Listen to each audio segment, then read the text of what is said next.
After awakening I conquered the whole world. Chapter 884 to Chapter 1061. Yes. Mo Jiang did not deny it, and Xiao Jin also nodded. Xianxia said, how can I become a spirit reader? Mo Jiang said, go out and buy a lottery ticket. If you win 10 million yuan, it means that you have a 1 in 100,000 chance of winning the lottery and becoming a spirit reader. Xianxia, there were so many people in the world, and China had more than 1 billion people. There were only a few thousand spirit readers who were familiar with the spirit group. In addition to those who were hidden among ordinary people, there were at most 10,000 people. This ratio was indeed much more difficult than winning the lottery. Xiao Jin and the others had encountered many, but they were spirit readers themselves. The world of spirit readers was naturally different from that of ordinary people. Xiao Jin felt that it was quite good to bring Mo Jiang along. At least when they met such a newcomer, it would be better for Mo Jiang to explain it in the future than for him to explain it. Xianxia was deep in thought. Mo Jiang glanced at her. Aren't you afraid of us? Xianxia asked curiously, why should I be afraid of you? Mo Jiang sneered. I thought that ordinary people like you would be scared to death when you heard that someone was a spirit reader. After all, it was completely possible for them to treat spirit readers as monsters. Xiao Jin said, Muzilian might, but Shudian won't. Xianxia was just like her brother. She could still control her shock. Xianxia reacted. Isn't Qi Lian one? I thought he was one too. Of course he isn't. Xiao Jin shook her head. He's the same as your brother. He was implicated. But fortunately, he was lucky enough to meet me twice. Otherwise, it was hard to say if Muzilian would be able to come out of the mountain of rules the first time. Xianxia knew that many people had died in Li Jiao's world. If it weren't for them, he might have been trapped in the world and couldn't come out. At this moment, she sincerely said to Xiao Jin, thank you for saving my brother. Xiao Jin, you're welcome. Even without me, your brother might have been able to come out. Muzilian was in danger. After Mo Jiang finished his potato chips, Xiao Jin said, I remember that you female celebrities have a strong requirement for your own figure. How can you just eat a pack of these high-calorie things? Mo Jiang took a bag and gave it to Xiao Jin. It's okay. I won't get fat. She really wouldn't gain weight no matter how much she ate. The array formation master had given her an array formation that was beneficial to her body and mind. Moreover, he knew how to exercise. She really wasn't afraid of eating some snacks. Mo Jiang's appetite wasn't that big. At this moment, Xianxia remembered that Mo Jiang was a female star. She couldn't help but smile sweetly. What TV series are you in? I'll go take a look. Mo Jiang, it's not out yet. I'm just a pretty face. Xianxia, is it really okay to be so honest, even if Mo Jiang's face did meet the definition of a pretty face? Xianxia cheered her on. It's okay. When you become popular, there will definitely be big tricks looking for you in the future. You can also watch some other movies and figure out your acting skills.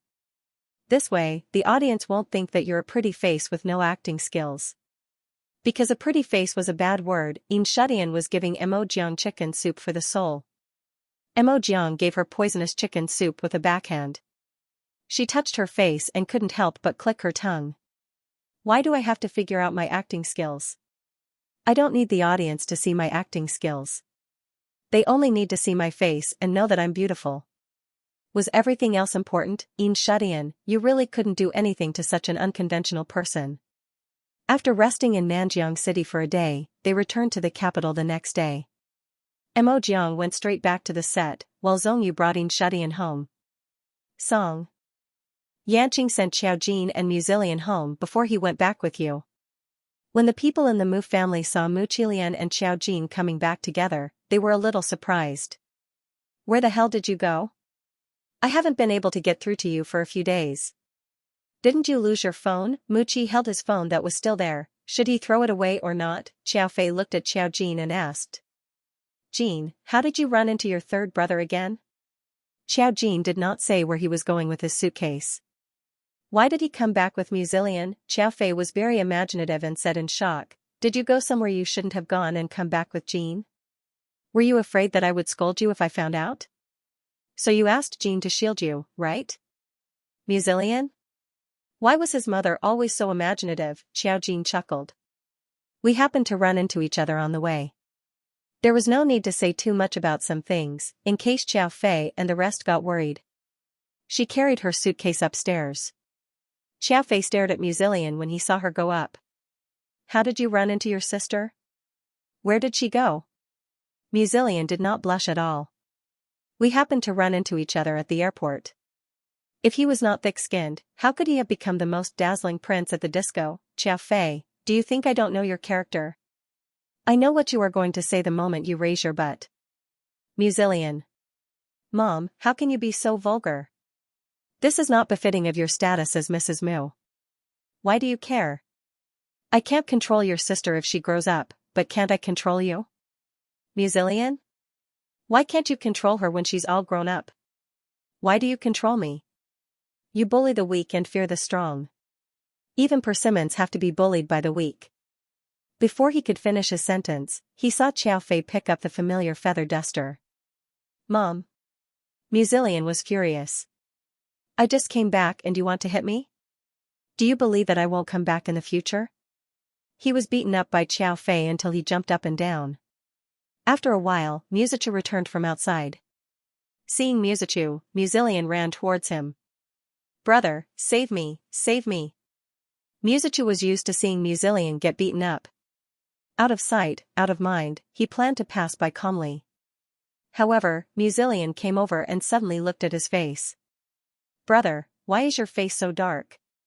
Have you become darker recently? I don't feel anything. Look at your little hand, it's still so white. Musilian said as he held his hand. Musichu slapped his hand away and frowned. Why are you so weird when you come back? No wonder Mom hit you. I already said your eyes are here, Musilian said as he took 2 steps back and looked at him suspiciously. Yes, they are a little dark.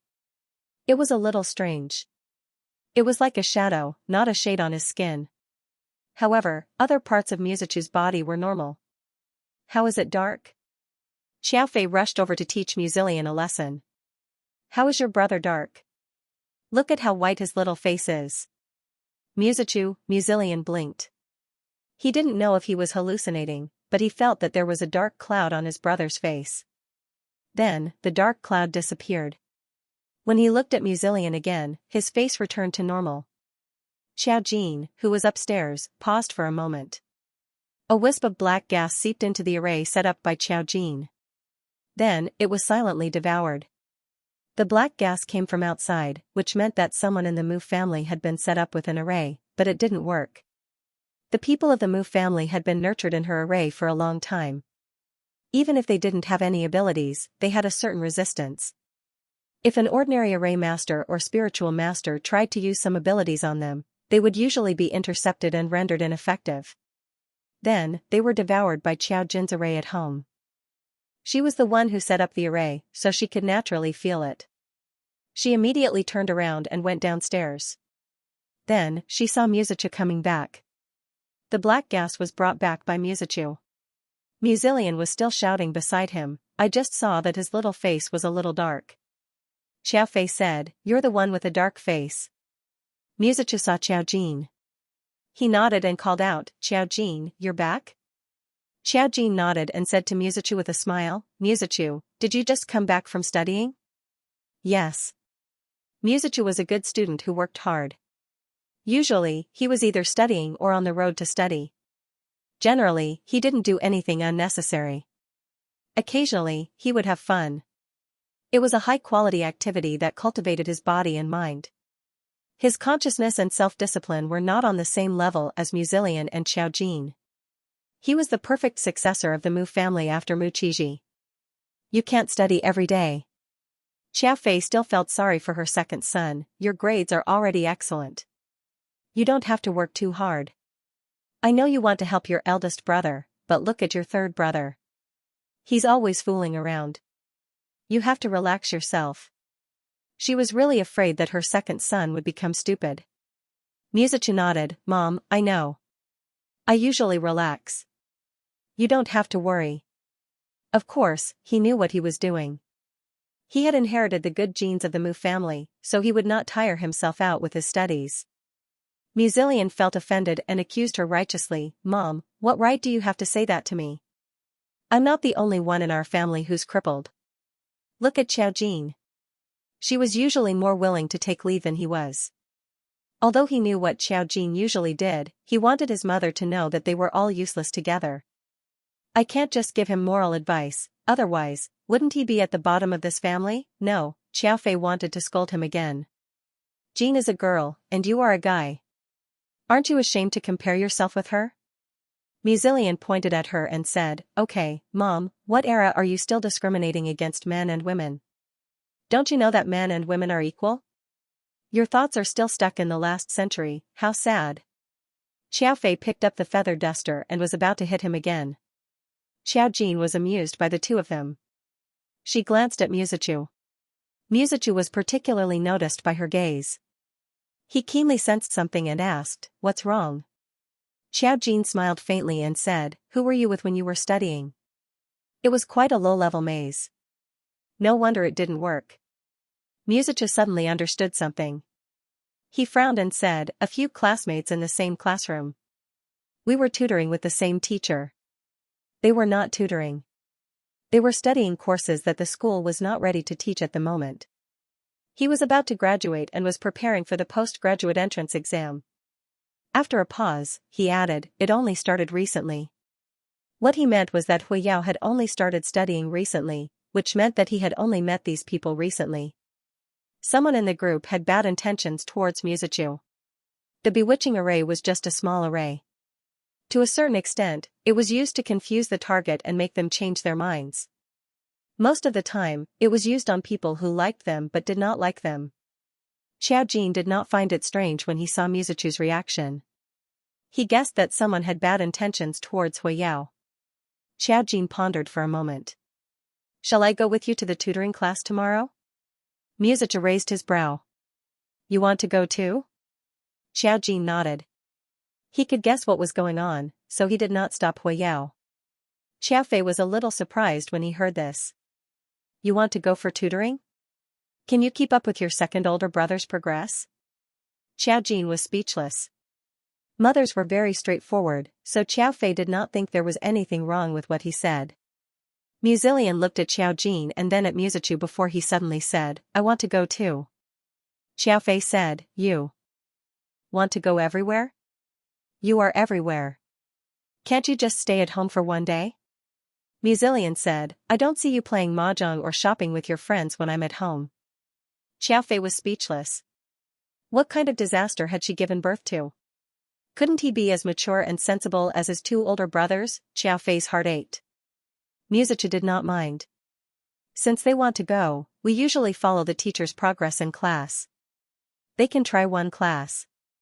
If they don't like it, they can just skip it next time. Xiaofei wouldn't stop them.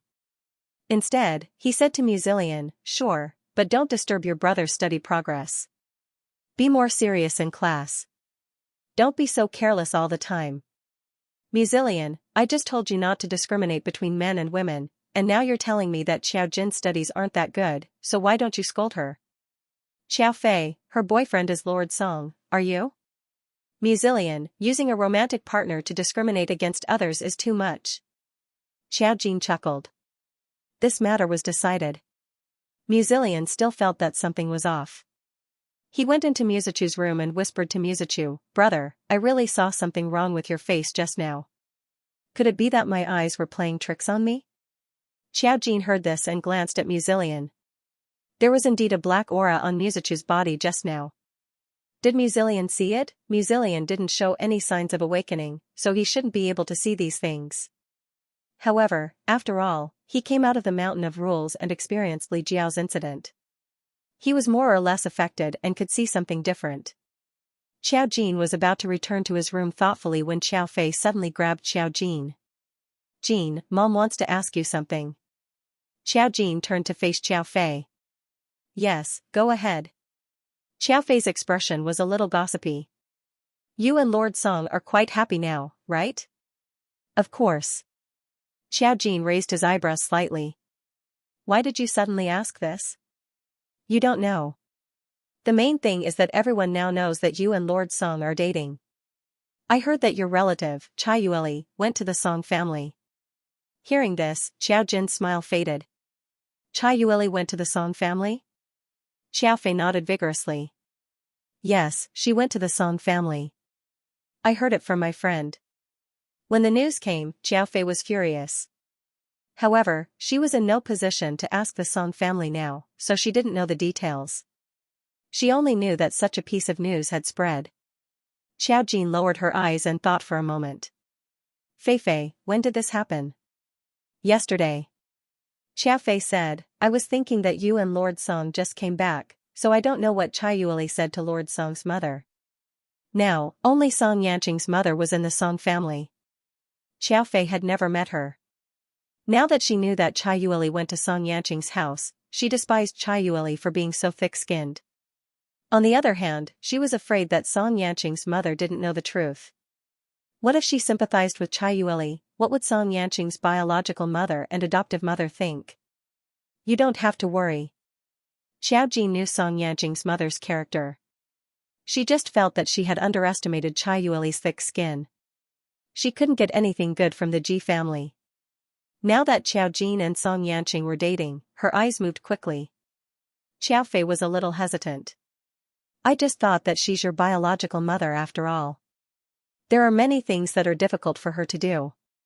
Otherwise, outsiders will know what to say about you, Xiao Jin said. It's okay. I'll call Yanqing. Song Yanqing definitely wouldn't be polite to Chai Yueli. She mainly wanted to know what Chai Yueli said in the past.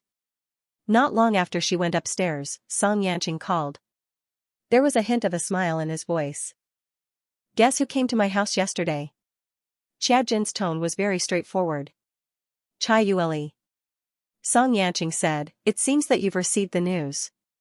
My mother was at home yesterday. She received Chai Yueli.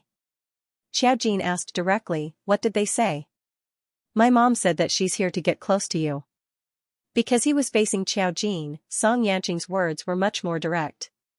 My mother played dumb and dealt with it.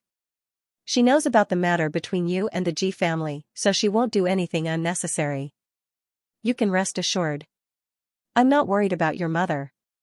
Xiao Jin's tone was calm. If Chai Yueli can go to the Song family, she can do other things. Song Yanqing paused for 3 seconds. Don't worry. I'll send her back to wherever she came from. This is just a small matter. Don't worry too much about it. If Chai Yueli did something that annoyed Song Yanqing, he didn't doubt that Xiao Jin would deal with them. However, he thought differently. Chai Yueli was Xiao Jin's biological mother in name. No one could be sure about karma. Even if Xiao Jin was confident, he didn't want Xiao Jin to get involved in this. The best way was for him to use the Song family's ability to send Chai Yueli abroad and never appear in front of them for the rest of her life. Xiao Jin was silent for a moment before saying, okay. Song Yanqing said calmly, why care about some people who aren't worth caring about? Anyway, you've already taken the shares. They have to accept it no matter what. By the way, I also said that I'd treat you to a meal. Xiao Jin thought for a moment. When are you free? I'll treat you to a meal. Of course, you know that Mo Jiang will be coming too. Song Yanqing laughed in a low voice. I'll wait for 2 days. I just came back. Now that my father and sister are abroad, I need to take care of the domestic matters. Xiao Jin, okay. She thought to herself, see, people who work are so tired. She'd better be a fortune teller for the rest of her life.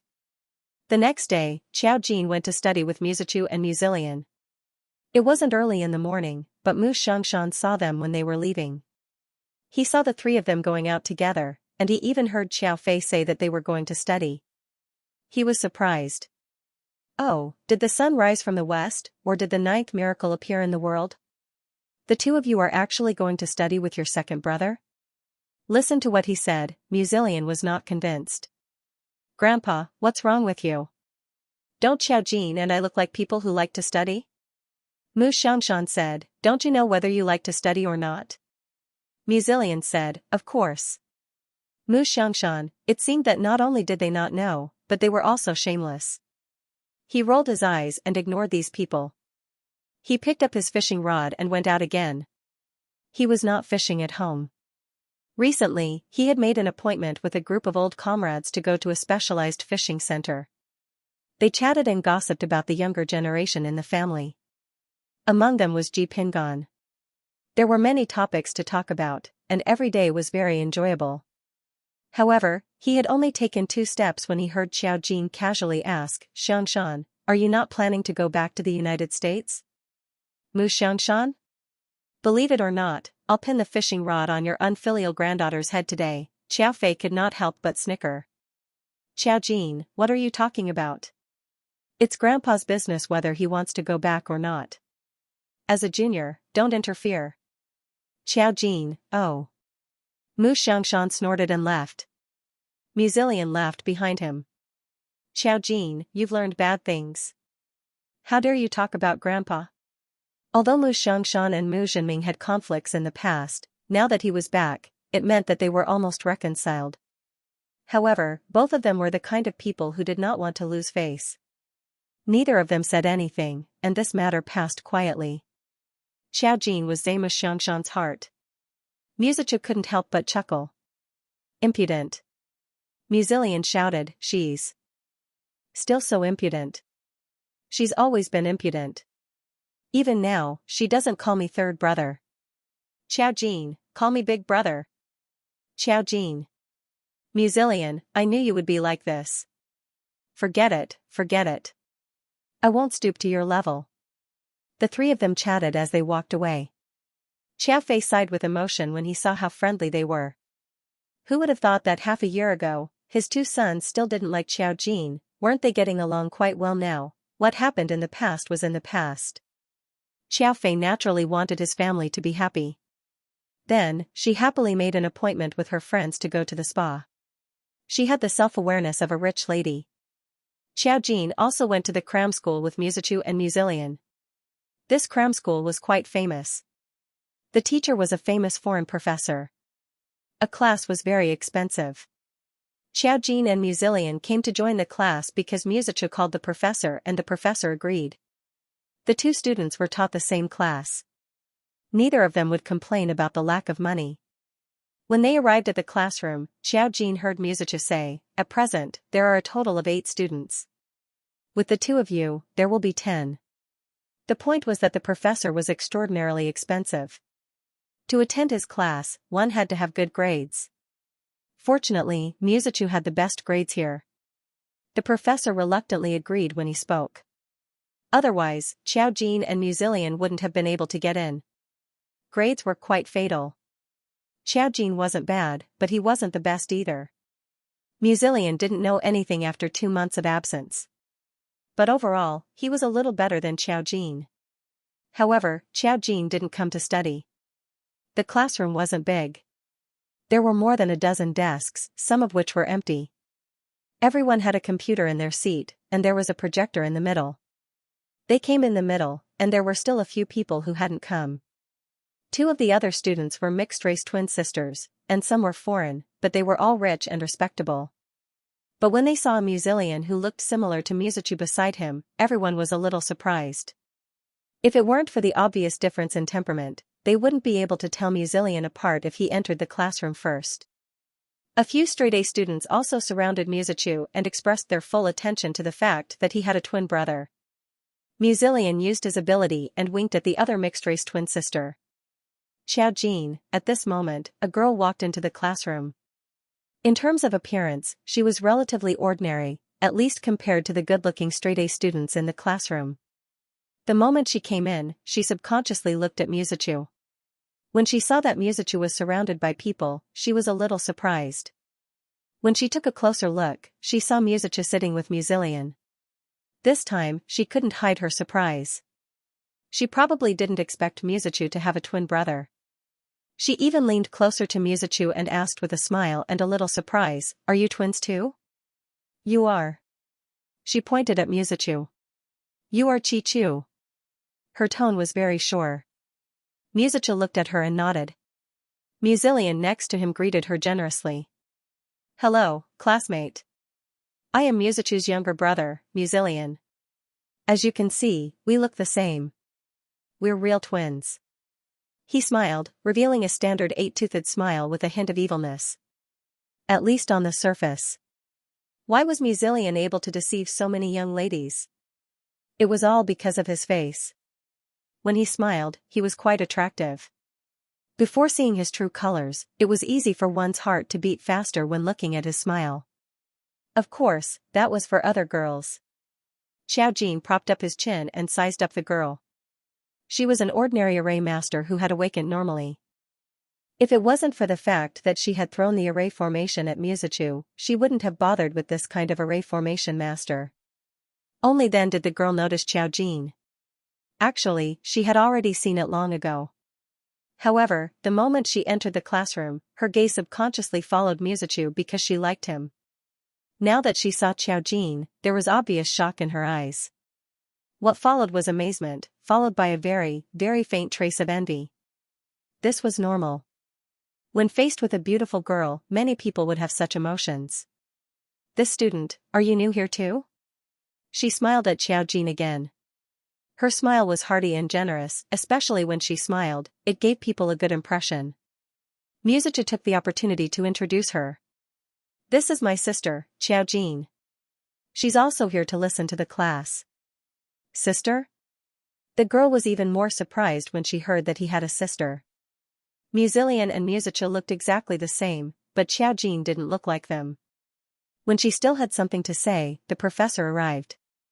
The professor started the class as soon as he arrived, so it wasn't good for her to say anything now. Xiaojin wasn't bad, but he wasn't the best either. Musilian didn't know anything after 2 months. But overall, he was a little better than Xiaojin. However, Xiaojin didn't come to study. This classroom wasn't big. There were more than 10 desks in total, and some of them were empty. Everyone had a computer in their seat, and there was a projector in the middle. They arrived in the middle, and there were still a few people who hadn't arrived. 2 of the other students were mixed-race twin sisters, and some were foreign, but they were all rich and powerful. However, everyone was a little surprised when they saw a Musilian who looked similar to Musichu beside him. If it wasn't for the obvious difference in temperament, they wouldn't have been able to tell Musilian apart if he entered the classroom first. A few straight-A students also surrounded Mu Chi-chu and expressed their concern about the fact that he had a twin brother. Mu Chi-chu even used his ability to flirt with the younger sister of a mixed-blood twin. Xiaojin, at this moment, a girl walked into the classroom. In terms of appearance, she was relatively average. At least compared to the good-looking top students in the classroom, she was average. The moment she came in, she subconsciously looked at Musichu. When she saw that Musichu was surrounded by people, she was a little surprised. When she took a closer look, she saw Musichu sitting with Musilian. This time, she couldn't hide her surprise. She probably didn't expect Musichu to have a twin brother. She even approached Musichu and asked with a smile and a little surprise, "Are you twins too?" "You are." She pointed at Musichu. "You are Chi-chu." Her tone was very certain. Musichu looked at her and nodded. Musilian beside him greeted her generously. "Hello, classmate. I am Musichu's younger brother, Musilian. As you can see, we look the same. We are real twins." He smiled, revealing a standard eight-toothed smile with a hint of evilness. At least this was on the surface. The reason why Musilian could deceive so many girls was because of his face. When he smiled, he was still a little attractive. Before seeing his true face, it was easy to feel the heart beat faster when looking at his smile.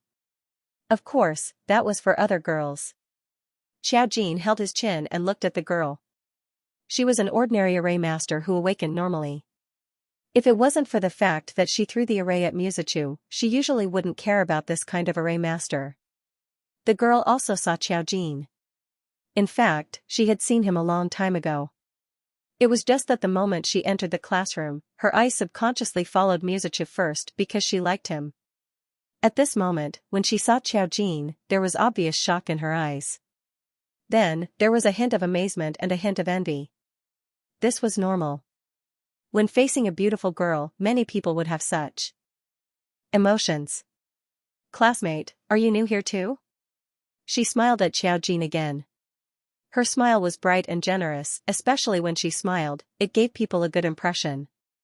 Musicha took the opportunity to introduce her. This is my sister, Xiao Jin. She is also here to listen to the class.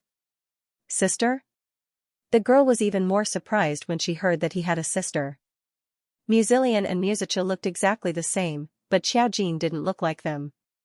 When she still had something to say, the professor came. The professor started the class as soon as he came, so she couldn't say anything now. Through the professor's roll call, Xiao Jin learned the girl's name. Xianxia. Xianxia was very attentive in class. However, when the professor asked them to do group communication activities, her eyes would sweep over Musicha from time to time. It was obvious that she liked him. Sometimes, she would even glance at Musilian and Xiao Jin. She was just curious about the newcomers. Musilian could barely understand the professor's class. As for Xiao Jin, it was no different from a heavenly book in another sense. Their class was seriously ahead of its time. Xiao Jin was not studying this, so it was normal for him not to understand. When he realized that the professor wanted to pick someone to answer a question, his eyes were looking at him. Xiao Jin used his rare ability to divert his gaze. There were things that even the big shots did not know how to do. It was better not to force such a cruel thing to happen. Of course, the professor did not know. The professor only thought that those who came here to listen to the class would definitely be able to keep up with the progress. He did not think that someone would come here to mess around. The duration of a class was 2 hours. Although Xiao Jin could not listen to it, he was not impatient. Basically, the time in a days passed very quickly. After the class ended, everyone began to pack their things. Then, everyone realized that Xiao Jin did not say a word during the class. He did not actively communicate with the group. The professor did not even ask. Everyone thought that it might be Xiao Jin's first day of class, so he was not familiar with it. They did not know that this was also her last class. After it ended, Xianxia glanced over. She could not find a chance to talk to Musicha, so she could only pack her things and leave regretfully. Musicha said to Xiao Jin, "I'll take you guys to eat. What do you want to eat for lunch?" Xiao Jin said, "Anything is fine." Musicha then brought them over to eat. Musilian clamored for barbecued meat, so he brought them over to eat barbecued meat. Their classes were in the morning, and Musicha was free in the afternoon. Usually, he would have to do other studies, but today he was free. Musicha planned to take Musilian and Xiao Jin to play. During the meal, Xiao Jin felt that Xianxia was following them. However, she was very careful. She was always in the shop next door to ensure that Musicha and the others did not sense her presence. She was a formation master, so following her like this was nothing. However, Xiao Jin felt that this person was really persistent. It seemed like she liked Musicha a lot. However, she still didn't agree with putting the bewitching array on Musicha. If Xianxia continued to act, Xiao Jin would teach her a lesson. After all, she didn't do anything that offended karma. It seemed like she was really infatuated with Musicha. However, Musicha obviously didn't look like he could like Xianxia. Eating the delicious barbecued meat, Musicha even asked Xiao Jin, "Do you see anything?" During class today, he also noticed Xiao Jin. However, Xiao Jin didn't pay much attention to anyone. Instead, he took a few more glances at Xianxia in the beginning. As an older brother, he also had sharp observation skills. He just didn't know why. Xianxia was an ordinary girl in the class. Musicha knew that she was also here to study, but other than her name, he didn't know anything else. In general, he just didn't pay attention to her because she had nothing to do with him. When he occasionally saw her, he would just say hello. Xianxia had a good relationship with the other people in the class. Xiao Jin smiled and said, "Nothing." Musilian ate the barbecue and asked, "What did you see?" He ate happily and listened carefully in class. Because Musicha was next to him, he would be glared at and scolded by Musicha if he didn't pay attention. The lower end of the food chain wasn't just for show. Xiao Jin and Musicha both said nothing. Xiao Jin's smile suddenly froze. She felt a cold and sinister surveillance again. It seemed to have appeared some time ago. At the same time, her phone vibrated. She tilted her head and looked at it. There was a strange message on it. I haven't seen you for a few days. You are more beautiful than before, like a goddess in heaven. Come and be my work of art. You will be my most perfect work. This message combined with the other message Xiaojin received some time ago had a miraculous effect. She caught Ping Yuan's father at that time, but later she felt that Ping Yuan's father and the person who sent the message were not the same person. Ping Yuan's father just wanted her to be Ping Yuan's bride, but this message seemed to want to kill Xiaojin. It was full of the feeling of a perverted murderer. And she had already felt that the other party was in the mall. They were eating barbecue in the mall. The cold gaze came from not far away. Xiaojin didn't turn around directly. She could easily see who the other party was through the array. There was no need to alert the enemy. She was too lazy to drag it out with this person. She simply said, I have something to do later. I will leave first. You guys eat slowly. Where are you going? Mizuchu frowned and said, I will take you out to play in the afternoon. Xiaojin said, I have something to do. Someone asked me out. Forget it today. We will go together next time. She picked up her phone and left with a smile. Muzillion knew that she often ran around. In addition, he knew her identity, but his brother didn't. At this moment, his heart was abnormally inflated. He felt that he had grasped the secret of the universe. He pulled his brother and said, Oh, she wants to run around. If we don't care about her, how can we care about her? She's going to do something big. However, as soon as Xiaojin left, Mizuchu turned to look at Muzillion. Do you know something? Is there a secret between you and Xiaojin? Muzillion almost choked on a mouthful of roast meat. Finally, he swallowed it down and smiled awkwardly. Brother, what are you talking about? What secrets do I have with her? Don't talk nonsense and tarnish my innocence for no reason. He hadn't decided if he should tell his family about the things that had destroyed his worldview. He didn't expect Mizuchu to ask about it now. You came back with Xiaojin a few times. It was the same the day before yesterday. You said that you met at the airport. Mom and the others will believe you. I don't believe you. Where did you go with her? Also, I don't think you are worth Xiaojin bringing you along. Muzillion, brother, what you said is true. It's a little offensive. I advise you to take it back. Mizuchu's expression was serious. So according to my speculation, you and Xiaojin must have experienced something. You can't hide it from me. How do you know that Xiaojin is going to do something big? You know what she is doing, right? Muzillion, he felt that his brother's IQ had improved by leaps and bounds. He smiled awkwardly and said, Brother, I don't want to say. Let me think about it. Mizuchu's face was cold. Say it. Otherwise, I will tell Mom that you didn't come home last night playing games. Muzillion. Xianxia was originally following Mizuchu next door. She liked Mizuchu and wanted to know everything about him. There was nothing much to say about that. She had never liked anyone before, but Mizuchu was someone she was very attracted to. She knew that she wasn't pretty and didn't have any merits that could attract Mizuchu's attention. However, she had a secret that no one else knew about, and only her sister knew about it. She had a special ability. She didn't know what it was, but she knew that she had it since she was young. She could use her ability to make Mizuchu fall in love with her. She didn't dare to use it usually because her sister didn't allow it. She was afraid that her ability would be discovered and sent to the laboratory as a test subject. But this time, she couldn't help it. If she didn't use her ability, Mizuchu wouldn't even look at her. But what surprised her was that her ability failed when she put an array on Mizuchu. It didn't work at all. She really couldn't figure out the reason. She had secretly used it a few times when she was young, and it was all useful. Nothing major happened. She just wanted Muchichu to pay a little more attention to her, and that was enough. But even that didn't work. She didn't understand when she was confused, so she followed Mizuchu to figure out the reason.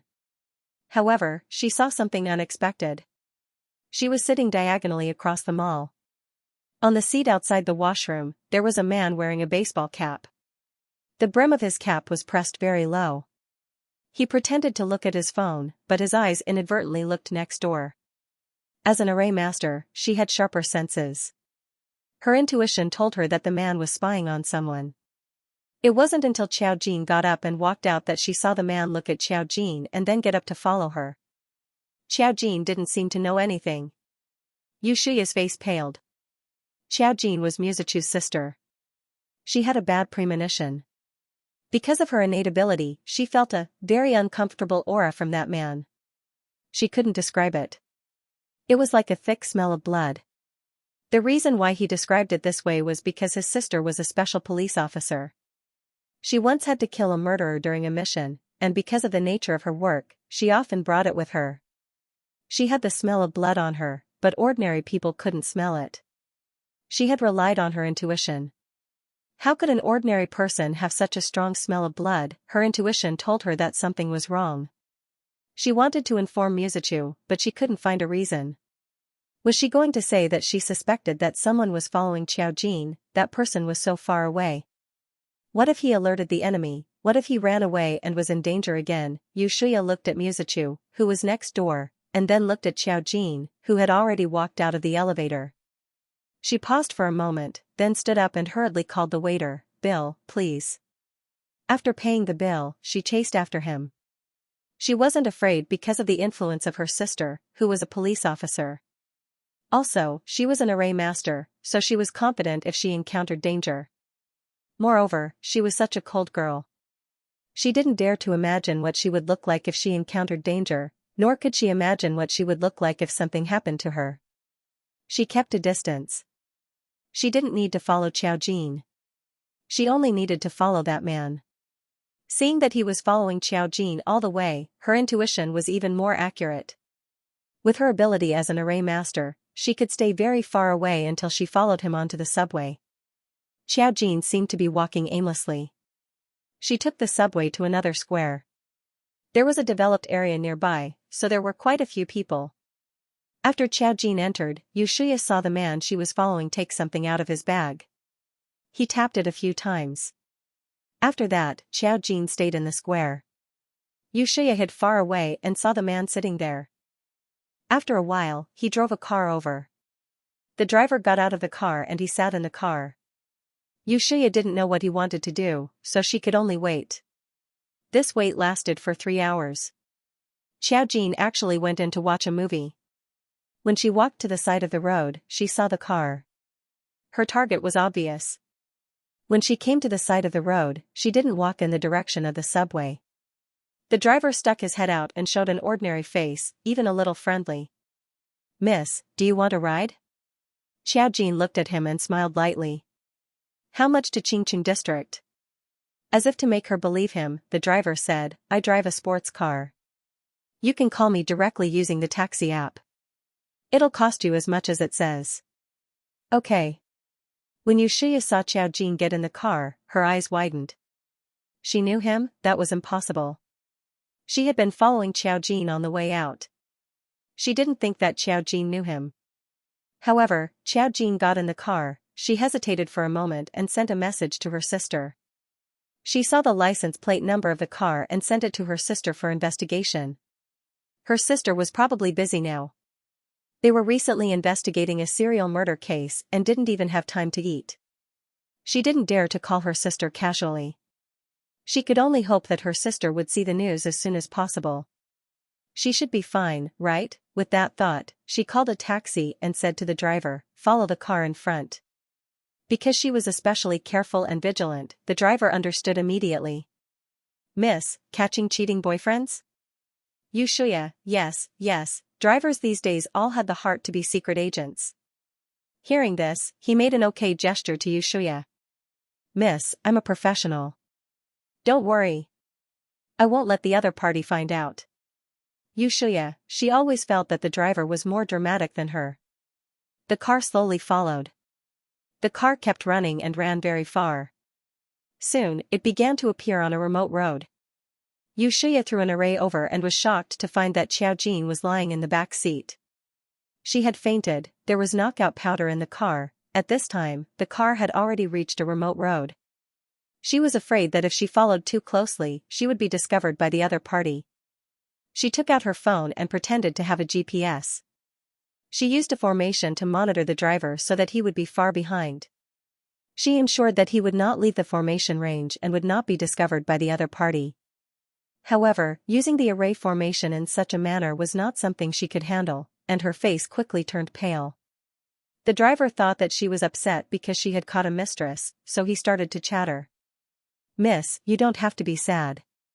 It's hard to find a three-legged toad in this world, but aren't two-legged men everywhere? Listen to me. After we catch them, we'll beat your shameless boyfriend first, then the mistress. Then, we'll call the police and expose them. We'll let them know how evil society is and let society teach them a lesson." Xianxia. Yes. You're right. Don't be sad. Look at you. Aya, when it comes to relationships, it's all like this. When Xiaojin got in the car, she smelled a strange smell in the car. She guessed that it was probably drugs, so she passed out in a short while and lay in the back seat. The driver saw her in the rearview mirror and showed a smug and evil smile. Xiaojin was still wondering why the murderer's tricks were still the same as on TV. If something really happened to her, there were surveillance cameras everywhere. How could she be so confident that she could get out? Moreover, she could sense that Xianxia had followed her and had even thrown away an array formation. For a moment, she didn't know how to describe this little girl. She said that it was immoral for her to attack Musachu, but now she seemed to feel that she was in danger and followed. She was just an ordinary array master. She threw the array and observed the driver. She probably used up too much of her ability and couldn't hold on for long. In fact, she was right. If she really met a murderer, if Xianxia didn't follow and chose to call the police, there might be other accidents. She could also use the array to make something happen to the car, but she was afraid that the murderer would do something to Xiaojin in desperation. Xiaoxia's ability wasn't enough to kill people from such a long distance. Besides, she had never killed anyone before. But soon, the car stopped. It was actually a waste station outside the city. How to say it, it was really a good place to unload goods. There were no surveillance cameras here, and there was only one waste station. In addition to the stench, Xiaojin already heard the sound of a girl crying when she arrived. Just like what Ping Yuan's father did last time, there were also girls imprisoned here. However, there was also the smell of blood. More than one life had been taken. Xianxia found that the car had stopped and immediately asked the driver to stop. She asked him to wait here and ran over on foot. She stopped the array. She didn't have enough power to use it. At this moment, she was starting to feel dizzy because of the excessive consumption. She was afraid that something would happen, so she could only carefully move along the waste station. She called the police while calling the police. After all, she now knew the place. Just as Xiaojin was about to make a move on the driver, she discovered traces of another array formation. There was an array master here. He didn't think so in the past, but why were array masters everywhere now? She frowned slightly and chose to wait and see. She closed her eyes and pretended to faint. The driver just gave her a perverted smile and didn't do anything else. He picked her up and carried her into the depths of the waste station. Xiaojin set up a transparent array formation to isolate him from contact. Inside, there was a huge warehouse and a huge, junkyard basement. When they went down, the environment was dark. When they reached the bottom, they could see everything at a glance. There was a lot of furniture and dozens of cages. In each cage, there was a girl. The only difference was that two of them were completely dead and emitted a foul stench. As for the others, they were all covered in dirt. When they saw the man carrying a girl down, they were so scared that they began to tremble, but they did not dare to scream.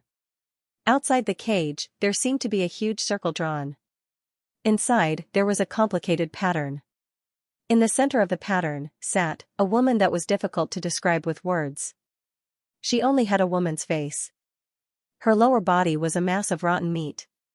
When she saw the man carrying Xiaojin down and saw Xiaojin's face, her eyes lit up. Perfect, too perfect, I want her face. The man smiled viciously and said, "You want her face? Sure, but you have to wait until I'm done with the artwork." The woman's eyes circled around him, and her voice was like a venomous snake. If you use her as a work of art, won't I have no face to exchange it? Where did you find such a top-notch woman? Top-notch, right? I've been waiting for a long time. Today, I finally have a chance.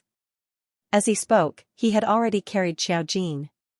There was a chair in front of the woman. He placed Xiaojin on the chair. Then, his gaze turned tender. Look at this face. The woman's eyes flashed, and the rotten flesh on her lower body seemed to move. The scene could not be described with the word terrifying. After a while, her tone seemed to become strange. Don't you like my face just the same? The man turned his head, glanced at her, and then looked at her body. There was no fear in his eyes, only a hint of disgust. Then, he said coldly, don't you think this face deserves her body? There are so many women in it. Why don't you pick one? You know how to pick the good one. The woman screamed, you'd better not make me angry. You haven't been caught yet because of me. Be careful or I'll make you suffer. The man's eyes became more ferocious. It seemed that the two of them were having an internal conflict. However, a few seconds later, he turned around and looked at Xiaojin, who was lying on the chair in a coma. He said, it's really perfect. His tone was bone-chilling, and his hand was about to touch Xiaojin's soft, porcelain-like face. Unexpectedly, the woman who was supposed to be unconscious suddenly opened her eyes coldly. It was so sudden that he was startled. However, he wasn't afraid. He just paused and smiled, you're awake? However, in the next second, he felt a huge force coming at his abdomen. It was like a boulder had appeared out of nowhere and smashed him to the ground. Pa! He let out a painful howl. His body couldn't stand the sudden impact. Xiaojin didn't move at all. She only tilted her head. Her calm and watery eyes contained a trace of sharpness as she looked at the woman on the ground. After a while, she smiled and said, you've been corroded to this extent. Her tone was so gentle, as if it was the voice of an angel coming from the sky. However, it was like an invisible net that gradually wrapped around people's bodies, strangling their necks and suffocating them. The woman stared at Xiaojin and said, she wasn't an ordinary person. When she realized this, her expression suddenly changed and she let out a shrill scream. Several arms made of human flesh emerged from the pile of rotten flesh beneath her. They were indeed human arms, but they didn't look normal. They were so long that even the tallest person in the world couldn't have them. They looked like spiders, thin and long. They surged toward Xiaojin. However, when his arm came into contact with Xiaojin's face, it was as if he had touched a solid wall. The woman screamed in pain when her arms were broken. The whole scene only lasted 2 seconds. The man on the ground was smashed to the point that he couldn't react at all. The other girls locked in the cage also let out earth-shattering screams at this time. They let out shrill screams. They were terrified to the extreme, and their eyes were full of despair and fear. There were even some who couldn't distinguish between reality and illusion. Even in this situation, their heads were buried in their knees. Their bodies were trembling, and they couldn't make a sound. This was because they were terrified to the extreme and had been ravaged for a long time. Now, they didn't have the sanity of a normal person. The screams were ear-piercing. Xiaojin looked around, and his eyes gradually turned cold. Xianxia had already sneaked into the waste station upstairs. Perhaps the man didn't close the door when he came in, so she heard the screams. She rushed over almost without thinking, but she still knew to cover herself with a protective array. This was the little strength left in her body. At least, it could ensure that the man wouldn't attack her with anything. The door of the underground darkroom wasn't closed tightly. It opened with a twist of the doorknob, and a staircase went straight down. Xianxia walked down carefully and found that there was still light down there. She didn't need a phone or a flashlight to illuminate it. When she went down the stairs, she already smelled a rancid smell in the air. She had never smelled this rancid smell before. It came in so suddenly that she almost couldn't control it. She felt a violent wave of nausea in her heart. She covered her mouth and couldn't resist the urge to vomit. It was really too disgusting. What a disgusting smell. She didn't dare to imagine what was down there. Just now, Xiaojin was carried down. The rancid smell was accompanied by a stench, like human excrement. There were many other smells mixed together, indicating how long it had been since this place was cleaned and how terrifying it was. At this moment, the tip of her nose suddenly smelled fresh air. It was as if all the smell had dissipated. Xianxia took a deep breath and felt that she was alive again. However, when she stabilized her mind and looked, she was stunned by the hellish scene in front of her. She was an array master, but she had never seen such a situation. Even if her sister often went through a hail of bullets, it wasn't as exciting as this thing in front of her. She didn't know what to call this thing. She could only call it a toy.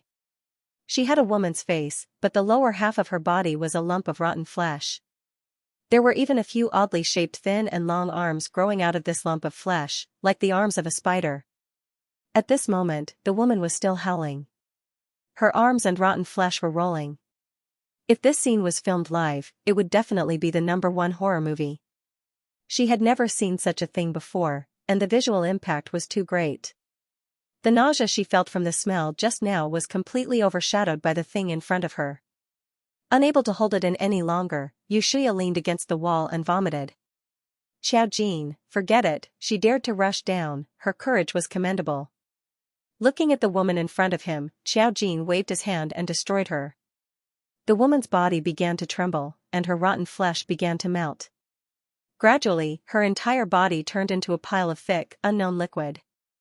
At the very least, he looked much more pleasing to the eye than before. And the perverted murderer on the ground seemed to have just reacted. He raised his head and stared at Xiaojin. In his eyes, there was no longer the infatuation from before. Instead, there was a hint of hatred. Xiaojin couldn't be bothered to pay attention to him. She looked around. The girls who met her gaze all had looks of despair in their eyes. They were probably filled with hope. However, after countless times of hope, this hope had turned into despair. Now, even though they had seen Xiaojin use a strange method to eliminate the terrifying monster woman and the murderer lying on the ground, they didn't dare to show any hope. Not to mention, some of them had been tortured to the point of insanity. You are not human. The voice of the man on the ground was like that of a venomous snake. His eyes were wide open, seemingly unwilling.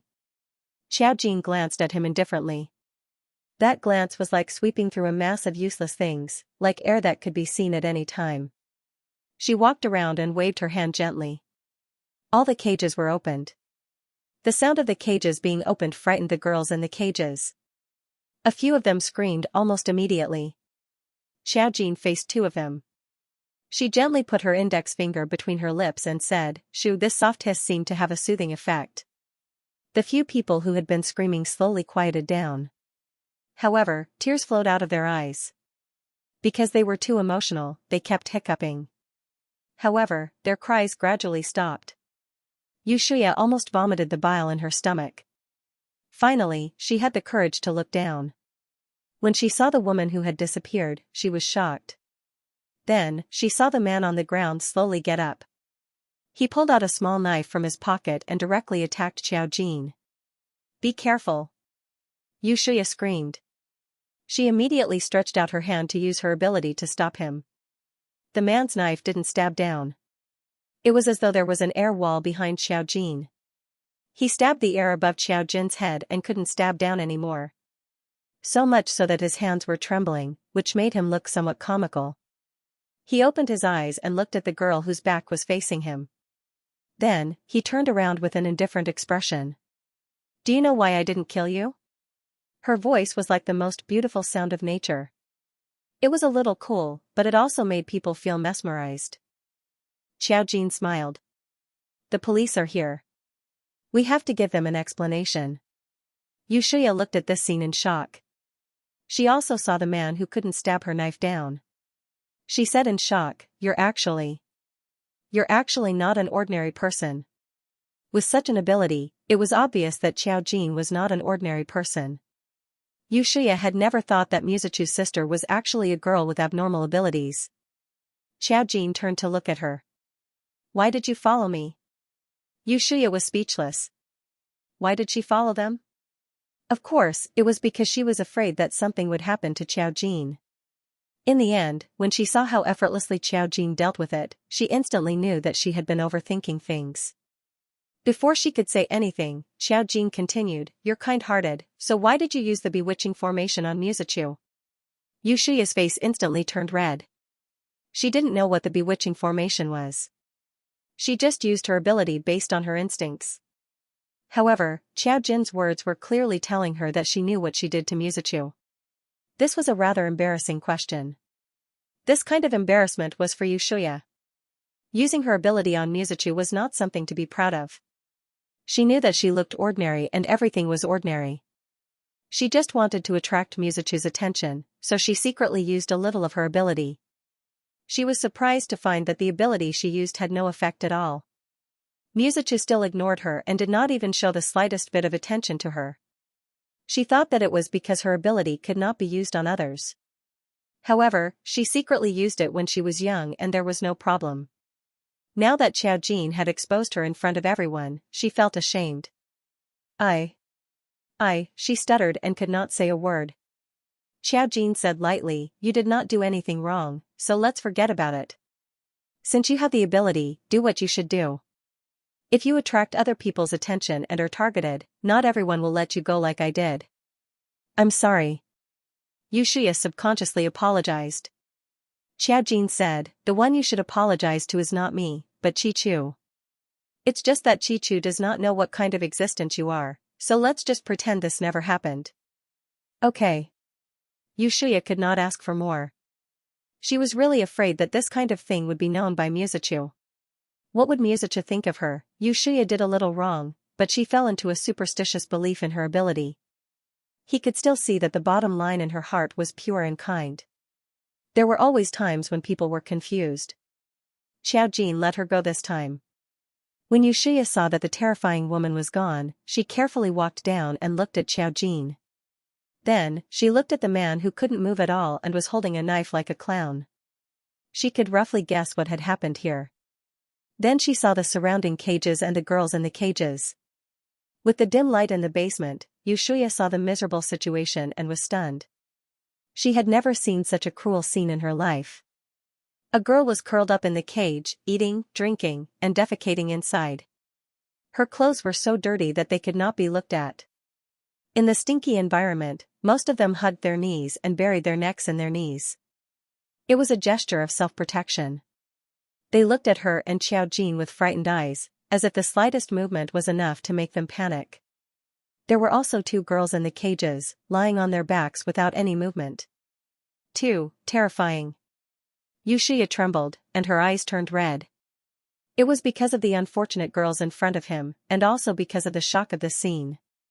Her sister was a special police officer. Although her job was very dangerous, she had protected Yushiya very well since she was young. She had never faced such a cruel scene. The phone in her pocket vibrated slightly again. She took it out and saw that it was a call from her sister. Now that everything was fine, Shuya picked up the phone directly. Before she could speak, her sister's voice rang out like a machine gun, "Don't move. The car plate number you gave was reported missing this morning. Where are you now? Give me the address. Don't mess around by yourself." Yushiya's voice trembled. "Sister, it's fine now. I'm in a very scary place now. Bring your colleagues over." Her sister fell silent. The police arrived very quickly.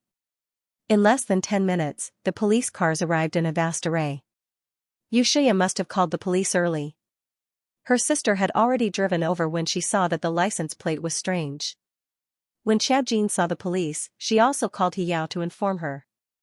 This matter involved a formation master. If she handed it over to the police, she might be taken back for interrogation. Before Hiyao arrived, she had been waiting on the spot. They couldn't take the girls out. They would scream as soon as they were touched. Since the police were here, Xiao Jin didn't do anything unnecessary. Medical staff also came. They had no choice but to inject the girls with tranquilizers before taking them out one by one. After a final count, there were 7 girls in total. 2 of them were dead, 3 of them were unconscious, and 2 of them were crying the whole time. The girls that Ping Yuan's father caught last time had recovered well. After all, they were only locked up for a short period of time. They were a little scared, but other than that, they were fine. However, these girls had seen the cruelest scenes. They were probably in bad shape. "You're Xiaojin?" Yushuya's sister, Yu Haizi, walked over in a black police uniform. She had neat short hair and black boots. She looked valiant. In terms of appearance, she was slightly more delicate than Yushuya. Simply put, she didn't look like Yushuya. Xiaojin stood there and looked at the scenery outside. This junkyard was in the suburbs. Although it was close to the road, it was very remote. There weren't many people living nearby. That was why they hadn't caught the girls yet. Xiaojin heard the voice and looked at Yu Haizi. He nodded. "Yes, hello." Yu Haizi reached out her hand. "I'm Yushuya's sister, Yu Haizi." Yu Haizi noticed this strange girl when she came. Yushuya didn't explain clearly on the phone, and she couldn't explain clearly when she was at the scene. She only said that she followed this girl because she saw that she was kidnapped. She said that she was the sister of her classmate and was worried that she would be in danger. However, when she arrived, she found that the girl had escaped.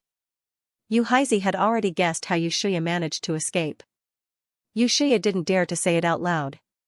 She knew that her sister was different from others since birth. She had abilities that others didn't have. Yu Haizi had never thought that Yushuya was unique. She had always told her to hide it well. Now, it seemed that she had met someone of the same kind. Otherwise, how could a girl like Xiaojin escape from the hands of a vicious murderer and subdue him and save the others? Xiaojin stared at Yu Haizi's palm for 3 seconds before she reached out and shook her hand. "Hello." Yu Haizi retracted her hand.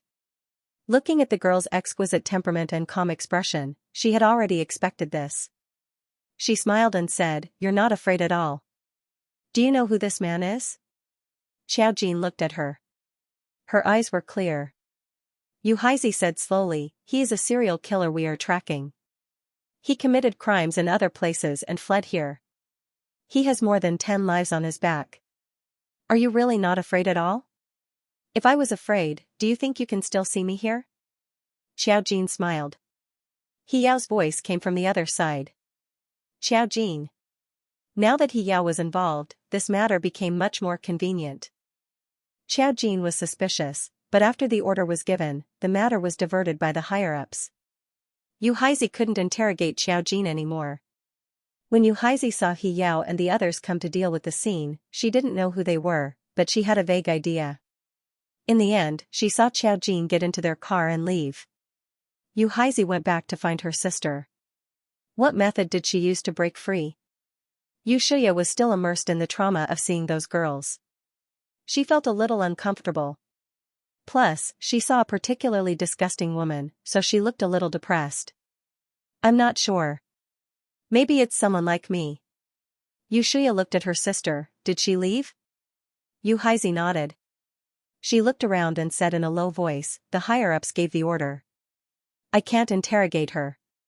She has nothing to do with this matter."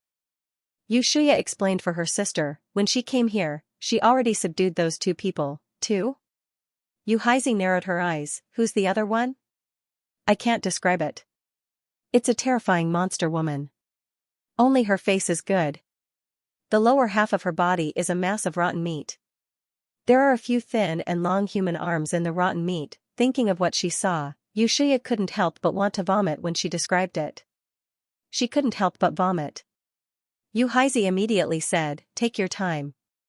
Yushuya endured the acid in her stomach, but she disappeared. "I don't know what happened. She was probably killed by her." Yu Haizi was silent for a moment. She knew some things, but it didn't mean she could say it. Since she disappeared now, it solved a problem. Otherwise, if they saw that thing with their own eyes, they wouldn't know how to explain it. Yu Haizi pondered for a moment. That means this matter isn't a simple murder case.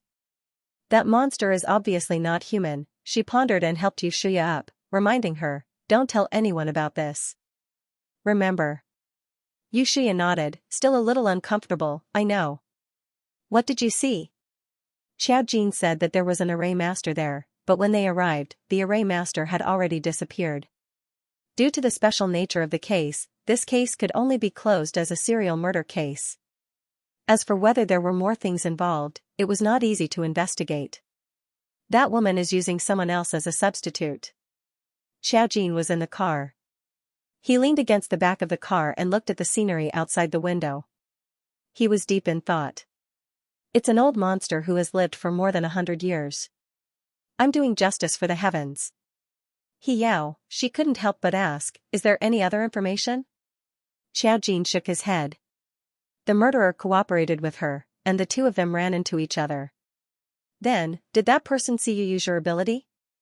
When the time comes, will he say something that he shouldn't? He Yao frowned. After all, this was a matter of the spirit group. If the murderer said something that he shouldn't have said, she would definitely inform the other side to clean up. Xiaojin said, no, he can't say it. He couldn't say a word about himself. He would only honestly explain the process of his murder. When he returned to the Mu family, Muzichu and Muzilian were not back yet. Xiaofei found it strange that Xiaojin had come home alone. Didn't you go out with them? Where are your second and third brothers? Xiaojin replied, they are still playing. I had something to do in the afternoon, so I parted ways with them. Xiaofei asked again, what's the matter? Xiaojin said, it's a secret. Xiaofei? Her heart was broken. Now, her daughter didn't want to tell her. She had already started to openly say the word secret. Her heart was so cold. At this moment, Xiaojin received a call from Song Yanqing. He said in a light tone, Chai Yueli's matter has been settled. Don't worry, she won't disturb you in the future. Xiaojin asked, sent abroad? Song Yanqing said, yes, Ji Fanjing was originally studying abroad. It was Ji Sikai's idea to send him abroad.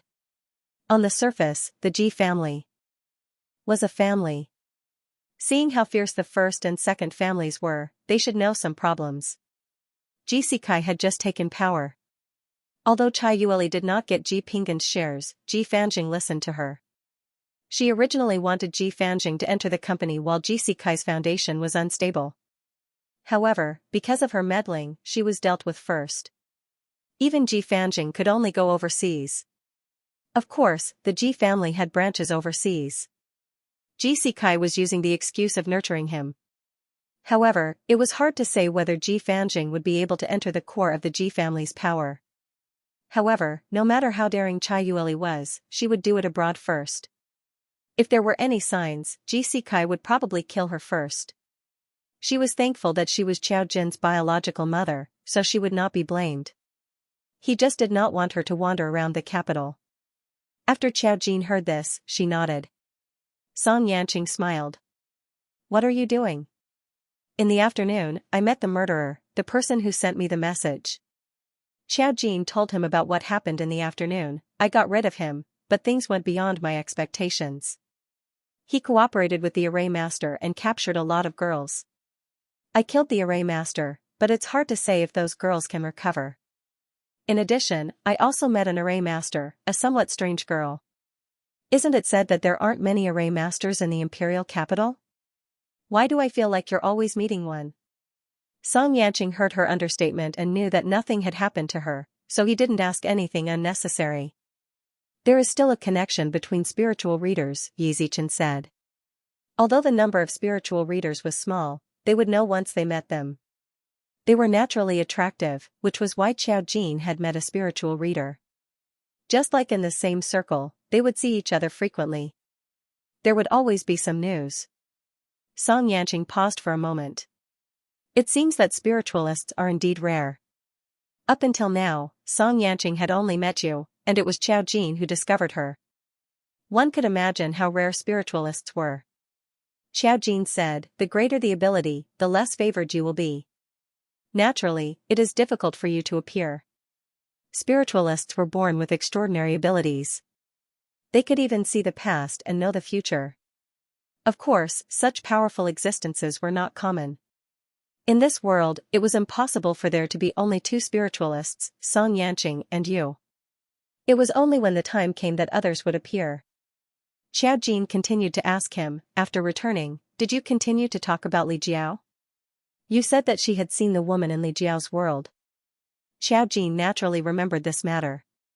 No. Song Yanqing sighed. I also asked.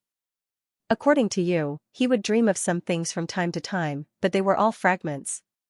He was too young at that time, so he couldn't remember clearly. There's no hurry. Xiaojin said softly, if it's possible, I'll probably send him to school. I'll send him there after the new year, after the new year.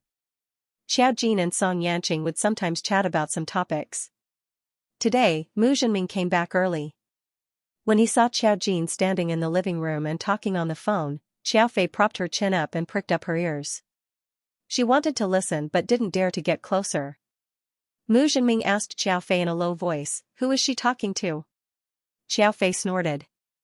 Who else besides Lord Song? She took Mu Zhenming's coat and hung it on the shelf in the living room. Why are you back so early today? Don't you have to work overtime? There's not much work to do at the company today.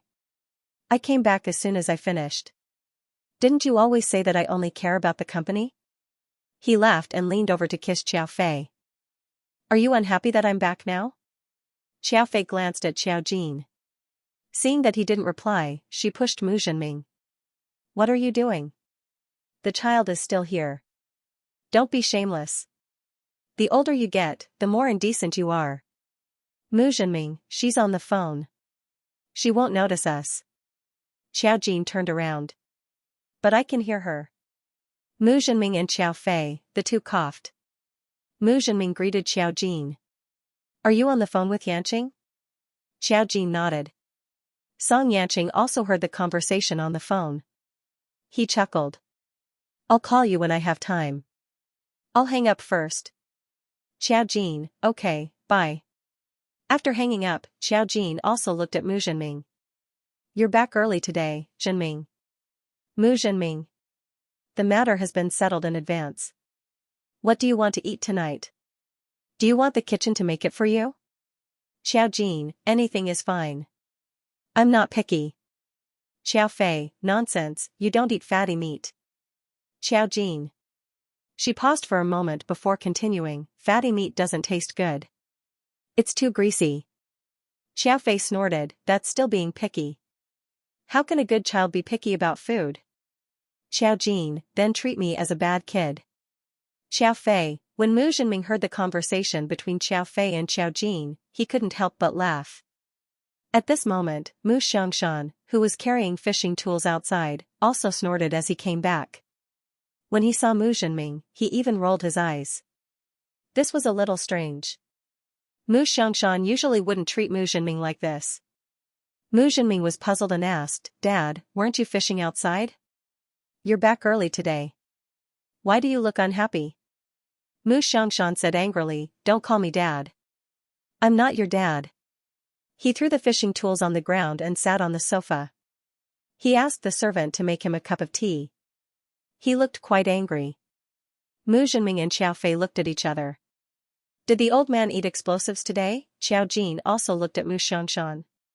Xiangshan, who provoked you? Mu Xiangshan. How rude. I wasn't provoked by anyone. I just don't like Mu Zhenming. Mu Zhenming felt very innocent. At the same time, he felt that Mu Xiangshan was being unreasonable. He frowned slightly and said, Dad, what did I do to you? There has to be a reason. You can't vent your anger on us when you come back. Mu Xiangshan pointed at him and said, unfilial son, if it weren't for you, would I still be bullied? Then, Mu Xiangshan gave a simple explanation of what had happened. It turned out that it was an old classmate of Mu Xiangshan's when he was studying. Coincidentally, that person was the son of a helper in Mu Xiangshan's family when he was young. Everyone knew that Mu Xiangshan was still a young master when he was young, but later on, his family declined. When he was fishing this time, a group of old people happened to bump into him at the club. Decades later, when they bumped into each other, they realized that they knew each other. The son of that helper had already become a famous tycoon and even changed his name. If they hadn't bumped into each other this time, they probably wouldn't have thought that they would have the chance to see each other again in this lifetime. When old acquaintances met, they had not seen each other for decades. When they were young, they played together. Their statuses were different, so when they saw each other in old age, it was inevitable that they would compare with each other. The other party didn't expect Mu Xiangshan to make a comeback. However, he had heard a lot about Mu Zhenming. It wasn't a secret that Mu Xiangshan was forced to leave the country. The other party always bragged that he had a bunch of good children. He said that he made a fortune when he was young, and now he was enjoying his old age. In short, Mu Xiangshan felt uncomfortable. Especially when the other party's family members called him dad affectionately. Mu Xiangshan was fishing, but no one asked when he would be home. Mu Xiangshan felt sour. When he returned home, didn't they find Mu Zhenming an eyesore? Mu Zhenming felt that Mu Xiangshan was really being unreasonable. Dad, it's not like you don't know that I work at the company. You fish every day, yet you still need Xiaofei to ask if you're coming home. Didn't we ignore Jean when she ran out? Mu Xiangshan rolled his eyes. Xiaofei also said, Dad, how can you compare yourself to others in this aspect? They have many sons, but you have many grandchildren too. Tomorrow, I'll get Muzilian to accompany you fishing. Mu Xiangshan pointed at her and said, You have evil intentions. I know you don't like me, yet you still want Muzilian to come with me. You want him to anger me to death sooner. Xiaofei. What's wrong with Qi Lian? I feel indignant for you to say that about him. Mu Xiangshan, what do you think is good about him? Xiaofei, He couldn't quite put it into words. Xiaojin felt that Muzilian had to be present at this scene, so he took advantage of the fact that Muzilian was not around to badmouth him. She smiled and said, You still care about such a small matter? Mu Xiangshan turned to look at her and suddenly said, That's right, that old thing said that he wanted to treat our family to a meal. I told him that all of you are busy and that we can't meet him every day. We have to find excuses to brush him off. Come with me to the club tomorrow and let him know how beautiful my granddaughter is. You can't be compared to the bunch of crooked melons and split dates he gave birth to. Xiaofei disagreed. Dad, how can you judge a book by its cover? Mu Xiangshan raised his chin. Why not? You have to know that the reason why your husband is so handsome is because he inherited my genes. Back then, if it weren't for his good looks, would you still be so stubbornly clinging on to him? I don't believe it. Seeing that Mu Xiangshan was openly trying to sow discord between them, Xiaofei disagreed. What nonsense are you spouting? Dad, what nonsense are you spouting? Am I that kind of person? Mu Zhenming. As if accidentally exposing something, Xiaofei quickly changed the topic.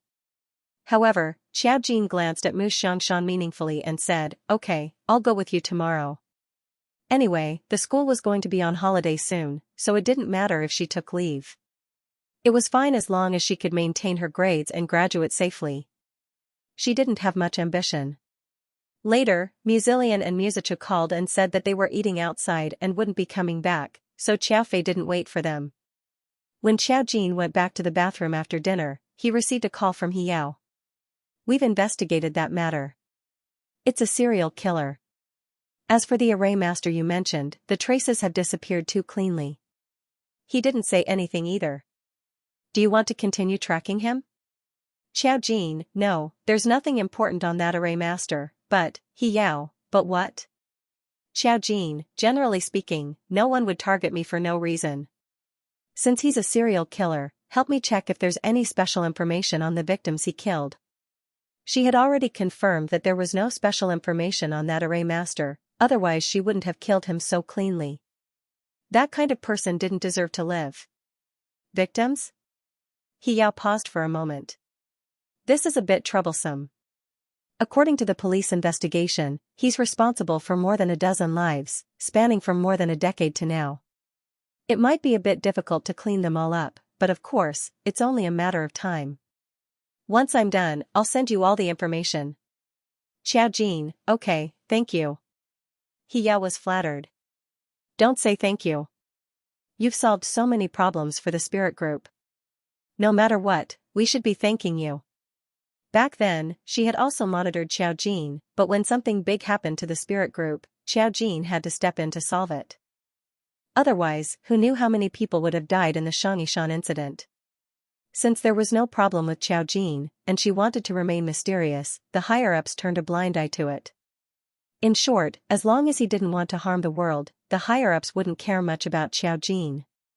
Since she had asked for help, Yao would definitely do her best. Xiaojin, it's nothing. Don't worry about it. Yao, who would dare to say that this was a piece of cake? Perhaps this was what it meant to be a big shot. She didn't know if it was just Yao's imagination, but she felt that the current big boss looked cold and aloof, but he was much easier to talk to than before.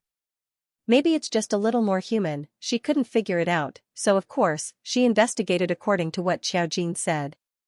Xiaojin hung up the phone. He thought about going to the club with Mu Xiangshan tomorrow, so he went to bed early. The next day, she woke up early. She woke up at 7 o'clock and had breakfast.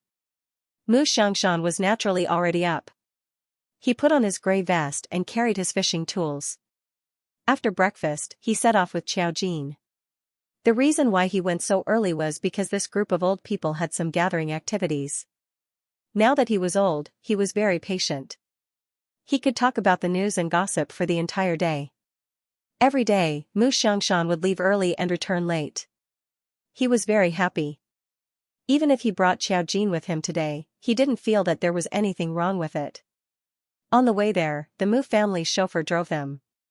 The journey was a little long. It took about an hour and a half to reach the fishing club in the suburbs. It wasn't entirely true that it was just fishing. There were other activities inside as well.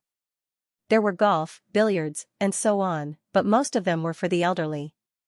It was like an entertainment center for the elderly. The only difference was that all the facilities here were very high-end to ensure that these rich old people could enjoy themselves. After Xiaojin arrived, he saw a few familiar faces. They were all from the Go Center that Song Yanqing had brought him to last time. They were surprised to see Mu Xiangshan bring his granddaughter today. One of the more familiar people smiled when he saw Mu Xiangshan. Yo, old Mu, you brought your granddaughter today. What's the meaning of this? Are you bullying us because we didn't bring our grandchildren? Mu Xiangshan smiled hypocritically. Of course not. I just brought her here to broaden her horizons. Another gossipy old man asked, I heard that your granddaughter is with the Song kid? Mu Xiangshan was very direct. Yeah, you only found out now. Your information network is outdated. These words caused everyone to burst into laughter. Xiaojin looked around. The old people here were very peaceful. He could also see the aura of someone who was usually in a high position. After a while, an old man who looked a little tired came over. When he saw Mu Xiangshan, he laughed and said, Xiangshan, I heard that you brought your granddaughter here today. What's wrong? Are you too shocked? Mu Xiangshan heard this and rolled his eyes. Fugui, do you know how to talk? The old man named Fugui coughed and his face turned red. I already said that my name is Gujiesher. Mu Xiangshan pointed at Xiaojin and smiled. Fugui. He used to be called Gua Fugui. What's wrong with this name? Why did he have to change it? Xiaojin was a little amused. He looked at Gujiesher and laughed. Hello, old Master Gua. Her address was a little strange, but Gujiesher didn't care. As long as it wasn't Fugui, everything was fine. He really hated this old name. Later, he went to the more fashionable Xiongdu. Of course, he couldn't let people know what his old name was. In fact, there was nothing wrong with this name. He just cared about it. Now that he saw Mu Xiangshan, he glared at him and covered his mouth and coughed. Mu Xiangshan, stay away from me. Gujiesher, I'm coughing at you. As he spoke, he even pretended to cough at Mu Xiangshan. Mu Xiangshan took a step back, and Gujiesher didn't follow up. After all, everyone here had status, and it was fine to just joke around a bit. Xiaojin had learned something new. He didn't expect a bunch of old people to be so childish, however, she glanced at Gujiesher, then at Mu Xiangshan. There was a meaningful look in her eyes, but she didn't say anything. She actually didn't have much to do here, she just accompanied Mu Xiangshan to fish. Due to her arrival, the entire senior center became much livelier. However, most of the time, the seniors were quite quiet.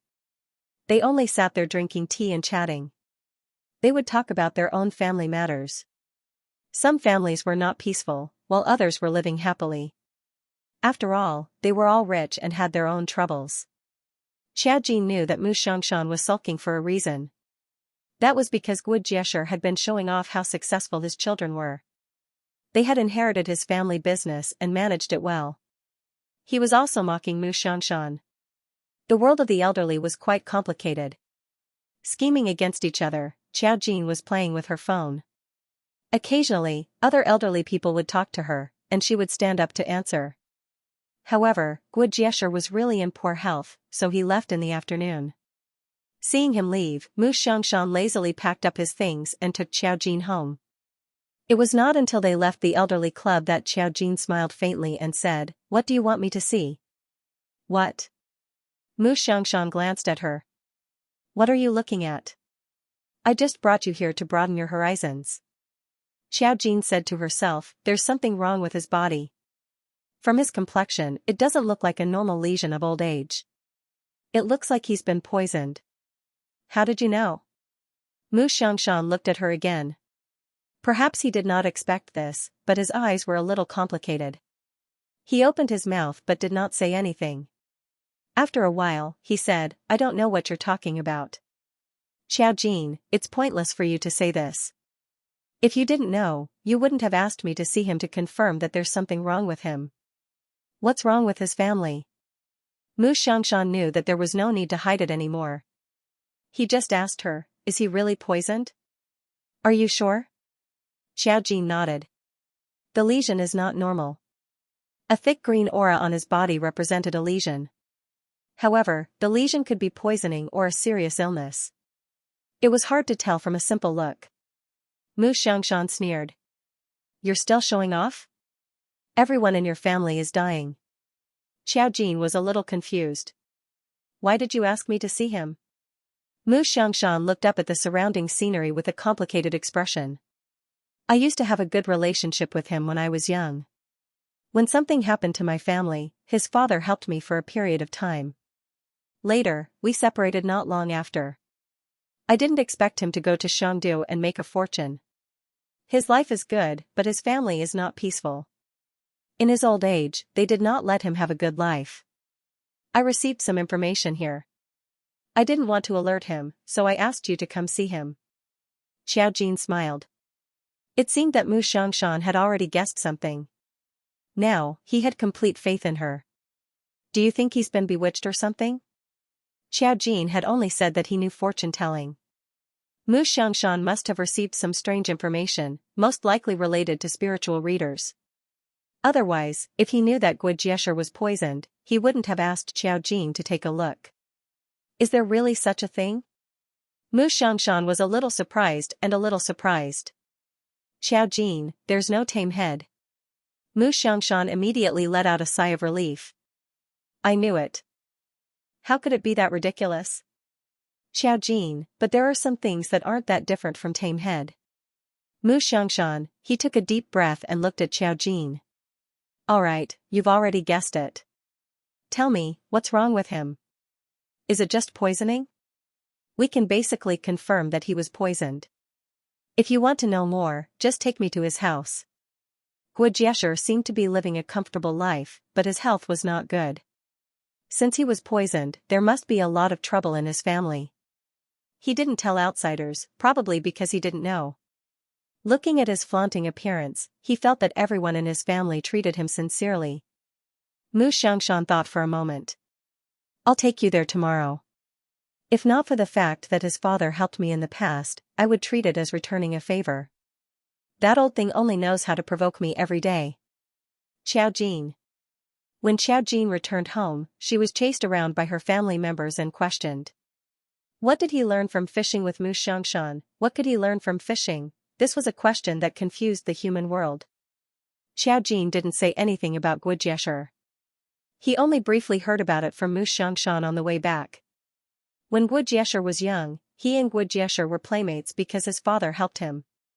Later, when Mu Xiangshan's family had an accident, Gu Jiesher's father helped him for a period of time. Since then, Mu Xiangshan remembered it. Gu Jiesher's family moved away later because they were forced to make a living. At that time, Mu Xiangshan had already left. Later, when he made a comeback, he went to look for Gu Jiesher's family but couldn't find them. The reason was that Guijesher had gone too far. He listened to the master and changed his name to Guijesher. His father passed away early. Mu Xianxia was quite regretful. When he said to Xiaojin, he said, he was also a benefactor. I didn't expect that. I didn't even see him for the last time. The old man was also a little melancholy. After all, in life, there were always some people who helped you. He could remember it for a long time. His character could also be seen. He saw Guijesher some time ago. If the old man didn't show off his family's deeds, Mu Xianxia wouldn't have recognized him. Guijesher was also old. He didn't remember the past so clearly and didn't recognize Mu Xianxia. Mu Xianxia always felt strange. People say that the more you lack something, the more you show it. Guijesher didn't lack money. He showed off his children's filial piety. He talked about what his grandson bought, said, and did. What his granddaughter bought, said, and did. The people in the club heard so much that their ears grew calluses. Mu Xianxia thought that it was quite good. It meant that Guijesher was living well in his old age. Later, another old man meaningfully told him that when Guijesher made a fortune in Xiangdu, it was said that the methods he used were not particularly good. He suffered some retribution in his old age. He didn't know it himself. His family was probably not peaceful. Moreover, this retribution was not Guijesher's fault, but Guijesher had to bear it. He was already so old, so who could Mu Xianxia possibly harm him? Later, he heard rumors that someone in Guijesher's family was restless. He also felt that Guijesher's condition was not right. He thought that Guijesher's father was still helpful to him when he was young, so he looked for Xiaojin to see if he could find out what was wrong. He didn't expect that he would be able to tell at a glance that Guijesher was poisoned. This made people's hair stand on end. And it wasn't just poison. What if there was something else going on in this house? Mu Xianxia didn't really believe in those things, but he knew that Xiangdu had always been a chaotic place. There were countless witchcraft sects there. Back in the days when Xiangdu was popular, there were many news about female celebrities going astray.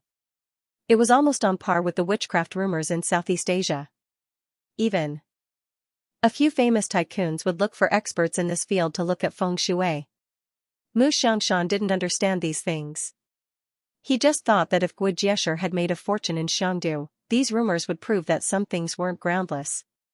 Now that Xiaojin also mentioned it, he wanted to go to Guijesher's family to take a look. How thick-skinned was he? He found an excuse and Guijesher agreed. How could he not welcome Mu Xianxia to his family? He couldn't wait to show off in front of him. Early the next morning, Mu Xianxia was dressed more formally. After all, he was going to visit Guijesher's family. Xiaojin wore a beige knitted dress and sneakers. The style didn't match, but it was an unusually harmonious combination. The key was that she looked more like a little fairy. Seeing that she was going out with Mu Xianxia early in the morning, Xiaofei couldn't help but ask, "Where are you going?" Xiaojin replied, "To the Gua family. We met an old man at the club yesterday." The Gua family? Xiaofei paused for a moment and seemed a little confused. "Is that so?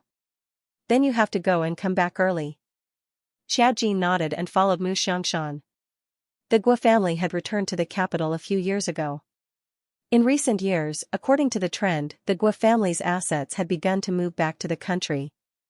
It was only recently that Mu Xianxia met them. There was still information about the Gua family on the news. Xiaojin took a few glances and said, "The Gua family is quite lively." And it was very complicated. She didn't know how old Master Gua said that his grandchildren were all good. Because his grandchildren were basically regulars on the news. There were always some rich people who liked to be famous. Their children would do their best to promote themselves on the news. Guijesher had a total of 4 granddaughters and 2 grandsons. These were not born of the same parents.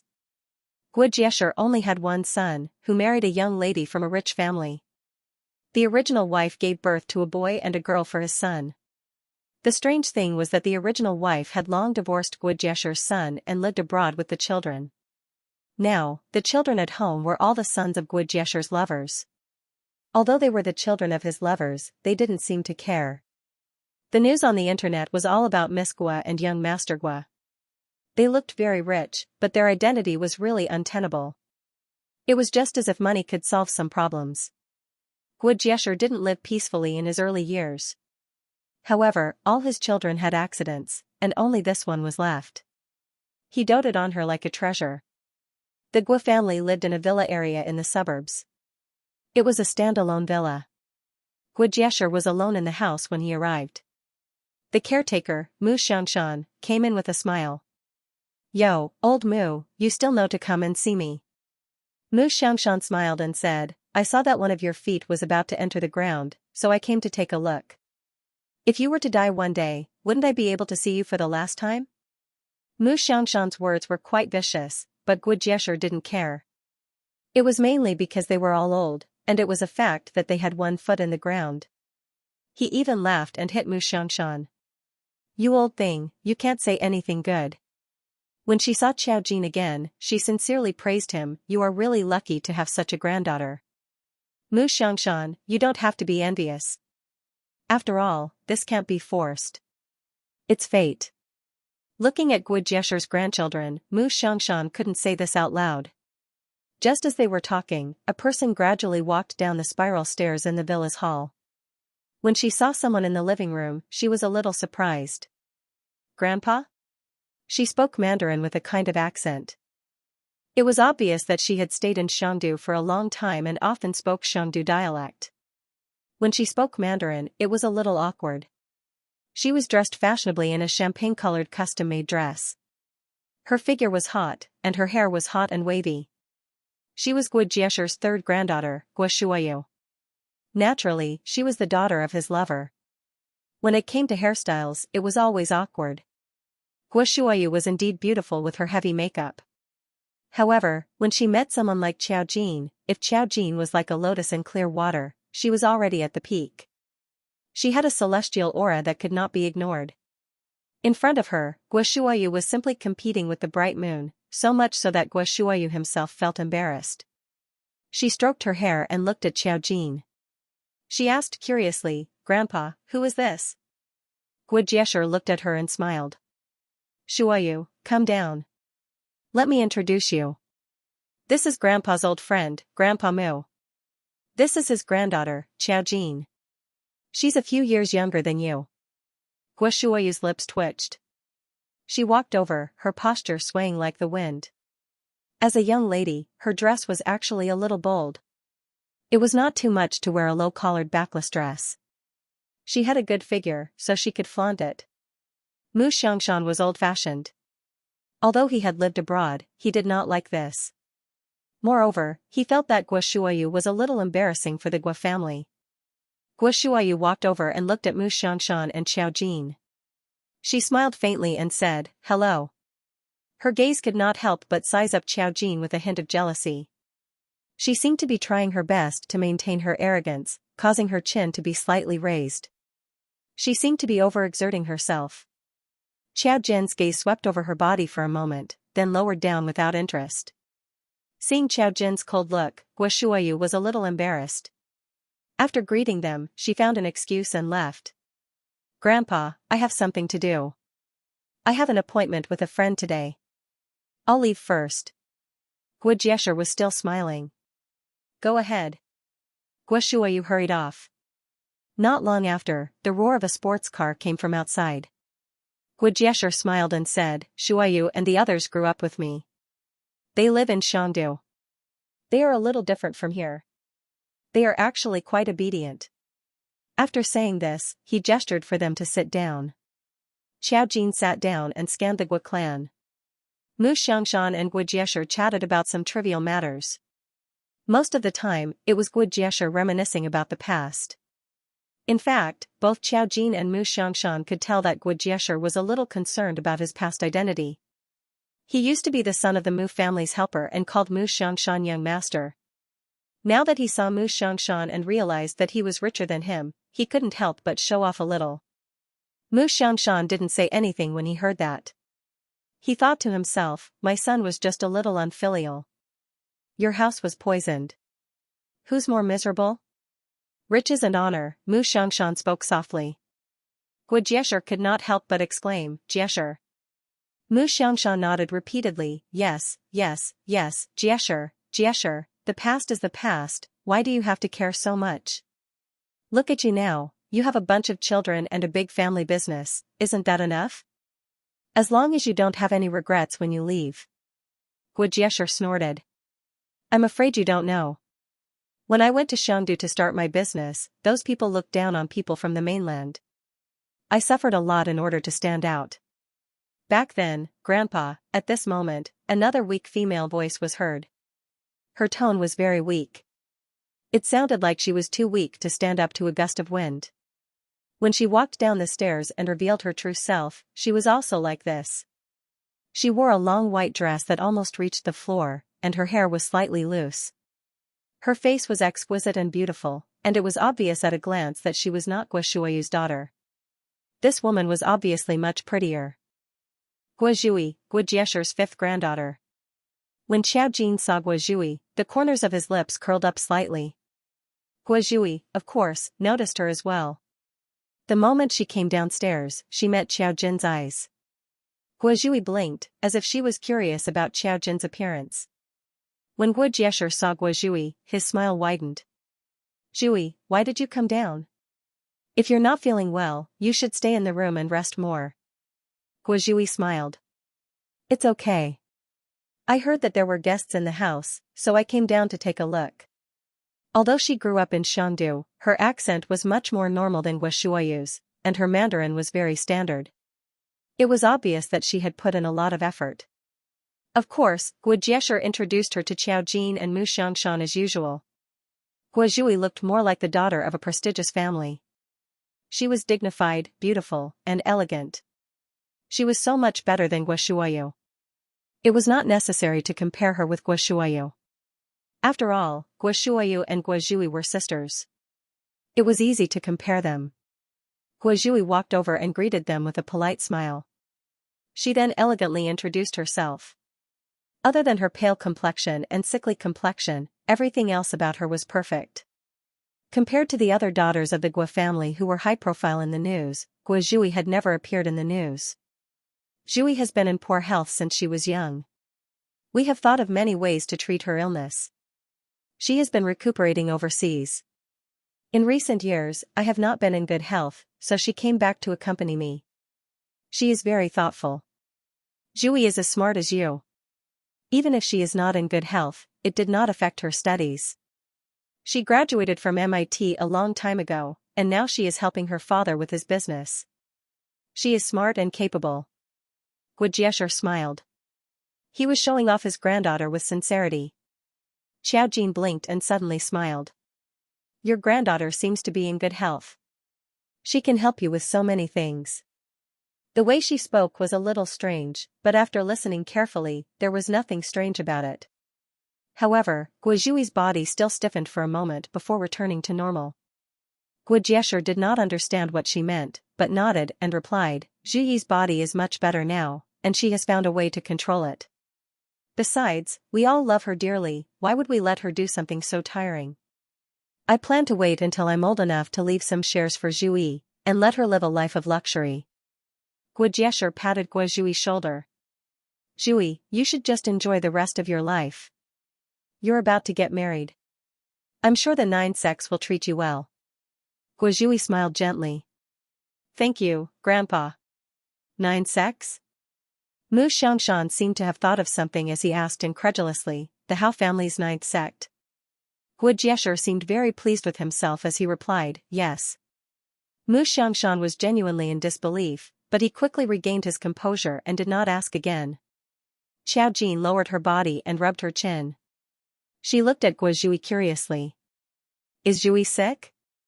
Her question was a little inappropriate, but no one would think there was a problem. Guozhui looked at him and smiled gently. It's just physical discomfort.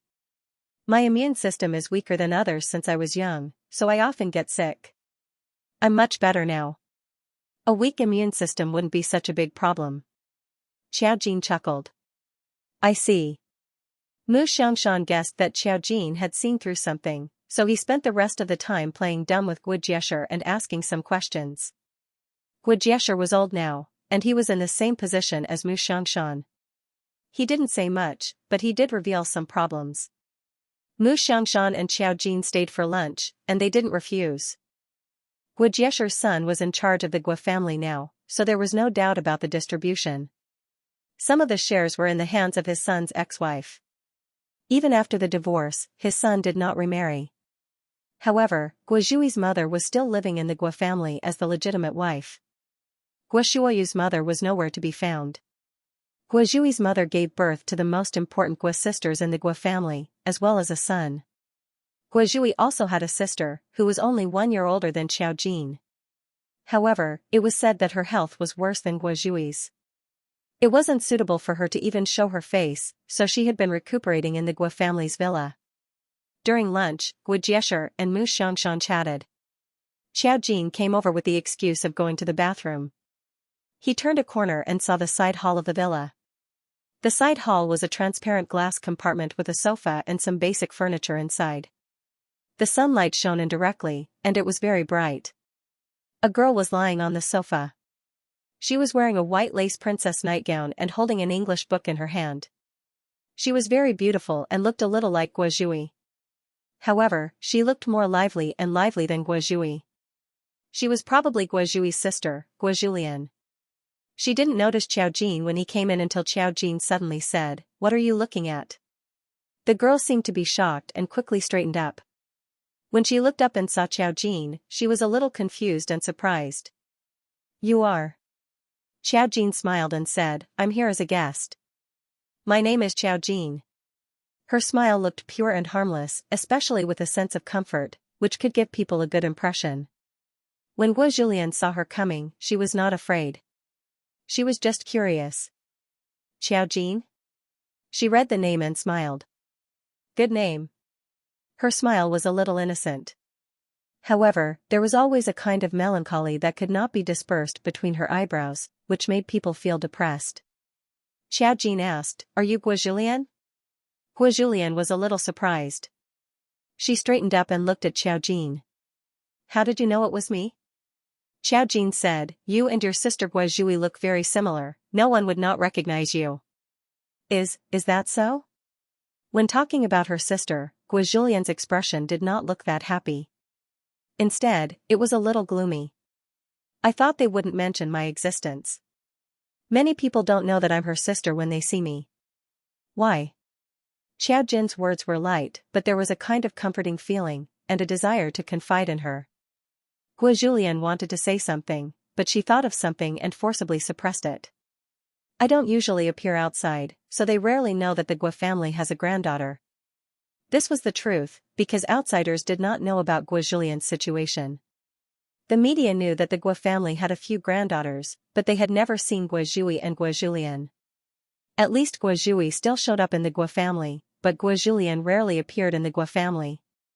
It didn't seem like she couldn't appear, but as if the Guo family had deliberately hidden her. Xiao Jin was about to speak when light footsteps came from outside. She looked up and saw Guo Zhui at the door. Her pitiful face seemed a little surprised that Xiao Jin was here. She smiled and said, "Miss Xiao, what are you doing here?" Xiao Jin also smiled and said, "I saw your sister and was curious, so I came to take a look." Guo Zhui did not expect her to be so straightforward. Under normal circumstances, Xiao Jin should not know that she had a sister. When Guo Julian looked at Guo Zhui, she did not have the sisterly love that she had imagined. Instead, she seemed a little reluctant to get close. She quickly stood up and said, "Sister, I'll go back to my room first." Then, she took the book and glanced at Xiao Jin. She left without saying goodbye. Guo Zhui was afraid that Xiao Jin would notice something, so she said gently and helplessly, "She's always like this. She doesn't like to talk about my identity in front of outsiders. Julian's body was weaker than mine since she was young, so she rarely appeared outside. So, very few people know about her. I didn't expect Miss Xiao to know. Of course, who doesn't know about the Guo sisters?" She pursed her lips, as if it was just a casual sentence, and then walked out. Guo Zhui looked at Xiao Jin's back as she left. Her eyes gradually darkened, as if she was thinking about something. When they arrived at the hall, Mu Xiangshan asked her, "Where have you been?" Xiao Jin said, I just went to the side hall and saw Gua Julian, Zhui's sister. Oh? Gua Jiesher tilted his head in surprise. Julian also came out for some fresh air. What a coincidence. He didn't seem to know anything. Xiao Jin retracted his gaze and chuckled. Yes, what a coincidence. Mu Xiangshan looked at Xiao Jin meaningfully, but he did not ask anything. After all, Xiao Jin would tell him everything when they returned. Gua Zhui followed him out. Coincidentally, someone came to report that young master Hao Jiuzong had arrived. Hao Jiuzong should be Gua Zhui's fiancé that was mentioned just now. Gua Jiesher's eyes also lit up as he said, oh, speak of the devil. I'll let you meet him. Mu Xiangshan, on the other hand, quickly turned his gaze towards Hao Jiuzong. He seemed very curious about this Hao Jiuzong. Xiao Jin had never heard of Hao Jiuzong. At this time, he also raised his eyes and saw a tall figure coming in from outside the Gua family's villa. He was indeed a tall, rich, and handsome man with a height of more than 1.8 meters. His appearance was perfect. Moreover, he had a strong appearance. His eyebrows were very thick, probably like what the older generation said about thick eyebrows and big eyes. When he walked, he was very imposing. Wearing a hand-sewn black suit, he strode forward with big strides, which was very eye-catching. Grandpa, Zhui. After coming in, Hao Jiuzong greeted them. When he saw Xiao Jin and Mu Xiangshan, he raised his eyebrows slightly.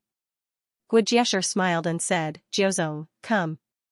This is Grandpa Mu Xiangshan, and this is his granddaughter, Xiao Jin. You should have heard of her. Sure enough, when he heard the name, the surprise in Hao Jiuzong's eyes gradually faded. He seemed to be surprised.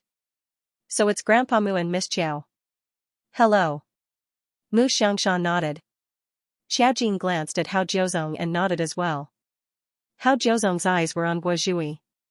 When he saw Gua Zhui come out, he walked over and put his arm around her shoulder. He was obviously affectionate and helpless. I told you not to leave the room unless it's necessary.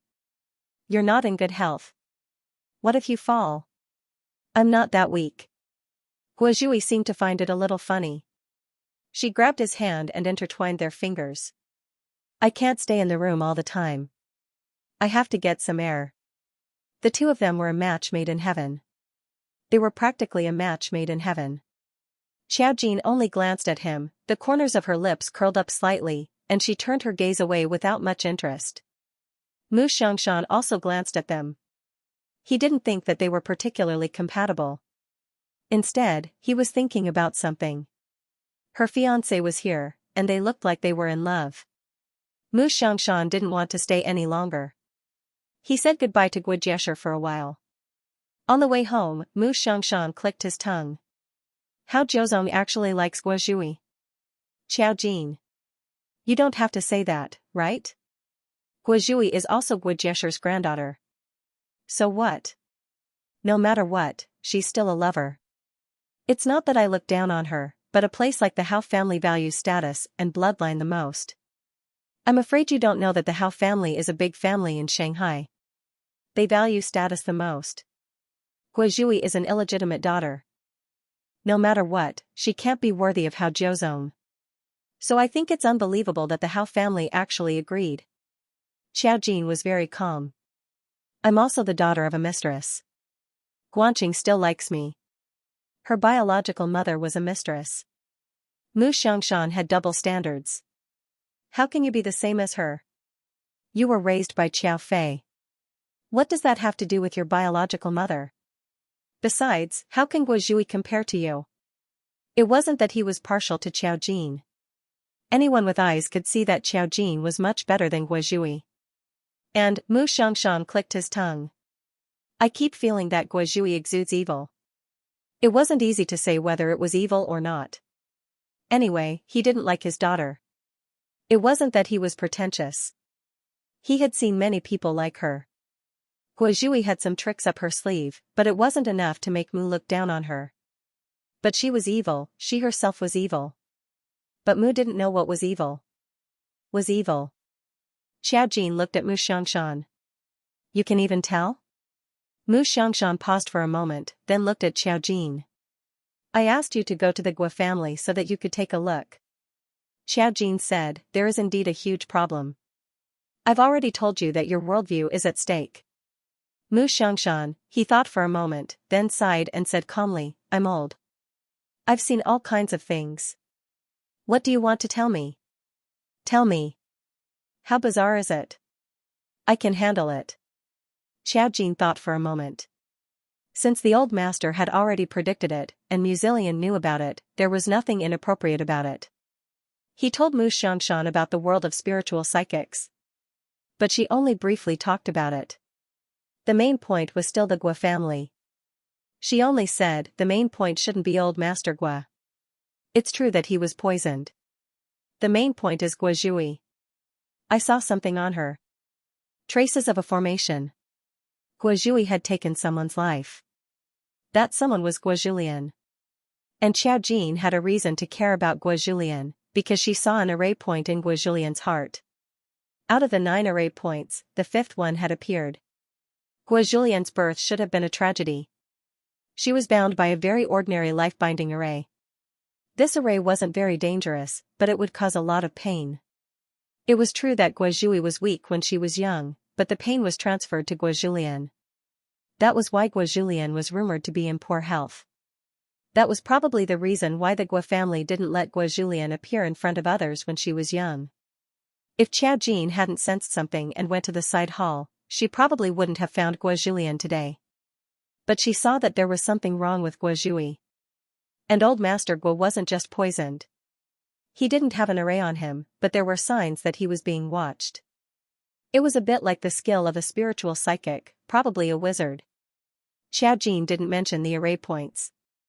She only told him about Gua Zhui and Gua Julian's life-binding array. Even so, it was enough to refresh old Master Gua's worldview. He was stunned for a long time before he said, I've heard some incredible things before, but I didn't expect them to be true. Xiaojin said, you'll get used to it. Mu Xiangshan, he looked at Xiaojin with a complicated expression. So you're not a fortune teller. You've become an array master. That's why you can see what's on Wu Jiesher's body. Xiaojin nodded. That's more or less what you said. Mu Xiangshan said, good girl, you were raised by the Mu family. If you have the ability, why don't you let the Mu family enter the world's top 100 sooner? Xiaojin. Do you think some things are free and don't have to pay a price? Mu Xiangshan sighed, but in the end, he clicked his tongue and said, I knew it, then how do we deal with the Gua family's matter? Xiaojin said, it's hard to say. If you want to solve it, you should tell Wu Jiesher and let him think about it himself. It's possible that he was poisoned by anyone in the Gua clan. The goal should be to make him die sooner. I can solve the life-linking array on Gua Zhui, but it depends on how things go. It was easy to solve, but there had to be a reason and cause. Since she was able to bind the life-linking array to the Gua sisters, there should be an array master by her side. Their mother should have a powerful background. However, he didn't show up today. And there had to be a reason. Of course, Xiaojin could jump out and directly solve Gua Julian's problem, but who knew what he was thinking? This was the Gua clan's matter, so Mu Xiangshan should take the lead. Xiaojin didn't have to take the lead. Mu Xiangshan obviously understood this. He lowered his head and pondered for a while, then said to Xiaojin, I'll take you to the Gua clan in the next few days. At the very least, we have to find out who poisoned Wu Jiesher. He suffered retribution at his old age, but I haven't heard of him doing anything outrageous. When we find out who did it, I'll deal with it and let him deal with it himself. Mu Xiangshan felt bitterly disappointed for the Gua clan to have such a scum. He saved Wu Jiesher this time as repaying the kindness of Wu Jiesher's father. Xiaojin nodded. Thinking about Gua Julian being the 5th array point, she thought about it and went to see Ping Yuan. After Ping Yuan was sent in, she didn't go to see him even once. She went to visit Ping Yuan. Ping Yuan was currently living in a place similar to a nursing home. He was having a good time with a bunch of old ladies and grandpas. Seeing Ping Yuan dancing around on the lawn with a bunch of old ladies and grandpas laughing happily around him, Xiaojin thought to herself that Ping Yuan was actually a lot less worrisome. She just didn't know what would be waiting for her when all 9 of them were gathered together. After a while, Mo Jiang called her and asked Xiao Jin when she would be free to visit her. Xiao Jin said, "If you have something to say, just say it directly." Mo Jiang laughed like a bewitching demon. Even through the phone, one could feel her seductive aura. "I've recently taken a liking to a female lead role in a film. Unfortunately, when I went to look for her, I wasn't qualified enough. So, I wanted to ask your boyfriend for help." When it was time to make use of her, Mo Jiang did not hesitate at all. Song Yanqing certainly had the ability to do so, but Xiao Jin felt that Mo Jiang was being unreasonable. "You should rely on your own abilities. Besides, this is my boyfriend. It's not appropriate for you to do this." Mo Jiang said, "Don't you want me to become famous quickly and make a lot of money?" Xiao Jin said with some concern, "Actually, you don't have to look for him. Why don't you look for the spirit group? It might be better. They'll definitely do their best to help you settle the matter of the female lead." Mo Jiang paused. "Are you sure?" Xiao Jin said calmly, "I'm sure. Since you've joined the spirit group, you should make use of any opportunities you can. They have to contribute to you, don't you think?" Mo Jiang said happily, "All right, I'll go look for them." Xiao Jin added, "Oh right, there might be another person in a few days." Mo Jiang immediately understood. After a moment of silence, she said, "Is it a man or a woman?" "A woman." "Why is it a girl again?" Mo Jiang clicked his tongue. "Can't it be a little fresh meat with 8 packs?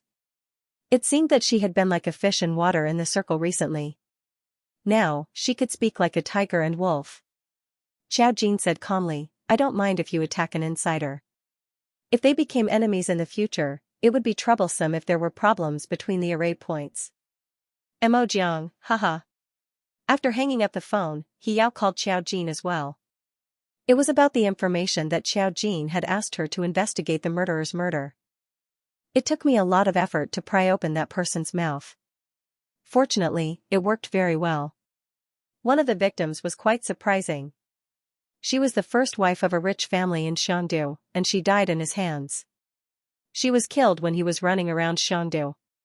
He committed 2 murders in Xiangdu, and his successful escape from Xiangdu was definitely related to this rich man's help.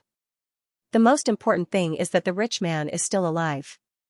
Xiao Jin had a bad feeling. "Who is it?" He Yao paused and said, "His name is Guijiesher. He has returned to the capital and has several children. His son is a bastard like him, but he probably didn't expect his father to be so ruthless.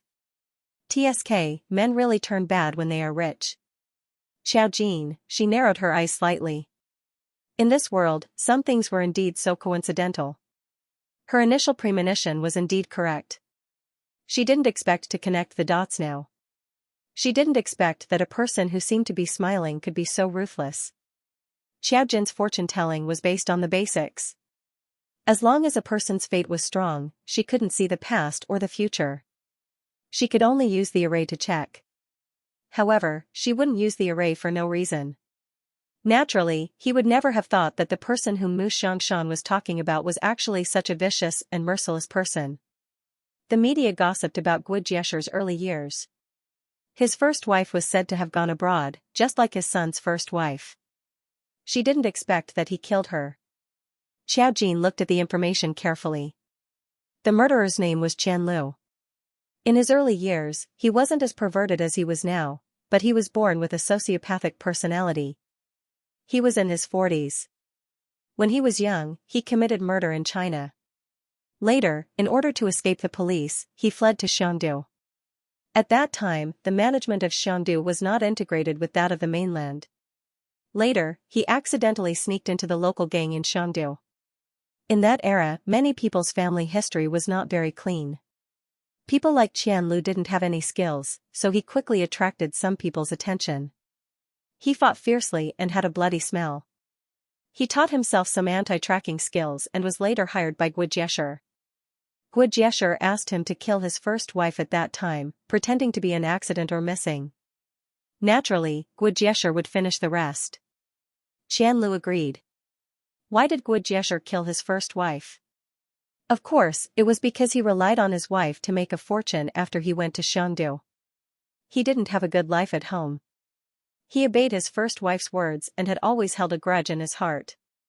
He was later called a smiling tiger because he did things with a smile and was more ruthless than anyone else. Guo Jieshi's first wife disappeared in this way. This case was only one of Qian Lu's crimes. Later on, he killed another person and escaped from Shangdu. He was a sociopath, but he was very trustworthy. After taking Guo Jieshi's money, he disappeared without a trace and never appeared in Shangdu again. In fact, he left Shangdu. He returned to China and continued to commit crimes. After that, he committed more than a dozen crimes, all at different times. If he had not targeted Xiaojin, he might not have been caught. They accidentally discovered Guo Jieshi's case, but it had been decades. According to him, he didn't even know where Guo Jieshi's wife's body was. It was extremely difficult to find it, so the police were still collecting clues after receiving the news. They hadn't rushed to the Guo family to arrest Guo Jieshi yet. In the end, Guo Jieshi was poisoned by his family. Thinking of his smiling face, Xiaojin couldn't help but sigh. There were some things that she couldn't think of. However, she had to give Mu Xianxia a head-on blow first. Let him see if this Guo Jieshi was worth saving. Therefore, she passed the information to Mu Xianxia. Old man, you should at least read this. Mu Xianxia, what? He received Xiaojin's information, which only contained the details of the Guo family's case. Mu Xianxia looked at the information and his entire body stiffened. This was the first time he had misjudged someone. After a long time, Mu Xianxia sighed. I really didn't expect him to be such a person. What a dramatic thing. Xiaojin smiled. Yes, if you feel embarrassed, we can call the police. The police will tell us how to deal with this kind of thing.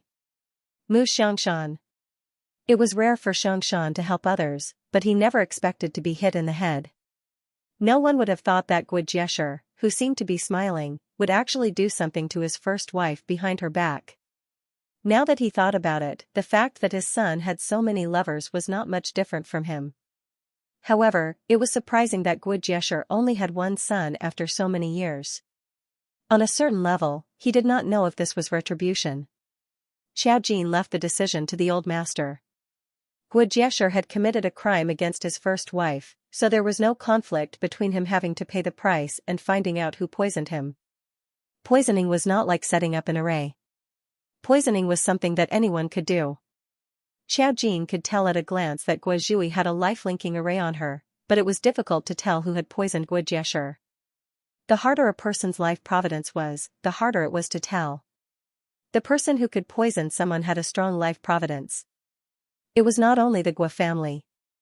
If it was to avenge his mother, then Guo Jieshi's son was not very suspicious. Actually, Xiaojin thought for a moment and said with a smile, if you want to kill Guo Jieshi, you can just poison him. He's already old, so it's easy to do it without anyone knowing. Based on Guo Jieshi's appearance, he seemed to be in poor health due to long-term poisoning. He had lived to this age, so it did not matter when he died. This was not Xiaojin's intention, but from a normal point of view, this was indeed a little surprising. You don't know. Mu Xianxia waved his hand. Guo Jieshi may seem gentle, but he's actually very decisive. I've heard that he never lets anyone he doesn't trust handle his food.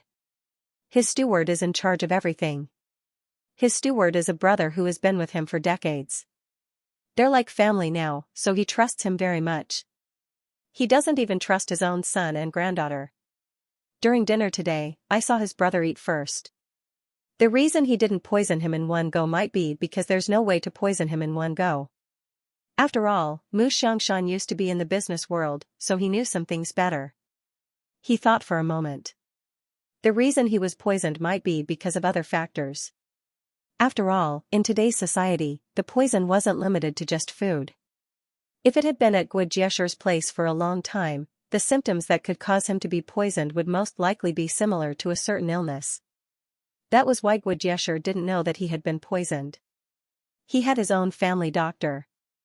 If it was an ordinary poison, how could he not be able to detect it? Xiaojin nodded and said, this matter has nothing to do with us. If you still want to save him, then tell him directly.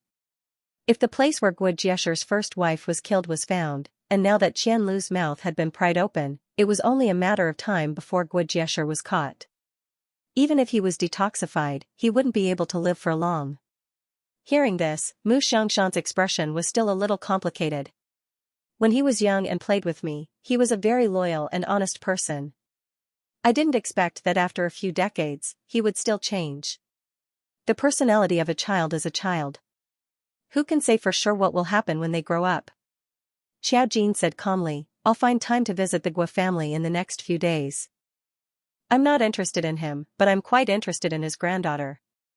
Mu Xiangxian was speechless. Guo Jiesher's poisoning couldn't be said directly. He didn't even know. If Mu Xiangxian went to say it, what was the reason? How could he tell? Instead, he would get into trouble. Xiaojin wouldn't say much. Anyway, the old man had his own assessment of this matter. If he felt that Guo Jiesher was worth saving, then he would save him. If he didn't want to save him, then he wouldn't save him. Guo Jiesher was already so old. In fact, many things were too easy for him. However, this was the way the world was. Even if some people committed heinous crimes, they might still enjoy their old age. No one could say for sure how strange fate was. Array masters carried karma, which corresponded to a sentence, the greater the power, the greater the responsibility. They had power that didn't belong to them, so naturally, they had to bear the corresponding shackles. The stronger the power, the bigger the shackles. But people's hearts were always unpredictable, just like Xiaojin was so Buddhist because she stood in a different position. She respected life. Even if there was something like karma, spiritual readers still had their own way to satisfy their desires if they wanted to obtain more. What bound them was not power, nor karma. It was themselves. If they had no morals, no compassion and respect for life, no matter how strong the karma was, it couldn't control them. Of course, it was impossible to go to the Guo family too frequently. Xiaojin planned to go in a few days. Song Yanqing happened to be free now. With free time, he asked Xiaojin to meet. They still met in the usual Chinese restaurant. The environment was quiet and secluded. When he saw Song Yanqing, he was wearing a white robe and was still cold and abstinent. Only his eyebrows revealed a gentle taste for Xiaojin. Did you encounter something strange again? Song Yanqing already knew about Qianlu's matter, but there was also Guo Jiesher's matter behind it. The Guo family and the Song family had no interaction, but he knew about the existence of the Guo family. It's not strange. Xiaojin took a sip of the tea in front of him and said softly, it's just a life-linking array and a person I need to find. Song Yanqing, what is a life-linking array? It doesn't sound like a good formation. Xiaojin thought for a moment and said, the life-linking formation is a little complicated. It's neither good nor bad. It depends on whether the person is willing to be bound. The life-linking array tied one's life to another's. If she died, she would die. If she lived, she would live. It's different from the life substitution array. The life substitution array is usually created when one party can't survive. If there's a formation master who falls in love with an ordinary person, it's very likely that he will use the life substitution array to ensure the safety of his other half. Song Yanqing was a little surprised.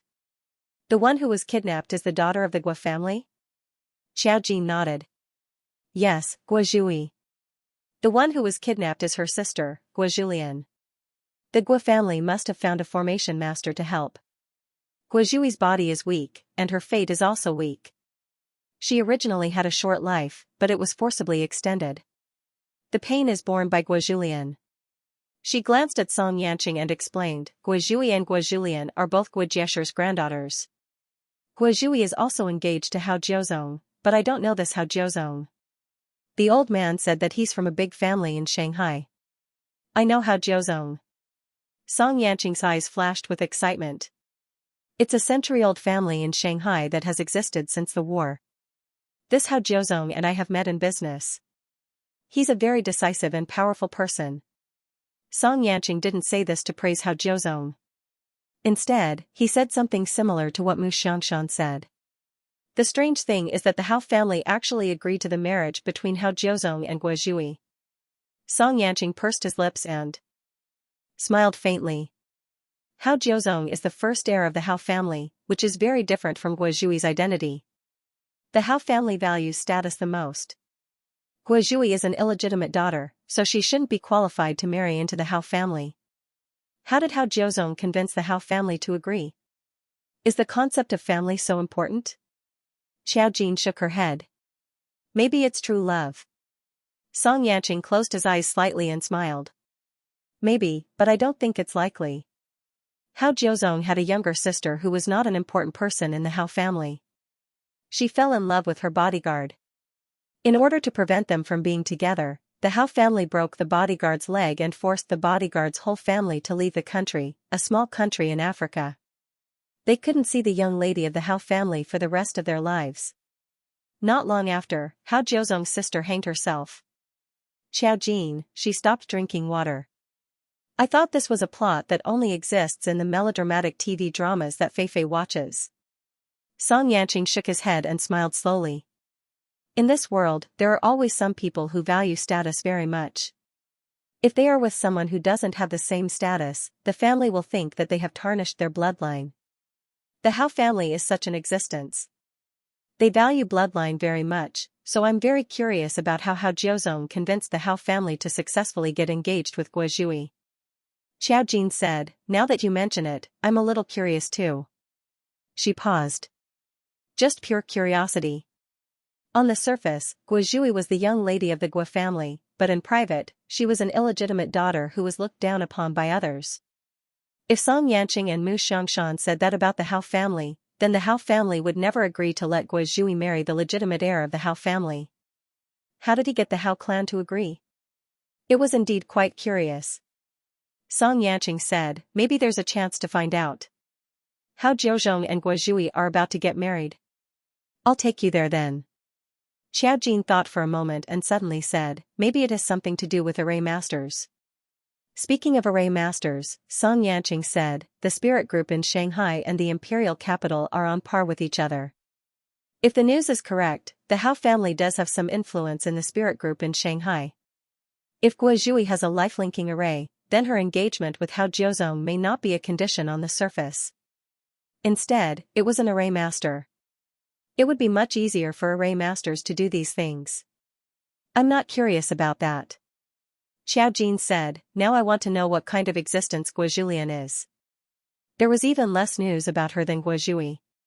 She carried array points with her, which was enough for Xiao Jin to pay attention to her. Song Yanqing said, Guozhulian? He had never heard of Guozhulian. He only vaguely knew that Guozhui had a younger sister, so he said, I'll check it out.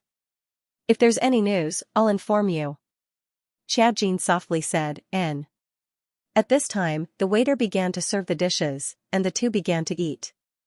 They came out to meet, so it was naturally not appropriate to talk too much about other people's affairs. After lunch, they had to ask Mo Jiang to eat again in the evening. Because they agreed that Xiao Jin would treat them. Mo Jiang had to shoot in the afternoon, so she only had time in the evening. Xiao Jin not only invited her, but also invited Meng Qingyu and Yang Qiulu. When Song Yanqing knew that he was going to see these women, he felt very strange. He always felt that there was no man around Xiao Jin, only him and the brothers of the Mu family. However, there were more and more women around her. They went to the set to pick up Mo Jiang, which was specially requested by Mo Jiang. This time, Song Yanqing drove in person. Because he was here to pick her up, he drove a relatively low-key private car. However, the logo of the car was too obvious, which clearly showed the amazing price of the car. Mo Jiang's recent scenes were in the capital. When the car stopped outside the set, it immediately shocked many people.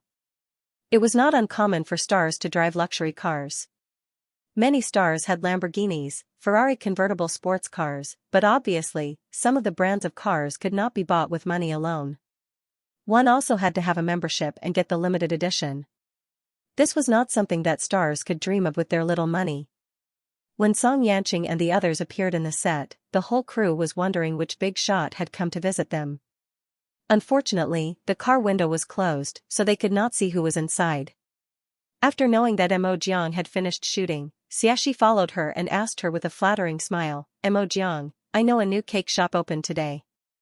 It tastes very good. You need to make an appointment to buy it. I have the qualification to make an appointment here. Do you want to go with me to try it?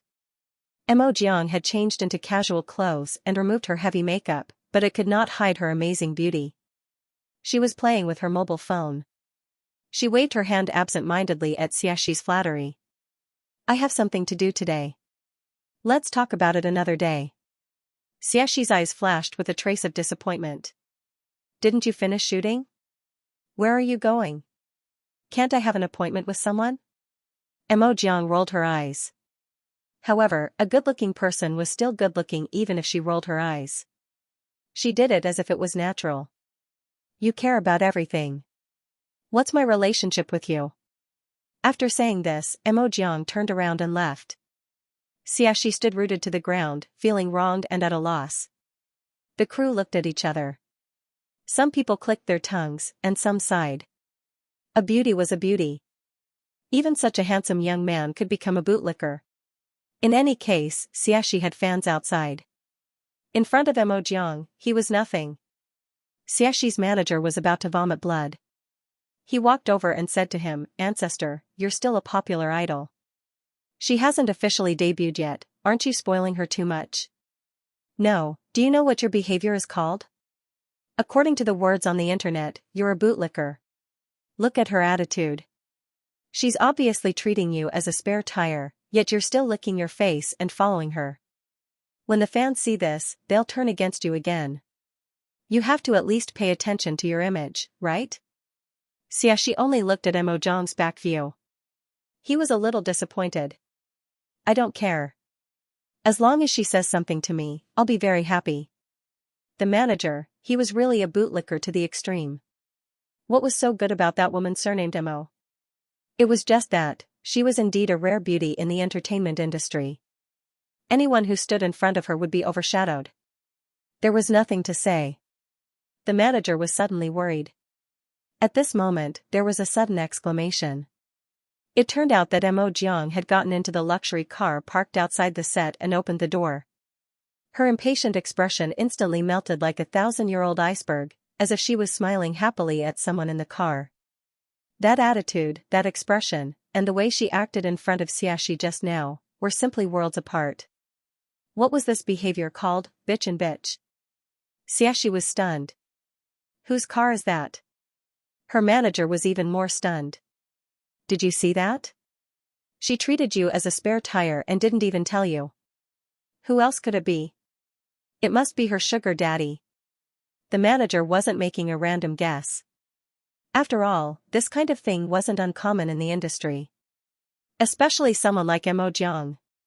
She was so beautiful, but she was so arrogant that she didn't even care about the male and female leads. When she was filming, her acting skills weren't good enough and she even rolled her eyes when the director said a few words. The female lead of this movie was an A-list starlet, but she didn't dare to be as arrogant as she was. People had long guessed that Mo Jiang was some sugar daddy's canary sent here to experience life. Otherwise, why would she be so arrogant? Most importantly, the entire crew didn't dare to say anything. Even though Mo Jiang's sugar daddy hadn't shown his face yet, the news had spread like wildfire. Now that they saw the car, everyone finally felt that it was within their expectations. Look, the sugar daddy finally appeared. It was indeed impressive. Just looking at the car, it wasn't something that could be bought with money. The license plate number was exactly the same. It was so dazzling that it could blind people. It was clear that the person in the car wasn't an ordinary person. Xiaxi watched as Mo Jiang got into the car and drove off in a few seconds. He suddenly felt a little dazed and couldn't help but lower his head and mumble, "What can I do to make her smile so happily at me?" The manager? Are you crazy? What's the point? The point is that her sugar daddy is here and you still want to suck up to her? So what? Xiaxi insisted. She didn't do it willingly. I understand that she just wants to be famous. I don't care. The manager? Why didn't she see that Xiaxi could be so good at licking people? After Mo Jiang got into the car, she flashed a bright smile at Xiao Jin. Xiao Jin saw the group of people from the film crew looking at them with shock, envy, and jealousy. He immediately said, "Won't others misunderstand if she's like this?" Song Yanqing looked at the group of people outside and also glanced at Xiaxia in the distance. The corners of his lips curled up as he said with a smile, probably. Then, he drove the car away. Misunderstand what? Mo Jiang didn't care. Those people are always wondering if I'm being kept by someone. I'll just let them misunderstand. Even if I'm being kept, I'll be kept by the best person, don't you think so?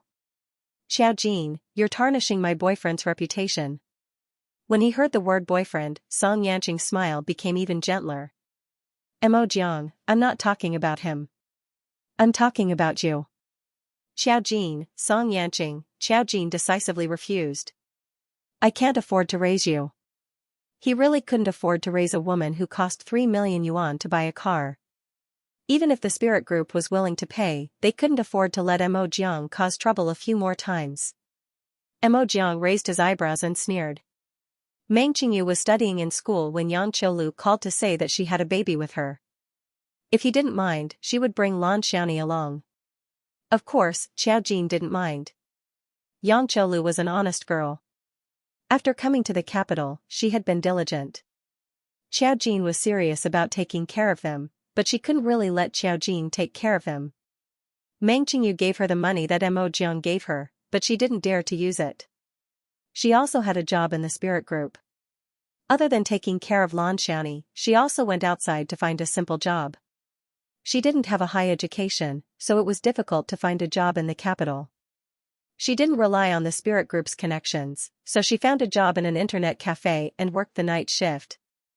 She was in good spirits now and realized that not resting much wouldn't affect her body, so she came up with this idea. In general, she was a very hardworking and down-to-earth girl. Meng Qingyu came with Yang Qiulu. She thought that Xiaojin had invited them alone, but when she saw Song Yanqing, her eyes almost popped out. She knew Xiaojin, this fairy-like boyfriend. Every time she saw him, Meng Qingyu would think of the group of ugly male classmates in school. Occasionally, there would be a few good-looking ones. Compared to Song Yanqing, Meng Qingyu instantly felt that this was completely delaying her rhythm of finding a boyfriend. Indeed, only an immortal was worthy of an immortal. She sighed in her heart. Xiaojin chose the cherry blossom restaurant that he had been to before. After all, the food here was really delicious. Meng Qingyu and Yang Qiulu came and sat down in a private room. When Lan Xiaoni saw Xiaojin, she called out sweetly, "Sister Xiaojin." Xiaojin smiled and nodded.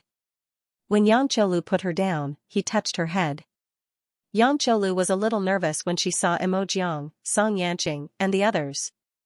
Although she was brought to the capital and her situation was much better, she was still a little timid. Seeing people like Xiaojin and the others, there was always a feeling of inferiority. However, Xiaojin and the others were very friendly, and this sense of inferiority would gradually fade as they got along. Mo Jiang, on the other hand, was much more casual. He handed the menu to Yang Qiulu and Meng Qingyu and said, "Feel free to order. Xiaojin is treating. She recently made a fortune." Xiaojin chuckled while Yang Qiulu shyly let Meng Qingyu order. Meng Qingyu wasn't so restrained and asked Mo Jiang curiously, "You and that Xiaxia are on the hot search list again. I saw many of his fans scolding you. Are you and Xiaxi real?" Meng Qingyu had asked about this before, but at that time, she thought it was fake. Now that she saw it on the trending searches, of course she had to ask. Mo Jiang said casually, "Of course it's fake. Why would I date him?" Meng Qingyu was shocked. "If you don't like him, why did you create a scandal with him?" "My manager said that creating a scandal is good for me. At any rate, I haven't officially debuted yet." Mo Jiang blew on her nails. "Besides, Bei Tai is trying to be nice to me. Why should I reject him? If I reject him, wouldn't I be hurting his heart?" In order to not make him sad, I had no choice but to create a scandal with him. Everyone, she was simply a scumbag. Even Meng Qingyu felt that Mo Jiang was going overboard. She pointed at her and said, "Scumbag." Mo Jiang raised her eyebrows. "Say that again?" Meng Qingyu was instantly terrified. After all, Mo Jiang was a super powerful array master. She couldn't afford to offend her. She couldn't afford to offend her. Xiaojin and the others ate together, so the conversation became more casual. Xiao Jin and Song Yanqing weren't talkative people. Yang Cholu was also more sensitive and introverted, so she didn't like to talk much. She had been eating quietly or feeding Lan Xiaoni. Meng Qingyu and Mo Jiang were the only ones talking the whole time. Most of it revolved around Mo Jiang's news. After all, Mo Jiang was in the entertainment industry now, so he knew a lot of news and gossip. Meng Qingyu was very interested. Song Yanqing and Xiao Jin sat together. While eating, Xiao Jin's phone received a text message. Song Yanqing subconsciously looked down and saw it. Goddess Xiao, I like you. May I have the honor of treating you to a meal?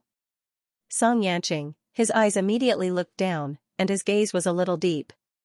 When Xiao Jin lowered his head, he naturally saw it too. Then his gaze met Song Yanqing's. Both of their eyes were very calm. Only his eyes looked deep, as if there were waves rolling and surging. Xiao Jin said very naturally, occasionally, there will be such harassing messages. Song Yanqing, after all, her phone number wasn't a secret. It was registered in school. Someone would try to find out Xiao Jin's number and send him a message from time to confess. Xiao Jin's method was to block the number. After all, she could prevent people from harassing her openly, but she wasn't good at the information network.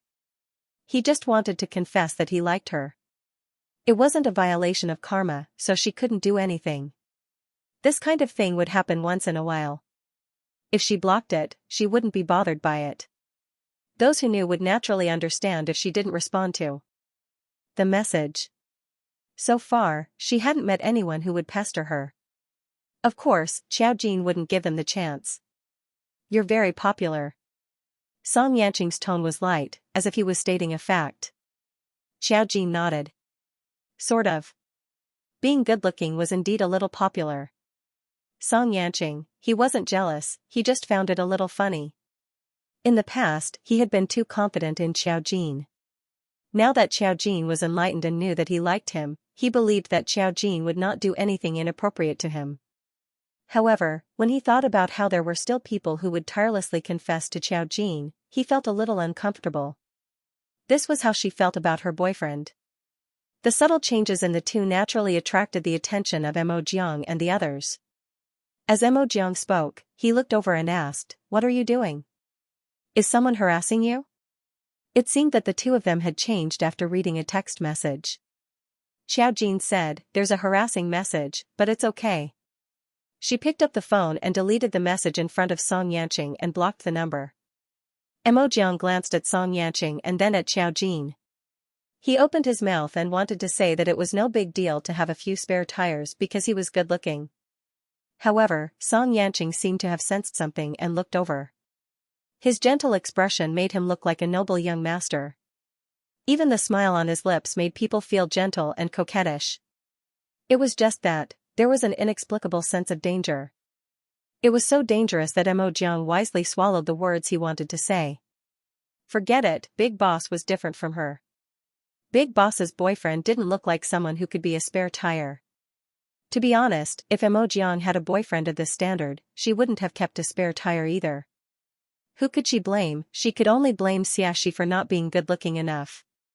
After the meal, Song Yanqing and Xiao Jin sent Meng Qingyu and the others home. Mo Jiang usually lived in Meng Qingyu's house. But recently, she had taken a fancy to a detached villa and wanted to buy it. Considering the fact that the villa was worth hundreds of millions, Mo Jiang was now working hard to accept acting roles. After sending her home, Xiao Jin and Song Yanqing left. After dinner, it was getting late. Song Yanqing drove her directly back to the Mu family. The atmosphere in the car was light. Now the weather was getting colder, and the temperature in the car was getting lower. Song Yanqing turned on the heater and asked Xiao Jin, "Are you cold?" Xiao Jin shook her head and said, "It's a little stuffy." Song Yanqing turned off the heater again and asked her, "When is the holiday?" Xiao Jin thought for a moment, "It should be soon." Song Yanqing, "It should be?" Xiao Jin, as a person who seldom went back to school, Xiao Jin said that it was not appropriate. She smiled. Song Yanqing shook his head helplessly and said with a smile, "You." The car arrived at the Mu family. Song Yanqing parked the car outside the glass villa of the Mu family. When he got out of the car and was about to open the door for Xiao Jin had already gotten out of the car. He looked at Xiao Jin. His eyes flashed, and he only said, "Rest early." Xiao Jin nodded and said, "You too. Good night." When she was about to enter the gate, Xianxia stopped her again. "Xiao Jin." There seemed to be some helplessness in his voice. Xiao Jin turned back. Xianxia's tall figure came over and held her wrist. He sighed, "Forget it. I'll do it myself." As he spoke, he lowered his head and kissed Xiao Jin on the corner of her lips. The kiss was very light, but it was much deeper than before. He stopped at the corner of Xiao Jin's lips for a second and then moved to her tender red lips. It felt very soft, like cotton candy. It was just a gentle kiss. When he looked up, he saw Xiao Jin's unsurprised expression. He said with a smile, "This is the routine. Good night." In fact, Xiao Jin didn't feel much. She just felt a little itchy. Now, she didn't feel anything strange about Xianxia's touch. She just simply felt it was a little itchy. Kissing was a strange feeling, she thought, but it was good. She smiled, "Okay. Time, she could go into the house." Upstairs, someone angrily slammed the window shut. "Damn, my eyes." Musichu was lying on the sofa reading a book with his head tilted. Hearing Musilian's complaint, he asked coldly, "What's wrong?" Musilian said with jealousy, "Someone is showing off their love. Isn't it a little too much?" "Musichu, why didn't you feel that way when you had a girlfriend? How can it be the same?" Musilian was not convinced. "I have never brought my girlfriend home. You see, in broad daylight, the Chow family doesn't carry people anymore." "Musichu, there are 2 Chow family members in our house. Which one are you referring to?" "Musilian, the most shameless one." "Musichu," he turned over and whispered, "Crazy." Then he ignored Musilian. Musilian was still a little unconvinced. Since Xiao Jin had entered the house, he opened the door and went downstairs to the living room. Fortunately, he bumped into Xiao Jin. Musilian clicked his tongue and said, "You're so lovey-dovey. How dare you commit a crime in broad daylight?" Xiao Fei was watching TV in the living room and didn't know what was going on. When he heard Musilian's sarcastic tone, he immediately scolded him. "What's wrong with you? What are you doing in your brother's room? Don't disturb his studies." "He's studying my ass. He's reading comics too. Why don't you scold him? His studies aren't affected by comics either. Unlike you?" Xiao Jin entered the room and saw Musilian's sarcastic tone. Furthermore, she definitely knew that Musilian had seen them from the window, so she didn't feel embarrassed. Such things were normal between couples. Musilian had many girlfriends himself. Xiao Jin would be a fool to believe that he was still that innocent. She ignored Musilian and said to Xiao Fei, "I'm back." Xiao Fei turned around and smiled at her. "You're back. Did you have fun outside with Lord Song today?" Xiao Jin nodded. Musilian immediately said, "You guys didn't bring me along?" Xiao Jin said, "Why should I bring you along?" Musilian was speechless. His words were so self-righteous that Musilian didn't know how to respond. He felt a little sad. After all, they were friends who had gone through life and death together in a special world. They were different from ordinary people.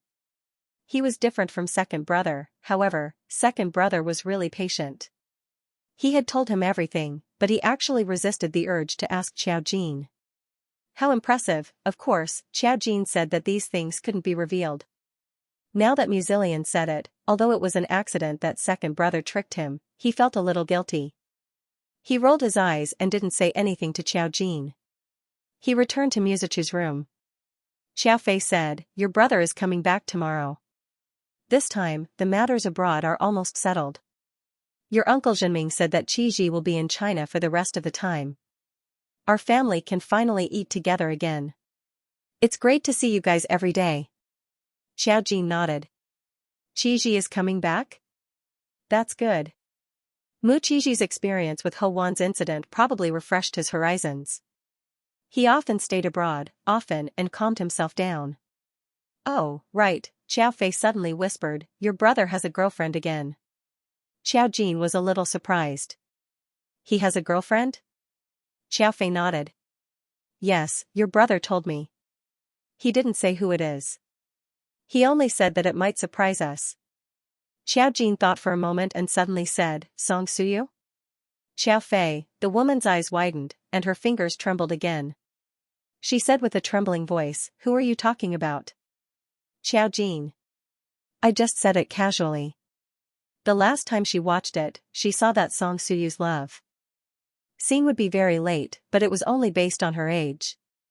However, her life was set quite late, which meant that Song Suyu would get married very late. Mu Qizhi was the same. Now that Xiao Fei said this, she suddenly thought of Song Suyu. And when she suddenly appeared, it was often true, so she said Song Suyu's name. However, it was obvious that Xiao Fei didn't know yet. She seemed to find it hard to accept. How do you know? Is the Song Suyu you're talking about Lord Song's sister? Xiao Fei wasn't very familiar with Song Suyu. He had only seen her once or twice in the Song family. The Mu family didn't know much about Song Yanqing's sister. After all, they didn't have much contact with the Song family. Song Suyu had never been to the Mu family either. Xiao Fei only knew that Song Yanqing's sister was called Song Suyu, and she wanted the two families to meet officially. Now that she heard Xiao Jin suddenly say that the boss's girlfriend might be Song Suyu, her eyes almost popped out. Don't scare me. Xiao Jin said. I'm not scaring you. Maybe I'm wrong. Then why did you suddenly say his sister's name? Xiao Fei was stunned. It was already a miracle that her daughter could hook up with the young master of the Song family. If the boss's girlfriend was Song Yanqing's sister, how much smoke was coming out of the Mu family's ancestral graves for such a good thing to happen? When Xiao Fei wanted to continue asking, Xiao Jin found an excuse and slipped away. Xiao Fei still didn't believe it. She was a little uneasy, so she called Mu Qizhi directly. Mu Qizhi was preparing to return to China, so he was surprised to receive a call from his mother. What was even more surprising was that Xiao Fei asked him directly on the phone, Qizhi, tell me honestly, is your girlfriend's surname Song? Mu Qizhi was a little surprised. Mom, how did you know? He and Miss Song had only confirmed their relationship yesterday. He didn't even think about it before.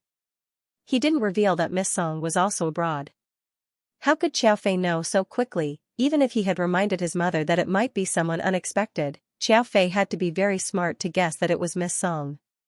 Song Suyu is Lord Song's sister? Xiao Fei was even more incredulous. Her voice was a little louder. Mu Qizhi was even more surprised. He sighed and said, Mom, don't be so agitated. It's indeed Miss Song Suyu. It's just that we only confirmed our relationship yesterday. Whether it's stable or not is another matter. Don't be too agitated. I don't plan to bring her to meet you for the time being. Neither you nor the Song family should know about this. He also knew about the relationship between Xiao Jin and Song Yanqing. Could it be that Song Suyu had told her brother about it? Xiao Jin said so. Xiao Fei stammered, how did you get together with Miss Song? You and Xiao Jin are really doing big things without saying a word. Mu Qizhi, he found it a little funny. How could this be considered a big deal? Fate had arrived. He and Song Suyu had naturally met. Previously, no one had this idea. They were just giving it a try. Some things, who could say for sure? Xiao Fei said, forget it, forget it. We'll talk about it when you come back. Mom doesn't think it's a big deal. It's just that it's too surprising. You're already so old. How can I control you, Mu Qizhi? Xiao Fei hung up the phone. When she saw Mu Xianxia return with a worried look, she didn't have time to ask him what had happened. She just announced the good news. Dad, let me tell you a piece of good news. Your eldest son has a girlfriend. Guess who it is? Mu Xianxia had just investigated Gui Jiesher's matter and was now vexed. When he heard this, he said in annoyance, it's normal for him to have a girlfriend. Look at your surprise. Which golden phoenix did he find? Could it be from the Song family? Xiao Fei. Why did all of you know but he didn't? Mu Xianxia saw Xiao Fei's dumbfounded expression and was instantly speechless. The one from the Song family? Perhaps it was because of surprise, even Mu Xianxia's voice rose an octave, which was rare. Xiao Fei, I heard him say that. It seems to be true. Mu Xiangshan was shocked. Because of the shock, he looked at Xiao Fei. Capable. Xiao Fei? Dad, I don't quite understand what you mean. Mu Xiangshan clicked his tongue. The son and daughter that they gave birth to actually wiped out the Song family in one fell swoop. They only have one daughter and one son. Xiao Fei, she was also stunned. She blinked her eyes and said, how would I know that they did such a big thing without saying a word? I was quite surprised when I found out. It was very sudden. I remember that Qiji didn't know the young lady of the Song family. I've only seen her twice. She's very elegant and beautiful. They didn't even speak much. It was just that Song Suyu had greeted the Mu family when he received them. It could be said that Xiao Jin's relationship with Song Suyu in the family was better than Song Suyu's. He didn't expect that his boss would suddenly know Song Suyu. How did they know each other? How did they confirm that they were dating? He was really curious. Xiao Fei had already expected the storm that Mu Qiji might face when he returned home tomorrow. One had to know that there were a few gossip fanatics in the family. Xiao Jin and the others didn't seem fanatical, but they always knew what was going on. They must be gossiping behind his back. Amazing, amazing. Mu Xiangshan also sighed. After all, he really didn't expect Mu Qiji to know Song Suyu. No one expected it. It was quite a sudden thing. It seemed that they still had to come back to find out what the situation was. It was just that Xiao Jin had a relationship with a noble young master like Song Yanqing. Now, Mu Qiji was dating his sister. TSK, Xiao Fei's son was outstanding. His daughter could even hook up with Lord Song. He didn't even have any intelligence back then. Why did he focus on having children? Each one was more outstanding than the other. Seeing Mu Xiangshan's expression, Xiao Fei knew that Mu Xiangshan was up to no good. Although he was a little surprised, he couldn't help but feel happy. I didn't expect it to be the eldest daughter of the Song family. Now I can rest assured. It wasn't that they would definitely get married, but the incident between Mu Qiji and Ho Wan had left a shadow in Xiao Fei's heart. Now that Mu Qiji had found Song Suyu, there was a guarantee. The two of them could continue to date peacefully without causing any trouble. It was just that in the future, if they broke up, would it be awkward? It wasn't that she didn't trust the two of them, but it was impossible to be certain about such things. There were benefits to this marriage, but he was also afraid that there would be disadvantages in the future. Don't worry about what? Mu Xiangshan clicked his tongue. When he thought about Gui Jiesher's situation, he still felt a little vexed. It was a little too much to not save him, but when he thought about what he had done, he was already so old. How could he be so ruthless when he was young? Mu Xiangshan sighed in the end. He didn't want to get involved in the poisoning. To put it bluntly, with Gui Jiesher's character, how could he explain how he knew? He would most likely suspect Mu Xiangshan. He could even lay his hands on his own wife. He was an old man who lived one day at a time. He still wanted to live a few more years and not get involved in the Gui family's matters. He also had to remind Xiao Jin that even if he had the ability, he shouldn't get involved with a family like the Gui family. Who knew what the other party would do? Xiao Fei and Mu Qiji were curious, but they could only wait until Mu Qiji came back tomorrow. Before they came back, Xiao Jin's matter was dealt with first. 4. Example, the Gui family's matter. Although Qianlu said that he forgot where he killed Gui Jiesher's wife and threw her body, he still remembered that he had killed so many people. The police investigated in the direction he said and finally found Gui Jiesher's wife's body. Qianlu mixed up her body with another dead person's. Fortunately, Gui Jiesher's wife's body was not thrown in a dark corner or in the sea, but in the wild. It was just that the wild was a dense forest, and no one had visited it for many years. When the police found the body with a police dog, it had already turned into a pile of bones. They preliminarily identified the bones as a woman, and the other people Qianlu killed in Shandu were all men, so the possibility of this woman being Gui Jiesher's wife was very high. Because it had been a long time, it was difficult to verify the identity, but the police contacted Gui Jiesher's son, Gui Zicheng, and asked him to provide information. Through the comparison of current technology, it was finally confirmed that the bones were indeed Gui Jiesher's wife, Lei Yonglan. Now that the identity was verified, and with Qian Lu's statement, even though Guo Jiesher was now very old, he was still taken away by the police for investigation. This sudden incident, of course, caused a sensation in the entire Guo family. Guo Jiesher was taken away at night. It was said that the Guo family did not sleep at all that night, completely stunned by the sudden news. How could the younger generation of the Guo family know what happened in the past? Strangely, there was news that the police took Guo Zicheng away at that time. He did not seem surprised that the police took his father away and accused him of hiring someone to kill. Mu Xianxia learned the news the next day when he got up. Because Xiao Jin was also an insider, Mu Xianxia waited for her to wake up at the dinner table and asked her, "Do you think it could be Guo Jiesher's son?" Xiao Jin thought for a moment and said, "According to what you said, it's not impossible." Guo Zicheng was Guo Jiesher's son, and the father and son had a good relationship for so many years. Guo Jiesher certainly did not guard against him. Only Guo Zicheng had the best opportunity to make a move. Mu Xianxia frowned and said, "People outside say that Fu Gui and Guo Zicheng have a good relationship. If it's really Guo Zicheng, did he already know that his mother's death was related to his father?" Xiaofei woke up early in the morning and heard the two of them talking about gossip that she didn't understand. She immediately interrupted the conversation forcefully. "What do you mean that the father is related to the mother's death? What kind of melodramatic plot is that?" Xiao Jin glanced at Xiaofei, then looked at Mu Xianxia and nodded, "It's very possible." No matter how good the relationship between father and son was, and no matter how much he knew that his father had hired someone to kill his mother, it was possible for him to have a twisted mind. It was understandable for Guo Zicheng to secretly make a move, but it wasn't enough to completely erase the suspicions of the other Guo family members.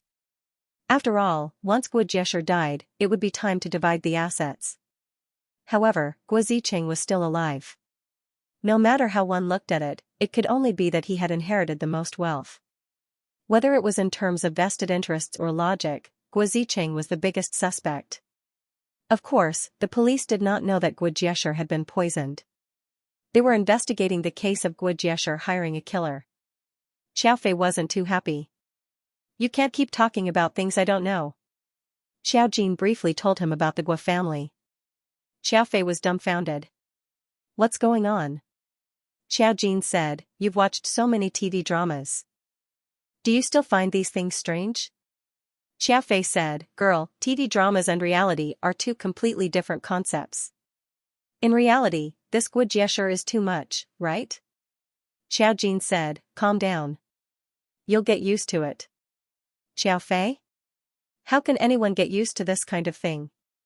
"How scary," Mu Xianxia sighed. "I'll go see him today."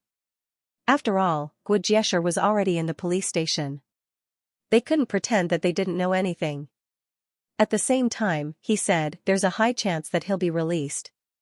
It's been too long, and Guo Jiesher is so old now.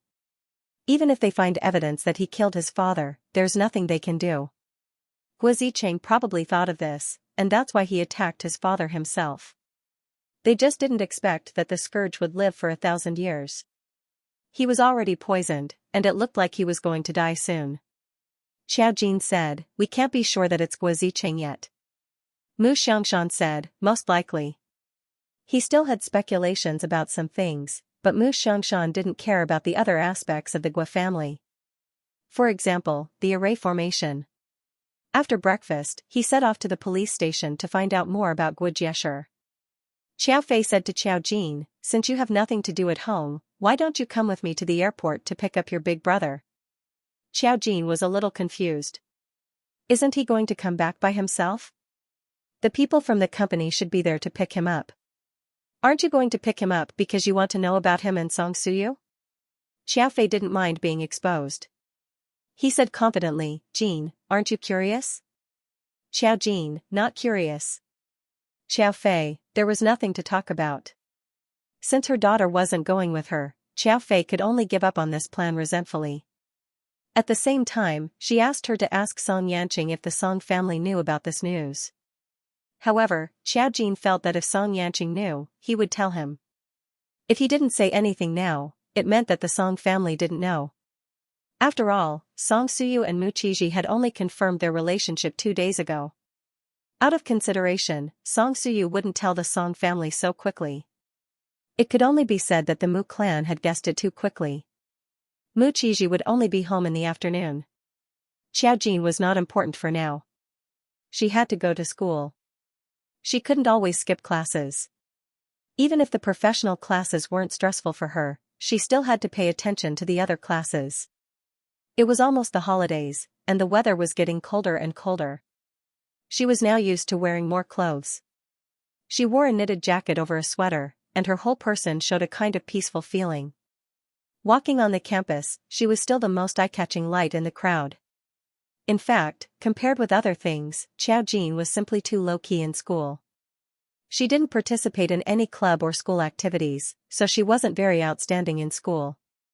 Even if she was the campus belle, she wasn't very conspicuous. In addition, she didn't participate in any competitions. She wasn't as outstanding as Musichu and the others. Now the students had tacitly agreed that Xiaojin was a beautiful vase. Even if she was the first in the professional class, so what?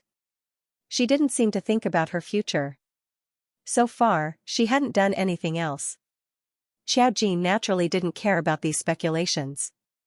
He returned to school for a day, and then it was time for the holidays. During the weekend, the teacher looked for Xiaojin to have a chat. He wanted to know what Xiaojin thought about the future. After all, he would be in his 4th year next semester, and he would have to start preparing for graduation. After all, this was Yanhui University. Xiaojin was simply an anomaly. Even now, he still hadn't made any preparations. The teacher was confused. Xiaojin's answer was naturally to leave it to fate. The teacher was speechless.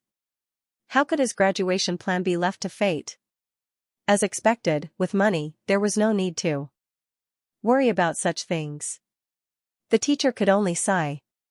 After school, Xiaojin didn't get the driver to pick him up.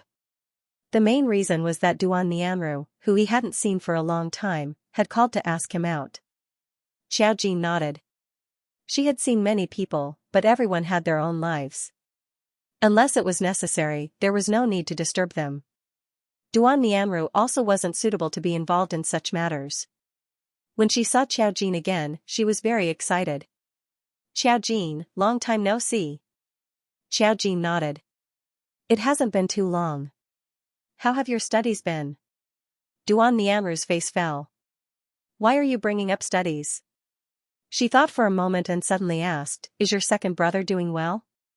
Xiaojin grunted and said with a smile, you mean Chi-Chu? He's doing well.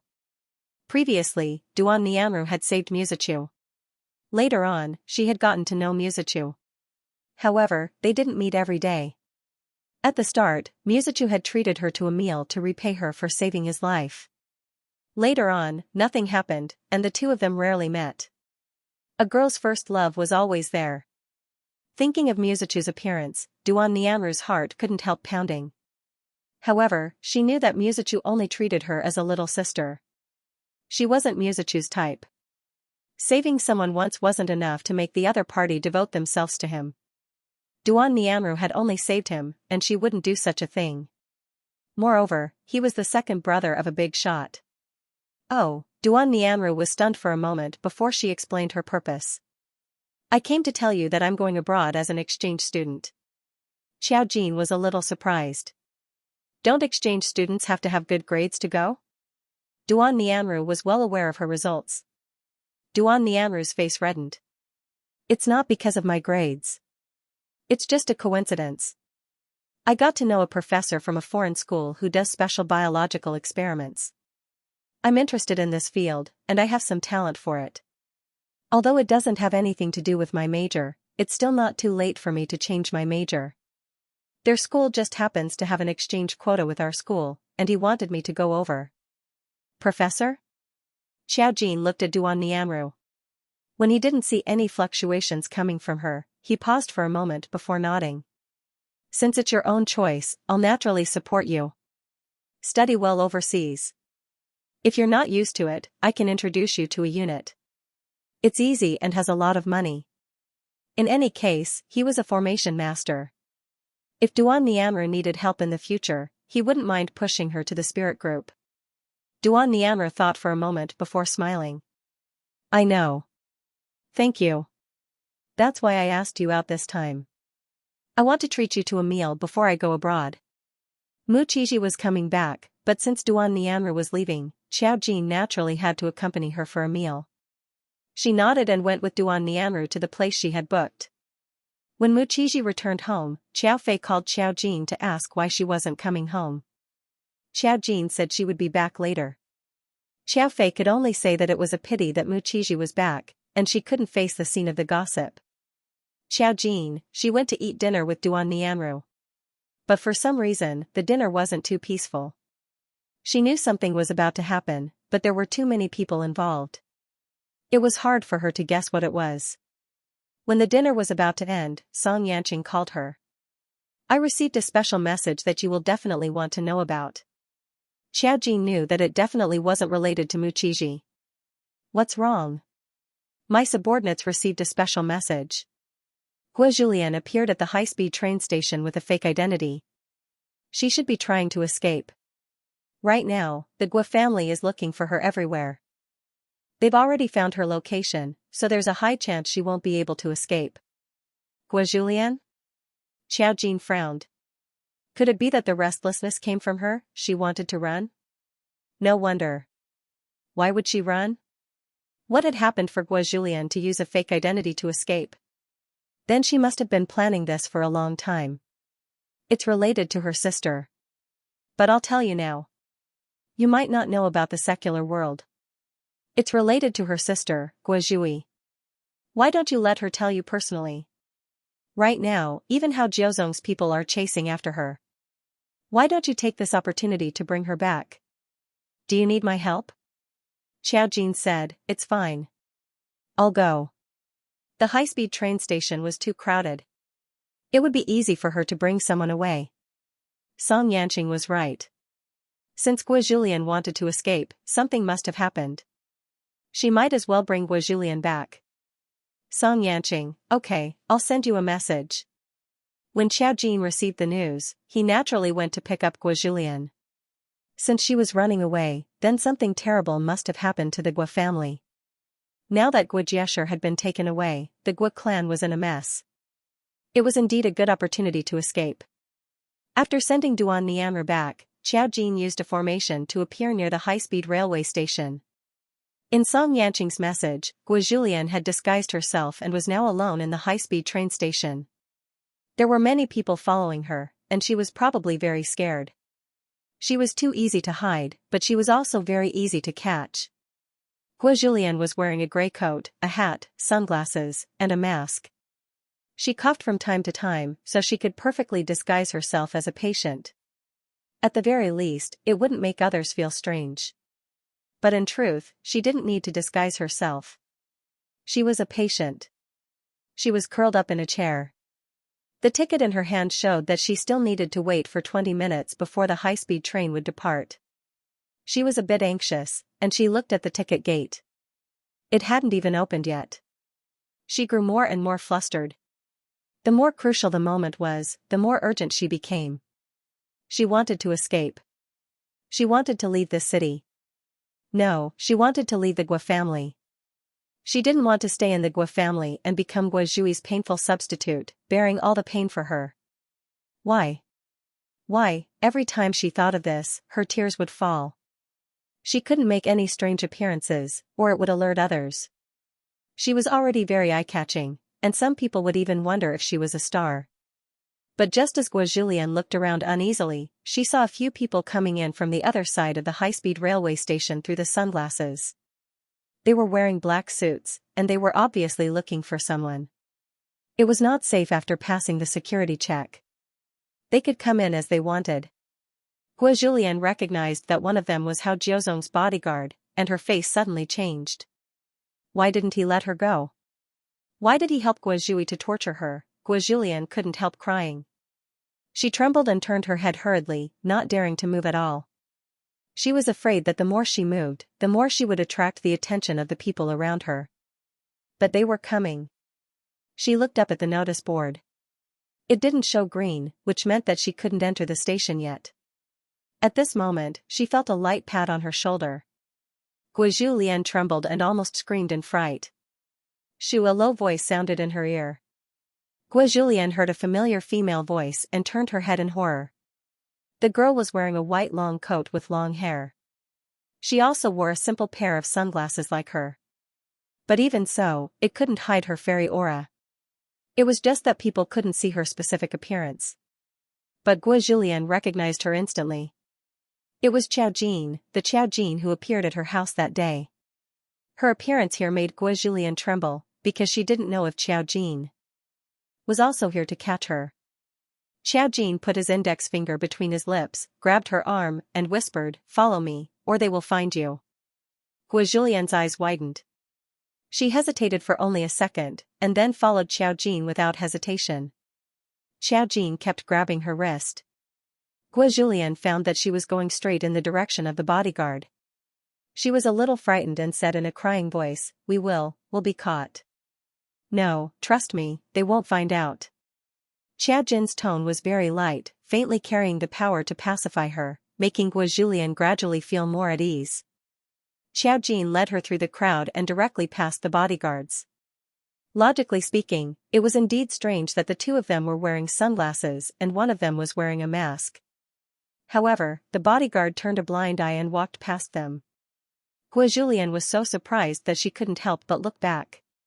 She realized that the bodyguards were indeed not paying attention to her and Xiao Jin at all. What was going on? She was stunned. At this moment, Xiao Jin continued to speak as he walked, "It's stupid of you to run away. How can you trust the person who gave you his ID card? He is one of Hao Jiuzong's men." Guozhu Lian's face paled. How is that possible? That was her brother who had watched her grow up, even though he was the son of the butler. He said that he couldn't stand Guozhu Lian's pitiful experience in the Guo family, so he helped her by forging a fake ID card and giving her a bus ticket, just to let her leave here. Today, Guo Jiesher was caught, and the Guo family was in chaos, so she had a chance to run away. However, she was soon discovered. After all, the Guo family always reacted quickly when she disappeared. Guozhui couldn't leave her. "I'll tell you why later. Now, just come with me." Outside the station, Xiao Jin even flagged down a car and gave Meng Qingyu's address. In the car, Guozhu Lian couldn't help but look at Xiao Jin. Xiao Jin took off his sunglasses. His clear and bright eyes were calm as he looked at her. "What do you want to know?" Guozhu Lian thought for a moment, took off her mask, and said in a low voice, "I want to know why you came to save me." Or whether he saved her or not, she still had some doubts. "Xiao Jin, I'll tell you when we get there." In fact, the latter information was found out by Song Yanqing. Song Yanqing said that it was better for Guozhu Lian to say it herself. Of course, Xiao Jin already had a faint premonition that it would be another dramatic story. The people she had saved and brought back to lead the array points always had troubled backgrounds. Meng Qingyu, Yang Qiulu, Mo Jiang, and Ping Yuan. Mo Jiang was the only one who lost his memory, but Song Yanqing saw the high priest's past from her. He also knew that she carried the life of restoring the country, so she must be very miserable. Could it be that all the people with the array point were miserable, but there were worse, so the selection criteria of the array point was a bit confusing? Guozhu Lian lowered her head, and her fingers clutched her pants tightly. She was still a little uneasy. She was too scared. Even now, when she thought about coming back with Xiao Jin, she didn't know why she followed Xiao Jin. Could Xiao Jin be trusted? She wasn't sure, but she inexplicably felt that there was a power in him that made her believe in him. And now that she had followed him, if Xiao Jin wanted to do anything, she couldn't resist. Her body was too weak. In fact, as long as she didn't return to the Guo family, she could go anywhere. At the same time, the Guo family's bodyguards and the Hao family's bodyguards, who found nothing at the high-speed rail station, finally confirmed that Guozhu Lian was missing. The fact that the train hadn't left yet could only mean one thing: Guozhu Lian didn't come to the high-speed rail station at all. However, they had received the message. Guozhu Lian was clearly at the high-speed railway station and had even seen the message. Hao Jiuzong's bodyguard could only tell the news to Hao Jiuzong. When Hao Jiuzong received the call, he stood in front of the transparent glass of the hotel and looked at the night view outside. His eyes were very dark, and there was even a hint of anger. She ran away? The bodyguard could only bite the bullet and answer, yes, we've searched everywhere, but we couldn't find her anywhere. We checked the high-speed rail station's surveillance, but we couldn't find Miss Gua. It was as if she had evaporated into thin air. Hao Jiuzong gloomily said, we have spies in the airport, the bus station, and the high-speed rail station. If she's not here, then she hasn't left the capital. Find her even if you have to dig 3 feet into the ground. He hung up the phone and tugged at his tie. He had never been so irritable before. There was even a kind of panic that he had never felt before. Where could she run to? The capital was so big. If she couldn't run out, wouldn't she just be waiting for death with her body? She would rather die than save her sister. Hao Jiuzong's eyes darkened. He took out his phone again and dialed a number. His voice was low and calm again. Yanqing, I need your help. The person on the other end of the phone raised his eyebrows slightly, then replied gently, okay, tell me. I'll help you as long as I can. Xiao Jin had just arrived at Meng Qingyu's house with Guo Julian. She knocked on the door, thinking that Mo Jiang should be here now. She never filmed at night, so she was even more pretentious than the male and female leads. While waiting for the door to open, Guo Julian looked left and right in a panic. She had never been to such a small place. She was used to staying in the Guo family and had never seen the outside world, so she didn't know that this was a place where ordinary people lived. But the smaller it was, the more uneasy she felt. Mainly, if someone came to catch her, it would be difficult for her to escape. The room wasn't soundproof, so she could vaguely hear the mother scolding the child from next door. You don't even know how to solve this problem? Don't you know how to solve a linear equation of 2 variables? Didn't your teacher teach you? Ah, how can you be so stupid? She could even hear the child retorting, my parents' genes are like this, how can I be any better? What followed was the scene of the mother wailing and the child being filial. Guo Julian was speechless. She didn't know why, but she relaxed again. Xiao Jin frowned and knocked on the door again. She could feel that there was someone in the house. It was Mo Jiang. I'm coming, I'm coming. Aya, aren't you going to let me take a shower? A coquettish female voice sounded. Soon, footsteps came over, and the door was opened. The woman wearing a mask and a bathrobe gave Guo Julian a shock. Mo Jiang looked at Xiao Jin and then at Guo Julian. Why did you bring a child back? Guo Julian was slightly stunned when she saw Mo Jiang in front of her. She couldn't see Mo Jiang's face through the mask, but judging from his figure, this woman's figure was too good. Xiao Jin walked in with Guo Julian and closed the door behind her. Seeing that Guo Julian was still a little scared, Xiao Jin comforted her, don't be afraid. No one will find you.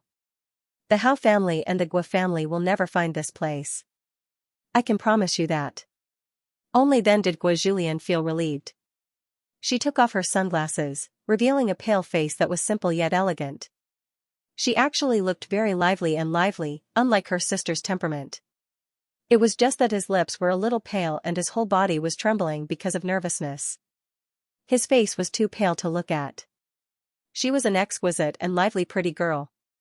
Yo yo yo? Mo Jiang suddenly bent down and scratched Guo Julian's cheek with his fingertips. Where did this poor thing come from?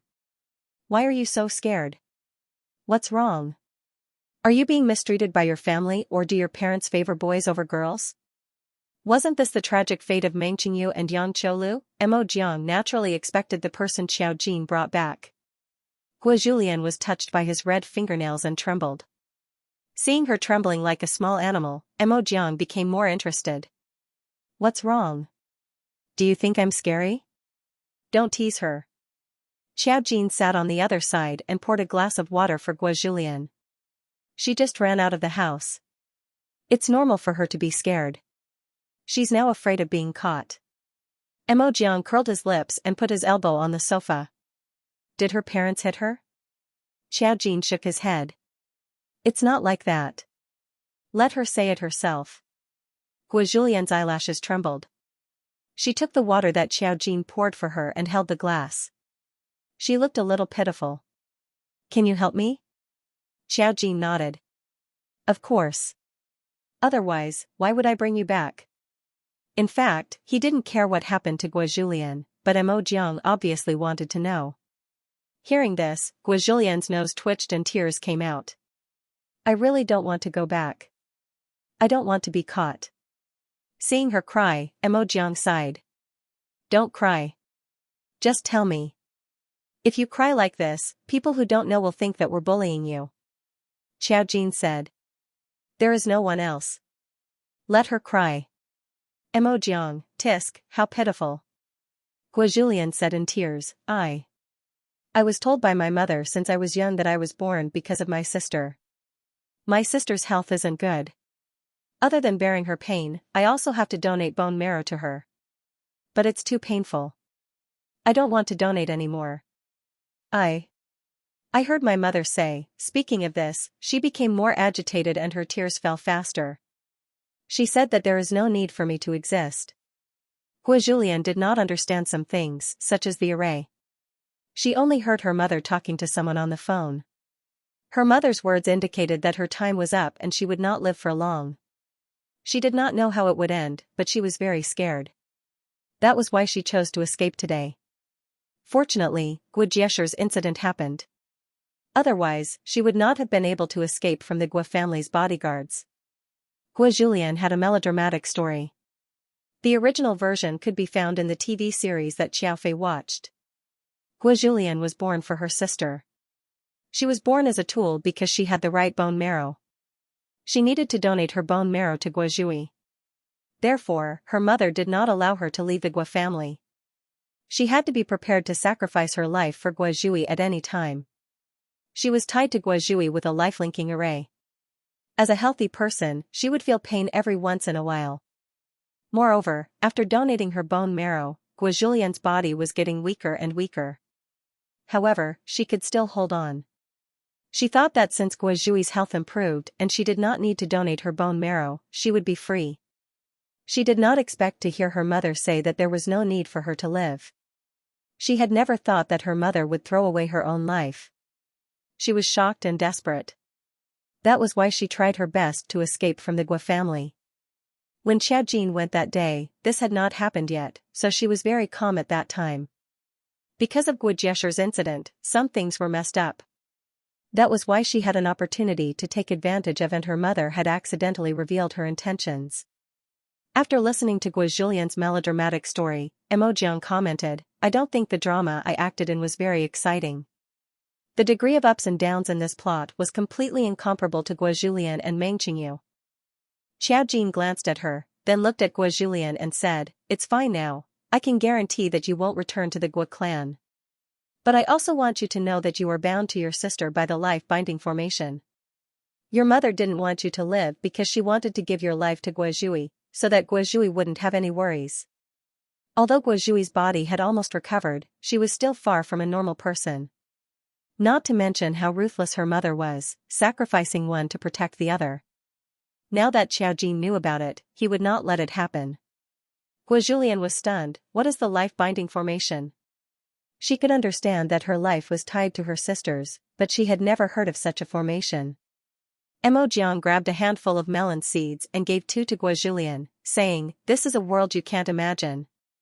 In short, you have to know that if you want to live a healthy life as a normal person, the life-linking formation between you and your sister must be lifted. Otherwise, if something happens to her, you can't live. If she lives, you live. If she dies, you die. Guo understood such a simple truth, but she was shocked. She thought that she was just a mobile tool to donate organs to Guo since she was a child. Now, even her life was prepared for the other party. Of course, Guo immediately said, Can this formation be lifted? No one was born with the spirit of sacrifice. She had lived for so many years, and she didn't want to be tortured like this again. Of course, she had to lift the formation as soon as possible. Xiaojin said, Of course. Mo Jiang said meaningfully, You have to know that if the life-linking formation is lifted, with your sister's body, she won't be able to hold on and will die. Do you have the heart to do that? Guo face turned pale. Xiaojin said, Don't talk about this here. Xiaojin was even more ruthless. She has the formation points. No matter what, nothing can happen to her. Guozhui's matter was no better than Song Yanqing's and Ferdinand's. Even if Guo Julian was born for this reason, she was still a life. A person's life was a person's life, and no one was qualified to take her life. Guo Julian's mother had done it herself. And it was obvious that Guo Jui knew these things. They trapped Guo Julian in the Guo family for this reason, and didn't dare to let Guo Julian appear in front of the public. At this moment, Xiao Jin's phone rang. She looked and saw that it was Song Yanqing, so she picked it up. Hao Jiuzong just called me. Song Yanqing, of course, was calling to inform. He wants to borrow my power to investigate Guo Julian's whereabouts. After all, Hao Jiuzong was from Shanghai, and his power in the capital was far less than that of the Song family. It was natural for him to ask the Song family for help. Xiao Jin said naturally, just brushing him off. Hao Jiuzong certainly didn't know that Guo Julian's disappearance had something to do with Song Yanqing. Song Yanqing laughed and said, "Of course I won't tell him that he's with you now." Xiao Jin nodded. "I almost understand what's going on. Guo Julian can't go back. Her mother plans to make a move and completely give her life to Guo Jui." Song Yanqing said, "I know. I will deal with Hao Jiuzong. You hide her for the time being and don't let her out." Xiao Jin, "Okay." After hanging up the phone, Guo Julian was a little nervous when she heard that they were talking about her. Her tears were almost gone. Xiao Jin looked at her and said, "Don't worry, just stay here and don't go out. I'll remove the life linking formation on you. You can live like a normal person from now on. Once the Guo clan's matter is settled, you can appear in front of others. You don't need to worry about the Guo clan anymore." Guo Julian was still afraid. But their still brother Jiuzong, Hao Jiuzong, was Guo Jui's fiancé and was also from a big family in Shanghai. Guo Julian seemed to be somewhat familiar with him. After all, it was Hao Jiuzong who asked Song Yanqing to investigate Guo Julian's whereabouts, which meant that Hao Jiuzong knew something. Mo Jiang asked her again, "Who is Hao Jiuzong?" Guo Julian hesitated and said with a bit of sadness, "My sister's fiancé." Mo Jiang was indeed a woman who often acted nowadays. Although her acting wasn't good, she was quite good at judging other people's emotions. His interest was immediately piqued, and a light flashed in his eyes. "You like Hao Jiuzong?" Her direct question made Guo Julian look at her in shock. However, she quickly lowered her face and said sadly, "He's my sister's fiancé. I know it's wrong for me to like him, but," she couldn't help but say sadly, "he said that as long as I'm obedient and treat my sister well, he'll take care of me for the rest of my life." Guo Julian had been trapped in the Guo family and had seen very few men. It wasn't hard to understand why she was attracted to the tall and handsome Hao Jiuzong. After all, she was a young girl. Mo Jiang was speechless. Xiao Jin was speechless. Mo Jiang said suspiciously, "I don't understand the direction of this story." Xiao Jin didn't intend to ask in detail. She just said, "So Hao Jiuzong is helping to track you down because he wants you to go back. Does he know that you'll lose your life?" Guo Julian shook her head and said, "I don't know." She didn't know if Hao Jiuzong knew about it or not. Xiao Jin said, "It doesn't matter if he knows or not. In short, he wants you to go back and save Guo Jui's life. You can't go back. You want to live too, so stay here. Mo Jiang will take care of you. If you really want to go out, you can follow Mo Jiang to the set. No one will catch you." With Mo Jiang's strength, ordinary people couldn't do anything to the people around her. Mo Jiang was interested. She touched Guo Julian's chin and said, "You're young and good-looking. Why can't you figure out that you like men?" Xiao Jin was speechless. Guo Julian looked up at her with teary eyes. Mo Jiang sneered, "Poor thing, all men are pigs. Your sister is not a good person, and her fiancé is even worse. Your family members are not good people either. You don't have to go back. Just stay by my side in the future. You can have any spare tire you want." Xiao Jin interrupted the bad thoughts that Mo Jiang was trying to instill in him and said to Guo Julian, "That's all for now. Are you hungry? Get Mo Jiang to order takeout. I need to go back tonight, so you can stay here. If anything happens, just give me a call. Sometimes, there are 2 other girls in this house. Their experiences are similar to yours. You don't have to be afraid. Guo nodded and asked with uncertainty, Will I really not be caught? That won't happen. Mo Jiang said coquettishly, if you were taken away right under my nose, wouldn't I lose face? Don't worry, no matter who comes looking for you, I'll take care of it for you. I guarantee that there won't be any problems. Xiaojin asked, what have you been watching recently? Mo Jiang said, my script just happened to be at the demonization stage. I kill people like flies. Xiaojin was speechless. Guo clearly did not understand Mo Jiang's occupation, but Xiaojin was going to leave. Of course, before she left, she removed the life-binding array on Guo. The moment the life-binding array was removed, Guo felt her body lighten. She could not describe the good feeling, but she felt as if a heavy burden that had been weighing on her for many years had been lifted. Guo, who was far away in the Guo family's mansion, suddenly spat out a mouthful of blood. Guo mother, who was standing beside her, screamed, Zhui, what happened to you? What happened to you? Guo spat out a mouthful of blood and felt her whole body become heavy. She was in pain, but she couldn't tell where the pain was coming from. Her face turned pale, and she grabbed her mother's arm tightly, saying in pain, Mom, I'm in so much pain now, so much pain. Qing Yujin looked at her daughter and said in a trembling voice, what's going on? What's going on? She hugged Guo, feeling scared. You haven't had a relapse for a long time, have you? What's going on? Doctor! She screamed. Fortunately, the Guo family had a family doctor, so he could observe Guo condition at any time.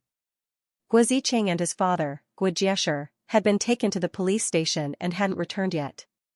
The Guo family was in chaos today, and Guo had run away. They hadn't found her until now. Guo sudden relapse scared Qing Yujin.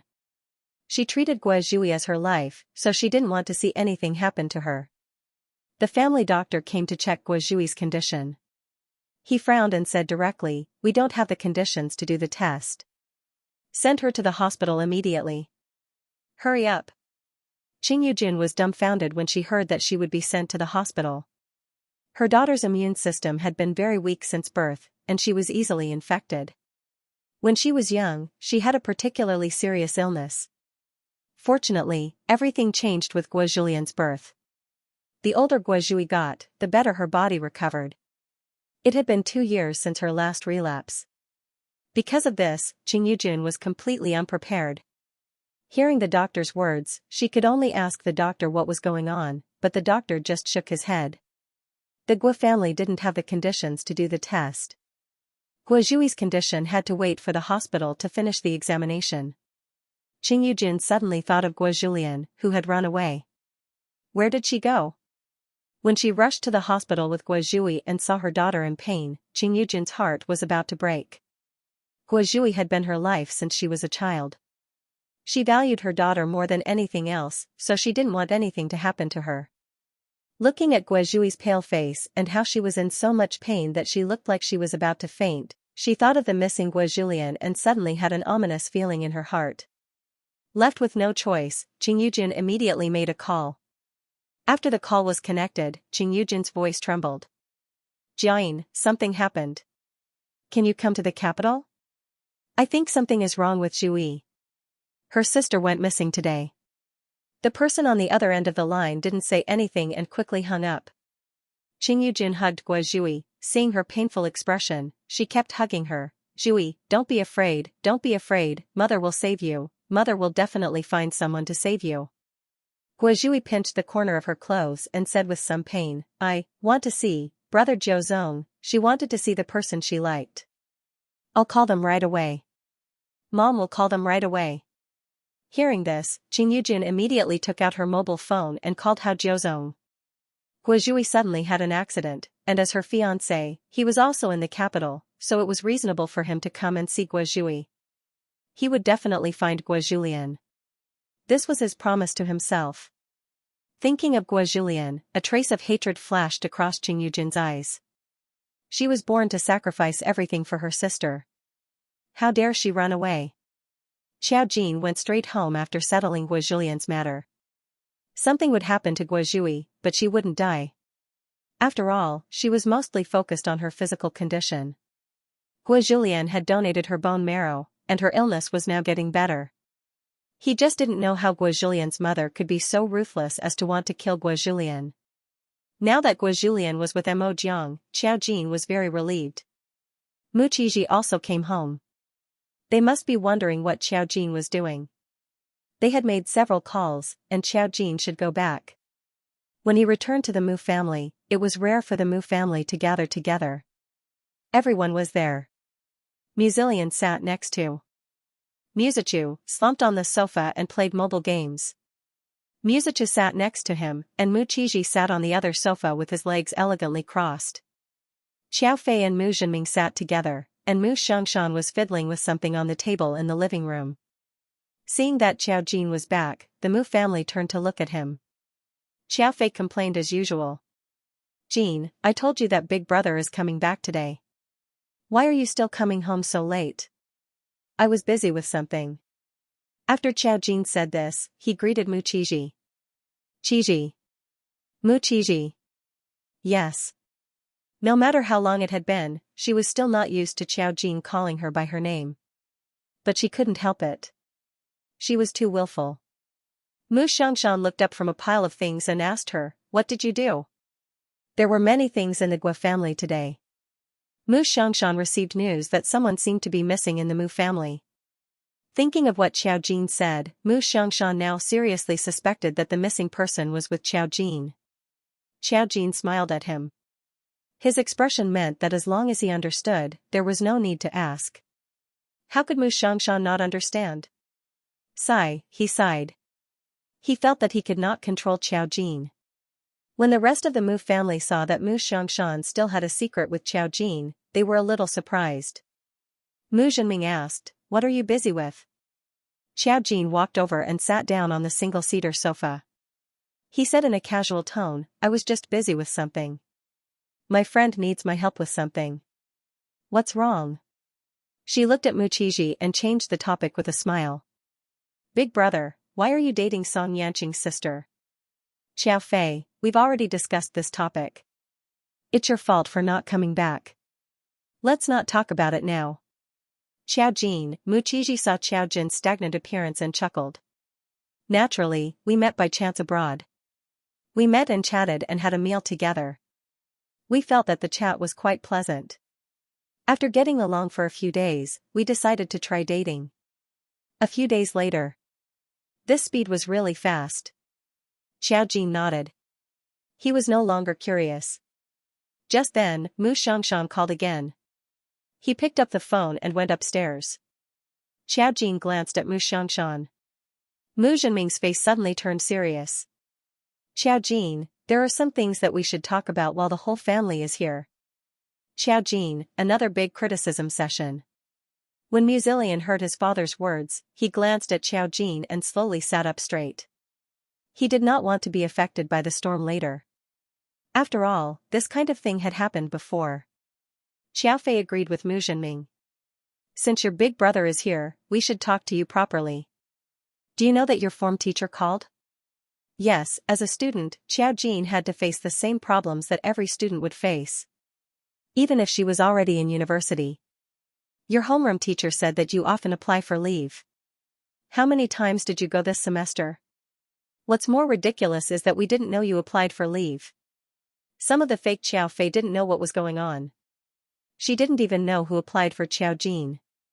She even suspected that it was Muzilian and Musachu. Mu Zhenming also looked at Xiao Jin and said earnestly, "Xiao Jin, what's the matter? We're a family now. Can't we talk about it? What are you doing when you apply for leave so often?" Xiao Jin blinked and answered naturally, "I'm going to do something big." Everyone, Mu Qiji also looked at Xiao Jin with disapproval. However, now that his parents were criticizing Xiao Jin, he didn't say anything. Musachu and Muzilian, the two insiders, watched the show silently.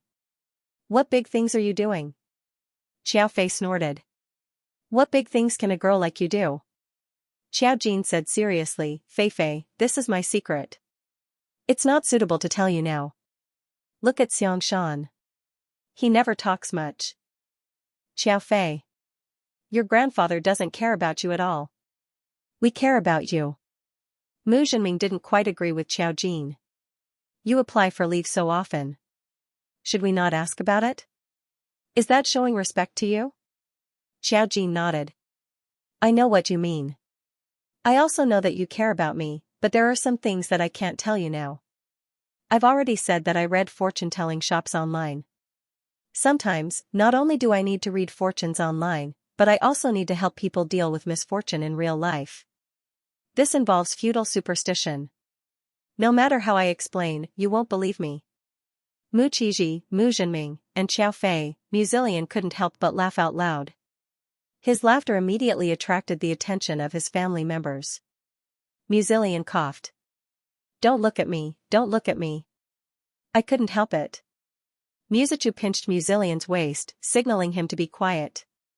Now that the flames of war were focused on Xiao Jin, there was no need to attract any extra attention. When Mu Qizhi heard this, he was a little confused. Are you serious about opening a fortune-telling shop online? When did you learn how to deceive people? Xiao Jin waved his hand. I don't lie. I usually don't lie. Besides, my calculations are very accurate, and my business is good. Xiao Fei couldn't help but ask, Jin, what's wrong with you? How can you use words to fool us? Don't tell me you're outside. Did he do something illegal? When he thought of this, Xiao Fei's face turned a little pale. Xiao Jin sighed. It's not what you think. I do things properly. However, the more she clarified, the more the Mu family didn't believe her. At this moment, Mu Xiangshan came down from a phone call. When he heard Xiao Fei and the rest questioning Xiao Jin, he immediately put his hands behind his back and said impatiently, hurry up and tell them to rebuild their worldview. You don't have to find an excuse to dance in the future. Xiao Jin, everyone, Mu Zilian looked at Mu Xiangshan in shock. Grandpa, you know about this? Mu Xiangshan also looked at Mu Zilian with a rare look of surprise. Even you know about it? Xiao Jin didn't mention what happened to Mu Zilian, so Mu Xiangshan naturally didn't know that his grandson knew about it. Muzichu also narrowed his eyes. You all know about it?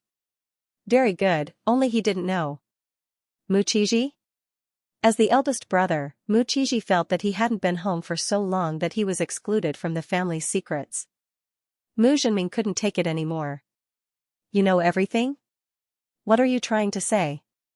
Dad, what's going on between you and Xiao Jin? What do you mean what's going on? Mu Xiangshan stood by the stairs and sneered at them. I can't interfere in her affairs. We don't belong to the same world. If you want to know, ask her. Xiao Jin also felt that Mu Xiangshan's words made sense. Sooner or later, she would have to say it. Now, Mu Zilian and Muzichu already knew. Looking at Muzichu's expression, she was 80% sure that he had been suspicious for a long time. She thought for a moment and organized her words. Okay, I'll tell you what I did outside when I asked for leave. I'll also let you know that this world isn't what you think it is. Mu Zhenming and the other three already knew what was going on, so they weren't surprised at this time. Xiao Fei held Mu Zhenming's arm and looked at Xiao Jin worriedly. Jin, are you? At that time, she was too stimulated and hurt her brain. So, she didn't have a good time. Actually, there are not only ordinary people in this world. Other than ordinary people, there are also spiritual readers. Xiao Jin said this set of words that she had said countless times. The Mu family were all high-quality people. When she spoke, they listened carefully. Even if their minds were thinking about whether Xiao Jin's illness was serious enough to be sent to the hospital for observation.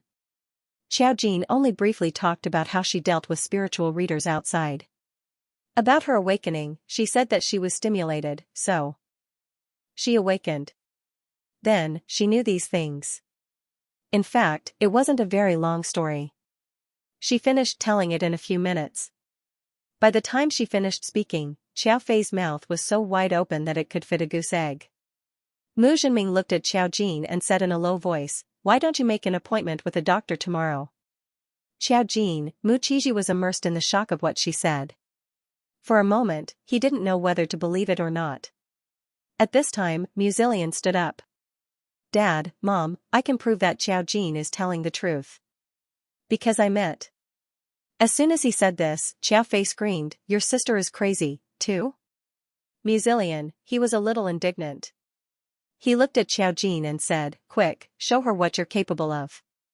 Teleport with her." Xiao Jin, she sighed softly. "I know you won't believe me." Therefore, there was a very simple method to verify. There were no servants in the hall now. She made a simple gesture. In an instant, all the things on the table flew into the air. They floated in the air for a second, then returned to the table following Xiao Jin's gesture. Mu Zhenming and Mu Qiji's shocked gazes followed those items. Xiao Fei glanced at them and then at Xiao Jin. Her mouth was agape, and it was as if fireworks had exploded in her mind.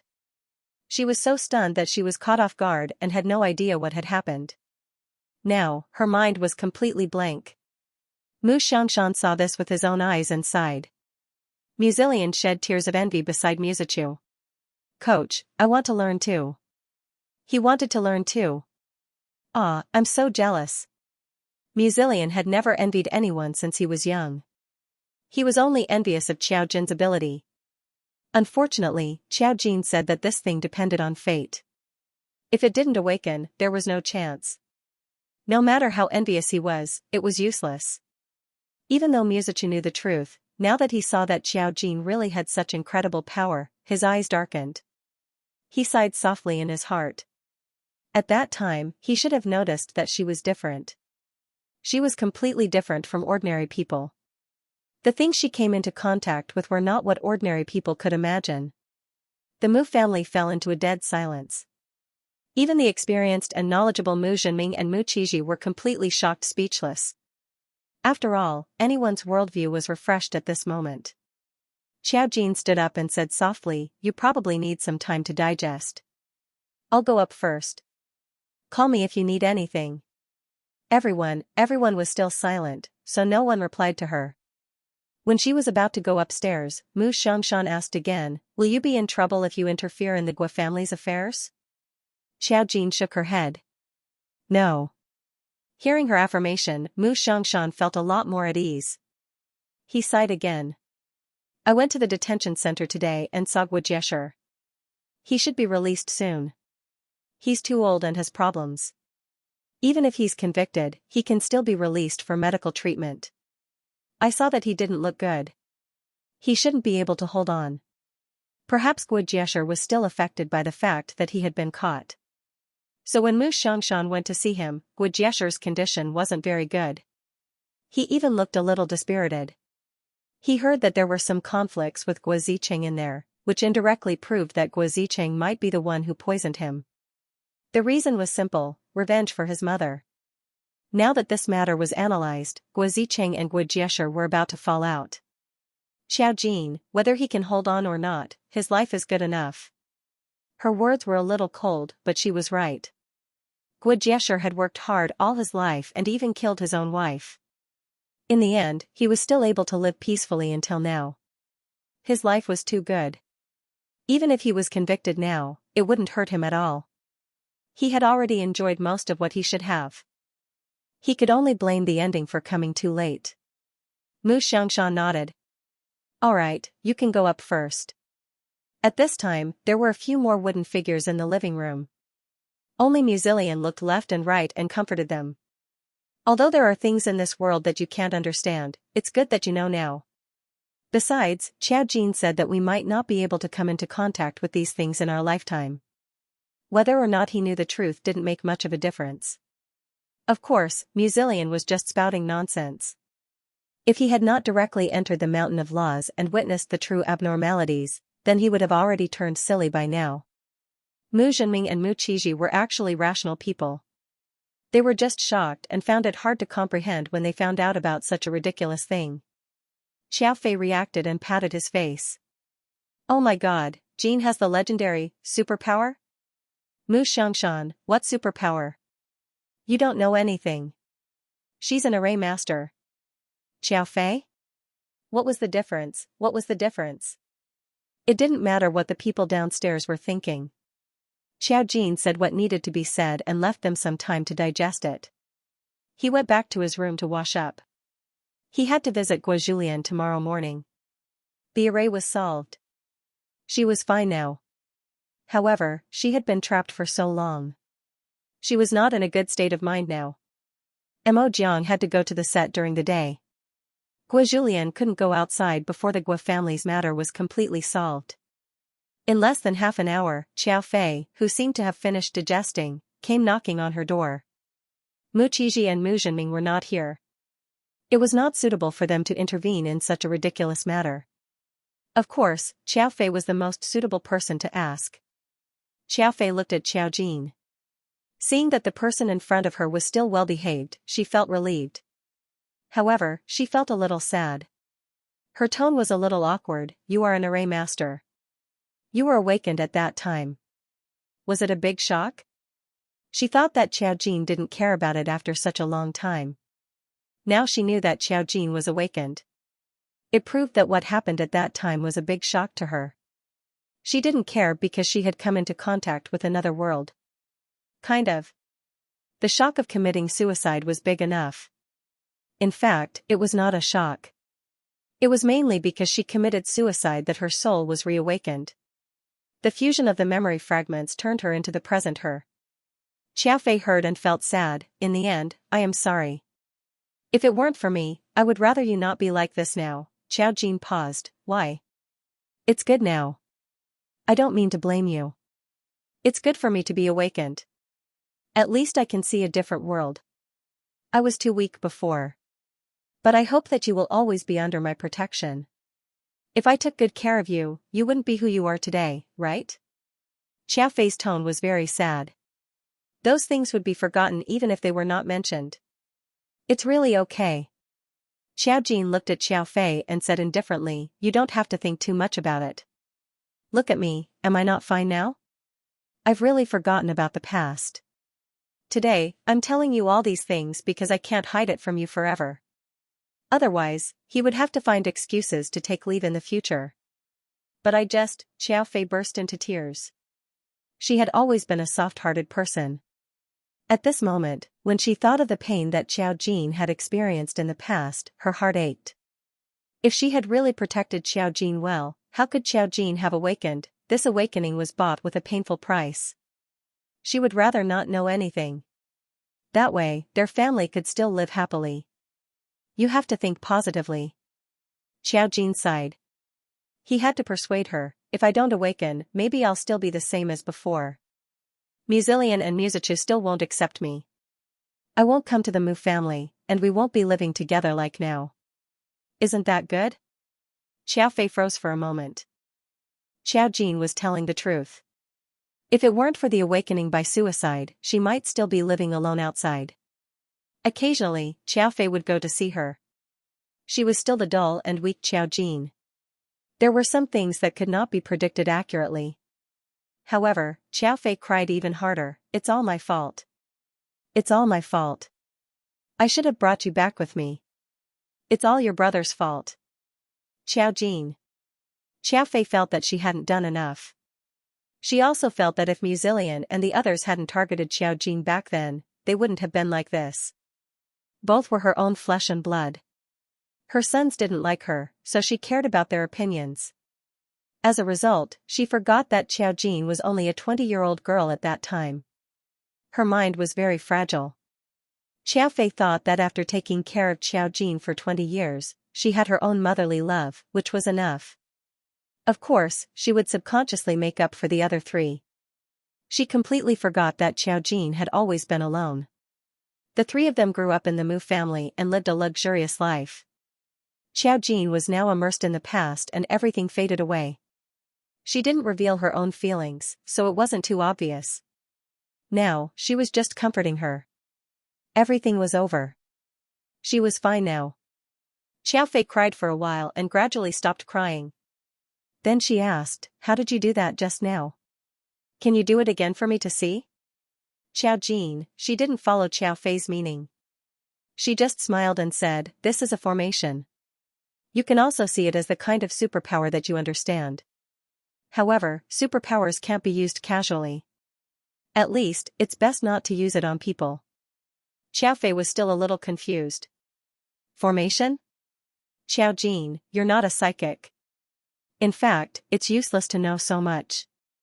If you want to know, I'll tell you slowly in the future. There's too much information at the moment. Xiaofei nodded and suddenly said, how did Dad and Qi Lian know? Xiaojin smiled and said, Grandpa has long known that there's something wrong with me. He has lived for a long time and has seen a lot. After I told him, he accepted it. As for Qi Lian, he accidentally encountered a special world when he was in the army last time. This world is the world of psychics. It's just that you don't understand. He was expelled from the army for this reason.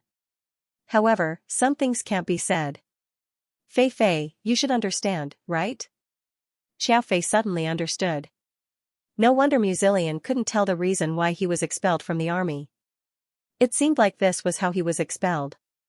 She was still a little worried. So you're dealing with this spiritual reader outside, but why do you have to deal with it? Will there be any danger? In Xiaofei's mind, people with supernatural abilities would always do incredible things. The probability of harming society was relatively high. Why would Xiaojin deal with these things? Xiaojin, when someone has the ability, all kinds of situations will occur. There are some things that others can't solve, but I can. There will be rewards. This is the reason why I opened a fortune-telling shop online. No wonder you kept talking about fortune-telling during that time, Xiaofei mumbled. She didn't believe her just because she said it. However, since Xiaojin had already said so, they could only slowly digest it. Whether or not they could really keep their composure would depend on how they accepted it later. Xiaofei thought for a moment and asked, what's going on with the Lord song? She suddenly thought of a suspicious point from a few months ago. It was said that Lord Song almost had an accident. That night, the Song family asked Xiaojin to go over. Could it be that she did something? Xiaojin shook his head slightly. I can't tell you about Song Yanqing for the time being. I'll tell you slowly when I have time. Okay. Xiaofei could still maintain a certain level of calmness. Then have a good rest. I'll go out first. She said goodnight to Xiaojin. However, after leaving the house, Xiaofei's expression suddenly changed. Muzilian, come here. Muzilian. What did it have to do with him? Xiaojin also heard Xiaofei's shout. She chuckled and went back to her room to look at her phone for a while. After a while, Song Yanqing called her. It was mainly about Guozhui. She was suddenly sent to the hospital for a checkup, and it was said that she was in a bad condition. Xiaojin didn't deny it. I removed the life-linking array. She will definitely be affected. Song Yanqing asked, will she die? Xiaojin, not really. Based on her previous physical condition, Guojulian has shared her burden for so many years. I don't think she will die. Song Yanqing chuckled. Hao Jiuzong couldn't find Guojulian, so he came to the Song family at night. When he heard that something happened to Guozhui, he rushed to the hospital. However, compared to this matter, I found something interesting. Xiaojin, what is it? Song Yanqing, I think something happened to Guozhui, but it's not as important as Guojulian's disappearance. People's feelings were biased. Hao Jiuzong seemed to be worried about Guozhui, but when he looked for Guojulian in the afternoon, Song Yanqing saw a slight difference. It was a very subtle difference. Perhaps even Hao Jiuzong himself didn't know. Xiaojin, thinking of what Guojulian said, she paused and said, Guojulian likes him, but she didn't say anything specific. She only said that Hao Jiuzong said that as long as Guojulian is obedient, he will take care of Guojulian for the rest of her life. Guojulian is Guozhui's sister. As a brother-in-law, isn't it too much for him to say this? Song Yanqing, the two sisters are quite extraordinary. Xiaojin nodded. That's not important. What's important is that we have to settle the Guo family's matter. It's not like Guojulian can't return to the Guo family. However, he had to return to the Guo family as a normal person and ensure that she would be fine. There were array points on Guojulian, so Xiaojin would at least protect her. She looked at Guojulian's appearance and saw that she was just a little fragile. She had never come out before, so her words were always a little naive. Didn't you leave her with Emojiang? Song Yanqing said, I think it's better for Emojiang to keep an eye on her. Guojulian isn't like Meng Qingyu and Yang Qiulu. She's a girl from the Gua family, so it's not good for you to interfere. Mo Jiang can help you keep an eye on her. Xiao Jin nodded and said, I'll do it tomorrow. You can keep an eye on Hao Jiuzong.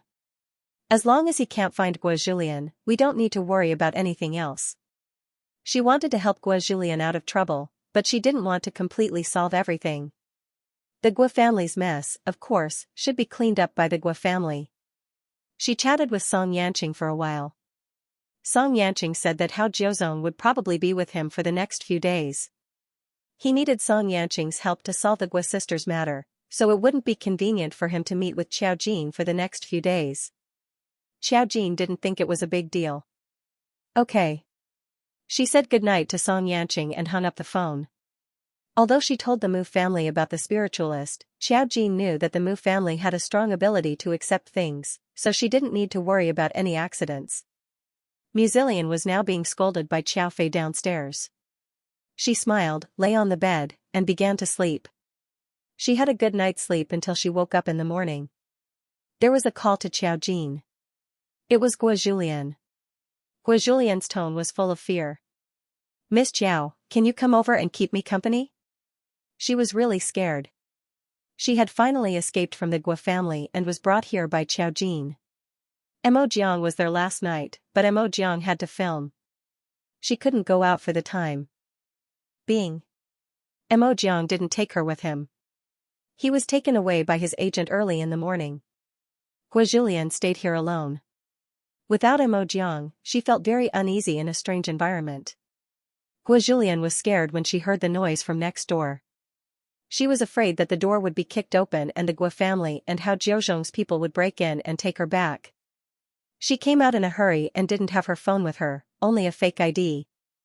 Mo Jiang left her money, but she didn't dare to use it. She couldn't help calling Xiao Jin. She was also afraid to disturb Xiao Jin's rest.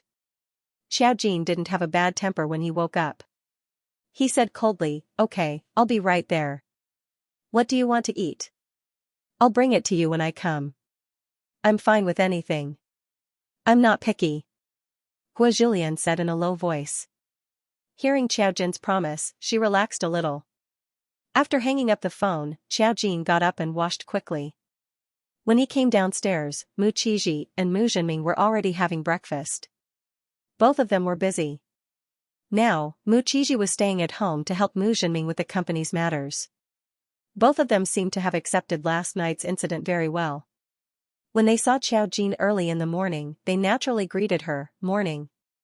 Xiao Jin also responded with a smile, morning. Mu Zhenming drank the millet porridge and said to Xiao Jin, even if you have the ability, don't run around blindly.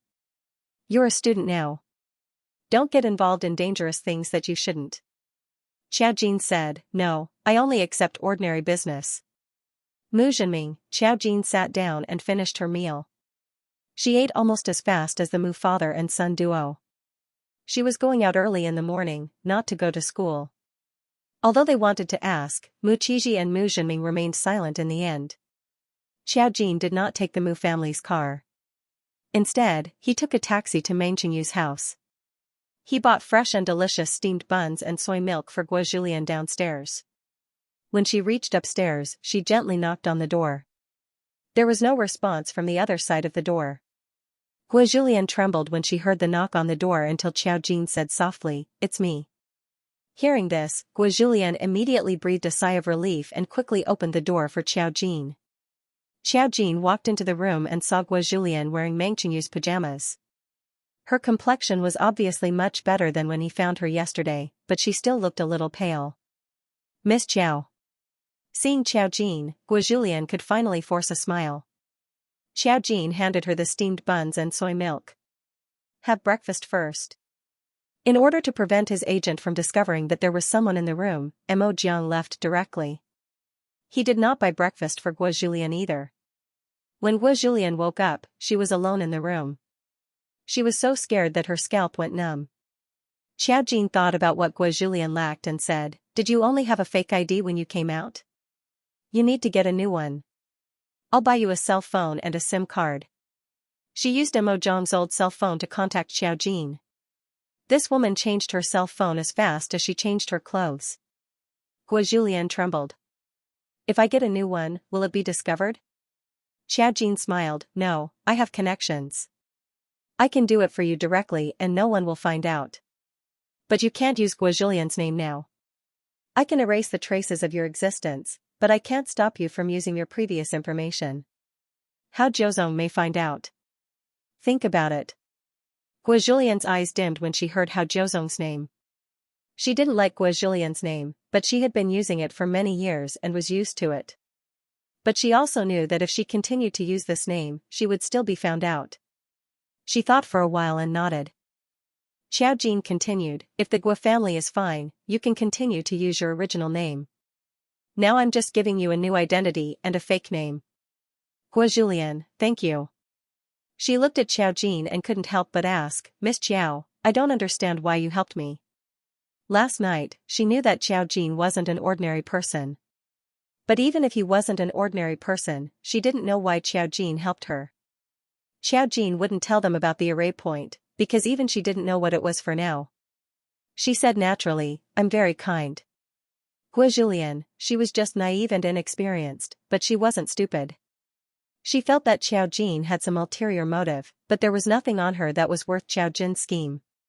So, what was his purpose? She was just a daughter of the Guo family.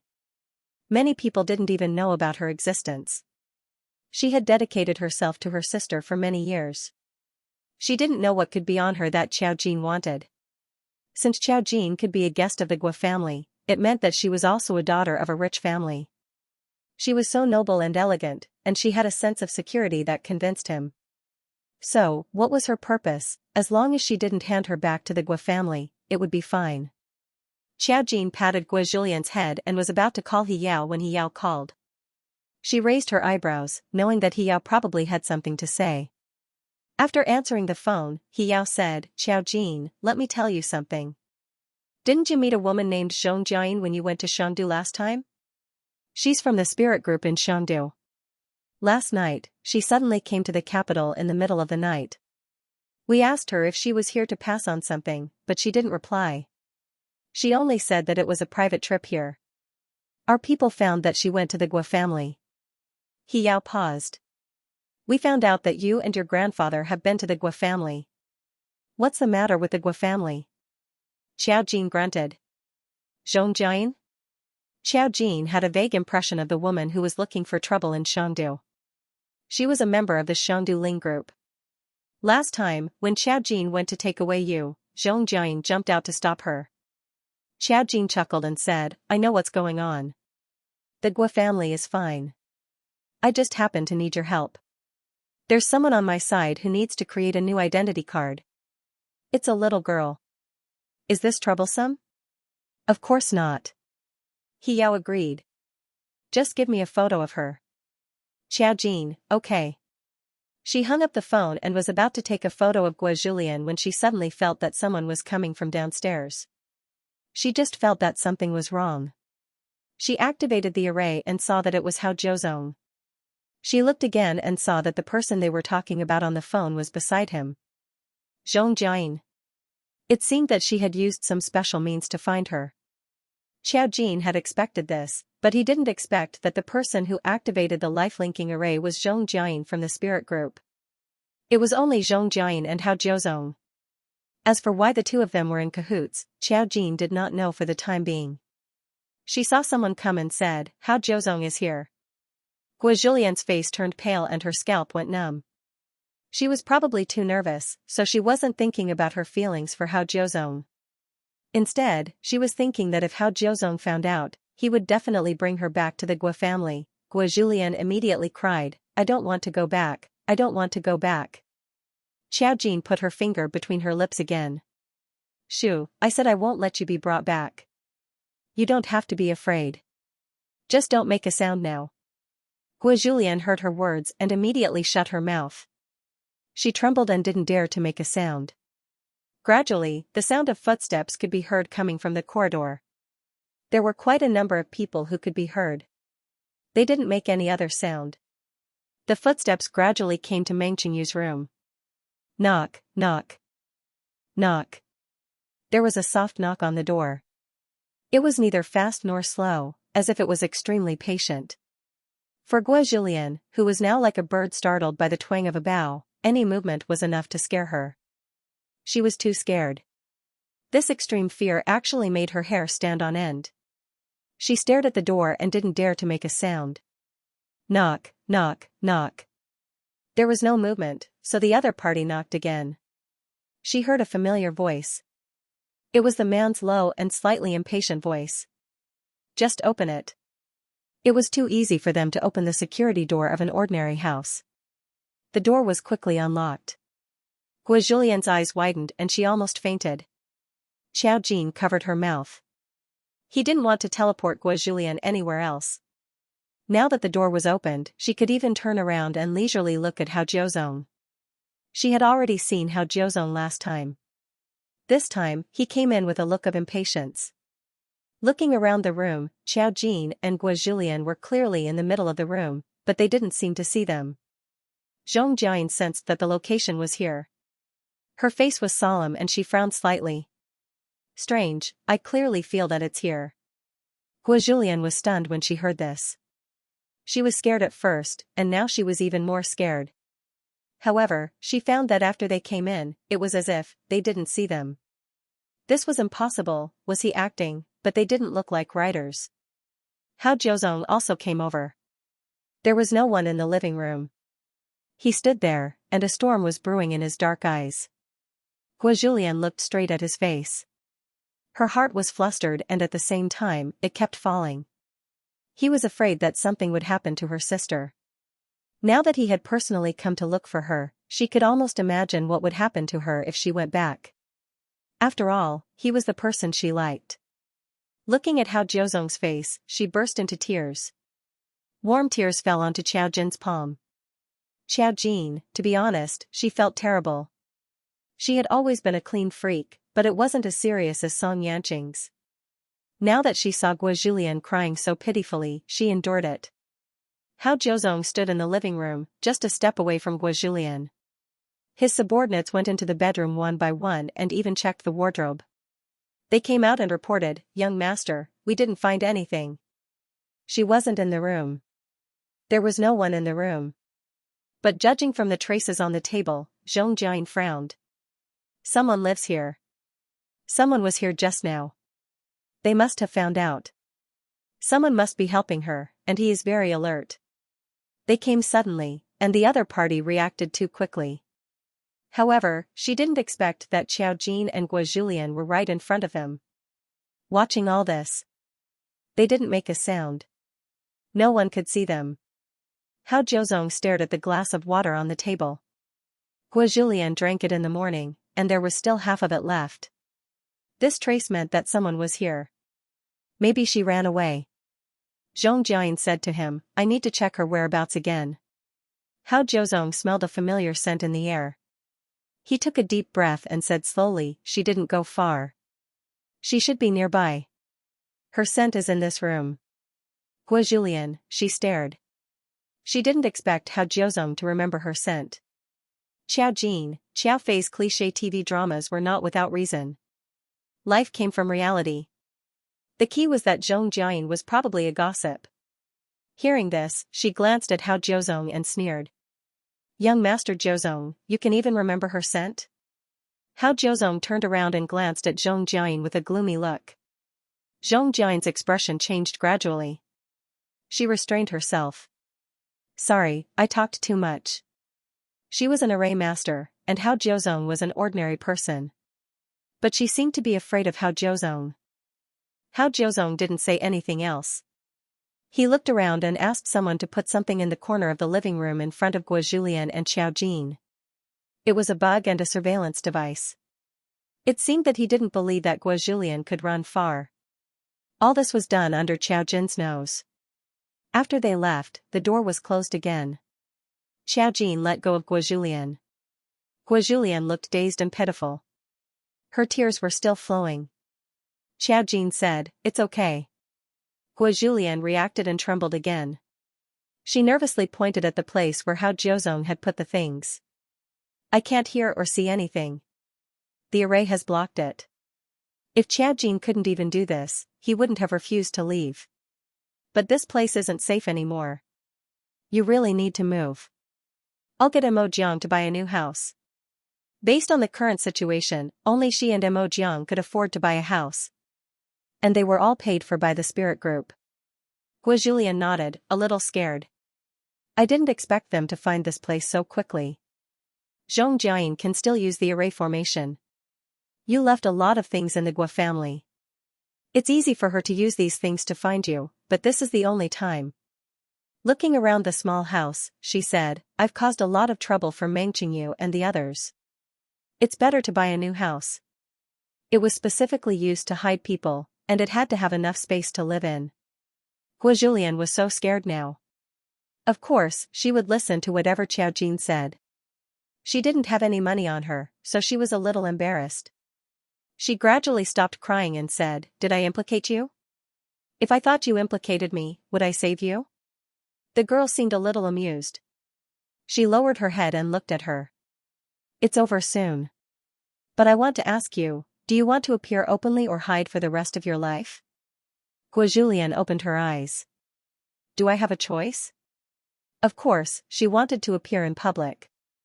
Xiao Jin nodded, I can find someone to settle Zhong Jiayan's matter. This way, your sister and mother won't have anyone to rely on. But if you want to live in public, you have to be firm in your heart. After all, I can't help you kill them. You definitely don't want to do that. In the future, when they know where you are, they will definitely come to make trouble for you. As long as you insist on not going back, I can guarantee you that they won't be able to take you away. Speaking of this, she smiled, I know you like Hao Jiuzong. Don't follow him back when he comes to persuade you. Gua Julian shook her head fiercely, no. No. If she went back, she would die. She would have to endlessly donate blood and bone marrow to her sister. She was so scared, so terrified. If she could be persuaded to go back so easily, she wouldn't have thought of escaping. Okay, that's what you said. Xiao Jin got her promise and said, I'll take you to Mo Jiang first. Mo Jiang was now filming. She wanted to discuss the matter of buying a house with Mo Jiang. She now had nearly 20 million yuan in her hands. After all, she had helped the spirit group twice. Although she took the array points the first time, the spirit group still gave her money. She probably had a few million yuan left from Mo Jiang's 10 million yuan. It was more than enough to buy any house she wanted, as long as Mo Jiang didn't buy a villa. Xiao Jin picked up his phone and called Zhongli Peining. Array masters should have their own rules. Zhong Jiayin used her ability to take private jobs and set up a life-linking array for others. This shouldn't be allowed, right? Life-linking array? Zhongli Peining was a little surprised. Obviously, she knew what a life-linking array was. She immediately said, it's not allowed. The spirit group is not allowed to interfere in the affairs of ordinary people, not even to help. Zhong Jiayin is the leader of the spirit group in Shandu. She did such a thing? Xiao Jin said, yes. After all, Zhongli Peining knew about the existence of array masters. She knew more than he Yao. Zhongli Peining said, I will report to the organization. I know that she is now in the capital. The news will come out in the afternoon. We will control her first. Zhongli Peining was also a worry-free person, and soon she understood Xiao Jin. Xiao Jin replied with an okay and hung up the phone. She didn't dare to ask any other things. Xiao Jin. And 2. Meng Qingyu's place has been discovered. She can't stay there anymore. We can buy a new house.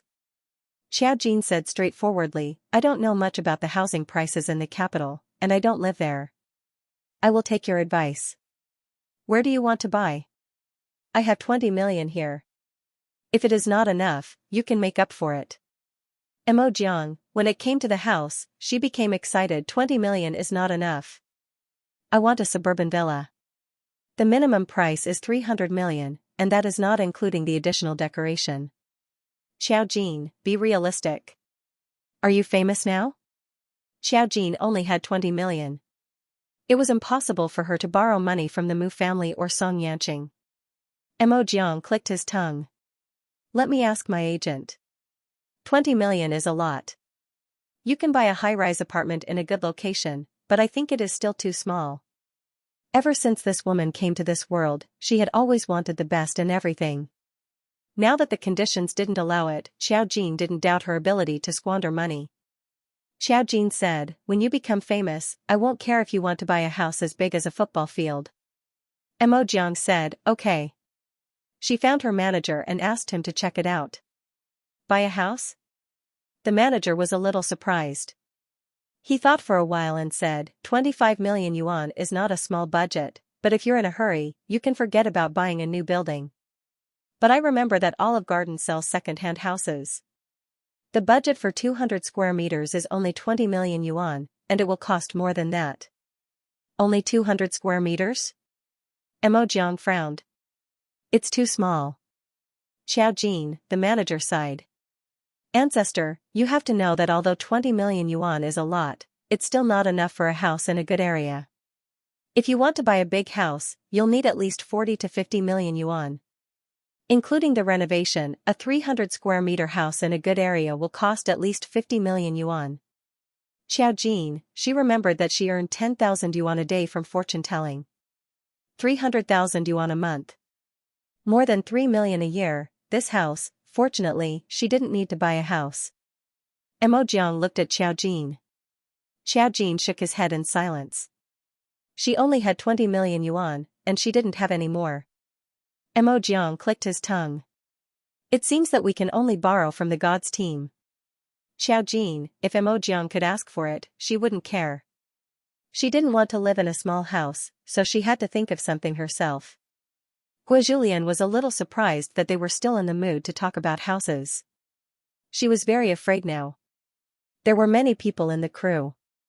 But after what happened just now, she trusted Xiaojin a little more. At least in the morning, Hao Jiuzong didn't see her in front of her.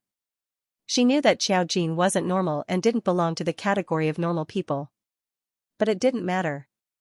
She had been locked up in the Guo family for too long. She didn't care if this world was normal or not. She just needed to escape. Of course, Xiaojin and Guojulian stayed on set to arrange for the house to be bought. He didn't expect Mo Jiang to be so generous. In the afternoon, the spirit group sent someone over to give them a bunch of keys. The spirit group owned a property in Olive Garden, so they directly assigned it to Mo Jiang. The renovated 400 square meters was not the villa she had imagined, but at least it was enough for her to live in. As for why the soul group was so rich, what a joke. Did the astral group need a reason to be rich? As long as an array master entered the spirit group, they would have a high net worth. Not to mention, the spirit group was backed by various large families.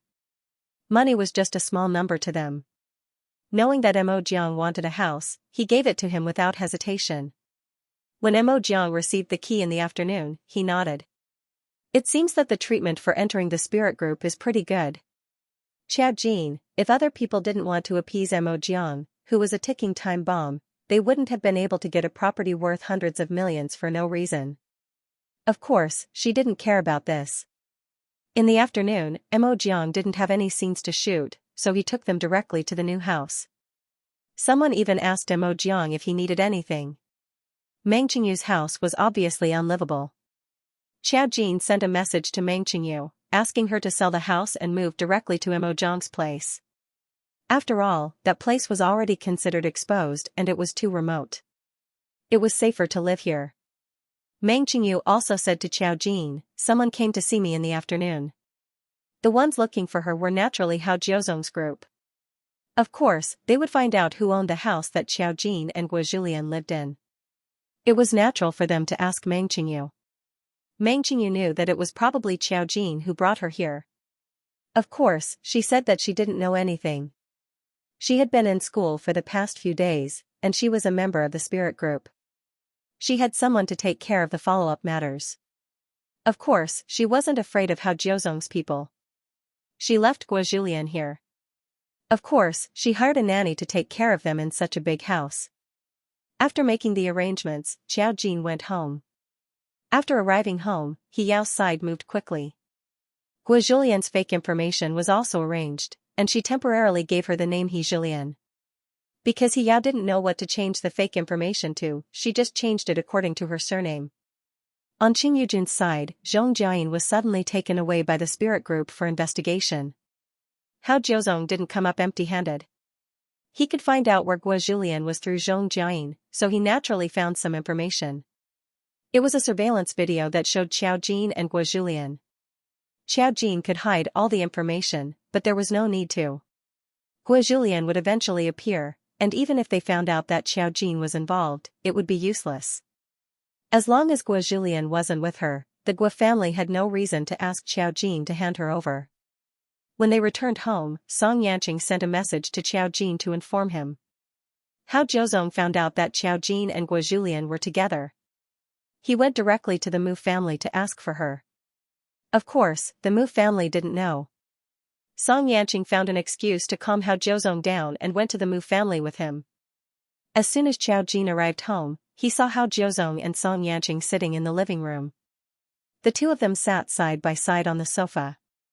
The difference was that Song Yanqing was still a noble young master. When he talked to Qiao Fei, he was gentle and elegant, with a soft breath like the spring breeze. Next to him, Hao Jiuzong had a sullen face and looked gloomy. He was not in the mood to talk to the Mu family. Xiao Jin is back. You can ask her if you have any questions. Qiao Fei saw that Xiao Jin had returned. Perhaps he knew that Xiao Jin was no longer an ordinary person, so he spoke more decisively. Of course, this was directed at Hao Jiuzong. Hao Jiuzong immediately turned his head and looked at Xiao Jin with his sharp eyes. Xiao Jin walked in naturally. She was not surprised to see Hao Jiuzong. She said lightly, "Is there a guest in the house?" Xiao Fei stood up. "This is the young master of the Hao family. He said that he wants to see you." In fact, Xiao Fei didn't know the Hao family, but Mu Xiangshan knew who he was. He was not surprised to see him. He greeted him and went upstairs first, leaving Xiao Fei to deal with them. The other members of the Mu family hadn't come back yet. Those who had tuition were in the company. Xiao Jin was the most idle. "Miss Qiao." Hao Jiuzong had something on his mind. At this moment, when he saw Xiao Jin, he looked a little impatient. He stood up, fixed his eyes on Xiao Jin, and asked in a low voice, "My sudden visit is very sudden for you. But just yesterday, my fiancé's sister went missing in her house. We found that she was in the same car as you when she went missing. I wonder if Miss Qiao knows her whereabouts." He didn't directly say whether she was taken away by Qiao Fei or not. After all, Hao Jiuzong knew Guo Julian's character very well. She was timid and weak. She would never dare to go without someone to lead her. "Miss Guo?" Xiao Jin seemed to be surprised. "Yes, I've seen her." She and Song Yanqing looked at each other. Song Yanqing just smiled gently, as if he didn't worry that Xiao Jin couldn't find an excuse. "It was very late last night. I saw Miss Guo by chance, so I sat in the same car with her. However, she said that she had something to do. Not long after we got off the car, we separated. I have my own private schedule. As for where Miss Guo went, I'm not too sure." She looked at Hao Jiuzong and seemed to be confused. "Is Miss Guo missing?" Hao Jiuzong stared at her closely. Xiao Jin's expression was so natural that he couldn't tell whether Xiao Jin was lying or not. If she was lying, there was no trace at all. But if she was not lying, Hao Jiuzong didn't believe it. Hao Jiuzong continued to ask, "Didn't she tell you where she was going?" Xiao Jin said, "I saw that Miss Guo was not in a good mood. I know that others have secrets, so I didn't ask more." "Mr. Hao, why are you in such a hurry to find Miss Guo? I heard that her sister was hospitalized. Why so suddenly?" There was some pity in her tone. Song Yanqing suddenly felt that Xiao Jin's acting was not bad. However, even if she tried to cover it up a little, there was no trace of it. She still had that indifferent look on her face, as if she was just talking about something natural. Hao Jiuzong narrowed his eyes slightly. "Miss Qiao really doesn't know anything." "Mr. Hao, are you asking me now?" Xiao Jin's tone gradually became cold. "The Guo family's people are missing. What's the use of looking for me? I just saw Miss Guo. What does her disappearance have to do with me? Besides, Guo Julian was not missing. At least she knew where she was. How could she be missing?" "Jiuzong, you're too impatient. Song Yanqing spoke up at the right time, his tone neither hurried nor slow. Miss Guo's disappearance was clearly planned. It's not an accident that she could leave the Guo family. Why don't you investigate who's working with her? Besides, Guo Julian is Guo Zhui's younger sister. Her disappearance is probably because the Guo family is worried. You've gone overboard. Hao Jiuzong paused. He also knew that he had gone too far. What was more contradictory was that he didn't want to find Guo Julian and save Guo Zhui, who was in pain in the hospital at the moment. Because the doctor said that Guo Zhui's illness didn't seem to be a relapse, it was just a recurrence of the previous pain. Her body was actually fine. However, it was still difficult for the doctor to explain such a strange thing. He could only say that Guo Zhui would be in pain for a while, and the specific reason would need to be examined further. Now, Hao Jiuzong was worried that Guo Julian would be bullied or suffer outside. She had lived like a princess in the Guo family for so many years. Would she be able to live a good life outside? Hao Jiuzong didn't know. Xiao Jin knew that Hao Jiuzong was still holding back his questions. Mo Jiang lived in Meng Qingyu's house. Since Guo Julian was there, it was no secret that Xiao Jin and Mo Jiang knew each other. After all, Xiao Jin had been to the crew several times. Hao Jiuzong definitely knew that this matter had something to do with Xiao Jin. The problem was that he didn't find Guo Julian at Meng Qingyu's house today. Without direct evidence, he couldn't question Xiao Jin face to face. Hao Jiuzong's heart trembled when he heard Song Yanqing's words. He wasn't stupid. He just found out that Song Yanqing was Xiao Jin's boyfriend, so he now suspected Song Yanqing. However, this was even more ridiculous than suspecting Xiao Jin, so he held back for the time being. Xiao Fei listened quietly at the side. He probably knew that Miss Guo had gone missing. But what did her daughter have to do with her disappearance? However, Xiao Fei wasn't completely confused. She remembered that Xiao Jin was still doing fortune-telling outside.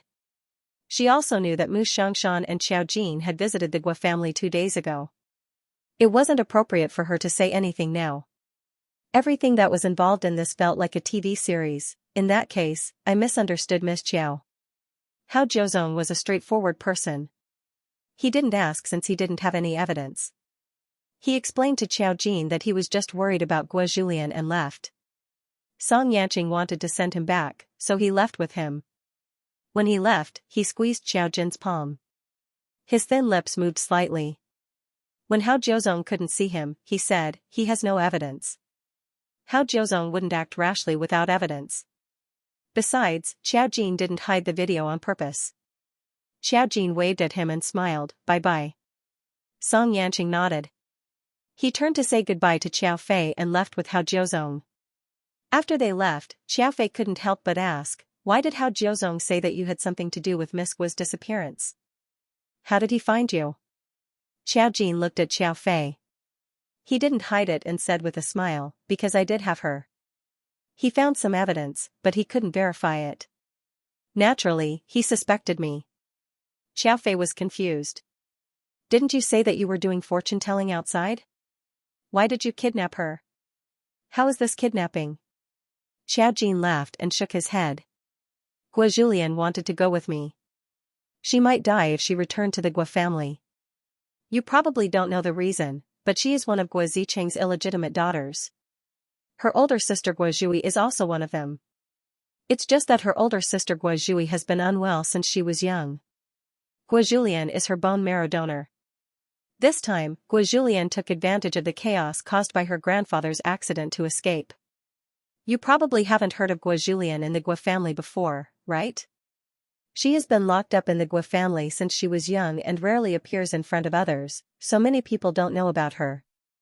After Xiao Jin finished speaking, he added, "Hao Jiuzhong is Guo Zhui's fiancé." Xiao Fei was shocked when she heard it. She couldn't help but say, "What a familiar plot." There seemed to be a similar plot in the TV series she had watched before. "She's in your hands now. Why are you helping her?" Xiao Fei was not cruel. He was just curious. "Since when did Guo Julian have such a good relationship with you? You knew her before?" "Of course I have a reason to help her. But you have to keep it a secret. You can't tell anyone." Xiao Fei, "Of course I won't tell anyone. Mom isn't stupid. If she told anyone, wouldn't she cause trouble for Xiao Jin? However, the more she looked at him, the more complicated her gaze became. Why did you get involved in such a thing all of a sudden? She didn't think that he was a fortune teller. Looking at Xiao Jin, he seemed like the kind of person who specialized in helping people solve melodramatic matters. Xiao Jin smiled and said, I'm telling you because there's no need to hide it from you. You can just focus on your own things. Watching your TV series and playing mahjong. Xiao Fei only needed to happily go shopping with her friends and go to the spa. Of course, she didn't need to get involved in these matters. I'm not busy. She suddenly said, Guanqing came just now. His sister's relationship with Qiji is known in their family. They said that since we're already close, we should find some time to officially meet each other. Do you think it's better for us to go to the Song family or let the Song family come over? Xiao Fei was still troubled by this matter, but she didn't expect Song Yanqing to be so decisive. So soon, Song Suyu had told his parents about him. Qiji didn't say that the two of them were just trying to date. Xiao Fei felt that there was no need to alarm her parents now, right? She didn't even want to meet Song Suyu. The main reason was that the eldest daughter of the Song family had a special status. If they were to break up now, it would be awkward for them to meet in the future. Since he said so, it's up to you guys to decide. Xiao Jin didn't want to worry about this. You guys can decide. I'm fine with it. It's fine, it's fine. At least it's about you. Xiao Fei rebuked him. You don't care now. Are you going to be fine when you get married? When I was talking to Yanqing today. Xiao Fei was stuck. It was mainly because Song Yanqing's words were profound.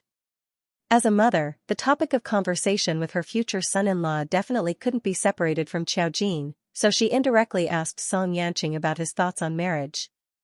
In the end, Song Yanqing smiled meaningfully and said a few specious words, meaning that they would wait until Xiao Jin graduated. Would they get married after graduation, or would they talk about these things officially after graduation? Xiao Fei was worried that Xiao Jin would get married too early, but she was also worried about other things. After all, as a mother, she was definitely worried about her daughter's top priority. What did you talk about? Xiao Jin wasn't too curious and just took the opportunity to ask. Xiao Fei said, You'll be 21 after the new year, and you'll be 22 after graduation next year. What do you think? Do you have any plans for the future? Or do you want to marry Song Yanqing?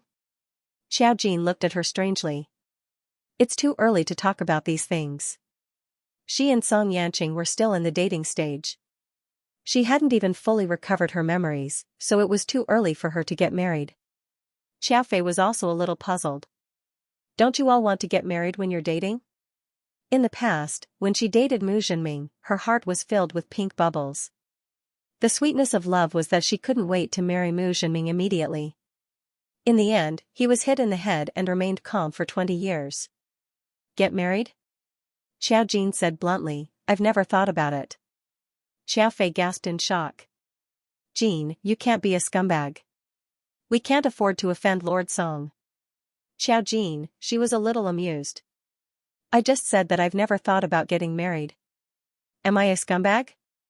Xiao Fei said, when I told Lord Song about it, he didn't say that he didn't want to get married. Haven't you thought about it? Why aren't you embarrassed at all when you're in a relationship? Let me tell you, your career is your career. Don't mess around outside. Xiao Jin, looking at Xiao Jin's expression, Xiao Fei probably felt that she was thinking too much. She smiled awkwardly and said, Mom is just, she watched too many dramas every day when she had nothing to do. It was inevitable that she would overthink things. The moment Xiao Jin said that she didn't want to get married, Xiao Fei already felt that Xiao Jin was looking for an opportunity to kick Song Yanqing out.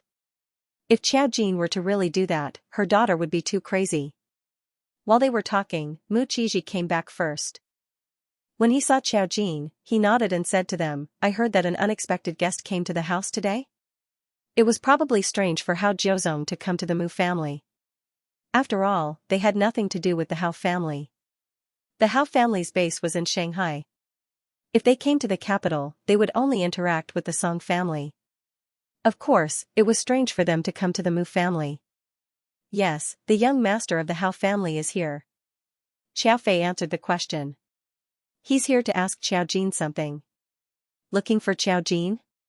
Mu Qizhi looked at Xiao Jin. Now, when he saw her, he could think of the methods Xiao Jin had used. Mu Qizhi, he sighed in his heart and stopped asking. Xiao Fei was a little surprised. Son, don't you care about your sister? What if she did something bad outside? Mu Qizhi, Xiao Jin, Xiao Fei was really a wonderful person. Mu Qizhi was wearing a suit and carrying a briefcase with a notebook in his hand. When he walked over and sat down to open the notebook, Xiao Fei told Mu Qizhi what Xianxia had said. Mu Qizhi nodded and said, Suyu has already told me. They will discuss this matter.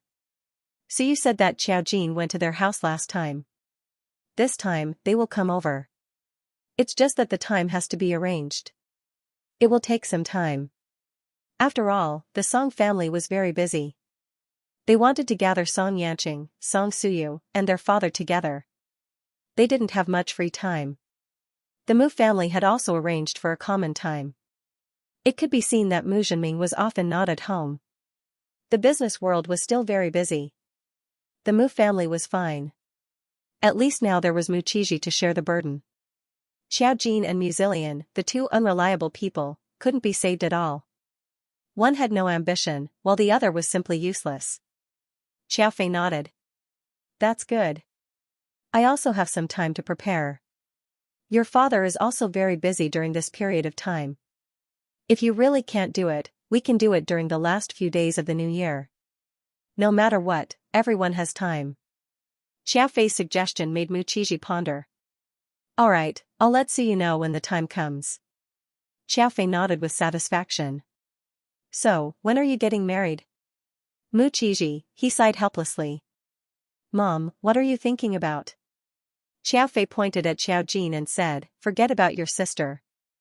After all, she's not even 21 yet. Look at how old you are. It wasn't easy for you to get a girlfriend. Don't you want me to ask? Our family is counting on you now. My son is as old as you. A rich wife like you would have grandchildren long ago. I'm the only one who has a hard life.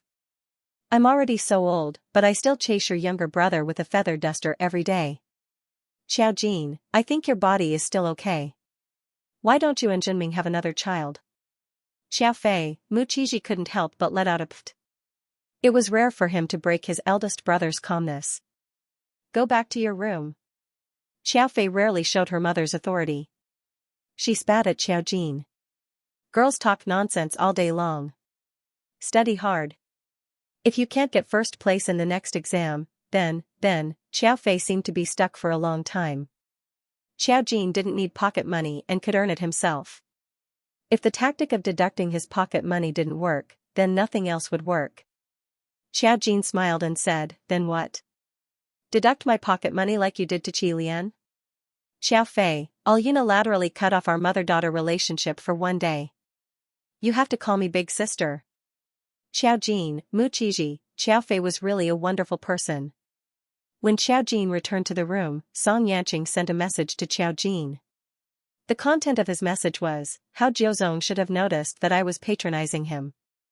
After all, they were in the capital, and how Jiuzong was the successor of the Hao family in Shanghai. He was not really stupid. The fact that Xiao Jin was Song Yanqing's girlfriend revealed a problem. If Xiao Jin was Song Yanqing's girlfriend and Xiao Jin had something to do with Gua Julian, Song Yanqing would not tell Hao Jiuzong if he found out anything. Therefore, after returning to the Song family, Hao Jiuzong left. He probably wanted to find Gua Julian himself. When Xiao Jin saw the message, he just laughed. Hao Jiuzong was quite vigilant. Unfortunately, his method was not very clear. On the surface, Gua Zhui was his fiancée. Now his fiancée was in the hospital, and he wanted to find his sister. Of course, if he knew, he could say that he brought Gua Julian back for Gua Zhui. Then there was nothing to say.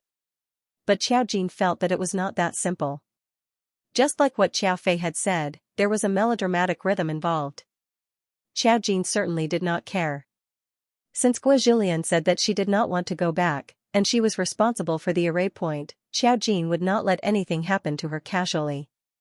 Now that she was staying with Mo Jiang, it was good to have someone watching over her. Moreover, with the fake identity information, even if she appeared in front of the Gua family, it would be fine. Zhong Jiayin was controlled, and the Gua family had no reason to bring Gua Julian back directly. But late at night, the Gua family sent a message that Gua Jiesher suddenly passed away. It was indeed sudden. Mu Xiangshan woke up in the middle of the night. He didn't call anyone but Xiao Jin to accompany him to the Gua residence. He did not say anything superfluous, but just sighed, Gua Jiesher is dead. No one expected that Gua Jiesher would pass away at night after being picked up from the police station. Xiao Jin said, the poison in his body doesn't seem to be able to kill him instantly. He was poisoned with a slow-acting poison, which could at least drag on for a year or two. Even though it would be an incredible miracle for him to last 1 or 2 years with this body of his. Mu Xiangshan shook his head. Gua Zicheng personally made the call. The news has already been announced. Obviously, if it was Gua Zicheng who did it, he was not afraid of others knowing. After all, Gua Jiesher was already old. If he said that he died of old age, no one would have the qualifications to investigate this matter. Even if Gua Jiesher had passed away in an accident, or if he had been killed first, there was no way to know. Mu Xiangshan was Gua Jiesher's old friend. It was natural for Gua Zicheng to inform him. Xiao Jin nodded and didn't say anything. He put on a coat and set off with Mu Xiangshan. It was quite cold in the middle of the night, so the driver got up at the last minute to send Mu Xiangshan and Xiao Jin to the Gua family. The road was very quiet and there was no one around. When they arrived at the courtyard of the Gua family's villa, the villa had already been laid out with funeral facilities, even a wreath had been arranged. There was no morning music, probably afraid of disturbing the people. It was the middle of the night, and there were not many people who came to pay their respects. Mu Xiangshan was the first to arrive, so the Gua family's mansion always had a gloomy atmosphere in the night. Xiao Jin accompanied Mu Xiangshan into the Gua family's courtyard. Gua Zicheng, with a white cloth over his head, came out to receive him. They used the traditional funeral ceremony of Gua Jiesher's hometown. The descendants needed to wear mourning clothes. Every time a guest came, Gua Zicheng would kneel down and kowtow to the guest. Gua Zicheng was handsome and well-maintained. At this time, there was no sadness on his face. He kowtowed to Mu Xiangshan. Mu Xiangshan sighed and helped him up. My condolences. Gua Zicheng nodded as he stood up. He wore glasses and his face was calm. He said softly, thank you, Uncle Mu. He glanced at Xiao Jin again, but he didn't pay much attention to him and quickly looked away. Uncle Mu, please forgive me for calling you in the middle of the night. No need to say this. Mu Xiangshan waved his hand. Who would have thought of this? I'll go and burn the incense. Gua Zicheng nodded and fell silent. He led Mu Xiangshan and Xiao Jin in. In the hall, Gua Jiesher's photo was hung in the center. His photo must have been taken early in the morning. There was a faint smile at the corner of his mouth, but the black and white photo looked a little creepy. In front of the photo was a coffin, which was not closed yet. Gua Jiesher was lying inside in a shroud. He still looked energetic, but now that he was dead, he could only lie inside with his eyes closed forever. 2 people knelt in front of the coffin. Gua Zicheng's current wife, Jing Yujun, and Gua Shuoyu, Gua Zicheng's daughter, who was not her biological daughter. Gua Zhui was now in the hospital, and Gua Julian was not. Other than Gua Zicheng's son and daughter, there should be a grandson, but they were all gone. Mu Xiangshan looked at Gua Jiesher's photo and sighed slightly. He still remembered that day when he came. He joked that if Gua Jiesher suddenly died one day, he wouldn't be able to see him for the last time. He didn't expect it to be true. In just 2 or 3 days, no one knew that something like this would happen. He burned 3 incense sticks for Gua Jiesher, and Xiao Jin also did the same. After burning the incense, Gua Zicheng said to Mu Xiangshan, Uncle Mu, it's too late now. You and Xiao Jin should go back first. It's not too late to come tomorrow morning. It's okay. I'll sit here for a while and accompany Jiesher on his last journey. Mu Xiangshan shook his head and finally asked, how did Jiesher leave? Gua Zicheng smiled bitterly. Something was wrong when he came back from the police station.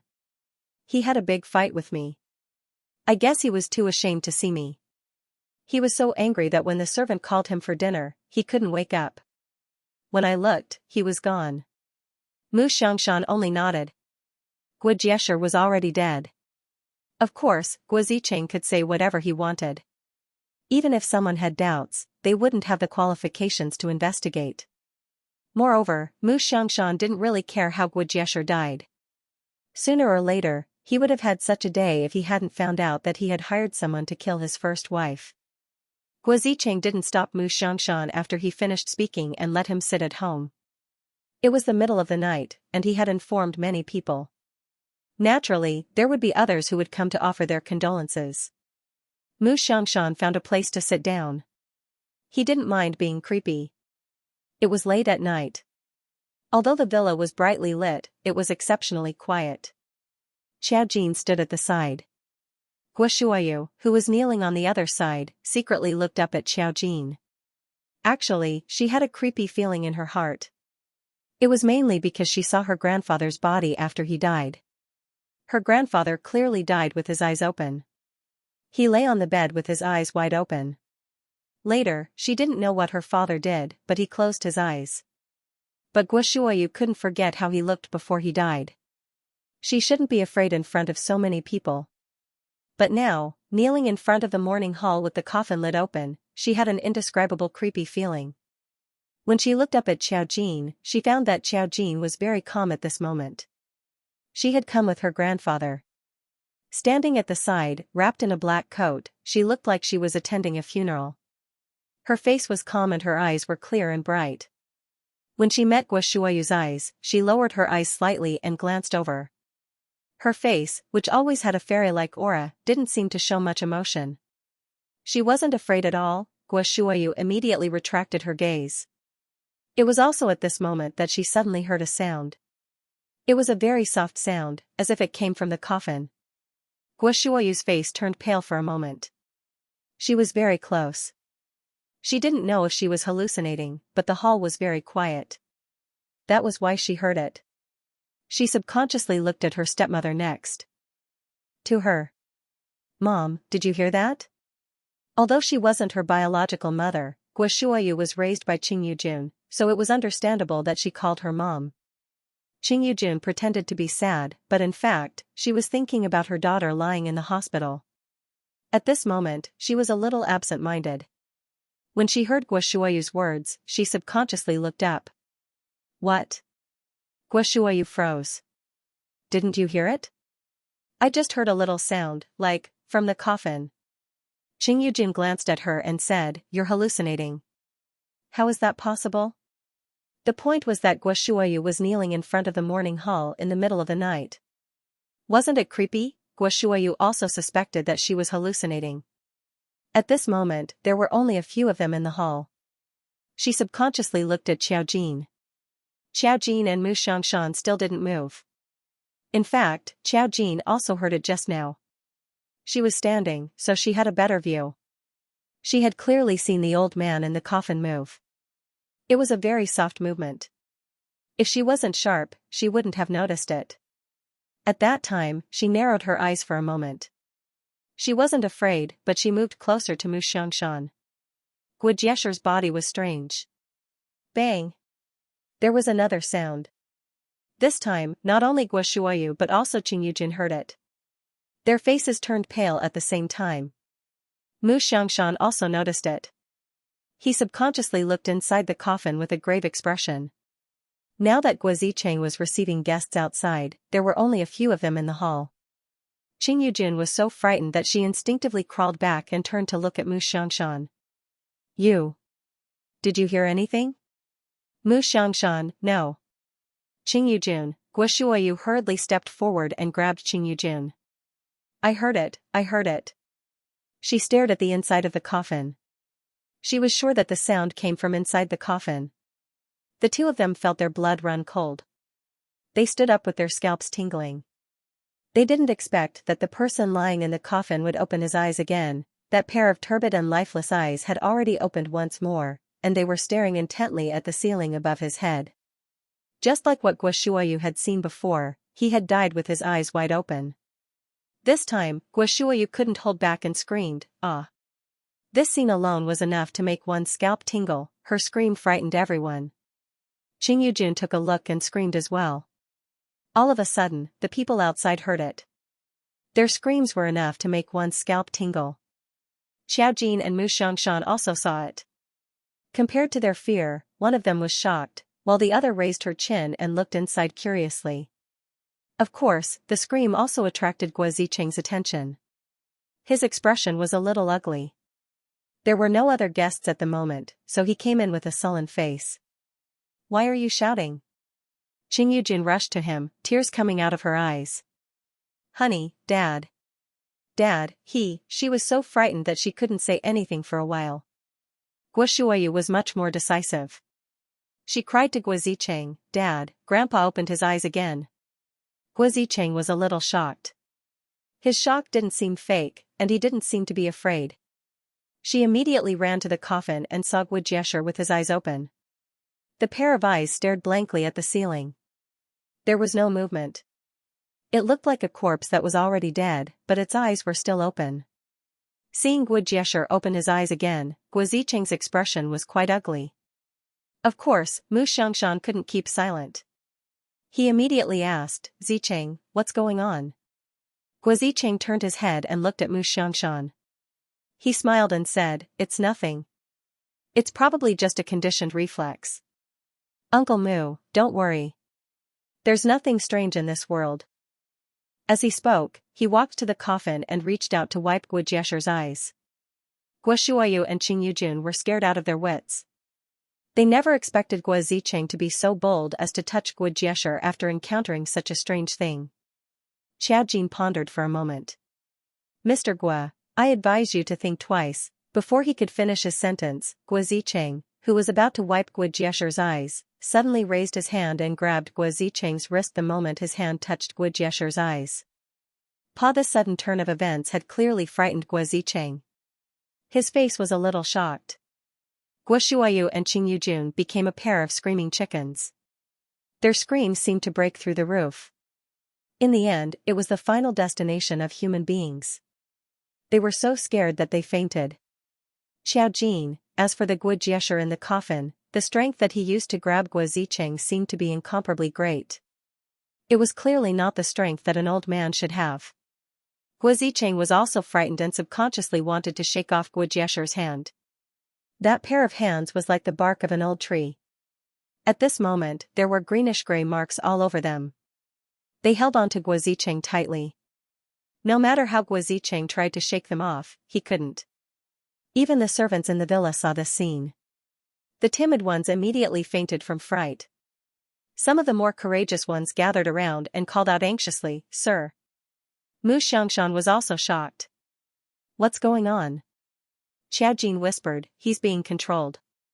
It was impossible for Guo Jiesher's corpse to have come back to life, but Guo Jiesher's corpse was being controlled.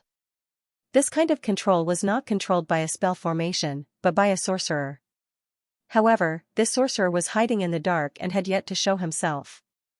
Xiaojin had seen Guo Jiesher before. He had felt like he was being watched when he was alive. He didn't expect that Guo Jiesher would suddenly come back to life after he died. Mu Xiangshan looked at her. "Who is it?" Xiaojin shook his head. "I don't know yet."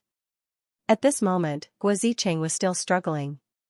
Guo Jiesher in the coffin grabbed Guo Zicheng with one hand and suddenly got up.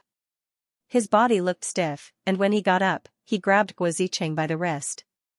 When he sat up, his waist seemed to have turned 90 degrees, and his legs were not in the same direction. He looked like a puppet that was being controlled. Although the joints of his body were connected, they could be controlled separately. There was no emotion in his turbid eyes. They were empty and looked particularly frightening. Mu Xiangshan was also a little surprised, and subconsciously took 2 steps back. Xiaojin stood in front of him and looked at Guo Zicheng. He did not move for the time being. Guo Zicheng was also shocked when he saw Guo Jiesher climb out of the coffin. However, ordinary people would have fainted like Guo Shuoyu and Qing Yujun when faced with such a situation.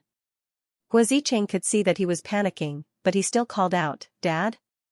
It was as if he was just wondering why Guo Jiesher suddenly got up. Of course, Guo Jiesher would not answer him at this time. Xiaojin knew very well that Guo Jiesher was already dead.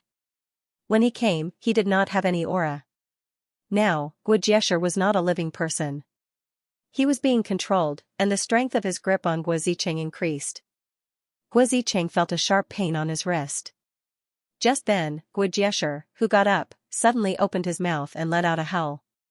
He looked very much like a legendary zombie, and bit Guo Zicheng's neck. Guo Zicheng's heart trembled for a moment. At that moment, there was a bang, and Guo Jiesher's body seemed to be pushed by someone. There was a crack, and the sound of something breaking. His neck tilted, and he was pushed away. He smashed into the side of the coffin, and did not bite Guo Zicheng. The grip on Guo Zicheng's wrist also loosened. Guo Zicheng was a little shocked, because he did not see anyone move. Moreover, in the morning, Mu Xianxia and Xiao Jin were just a little shocked. This situation should have been enough to make people faint, but Guo Zicheng saw that Xiao Jin did not react. He immediately looked at Xiao Jin. Considering the current situation, his behavior was really too strange. Guo Jiesher was pushed away by an unknown force. He howled and wanted to continue biting Guo Zicheng. Now that he was pushed, his whole body was pressed into the coffin. It was as if there was a powerful force suppressing him. He lay in the coffin, but he could no longer get up. His empty face only had his mouth open, and he was still howling. It was really too terrifying. Guo Zicheng hurriedly got up and looked at Guo Jiesher in the coffin. He was a little scared, but not too scared. A few seconds later, the struggling Guo Jiesher slowly closed his eyes and stopped moving his mouth. Gradually, he stopped moving and turned back into a corpse. Xiao Jin retracted his slightly moving fingertips. It wasn't an accident that Guo Jiesher had been controlled by someone, but it couldn't be maintained for too long. Now that the power had disappeared, Guo Jiesher was completely lifeless. He was just a corpse. The members of the Guo family were dumbfounded when they saw this horrifying scene. The servants of the Guo family were scared out of their wits, and a few who were barely conscious rushed over to help Guo Zicheng. Guo Zicheng was also trembling. In the chaos, someone asked, "Sir, should we call the police?" No, Guo Zicheng subconsciously wanted to refuse, but he looked at Xiao Jin and Mu Xianxia in the distance, paused, and then said, "Call the police." After saying this, his face was slightly pale, but he quickly calmed down. Close the coffin. In that situation just now, as long as one was awake, they knew that something was wrong. Which dead person could come back to life? If Guo Jiesher wasn't dead, the way he got up was too similar to the legendary zombie. He couldn't tell anything apart and wanted to bite Guo Zicheng. Who knew that he would be quickly pressed down again? This preposterous and horrifying scene had indeed happened. Guo Jiesher's family servant called the police, and the rest took the unconscious Gu Shuoyu and Qing Yujun to the side to rest. Guo Zicheng stepped forward and said to Mu Xianxia, "Uncle Mu, I'm sorry, something unexpected happened. You call this an accident?" Even though Mu Xianxia was experienced and knowledgeable, he still felt that Guo Zicheng's statement was ridiculous. Why don't you ask a master to take a look? What if his father came back to life again, Guo Zicheng? He was silent for a moment and said, "Uncle Mu, I don't know what's going on either. Do you want me to believe that my father really came back to life or became a ghost?" Mu Xianxia's sharp eyes saw the scratches on Guo Zicheng's wrist. Just now, Guo Jiesher grabbed Guo Zicheng's arm, and now there were obvious purple and blue scratches on Guo Zicheng's arm, as if he was poisoned. Guo Zicheng noticed Mu Xianxia's gaze and rolled down his sleeves. He also looked at Xiao Jin. Just now, everyone was screaming in fright, but Xiao Jin's expression was very calm, and she didn't panic or fear at all. This obviously didn't match her appearance, and anyone with a discerning eye could tell that there was a problem. Who wouldn't be afraid when seeing a corpse? Guo Zicheng understood that the Mu family's father and son clearly knew something. However, the police were coming, and after such a big incident, Guo Zicheng couldn't keep Mu Xianxia and the others here, so he arranged for someone to send them back. Mu Xianxia didn't refuse, and when he left with Xiao Jin, he saw Xiao Jin nod silently to him before leaving. Her nod meant that Guo Jiesher wouldn't come back to life again. On the way home, Mu Xianxia asked Xiao Jin, "What happened just now?" Xiao Jin said, "It should have been controlled. The duration was very short, and the ability was not strong. About a minute. It was a wizard." Xiao Jin had previously explained the difference between a wizard and a formation master. Mu Xiangshan was a little shocked. Who can make a move on Guo Jiesher? Is it Guo Zicheng himself? Xiao Jin shook his head. Guo Zicheng is not a wizard, but I think he knows about the existence of wizards. There must be someone around him who is a wizard. And it had nothing to do with Qing Yujun.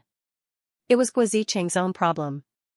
Mu Xiangshan frowned. What is he trying to do by manipulating the world decipher zombie?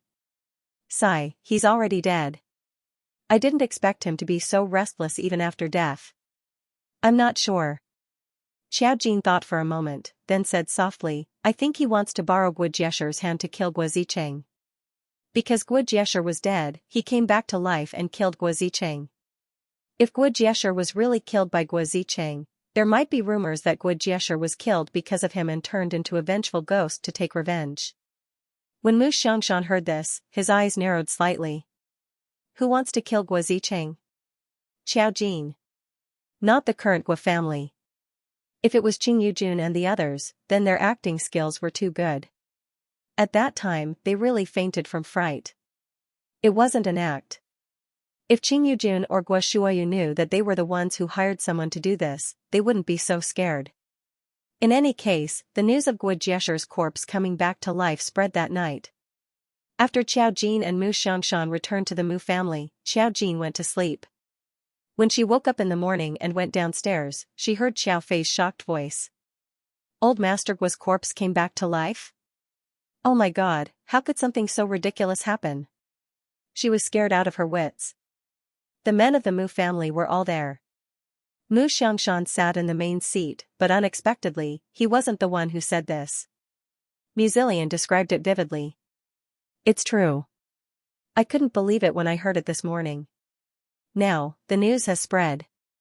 A corpse came back to life in the middle of the night last night, and it was said that Guo Zicheng almost died. The police came later and took his body away for investigation. If there weren't several witnesses, no one would have believed it. As for the others, they were all listening to him. After Mu Zhenming heard this, he said with some displeasure, You believe this kind of false news? It must be some kind of physical phenomenon. Muzillian, we have Xiao Jin at home. You have the nerve to talk to me about physical phenomena? Mu Zhenming, Mu Xiangshan added without batting an eyelid. It's not fake. He really came back to life. Last night, Xiao Jin and I were at the scene. We saw Guo Jiesher jumping up to kill Guo Zicheng with our own eyes. Everyone subconsciously looked at Xiao Jin, who had just come down from upstairs. Xiao Jin was very calm. Don't look at me. It really has nothing to do with me. Old Master Guo's corpse came back to life for another reason. You didn't bring me along again. Muzillian's attention was obviously not on the main point. He was a little angry. Why didn't you call me in the middle of the night? Guo Zicheng only called me. His father is dead, and I'm friends with his father. Of course, I have to pay my respects. Mu Xiangshan took a sip of tea and said, Why did he call you? Luckily, I called Xiao Jin. If it wasn't for Xiao Jin last night, Guo Jiesher, that old man, would have turned into a corpse and Guo Zicheng would have really lost his life. If you were at the scene, I'm afraid my old life would also have been lost. Muzillian? Did he really come back to life? Mu Qizhi had never heard of such a thing before. He frowned and asked, Why would a corpse come to life? It's being controlled by someone. Xiao Jin walked to the dining table. Old Master Guo is indeed dead. The reason why he came back to life was because he was being manipulated. This is the power of a spiritual reader. As for why he was manipulated, it was probably because he wanted to kill Guo Zicheng. Unfortunately, Xiao Jin was there last night. After all, it was in front of her, and the matter was not clear yet. Of course, when she made her move, no one saw it. Guo Zicheng was probably a little suspicious, but he was full of doubts. Of course, he would not have the time to investigate Xiao Jin and Mu Xiangshan. Xiao Fei was shocked. Jin, a corpse came back to life. This is a corpse coming back to life. Aren't you afraid? Just thinking about that scene made Xiao Fei feel suffocated. If she was at the scene, she had no doubt that she would have a heart attack. Xiaojin, you'll get used to it. Everyone? Can you get used to this kind of thing? She smiled. There are too many strange things in the spiritual reader world. It's just the same after seeing too many. She had seen the scene of a massacre even more horrifying than Guo Jiesher's corpse coming back to life. It was just a corpse coming back to life. She knew that the person was completely dead. What was there to be afraid of? In this world, the thing that was scarier than the unimaginable was the human heart. Mu Qizhi sorted out the main point. The spirit reader controlled the old man's body to kill Guo Zicheng. That is to say, if there is a spirit reader in the Guo family, why kill Guo Zicheng? Mu Xiangshan put down his teacup. You can't say that. At that time, Guo Zicheng thought that his father's eyes had reopened and wanted to wipe his eyes. If it was someone else, Guo Jiesher might have killed that person too. It might not necessarily be Guo Zicheng. The person who controlled the corpse must be someone close to the Guo family. It's not as simple as just wanting to make the corpse come back to life. Just like what Xiaojin said, the person who controlled Guo Jiesher should have wanted to kill Guo Zicheng. The former goal is not certain, but the purpose is vague. The latter is simpler. When Guo Zicheng died, the Guo family's property fell into the hands of a few illegitimate children and lovers. Of course, Guo Zicheng's first wife, and his son and daughter abroad. After all, now that Guo Jiesher was dead, only Guo Zicheng inherited the property. If Guo Zicheng died, the target would be big. Mu Zhenming nodded and agreed with Mu Xiangshan. If there is such an ability, it is very likely that it is for the property.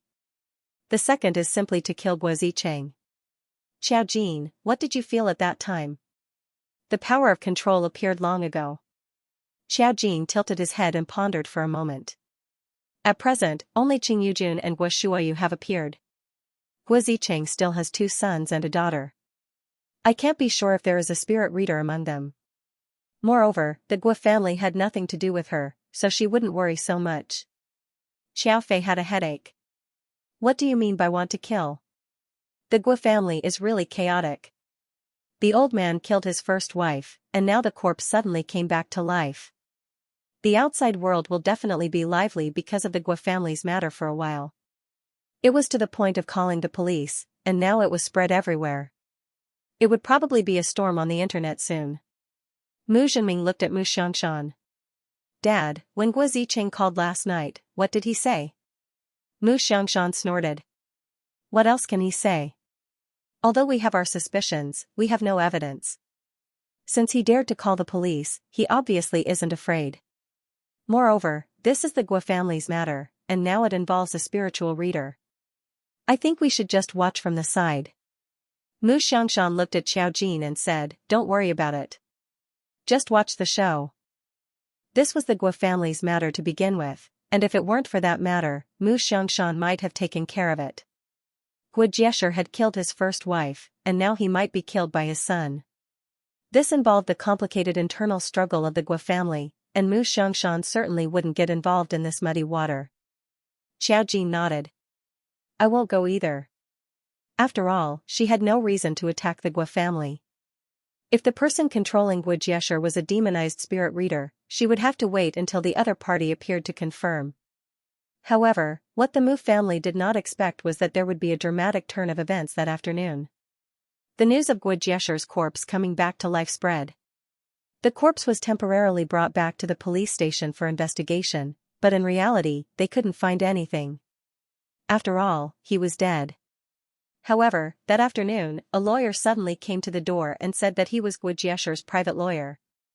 Even if Guo Jiesher died suddenly, he had already left a will. Even Xiaojin did not expect this will. Because it involved Guo Julian, who seemed to have nothing to do with it. In the will, the shares and related investments of the Guo Corporation naturally belonged to Guo Zicheng's first wife, and their son and daughter. He probably did not expect his son to treat him like this, so it was fair to leave. However, what was unexpected was that the other cash flows, including Guo Jiesher's own private property, only a small part of which belonged to Qing Yujun and a few illegitimate children. 3/4 of it was left to Guo Julian. The funds and the property around the world were worth more than 1 billion yuan. Even if it was not comparable to what Guo Zicheng had, it was enough to get rid of Qing Yujun and the others. It was said that even Guo Zicheng was stunned. Guo Julian, shouldn't it be left to Guo Zhui and his other grandson? Why did it have to be an unrelated Guo Julian? It was said that after Qing Yujun heard the news, she woke up after fainting in shock, but fainted again when she heard the news. Guo Julian had already run away, but she could still inherit more than 1 billion yuan. Xiao Jin received the news because of Mu Xiangshan. He had sent someone to find out. Although he did not care about the Guo family, he still wanted to know what was going on. Then, he received such an unexpected piece of news. When Mu Xiangshan told her about it, he even asked meaningfully, "Is he with you?" Xiao Jin did not deny it. Mu Xiangshan said, "This money belongs to her, so she should take it back. We can't let others take advantage of it." Xiao Jin did not understand. Why would Guo Jiesher leave the money to Guo Julian? Who knows? Mu Xiangshan sighed. I've only met Guo Jiesher a few times. How would we know? Xiao Jin was silent for a moment. Mu Xiangshan came up with a bad idea. Since she's with you, wouldn't the money be yours if she inherits it? Xiao Jin laughed. Old master, that's a little too much. Mu Xiangshan snorted. But what he said was also true.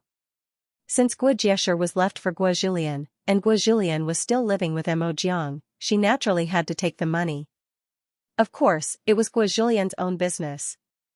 Xiao Jin was prepared to tell her. However, if Guo Julian were to go back to handle the procedures, she would probably be obstructed by Qing Yujun and the others. Xiao Jin would have to follow along and watch. Xiao Jin immediately went to find Guo Julian. When he saw Guo Julian, she was in her new apartment building. Although she had changed her name, she still did not dare to go out. She hid in the apartment. Naturally, she did not know that Guo Jiesher had passed away and that she was going to inherit a huge fortune. When Xiao Jin arrived, Mo Jiang was also at home. The place was much bigger now. There was a huge TV screen in the huge living room, and Mo Jiang was playing a horror movie. Guo Julian was trembling in fear. She shrank to the side and did not dare to look up. Mo Jiang hugged the popcorn.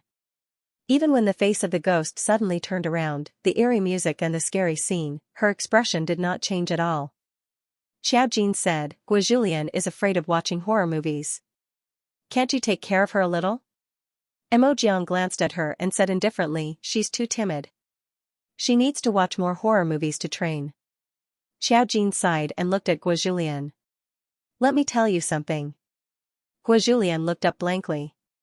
She was afraid and asked in a small voice, what is it? She was afraid that it was about the Guo family. But Xiao Jin said, it's about the Guo family. Guo Julian trembled. Xiao Jin continued, it's not a bad thing. It may be a good thing for you. But your grandfather passed away last night. Hearing this, Guo Julian was a little surprised. However, there was not much sadness in her eyes. Passed away? She was just a little confused. She didn't know how to feel about her grandfather. In her memory, her relationship with the Guo family was very ordinary. She had no feelings. She was just a vassal of her sister. Her grandfather was a cheerful old man who was always smiling. However, he only had eyes for her sister.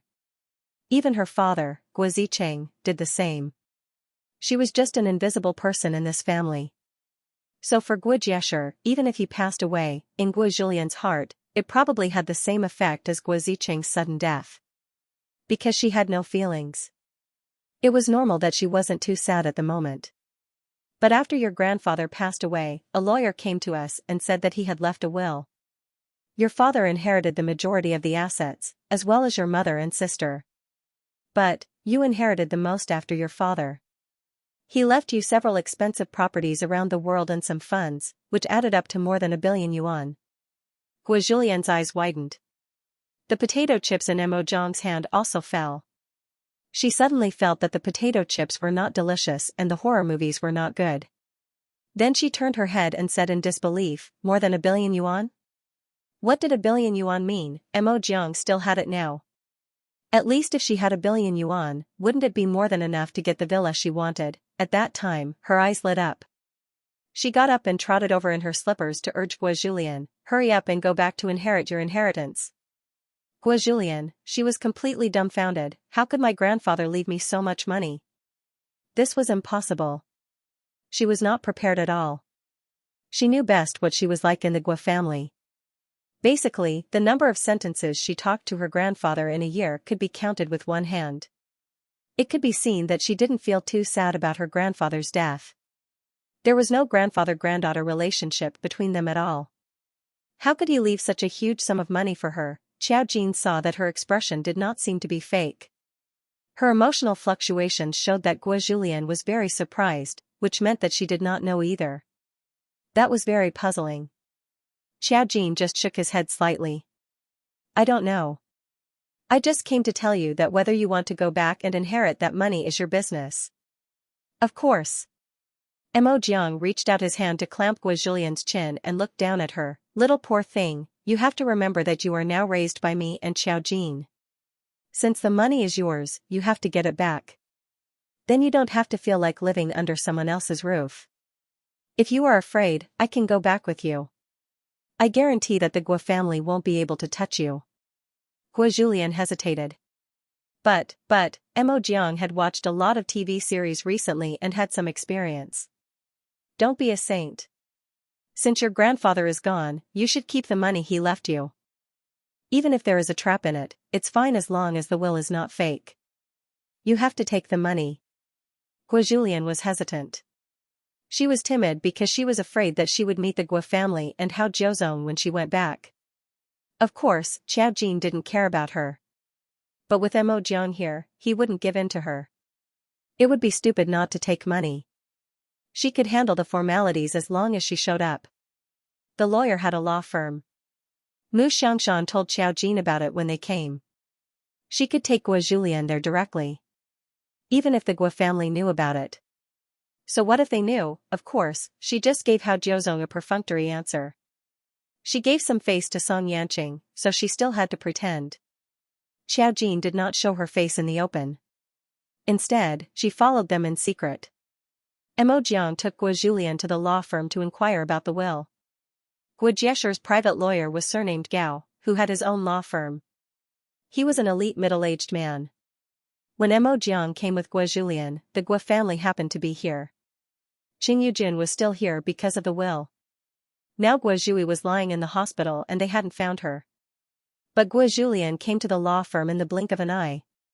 Of course, she thought of the will and flew into a rage. You still have the nerve to show up. You didn't show up when your sister was in trouble. Now that your grandfather is dead and you are rich, you show up. She couldn't maintain her usual elegant posture at all. She looked mean and bitter. After all, before she was with Gua Zicheng, she was a little girl who looked down on others because of her beauty when she was young. Now she was old. No matter how she pretended, she couldn't disguise her character in her bones. Gua Julian was subconsciously afraid when she saw Qing Yujun. She shrank behind Mo Jiang and said hesitantly, "Mom. I'm not your mom." Qing Yujin's head was buzzing. Gua Zicheng and Gua Shuayu were next to her. The other descendants of the Gua family hadn't shown up yet. She didn't know whether they didn't care about their grandfather at all or they didn't have time to come back from abroad. Gua Zicheng was a little surprised to see Gua Julian. He usually didn't care much about this daughter. After all, he had several daughters. Gua Julian wasn't the most outstanding, and she wasn't as flamboyant as Gua Shuayu. She was usually silent, so as a father, it was inevitable that he would overlook her. However, towards Gua Julian, it could not be said that she was harsh, at least she was a bit better than Qing Yujun. He thought for a moment and said in a deep voice, "Dad left his inheritance to her. It's not wrong for her to come back and inherit it." Qing Yujun was stunned and looked at her in disbelief. "You really want her to inherit? That's over $1 billion. Zhui and I don't even have that much. We only get a few million from the fund every month. Why should she inherit over $1 billion? Gua Zicheng frowned and said, "All the company shares are with me. Don't you still have me?" Qing Yujun, how could that be the same? Most importantly, why was Gua Julian taking the money? Even if Gua Zicheng's first wife was taken away, she wouldn't be so angry. After all, there was no way to compare. The old man was biased towards Gua Zicheng's first wife, but he usually coaxed her and Gua Zhui, saying that after he died, he would leave some money to Guozhui. In the end, Qing Yujun was shocked.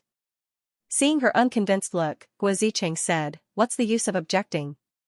We don't have any room to object to Dad's will." After all, it was Guo Jieshi's will. No matter how the descendants objected, it was useless. It wasn't like there wasn't a will. Since he left a will, of course, things should be done according to the will.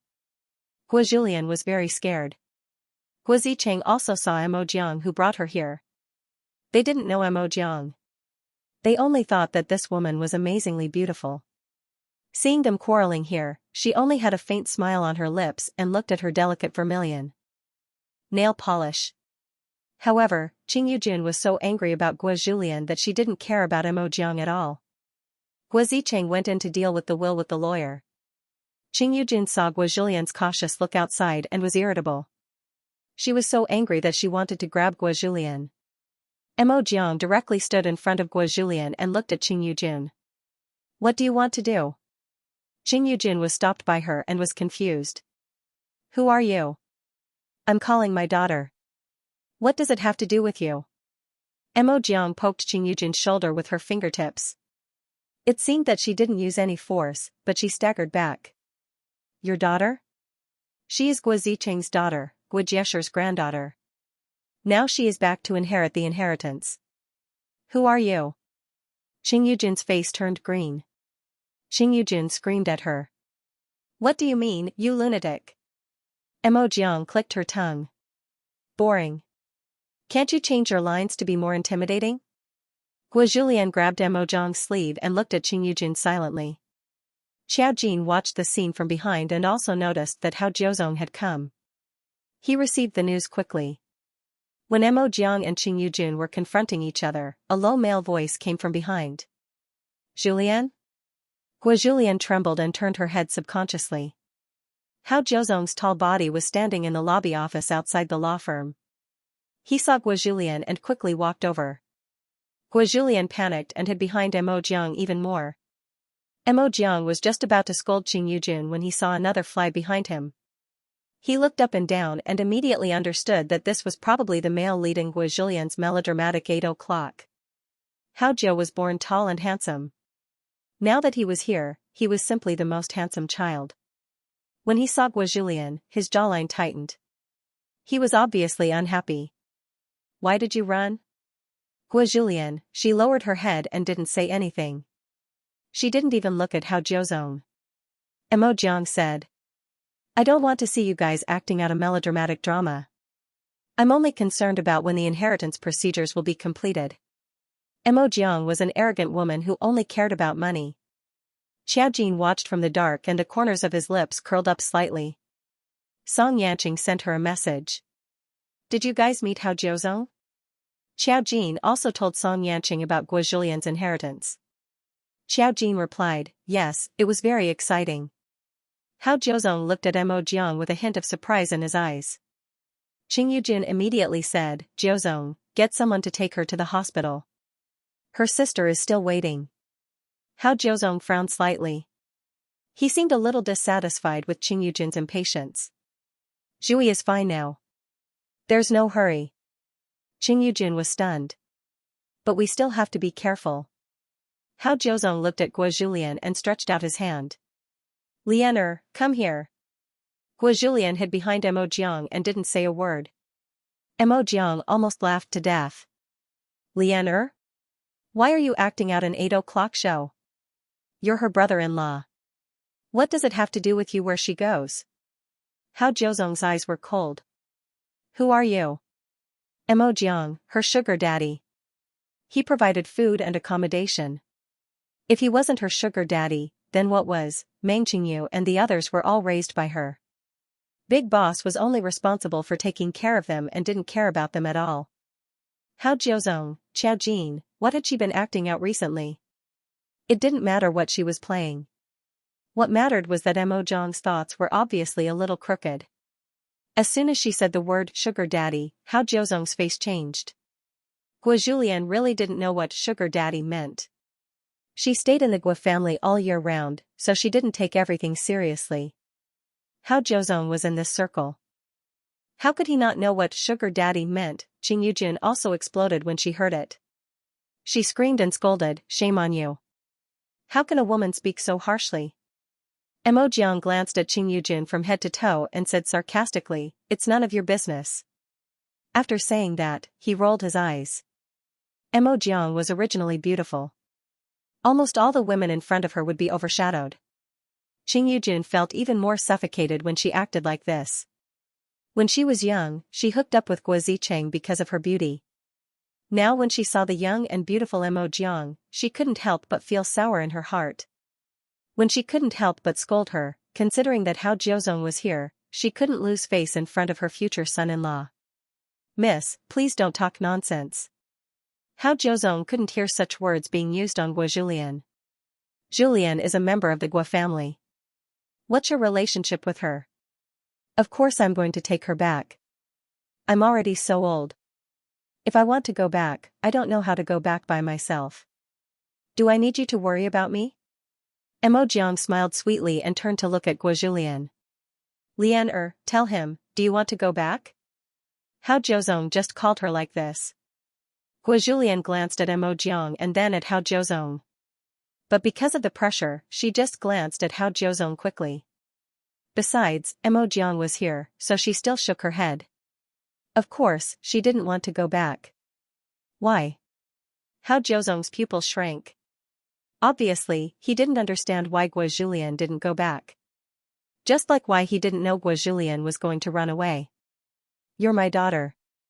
If I ask you to go back, you should go back. I raised you so that you can disobey me? Qing Yujun was about to go crazy, especially when she saw that Guo Julian, who had always been easy to control, was not obedient. Guo Julian was a little scared, but she couldn't say what she saw. Qing Yujun wouldn't admit it, and Hao Jiuzong wouldn't believe her. I donated my bone marrow to her. My health isn't good either. Ever since I was young, you never let me go out. I wanted to study, I wanted to play with other children, but you didn't allow it. I'm also a human. I just want to live freely by myself. If you gave birth to me because you wanted to save my sister, why didn't you ask for my opinion? When Qing Yujun heard this, she was about to go crazy. So it was a mistake for me to give birth to you? If I didn't give birth to you, what right do you have to live in this world? Your life was given to you by me. I'm your mother. I have the right to make decisions. You're hanging out with these shady women outside just to piss me off, right? Clean your mouth. Mo Jiang flicked his fingernails and looked at Qing Yujun with a cold smile. Otherwise, do you think I don't hit women? Your broken mouth doesn't know how to speak. Be careful or I'll cut off your tongue. These words were said with a hint of coldness, and Qing Yujun was so frightened that she subconsciously trembled. Although Mo Jiang had recently acted as a murderous witch, her acting skills were terrible. At this moment, looking at Qing Yujun's appearance, the fierceness in her eyes was real, which made Xiao Jin raise her eyebrows. Mo Jiang was the high priestess when she was alive. Her position in Qiansong must be very high. Otherwise, there wouldn't be so many people willing to sacrifice their lives for her. Although she had lost her memory, she wasn't stupid. It was hard to erase a person's nature. From Mo Jiang's performance, it could be determined that her position as the high priestess was high. Therefore, she didn't care about the consequences. In the eyes of others, she was arrogant, but she didn't allow others to disobey her. How did such an arrogant high priest end up in such a predicament? Even her country was gone. Hao Jiuzong looked at Mo Jiang and realized that she wasn't an ordinary person. After all, she was used to being arrogant. Hao Jiuzong quickly made a judgment. But judgment was one thing. He was a member of the Hao family. Naturally, he wasn't afraid of Mo Jiang. Besides, he had to bring Guo Julian back. The girl was hiding behind Mo Jiang. Her words touched his heart. He understood Guo Julian's pain, but her body, thinking of this, Hao Jiuzong's voice became softer. Julian, your sister's body is recovering well. She doesn't need you to donate anything. Your body is weak. You should go back to the Guo family to rest. Guo Julian didn't believe him. Mo Jiang went with the flow. You don't have to worry about that. When she inherits the inheritance and gets the money, I will take good care of her and let her rest. You are her brother-in-law. It's not appropriate for you to care about her. People will gossip. Hao Jiuzong's pupils shrank for a moment. His voice became sullen. Who are you? Mo Jiang, I already said that she has a sugar daddy. How can your memory be so bad at such a young age? Qing Yujun couldn't take it anymore. No, don't even think about it. That money belongs to the old man. It also belongs to me and Jui. What does it have to do with her? Mo Jiang put on a fake smile. Are you talking to me, auntie? If I remember correctly, this kind of will has to follow the law. Does the law say that it belongs to you? The high priestess didn't learn anything after coming to this world. When she came, she knew that she was going to steal the inheritance. She was well prepared. Today's money was hers, Guojulian's. No one could say anything about it. The big boss was still watching from behind. Mo Jiang was not at all weak when it came to fighting. How long would it take for her to buy a big villa with the small amount of money she earned from acting? Now that someone was giving him money, it was impossible for him to let go. Qing Yujun choked half to death. At the same time, she was even angrier. She couldn't understand why that old fart left the money to Guojulian. Thinking of Guo Jiesher, she remembered Guo Jiesher's corpse. Although Guo Zicheng said that there was an accident, it wasn't a corpse. After all, they had fainted. But Qing Yujun still didn't believe it. It wasn't like she hadn't seen some unbelievable things. At this moment, when he thought of Guo Jiesher's appearance, his face turned pale and he shivered with lingering fear. She was already dead. Why did she have to scare her family? Damn it. Mo Jiang didn't know what she was thinking, but he was satisfied that Qing Yujun didn't say anything. She pointed to the direction where Guo Zicheng had just entered. The lawyer is inside, right? No one answered her. Hao Jiuzong's deep eyes only fell on Guojulian. Guojulian had been staying behind Mo Jiang. Feeling the sharp gaze on her back, she didn't dare to raise her head. Mo Jiang didn't wait for their answer and directly went in with Guojulian. When they passed by Qing Yujun, for some reason, Qing Yujun reached out to grab Guojulian. This time, Mo Jiang did not hold back and pushed Qing Yujun away. She was so strong that Qing Yujun couldn't compare with her. She directly pushed Qing Yujun to the wall. Her back and shoulder hit the hard wall, and Qing Yujun cried out in pain. Seeing this, Hao Jiuzong saw that Qing Yujun had made the first move, but after all, she was his future mother-in-law. He went forward and asked, Aunt Qing, are you okay? Qing Yujun looked at Mo Jiang and Guojulian's backs with hatred. She didn't dare to reach out to pull them. She couldn't let them go in without worry, so she followed them in. Seeing this, Hao Jiuzong naturally followed them into the lawyer's office. This lawyer was hired by Guo Jiesher when he was alive. He was a very trusted person, and the will was left with him. At this moment, he saw Guojulian. Although Guojulian had a fake identity now, it was temporary, and it didn't conflict with her real identity. The main thing was that Xiao Jin didn't expect Guo Jiesher to leave Guojulian such a thing. It made the fake information a little redundant. Mo Jiang came in with Guojulian. Guo Zicheng was discussing the will with the lawyer. When he saw Guojulian, the lawyer also guessed Guojulian's identity. After confirming Guojulian's identity, the lawyer had no interest in the Guo family's melodramatic affairs. Under Qing Yujun's hateful gaze, he completed the distribution of Guojulian. However, her identity information was at home, and it needed to be further confirmed. Guo Zicheng didn't seem to care too much about Guojulian's inheritance. He also didn't pay much attention to this daughter of his. Xiao Jin watched from the outside using the array formation. He could see that Guo Zicheng was not obsessed with money. He simply didn't care much about the Guo family, even if Qing Yujun was his wife. He didn't object to Guojulian inheriting the inheritance. He even scolded Qing Yujun when she didn't want to hand over Guojulian's identity document. He didn't care about her face at all. This angered Qing Yujun even more.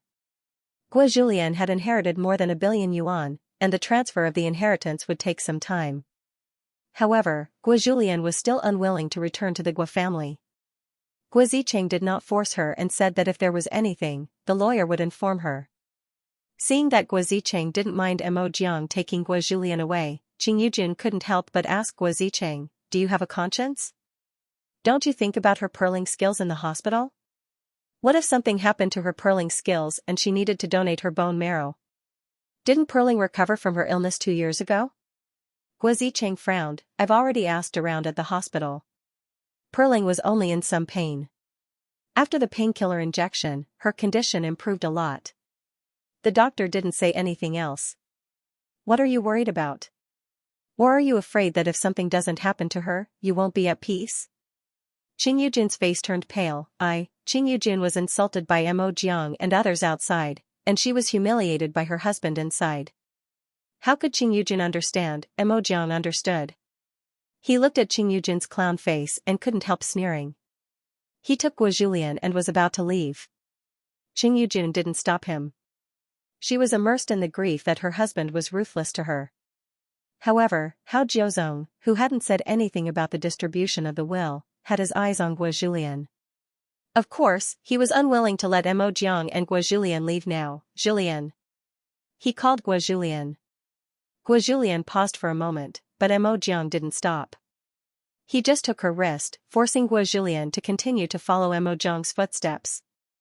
Hao Jiuzong saw that he couldn't stop them, so he didn't directly go forward to catch Guo Julian. He just looked at their backs as they left, narrowing his eyes slightly, and the emotions in his eyes were very dangerous. Now that he had seen them, it was easier to find out Mo Jiang's identity. Besides, she was so beautiful, so it was much easier to find out information. He directly called someone to follow Mo Jiang and others. Xiao Jin had been watching outside. At this time, after Mo Jiang and Guo Julian dealt with things, she cast a magic circle to block Hao Jiuzong's eyes and took them back by taxi. "I just saw it." Mo Jiang couldn't help but be a little excited. "There are 3 properties, a villa in New York, an apartment in Manhattan, and one in London. The total value is more than 500 million yuan. She couldn't help but click her tongue. They are really rich. The villa she liked was 300 million yuan. After all, it was an expensive villa in the capital, and the location of the land was not comparable to ordinary properties. The house prices in these places were not cheap, and 500 million yuan was already amazing. Besides, there was 900 million yuan in cash in the hands of a foundation, which was all left to Guo Julian. Of course, she couldn't take it out at once, but could only receive it in installments. At most, she could get 50 million yuan a year. She didn't know why Guo Jiesher did this. Xiao Jin glanced at Guo Julian, who kept her head down. She looked very sad, as if she couldn't be happy about inheriting the inheritance. Probably because of what she had gone through, she wasn't that keen on money. Just like Guo Zicheng. It was as though Xiao Jin paused for a moment and glanced at Guo Julian. Unlike Mo Jiang, she didn't have any ulterior motives for Guo Julian's money. Mo Jiang was also immersed in the joyous atmosphere. Xiao Jin had been paying attention to Guo Julian and suddenly said, "When you escaped." Xiao Jin's sudden words caused Guo Julian to raise her head. Her eyes were still slightly red. They were not afraid of being overheard by the driver. Xiao Jin covered his ears and whispered, "Are you sure you heard your mother say that she wanted to kill you?" Guo Julian was stunned for a moment. She thought for about 3 seconds before slowly nodding her head. It was as if she couldn't accept this matter. Even now, thinking about it made her feel extremely sad. Mo Jiang was very concerned about money. At this moment, when he heard Xiao Jin's words, he suddenly paused and tilted his head to look at Guo Julian. Then, he raised his head and looked at Xiao Jin. Xiao Jin's eyes were calm and emotionless, as if he had just asked something unimportant. Mo Jiang seemed to have thought of something. He scratched his chin with his fingertips and looked at Guo Julian with an ambiguous smile. Guo Julian didn't notice Mo Jiang's smile because her head was lowered. After returning home, Guo Julian hid in her room. Mo Jiang lay on the sofa and watched TV with his head propped up. He said with some interest, "I didn't expect the little thing to have 2 faces." Xiao Jin pursed his lips and smiled faintly. "Are you sure it's 2 faces?" Mo Jiang only said, "Her mother doesn't look like she's going to kill someone." She and Xiao Jin had both met Qing Yujun directly. If Qing Yujun really wanted to kill Guo Julian, she wouldn't have hidden herself. Her mother looked like a brainless person who only wanted Guo to go back. She only had eyes for her eldest daughter. If she really wanted to kill Guo, she wouldn't have done it so obviously. Xiaojin poured himself a glass of water and said calmly, "We don't have evidence." If Qing Yujun didn't have a problem, then Guo was lying. Why did she lie? Because she was afraid, or because of other reasons? It was reasonable for her to lie because she was afraid. It was possible that she didn't want to go back, or that she misheard and misunderstood. However, the sudden appearance of Guo Jieshi's inheritance to Guo made Xiaojin feel that this girl was a little interesting. Mo Jiang smiled. Why do we need evidence for this kind of thing? We'll know in a few days. Besides, since you left her here, she can't do anything in my hands. At least her inheritance is real, right? Xiaojin. You're right. But it's an inheritance after all. This is something worth celebrating. Let's call Meng Qingyu and the others out for dinner tonight. Mo Jiang, okay, Big Boss knew better than she did. Xiaojin and Mo Jiang called Meng Qingyu, but they didn't go out for dinner. When Meng Qingyu heard that there was such a good thing, she volunteered to cook and buy groceries on the way. With Yang Qiulu's help, they could eat whatever they wanted. While Xiaojin was eating, just as they expected, the police brought Guo Jieshi's body back for investigation, but they didn't find anything. Plus, it was too unbelievable, so they had to deal with it as soon as possible. It was said that Guo Jieshi's body was burned that night. Now that his body had been thoroughly burned, how was he going to come back to life? Guo Zicheng brought the ashes back to the Guo family. The funeral still had to be held. Even if the people outside knew that Guo Jieshi had come back to life, there were only a few people present at the time. No one would believe it if they didn't see it with their own eyes. They just treated it as an unexpected piece of news. Those who should attend the funeral still had to attend. Mu Xiangshan also had to bring the Mu family to participate. After all, Guo Jieshi was an old friend that he had not seen for many years. In the end, Guo Jieshi had passed away not long after they had met. Guo Zicheng quickly arranged Guo Jieshi's funeral while dealing with the will. It was 3 days after Guo Jieshi's death. When Mu Xiangshan received the news, they all had to go. Xiaojin also had to bring along Guo. After all, they had to inherit the inheritance.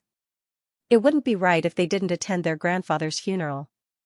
When the funeral was held, the other children of the Guo family also appeared, including Guo Zicheng's first wife. She brought her son and daughter to the funeral. She wore a black trench coat and a felt hat of the same color. There was a black gauze flower on the brim of the hat. She was a very elegant woman.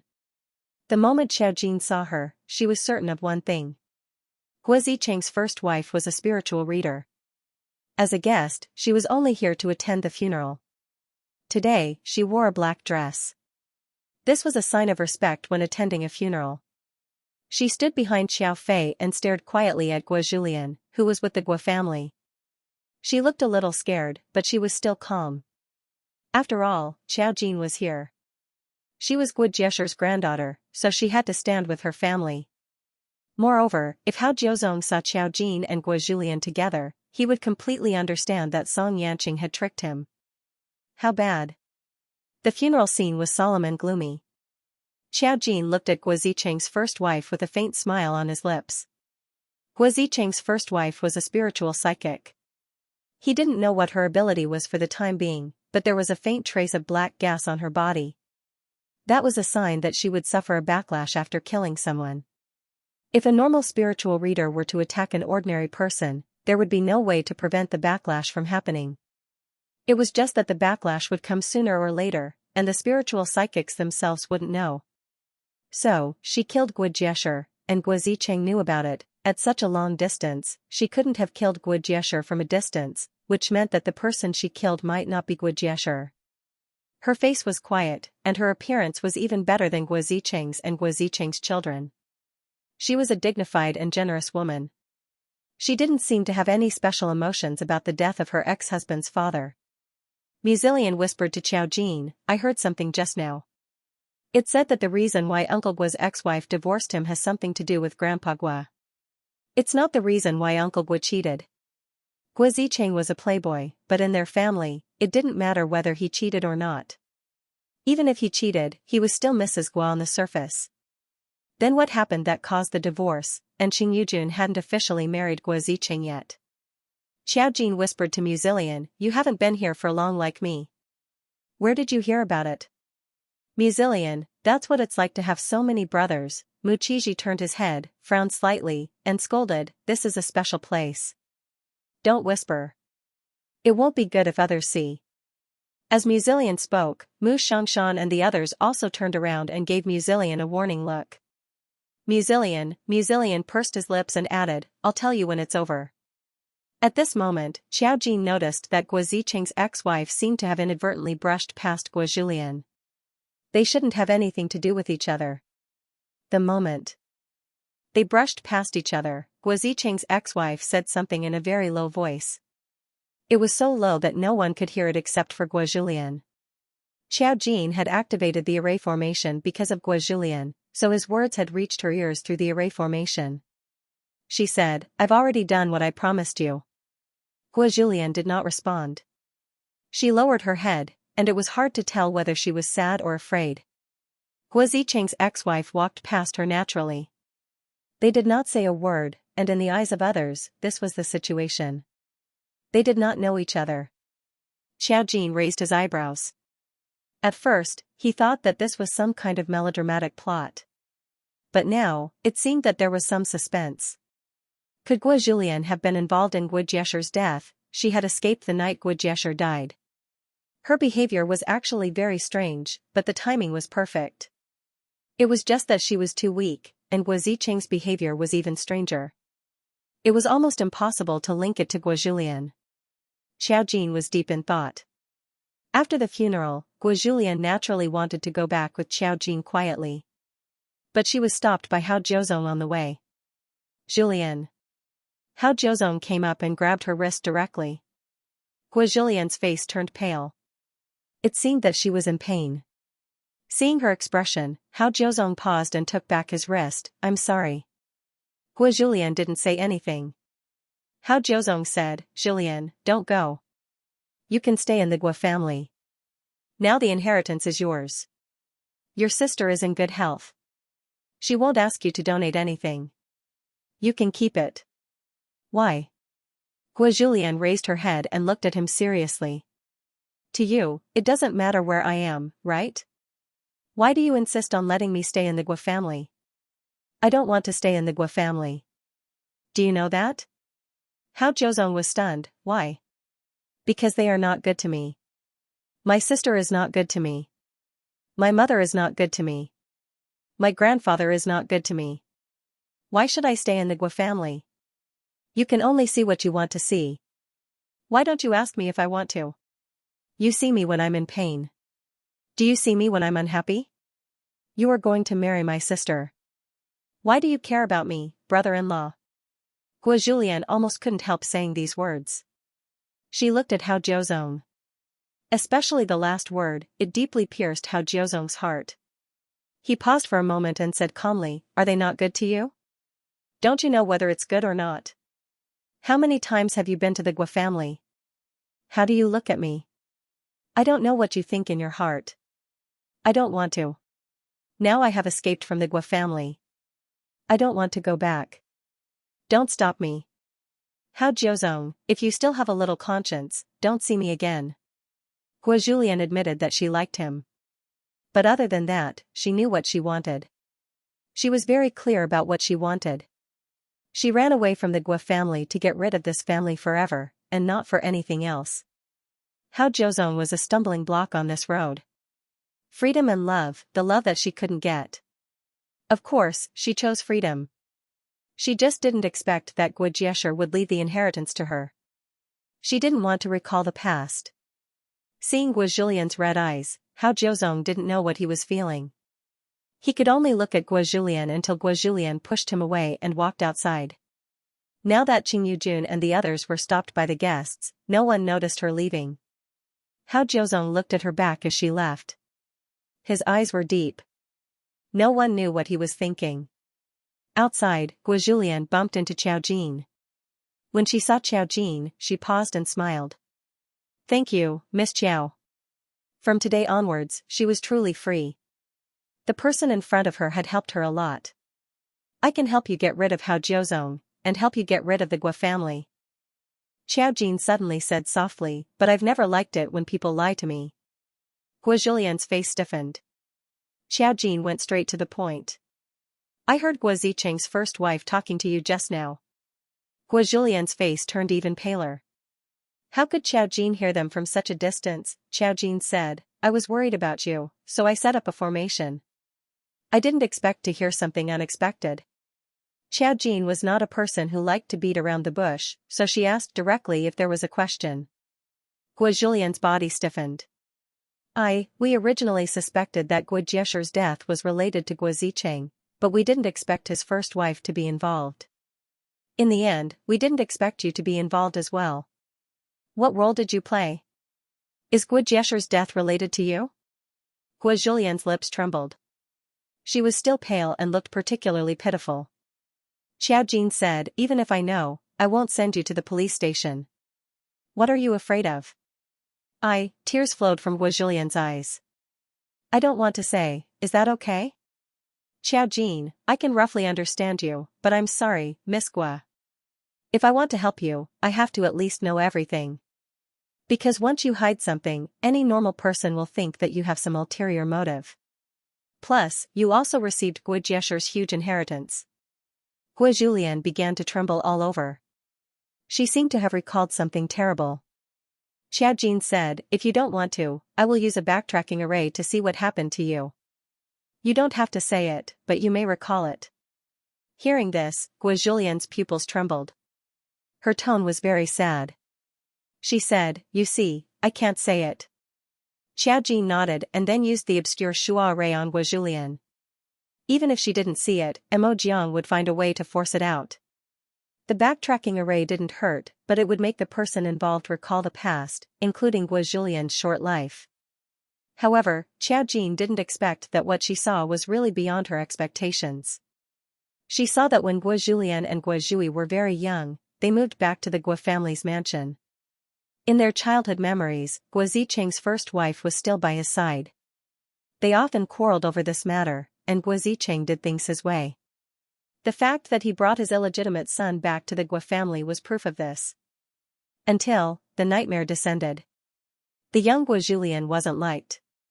When she was 5 years old, she accidentally saw Gua Jiesher, who was considered strong at that time, trying to touch Gua Zicheng's first wife. There was no one in the house that day, only Gua Jiesher and his daughter-in-law. Gua Julian heard Gua Zicheng's wife scream. She ran to the door and saw this scene. Because of the bush, Gua Jiesher didn't have time to succeed. He was afraid that the child's mouth's the bush's mouths. From then on, Gua Julian felt that Gua Jiesher looked at her was the way the neck.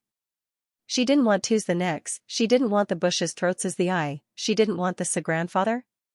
The bush is the bush this the bush bushes. Was this the bush s this the bush bush. The bush the bush the bush is the bush to the test SDT Gua Zicheng's wife was scared out of her wits. She found an excuse to take Gua Julian away and moved out of the mansion the next day. When she left, she only said to the young Gua Julian, I can't protect you in the future. Don't get close to your grandfather. In the future, follow your father. If there's anything, look for your father. At least he won't watch these things happen, understand? Even if this was her husband's mistress outside, he had saved her once by accident. Gua Jiesher was a beast, but she was afraid of Gua Jiesher and didn't dare to announce this matter. Did Gua Jiesher appear to be kind? Of course. Otherwise, Xiaojin would only think of him as an ordinary old man when he first saw him. People with a strong birth chart actually represented a strong character to a certain extent. Xiaojin couldn't see the fate of the other party just by looking at the surface. Because of this, many people were confused by Gua Jiesher's appearance. However, he was able to rely on his wife to make a fortune in a place like Shangdu. How could he be a good person? From then on, Gua Julian felt that her grandfather was strange and very scary. Fortunately, ever since Gua Zicheng's first wife divorced him, he would return home no matter how late he was in the company. Not long after that, Qing Yujun came. She didn't know if he had discovered or heard something. That incident was like an accident, and it gradually faded from Guo Julian's memory. She was too young at that time and didn't know what it meant. Guo Jiesher didn't do anything similar again. She just thought it was a friendly exchange between grandfather and grandson. She was immersed in pain day after day. Since Qing Yujun moved in, her life became even more miserable. In the past, she could at least go out. In order to keep her body in the best condition at all times, Qing Yujun didn't let her go out and didn't let her make any friends. She ate and drank special food. Since she was young, she hadn't even touched any stimulant food. She hadn't even eaten common ingredients like ginger and garlic. Everything she had was built on the foundation of her health. She gradually felt a kind of despair and suffocation. Until the age of 11, she was sleeping in bed in the middle of the night and suddenly felt a little movement. She was a light sleeper and was quickly awakened. In fact, she didn't feel safe. Then she saw Guo Jiesher standing by the bed. He narrowed his eyes and looked at her, his hand covering her young body.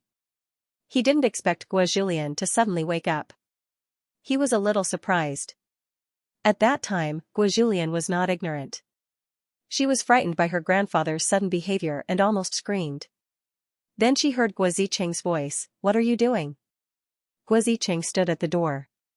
He usually didn't care much about his children, but at this time, his figure was as majestic as a god. Guo Julian saw him and instinctively called out, "Daddy." Guo Zicheng's face was sullen. Guo Jiesher saw his son's face and walked out of Guo Julian's room in embarrassment. Before the door was closed, Guo Julian heard Guo Zicheng scolding Guo Jiesher. "Are you king crazy? Are you getting more and more shameless as you get older? There are so many people outside. She is your biological granddaughter. Are you a beast?" Then, with a bang, the door was slammed shut. Guo Julian's words were cut off by her ears. At that time, she was still young and didn't quite understand the specific meaning. It wasn't until she grew older that she realized what Guo Jiesher wanted to do that night. She was saved by Guo Zicheng. Since then, Guo Jiesher had avoided her. However, she would never forget that scene. She opened her eyes and saw Guo Jiesher standing in front of her. Although nothing had happened, once this happened, it was like a shadow that could not be shaken off. She had never hated someone so much before. She hated her even more than her sister and mother who treated her badly. She wanted him to die. Later, Guo Zicheng's wife came back a few times. By chance, Guo Julian bumped into her. She and Guo Zicheng discussed how to get rid of Guo Jiesher. Without batting an eyelid, Guo Julian actually didn't participate in anything. The will left behind was fake. Guo Jiesher didn't leave the money to Guo Julian at all. The will was written by Guo Zicheng's wife who controlled Guo Jiesher. He didn't even think that Guo Zicheng wanted his life when he was about to leave the will. Guo Julian was the Guo family's little pitiful girl. She was silent and no one would care about her. No one would notice her. Guo Zicheng's wife remembered what happened when she was young. She gave Guo Julian more than 1 billion yuan. Because Guo Julian once said, "I want you to save me and get me out of this house." It was just that Guo Zicheng's wife couldn't do it. Although she was a spiritual reader, her ability was different. She didn't have the ability to reach the sky. She couldn't save Guo Julian for the time being. Fortunately, Guo Julian ran out on the night Guo Jiesher died. In fact, Guo Zicheng found out. But he didn't care. Guo Zicheng was the most contradictory character in the story. He didn't like his wife, nor did he like Qing Yujun. Guo Julian had never seen Guo Zicheng smile in front of Qing Yujun. Not getting married for so many years was the best proof. So Qing Yujun was always angry. Guo Jui's health was not good, and she loved her eldest daughter, so she vented all her resentment on her youngest daughter. But Guo Zicheng, who didn't like these children, also freed Guo Julian from Guo Jiesher's hands. He stopped Guo Jiesher. And he let Guo Julian go in the end. He should have known that his mother was killed by Guo Jiesher. He just discussed with his wife to better escape responsibility. Both of them wanted Guo Jiesher to die. Guo Julian's memory didn't recall many things about them. Her most vivid memory was the scene of Guo standing in front of her in the middle of the night. Indeed, it could leave a shadow for a lifetime. Xiaojin finished reading all the memories and paused. Guo in front of him had closed her eyes and tears streamed down her face. Her body was trembling slightly from crying. Xiaojin withdrew his hand and sighed. She said, "I'm sorry." Even if she was sorry, she had to see this. Guo had her reasons for hiding it.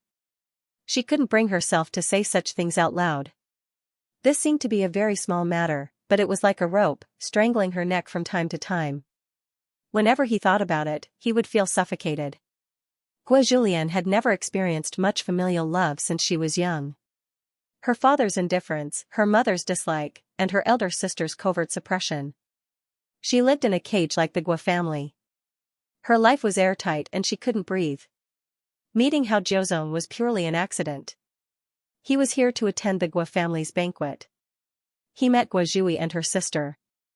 However, in Guo memory, Hao Jiuzong didn't see her many times. Guo didn't know how he got in touch with Guo. She did like this brother-in-law. She was trapped in the Guo family's cage for the first half of her life and had never seen an outstanding man. Hao Jiuzong was tall, handsome, and polite. The moment he appeared, he entered her heart. But she was very clear that this love was destined to end without a result. He chose her elder sister, not her, so there would be no result. Xiaojin gently stroked Guo hair. His voice was calm. It's all in the past. It was all in the past. Now, Guo had escaped and obtained the inheritance. Fortunately, she met the only good person, Guo Zicheng's first wife, Ling Yushan. Ling Yushan remembered what happened when Guo was young, so she had always been kind to Guo. She was a good match for Guo Zicheng. But later, as the Guo family became stronger, Ling Yushan's family was not enough. Guo Zicheng betrayed her without conscience. Ling Yushan was almost humiliated by his father. She must have hatred in her heart. Xiaojin guessed that she might have resentment towards Guo Zicheng. She controlled Guo body to kill Guo Zicheng.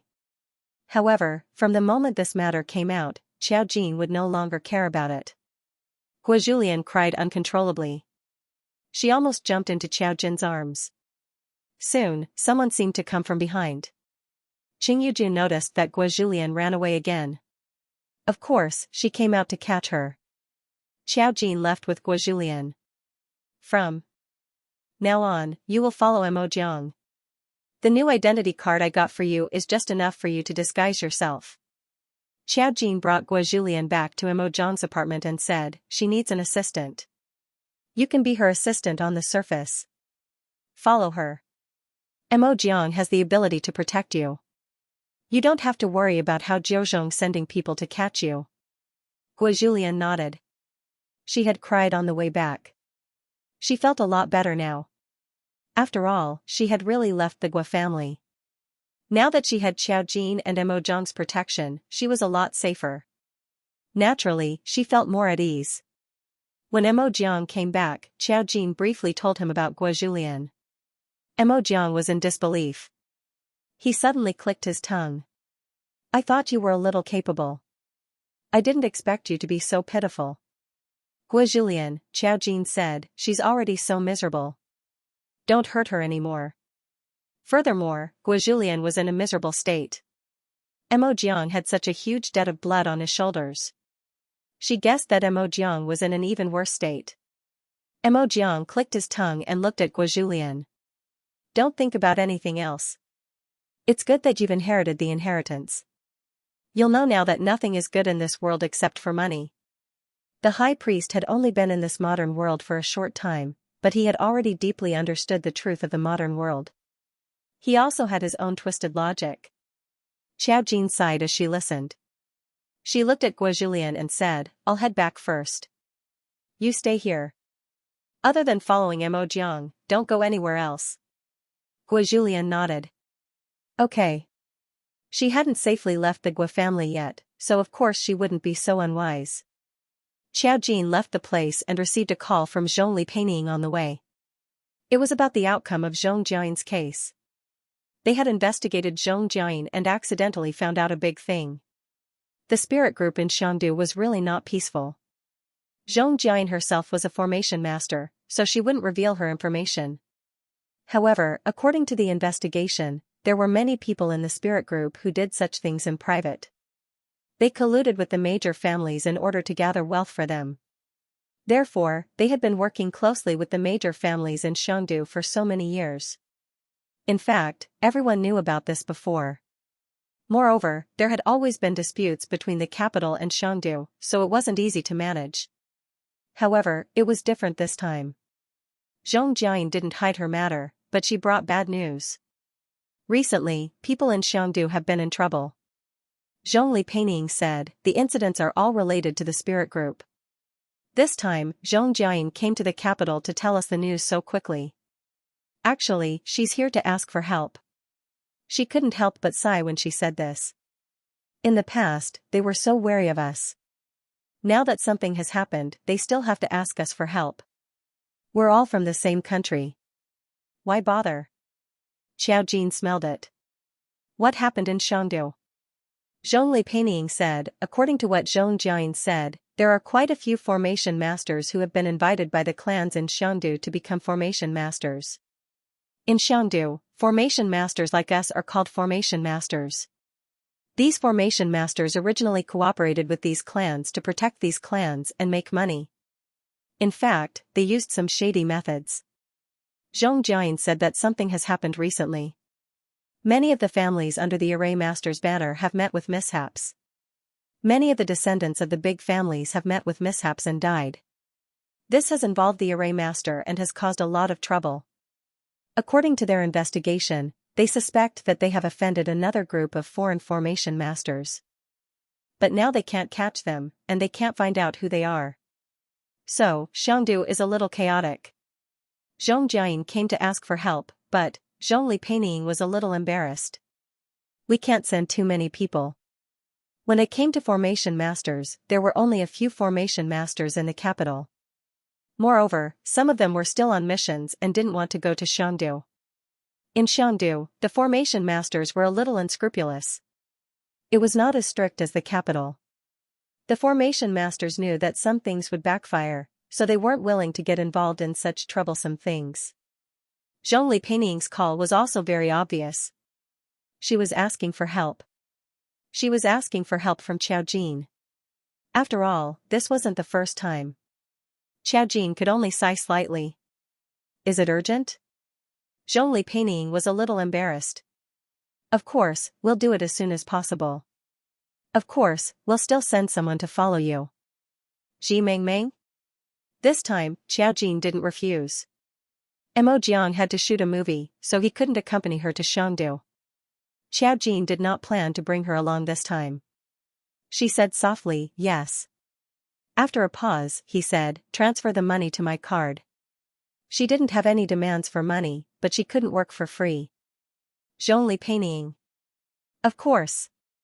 This was something that was certain, so Zhong Lipening naturally wouldn't refute it. Xiao Jin thought about going to Xiandu again, so he called Song Yanqing first. To Xiandu? Song Yanqing remembered that Yu was also in Xiao Jin's direction last time. He said, you can go first. I'll come 2 days later. Xiao Jin said, you don't have to worry about me. I'll be fine. If anything happens, I'll run first. It was impossible for her to sacrifice herself for someone else's mission. Song Yanqing smiled and said, I'll go with you. What if I can find something else? Xiao Jin thought for a moment, then nodded and said, up to you. He hung up the phone and went home. This time, he was going to Xiandu again. It would be better if he went tomorrow. Xiao Jin told his family members. The Mu family had just come down from Gu Jieshi's funeral today. Hearing that Xiao Jin was going out again, Xiao Fei couldn't help but ask, where are you going? Are you busy with your business? Xiao Jin nodded. Of course. I'm very busy. Xiao Fei was a little reluctant. Xiao Jin said again, the client gave me 10 million yuan. Xiao Fei. Muzilian was stunned. Why are you charging so much? Isn't this just fortune-telling? Mu Xiangshan rolled his eyes at Muzilian. You don't know shit. Feudal superstitions are terrible. I've seen people who charge tens of millions in my early years. They say that it's to invite a god. I don't know if they're fooling ghosts or not, but these people especially believe in this. Xiao Jin's 10 million is cheap. At this time, Mu Zhenming and Mu Qizhi had not returned. They had gone to the company, so no one could educate Xiao Jin for the time being. Mu Zilian was a little unconvinced. Isn't it just fortune-telling? What if it's not accurate? Do those people even believe in this? Who knows? It's like this now. Doing business has to pay attention to some metaphysical aspects of feng shui. I don't know the specifics, and the water is deep. Xiao Jin, be careful when you go. Xiao Jin nodded. I will. Xiao Fei was a little worried. Why does it sound so dangerous? Isn't it just fortune-telling? Why does it sound so mysterious? Xiao Jin comforted him. It'll be fine, Fei Fei. I'll be back in 2 days. Mu Zilian heard this and immediately raised his hand. Why don't I go with you? Xiao Jin, Mu Xiangshan glared at him. How can you go? If anything happens, you'll have to ask your sister for help. Why should she bring a burden? Mu Zilian, how could he say that? Did he know how to talk? Who said he was a burden? Back then, in the two strange worlds, he had to rely on his own intelligence to escape from them. It was a pity that these things could not be said for the time being. Otherwise, Xiao Fei would be scared too. Death. Mu Zichu frowned and said, why are you going with Xiao Jin? Don't delay her business? Mu Zilian, why did this group of people in the family still refuse to believe him? He felt very disappointed. Empty, lonely, and cold. Xiao Jin saw that they were fooling around, so he didn't reveal any more details. It would be better if she just said that she was going to get her fortune told so that the Mu family would not worry about her. Although the things she did were complicated, they could all be summed up as fortune-telling, which made people feel more at ease. Xiao Fei suddenly said, oh, by the way, when I came back from the Guo family's funeral today, I heard them say that the Guo family's daughter went missing. They said that she ran away after attending the funeral today. Do you know who she is? I saw a few girls at that time, but I didn't know which ones were the daughters of the Guo family. Everyone, at the mention of this, Mu Zilian became excited. Hey, didn't you say that you saw old Master Guo's corpse come back to life with your own eyes? Do you really not know what happened? When Mu Zilian said this, he looked at Xiao Jin and Mu Xiangshan. Mu Xiangshan, how would I know if he came back to life? Why don't we get Xiao Jin to read your fortune tonight and get Guo Jieshe to tell you in your dreams? Mu Zilian, Xiao Jin said, this is a little strange, but it's not something we can do about it. The police also investigated and said that there was nothing wrong, so there's nothing wrong. Xiao Fei thought that the police didn't know about such a mysterious thing. They didn't see it, so of course they had to treat it as an accident. Otherwise, why would the Guo family burn the corpse so quickly? Although it's a little disrespectful to let someone die, but, Mu Qilian spoke in an enigmatic manner. I heard that Grandpa Guo wasn't a good person either. Before Mu Zilian could say anything, Xiao Fei frowned and said, stupid kid, don't you know that the dead should be respected? What nonsense are you talking about? How can I say that? I heard it from others. Mu Zilian said confidently. Xiao Fei paused. Why isn't he a good person? The others were speechless. Mu Zilian continued in a low voice, I really heard it from others. Those people seemed to be from Shangdu. They were discussing it with my brother. They said that Grandpa Guo's life in Shangdu was quite chaotic when he was young. What's even stranger is that after his wife died, he had many lovers but never had any children. They said that Grandpa Guo was cursed. At this point, Mu Qi quickly clarified, it's all hearsay, hearsay. Mu Xiangshan sneered. Continue. Mu Zilian said, didn't they say that Grandpa Guo's first wife was killed by someone he hired? The police had more or less conclusive evidence and he was old, so he could only let him go.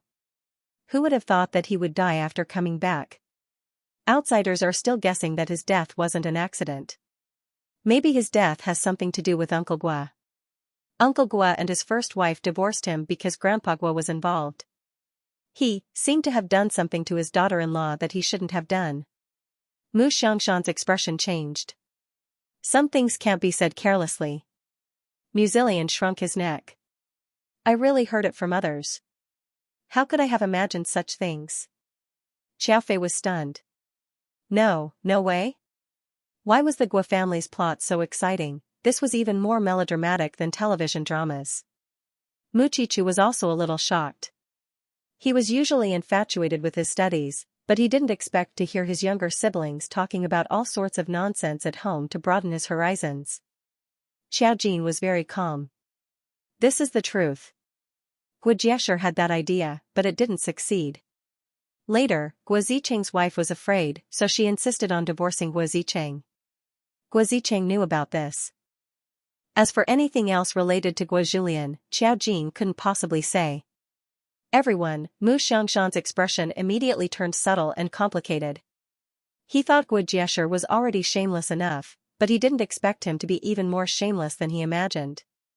Xiaofei cursed without hesitation, then it's good that he died. He had lived for so long. If one were to call him a scum, then he would be a beast. The atmosphere was a little tense because of the Guo family's matter. In the end, it was Xiao Jin who said, "That's all you know. The Guo family's matter is over now. Guo Jiesher is dead. The Guo family will deal with the other matters themselves."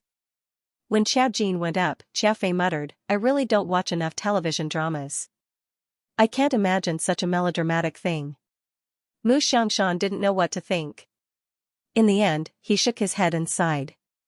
He got up and went up. That shameless old thing had died in such a straightforward manner. Musicha looked at Musilian. "Who told you all this nonsense? Didn't I say it was my brother? We just bumped into each other at the funeral." "Since they know, it means that many people know." Musilian said sneakily, "Look, Xiao Jin knows more than me." "Brother, do you think Xiao Jin is really just in the fortune-telling business and not doing anything dangerous?" After all, he had been through a complicated world with Xiao Jin.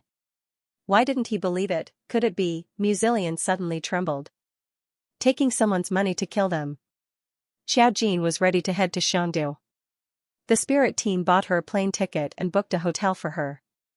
All the information about Zhong Jiayin was sent to Xiao Jin's phone that night.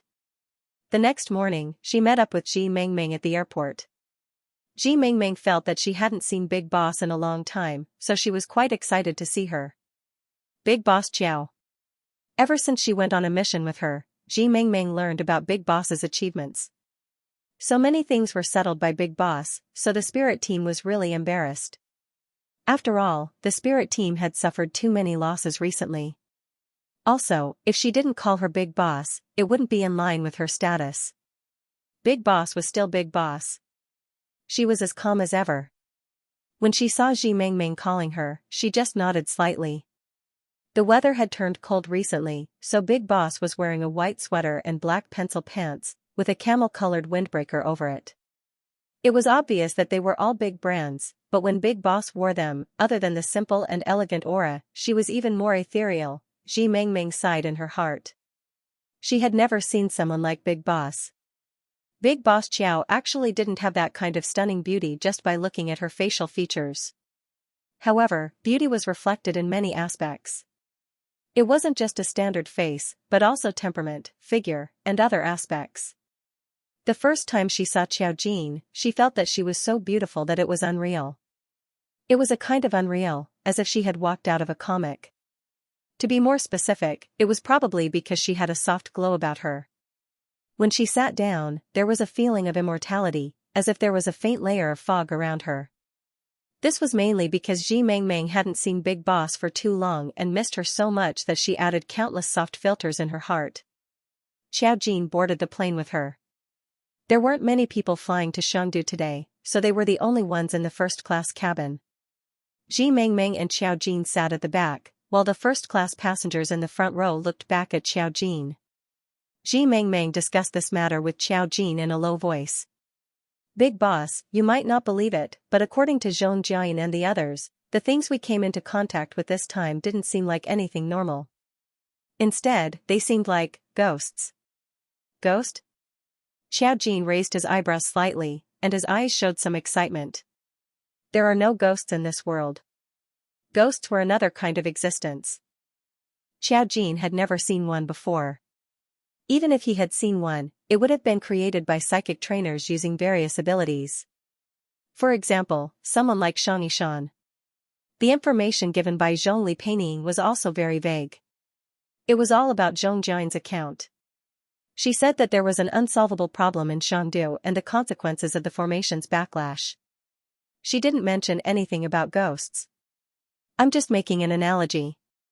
It's quite similar to a ghost, like Xianxia from last time. At the mention of Xianxia, Ji Mingming's delicate face darkened. She's like that kind of existence. She's lethal, and we can't hurt her. She's in a building. According to the information, she was found by accident. But there's one thing about her. She doesn't hurt ordinary people, but her form is very similar to a ghost. We've confirmed that she can't be seen by the naked eye, but she will appear in the camera at a specific time. Xiao Jin looked at her thoughtfully. When we came here, we didn't mention anything about this kind of existence. Are you sure that person isn't a real person? Ji Mingming nodded. We found this information based on Zhong Jian's clues. She explained, the reason why I didn't report it to you in time is because the news just came back, and I'm not sure if it has anything to do with what Zhong Jian told me. That thing was reported by the spirit group. The key is that the formation master went there and couldn't solve it at all. There was no solution for tricky things. According to the formation master of Shandu, that thing only appeared at certain times, and no formation was useful. Ordinary people couldn't even see it with their naked eyes. She wasn't afraid of formations, nor was she afraid of spirit psychics. She wasn't afraid of anything. This was because the formation master had set up a formation when she appeared and angered her. As a result, he had been attacked. However, the formation master had discovered that he could not touch her from any angle. Furthermore, she was clearly not a living person. There was no information about her. She had only appeared there and affected the affairs of some large families. This was a strange point. He had no choice but to report it. Xiao Jin said, why do I feel that the formation master of Xiangdu is useless? Ji Mingming said, I don't know. It seems that the abnormal situations have become more and more tricky recently. For example, it was like the formation masters and spiritual psyche masters in the past. The abilities that appeared were very common and ordinary. Only after Xiao Jin appeared, most of the spiritual psyche masters that she came into contact with were actually not the abilities that normal spiritual psyche masters should have in the conventional sense. There were no similar templates. For example, Xianxia, who could materialize ghosts, had terrifying and tricky abilities. For example, the extremely rare Su Rong. There were also things related to formation masters. Every formation master naturally awakened some conventional formation points to be able to set up a formation. Different array masters had different innate array points, so many array masters had similar abilities, but they also had some unique abilities. Only after Xiao Jin appeared, things became more and more strange. Mo Jiang, an old monster who could still be alive after 1,000 years, was too scary. Fortunately, she had lost her memory and didn't know how dangerous it was, so she could be appeased for now. Even the formation master's ability to control another world was revealed. Xiao Jin's experience had some important clues hidden, but the other things were reported routinely. This actually made the spirit group a little confused.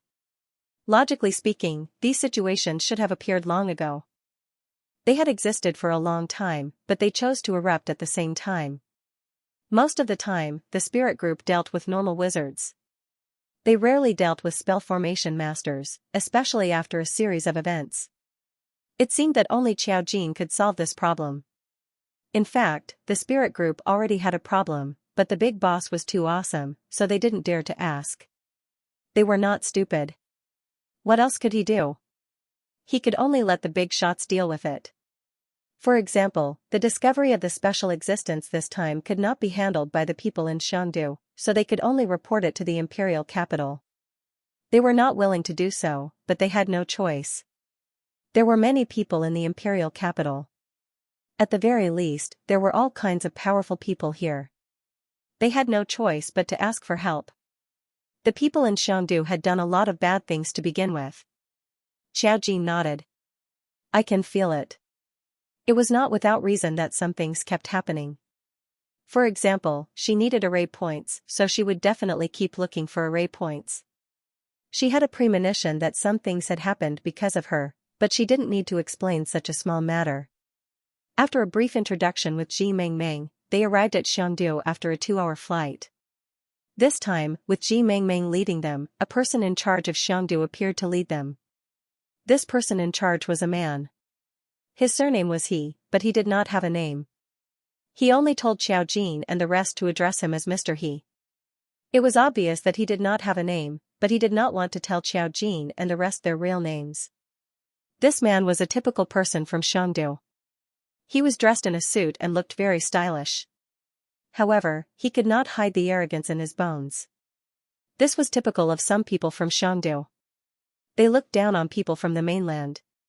However, because they were working together and they were asking for help this time, Mr. He hid his arrogance very well. On the surface, he was still polite. However, Xiaojin was very sensitive to emotions. She immediately sensed it, but she was not interested in discussing it. She smiled faintly.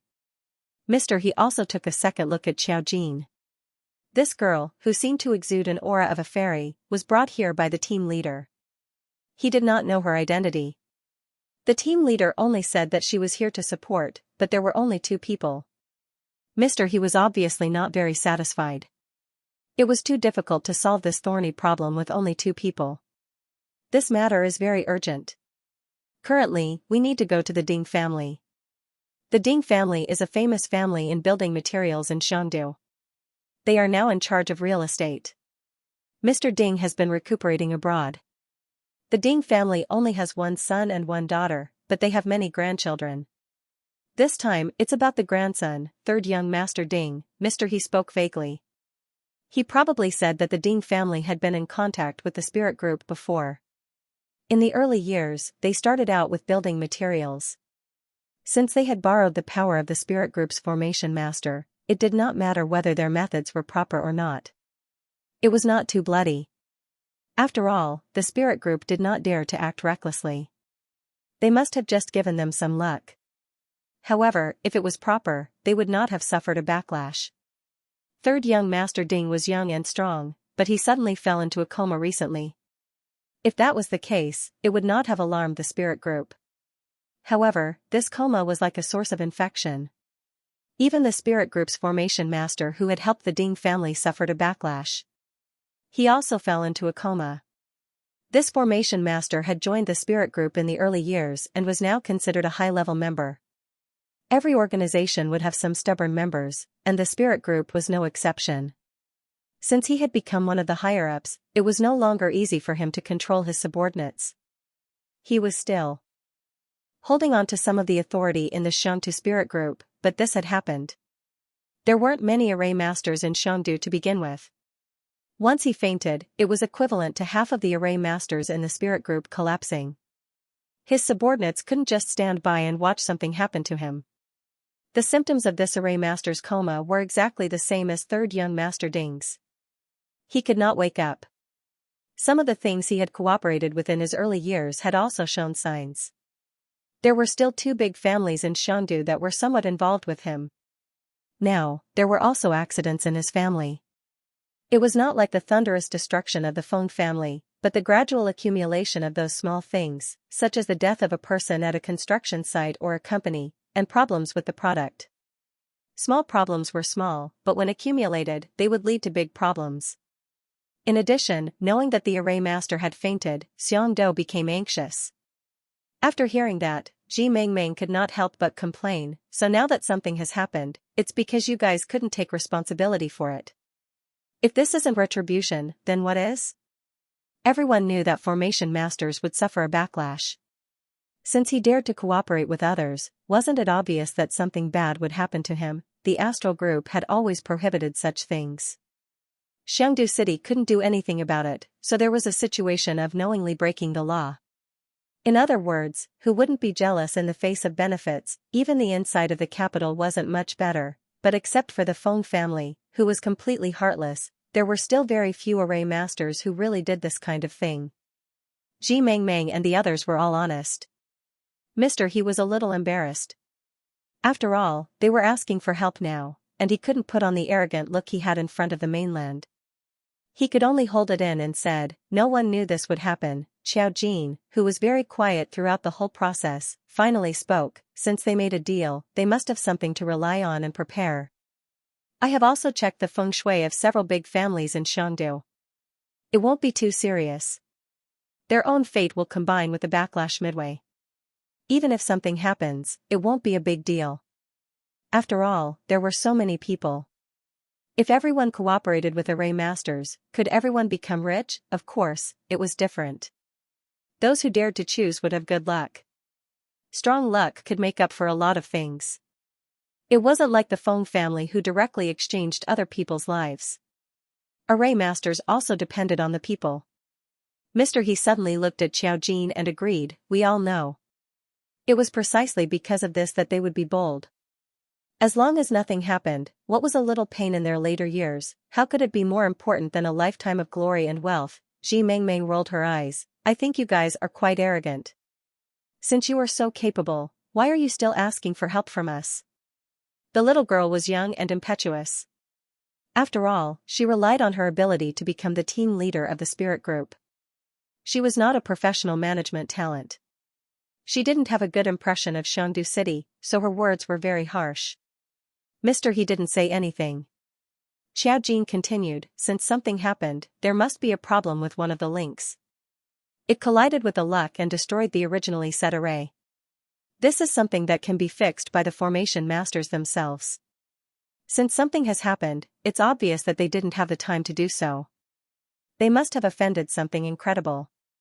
Either it's an even stronger formation master, or the backlash overflowed because they did something even more vicious. No, I really didn't. He was a little panicked now. Old Mr. Yuan did help old Master Ding's luck in the early years, but he only used things that could make up for it. He didn't do anything outrageous, unlike the Feng family. Everyone in Shangdu knew about the Feng family's matters. They were all array masters, so it was not easy to hide the news. The Feng family had been glorious for so many decades. Who would have thought that once the backlash came, they would die faster than anyone else? And it was so tragic. The Feng family had many children, and many of them had paid the price with their lives. Almost all of them had died a violent death, and there were no intact corpses. Most of those who were still alive were truly kind. At the very least, they were still alive. However, there was no lack of people who were living a life worse than death. The Feng family's businesses were completely destroyed by all kinds of unnatural forces. Even something as ridiculous as an earthquake specifically shaking the Feng family's factory could happen. Everyone knew how severe the backlash was. Once this kind of thing was forced into a corner, karma wouldn't care whether it was reasonable or not. As long as there was a gap, it would inevitably kill you in all kinds of ridiculous and reasonable ways that you couldn't defy. The Feng family's matters actually reminded the array masters in the industry. After the incident broke out, several array masters in Shangdu City had the intention to stop. They were thinking of ways to fill the gap in the original transaction. It was also possible that the problem occurred at this juncture. Since they had done something that was not allowed, even if they did not hurt others, they had plundered some people's luck in advance. The backlash was inevitable. Everything had a price. Then they offended someone they shouldn't have offended, causing the array master to be unable to protect himself, and the backlash occurred in advance. Xiaojin pinched the bridge of her nose. She looked a little tired, but in fact, she was just thinking about something. If that was the case, this matter was actually too simple. It was far from the point where Xiaojin had to come over to deal with it. Because this was the backlash. How was she going to deal with it? If they were going to suffer retribution, she would have to find a way to clean up the mess. How could there be such a wonderful thing? However, since he was here, it meant that there was something else that He had not told her. It involved something deeper. She looked up again. There was a hint of coldness in her clear eyes. You'd better tell me everything you know clearly. Repeat it to me in detail. He shuddered.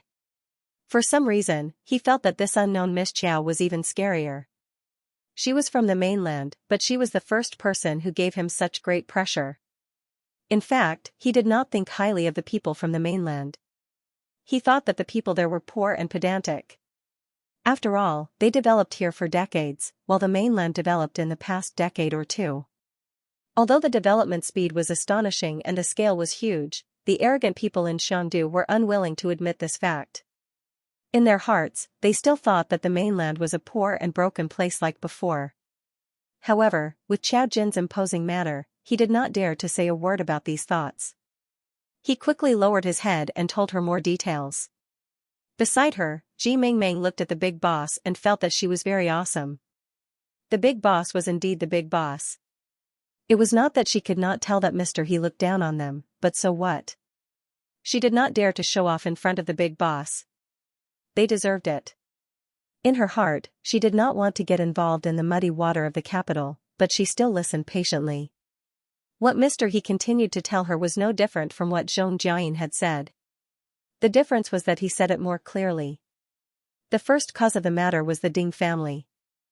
But this third young master Ding just went to the newly completed building to cut the ribbon. Strangely, no one knew what he bumped into. When he came back, he cried out in pain and then passed out. According to the surveillance camera, when he went to the building, he went to basement 5.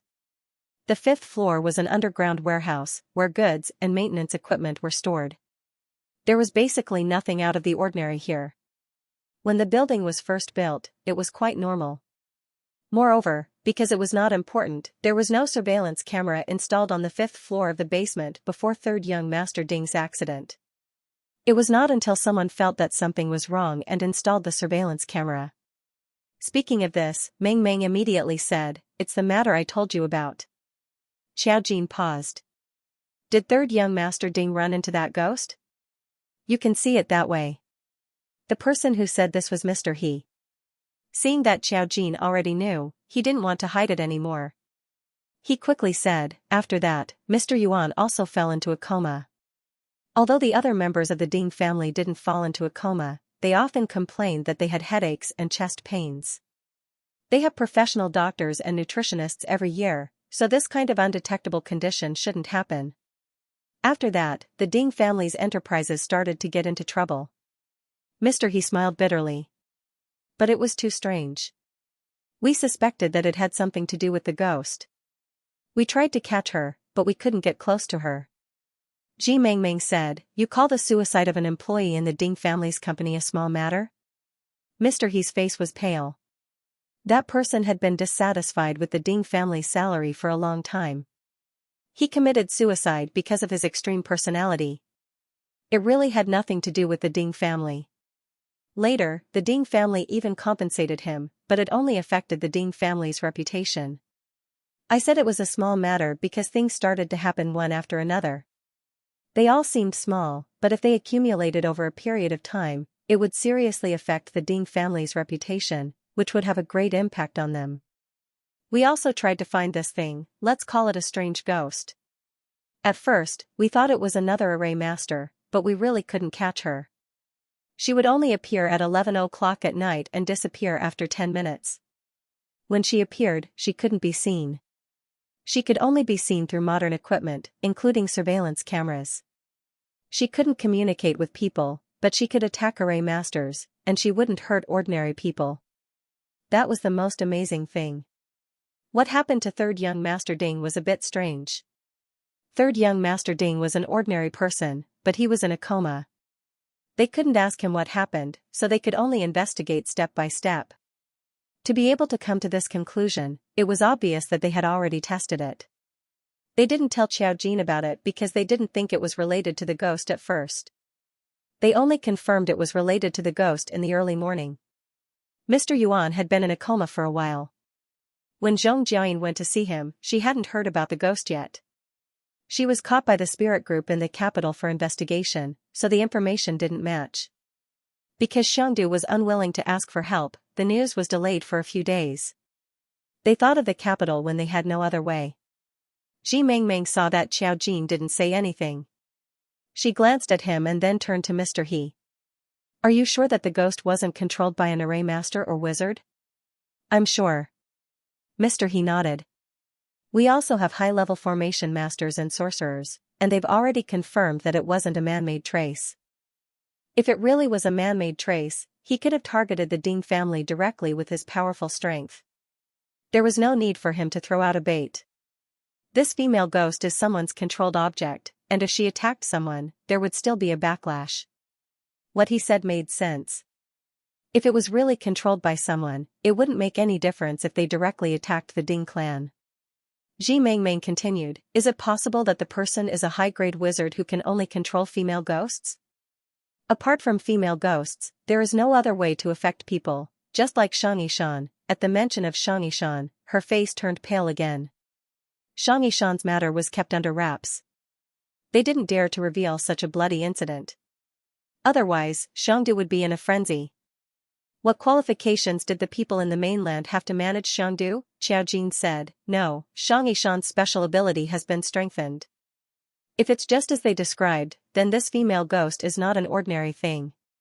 He used the word thing to describe it because he couldn't find a better adjective. She turned to look at Mr. He. Do you have any videos about the female ghost? Mr. He shook his head. No, we tried to save it, but we could only see her at that time. The saved videos were all empty. In this case, if she wanted to see the female ghost, she had to see it in person. Qiao Jin had never seen such a thing. Now that she thought about it, there were too many things she hadn't seen.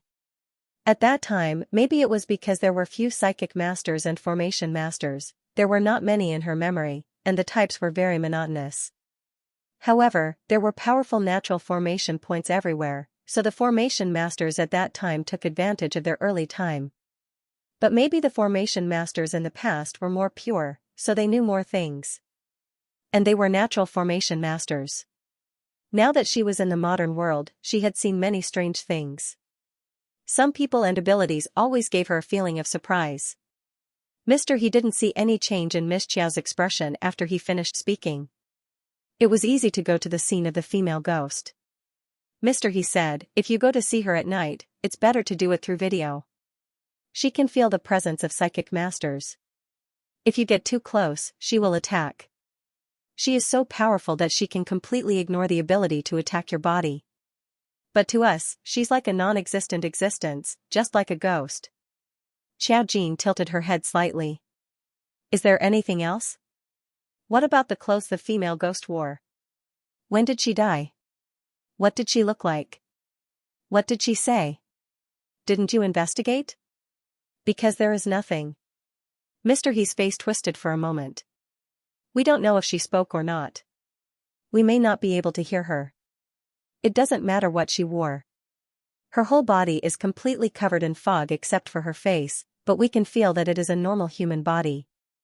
Yes, she is walking, not floating. And we really can't find any information. When we reported it, the capital said that they would investigate whether she was smuggled from the mainland, but they still couldn't find anything. She seems to be a person who doesn't exist. No wonder she asked for help. If this matter couldn't be solved, it would be a big problem for Xiangdu. After all, nothing strange had happened for so long. Some things couldn't be found at all, but in this case, a strange thing appeared so naturally under your nose. It really couldn't be justified if you didn't do something about it. And third young Master Ding's accident was related to her, so it needed to be solved. Qiao Jin's curiosity grew stronger. Since that was the case, they could basically confirm that the problem lay with the female ghost.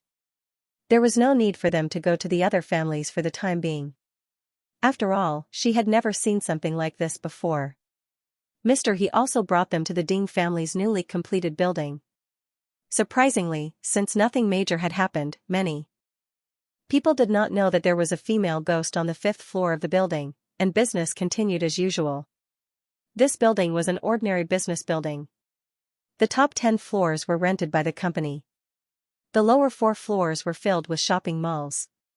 The company building was located in another private elevator. The difference was that this building had another gimmick. It was a brand new building, and it was extremely bold and unrestrained. Countless luxury brands had moved in.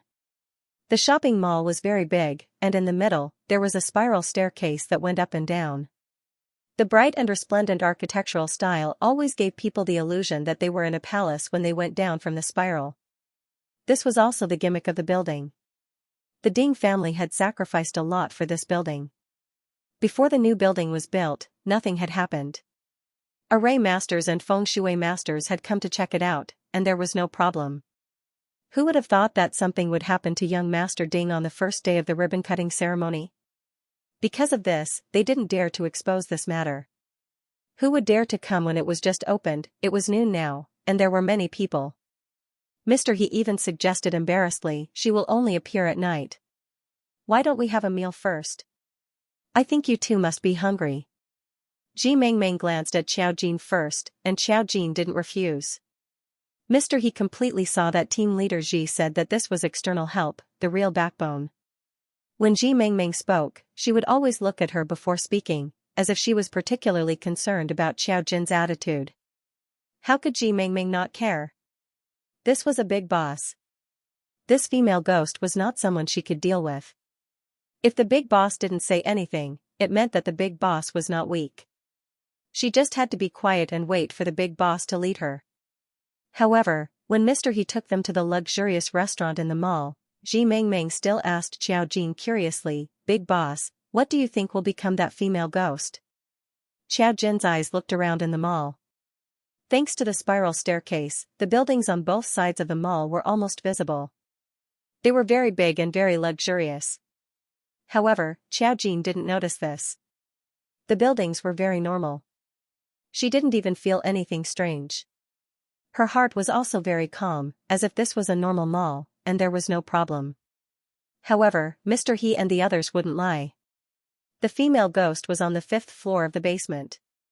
At such a close distance, she could sense the problem as long as she stood here, but she didn't feel anything. There was no fluctuation, as if it was normal. Could it be that there would be a problem when the female ghost appeared? Besides, Mr. He also said that the things below wouldn't hurt ordinary people, which meant that it wasn't bad. It would attack a psychic because the psychic had his own ability, and there was a certain degree of danger.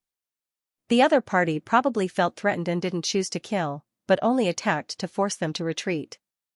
Thinking of this, Xiao Jin said, "The building is fine, and the feng shui is very good." Mr. He was relieved when he heard this, but he couldn't help but be suspicious. Then why? Xiao Jin looked at him and smiled faintly. "I will only know when the female ghost appears, and I won't look at her through the video. I want to go to the 5th floor of the basement." Mr. He was shocked. Ji Mengmeng said, "Don't worry, nothing will happen to Big Boss." She had never been afraid of an array master who had been alive for 1,000 years. Even the perverted Xianxia had been dealt with by her. Why would he be afraid of this strange thing? At most, it was a little strange. Since she continued to speak, it proved that she was confident. Naturally, Mr. He couldn't say anything. He was more than happy to have a big shot take on this matter. The spiritual readers in Xiangdu knew that this matter was too strange, so no one was willing to intervene. As a result, they had no choice but to ask for help from the capital. In recent years, the attitude of the imperial capital had also become more ambiguous. It seemed that they didn't care about Xiangdu, but in fact, they just let it be. The benefits of Xiangdu had also been further reduced. The reason was that the headquarters had been having a hard time recently. Spiritual readers were not directly under the jurisdiction of the higher-ups. After all, they were all spiritual readers, so they had to be more decisive. Xianxia was disobedient, so why did he have to spoil her? Although Mr. He felt that Miss Qiao was mysterious all the way, he still didn't know if she was reliable or not. When they reached the floor where they were supposed to eat, Mr. He still took them to the signature restaurant of the mall. Western food was not bad compared to the places Xiao Jin had eaten before. As expected, Song Yanqing knew how to eat. No matter where he took her, the food would never be bad. Even after experiencing this place, Xiao Jin thought that it was just Western food made by a 3-star Michelin chef. Also, the portion was really small. Lowering his eyes, Xiao Jin calmly ordered a second steak. While Mr. He's mouth twitched, he sent out array masters to observe the surroundings. The surroundings of the building were very normal. Other than some trivial things, such as a few pickpockets hiding near the building, waiting for an opportunity to rob them, nothing else was strange. It was not the kind of place where the more normal it was, the more abnormal it was. This place was really too normal. During the meal, Mr. He received a phone call. Yes, I received it. I'll ask? He looked at Xiao Jin hesitantly. The Ding family wants to invite you over this afternoon. Ji Mengmeng looked up. We're here to deal with the spirit group. Why would we go to the Ding family? We don't have any status. Mr. He was a little embarrassed. Third young Master Ding is still unconscious. We can go and take a look. Maybe we can find more clues. Xiao Jin's tone was very calm. No. She already had a feeling that the Ding family was not her destination. Although this place was very normal, the female ghost was an important clue. There was no need to go to the Ding family. Xiao Jin refused decisively. Mr. He could not control her temper, so he could only bite the bullet and reply. He was an ordinary wizard, more like someone who specialized in foreign affairs in the spirit group. The other side was probably not very happy because when Mr. He hung up the phone, his tone was a little embarrassed, as if he was trying to appease the other side. Ji Mengmeng supported her chin and looked at Xiao Jin. She said with some disdain, these families are spoiled. When I was in the capital, those families treated me as a guest. What is the Ding family in Shandu? When something happened, they knew to ask for help. Now, they are still arrogant. Xiao Jin did not comment. She was not going. There was still the whole afternoon. She saw that Xiao Jin and the others did not go anywhere. They just stayed in the mall. He had to admire Ji Mengmeng. Now that she saw that it was a shopping mall, she was actually interested in shopping. After all, it was a woman's talent. Xiao Jin was not interested, but he accompanied her. Mr. He didn't have time to waste here. He bitterly returned to the spirit group to report on the completion of the mission. He also had to go to the Ding family to briefly inform them of what had happened here. These few days, the spiritual readers in Xiangdu were extremely haggard. Obviously, the two people from the capital didn't seem to take it seriously. Naturally, he didn't understand. For Xiao Jin, it was useless to be anxious. Would acting bitter make things happen in advance, since they already knew that the female ghost would only appear at 11 p.m., why did they have to use other empty spaces? There weren't many people in the mall. After all, this mall focused on luxury brands. There were not many people who could afford it. Most of them were just there for fun. Moreover, most of the people who could afford it were tourists from the mainland. Therefore, compared to ordinary shopping malls, there were fewer people here. Even so, Xiao Jin had also witnessed how terrifying it was for a woman to buy things. Ji Mengmeng seemed to be interested in trying on every piece of clothing. Her desire to try on clothes and shoes was endless. She had spent a few million yuan in one afternoon. Xiao Jin was speechless. She went out on a mission, and it was enough for Ji Mengmeng to do it twice. At that moment, a group of uninvited guests entered the mall. The uninvited guests were spiritual readers. Xiao Jin noticed them as soon as he arrived at the mall. This group of people was very similar to Zhong Jiayin. They were dressed like elites, as if they always had to show off. As a result, they attracted a wave of attention when they entered the mall after Xiao Jin. The few of them were like the characters in the TV series who acted swiftly and decisively. There were 3 men and 1 woman. This time, the woman looked delicate and weak, like Ji Mengmeng. The other 3 men were also ordinary. They seemed to be looking for something when they arrived. Soon, they found Xiao Jin and Ji Mengmeng shopping on the 2nd floor. As if seeing their leisurely appearance, the corners of their mouths twitched. They walked over, and the tallest man among them greeted them. "Hello, are you Miss Xiao and Miss Ji?" They didn't know their names when they came, but they knew how to address them. Xiao Jin was playing with his phone outside, and Ji Mengmeng was only carrying a few bags at the door. Most of them were sent directly to the mainland by the staff. When she saw this group of people, she could sense that Xiao Jin was playing with her phone. She simply raised her head and replied, "Yes." He didn't even raise his head to look at the servants. Because the small game on his phone hadn't been cleared yet. The man's mouth twitched, and he looked at Xiao Jin with some displeasure. "Since you're here, let's get busy." Ji Mengmeng was a little confused. "Busy with what?" The other man answered, "We're here to help Miss Xiao." We belong to the Xiandu Ling group. We know that we're going to face the female ghost tonight, so we're here to protect you. Ji Mengmeng, she was stunned and opened her mouth, but she didn't say anything. She didn't know how to describe it. Were they stupid? They had already asked for help from the mainland. Since they sent the two of them here, they should have some idea. How could they still think that they needed protection? It wasn't that she looked down on them. Sending 3 spiritual readers and 1 array master, this array master looked even weaker than her. She was already a burden. If she brought 4 burdens, the big boss would probably despise her. Back then, the 4 array masters were all burdens, so it was easy to imagine. Xiao Jin was busy playing games and didn't look up to answer the question. It was still Ji Mengmeng who said, "There's no need. You guys should go back. We'll be fine tonight. You don't have to protect us." Her choice of words was rather tactful. The female ghost down there is very powerful. This time, it was the female voice that spoke. Her voice was also a baby's voice. It was obvious that she was born with it, but she sounded a little coquettish. Brother Boheo is Mr. Yuan's most valued disciple. He's also the most powerful array master in Xiangdu besides Mr. Yuan. He was specially sent here to protect you. Ji Mengmeng saw that when the girl was speaking, the tallest man in front of her could not help but puff out his chest. Ji Mengmeng? What was there to be proud of? Isn't your master also lying in bed? We don't even know what's going on now. What are you so proud of?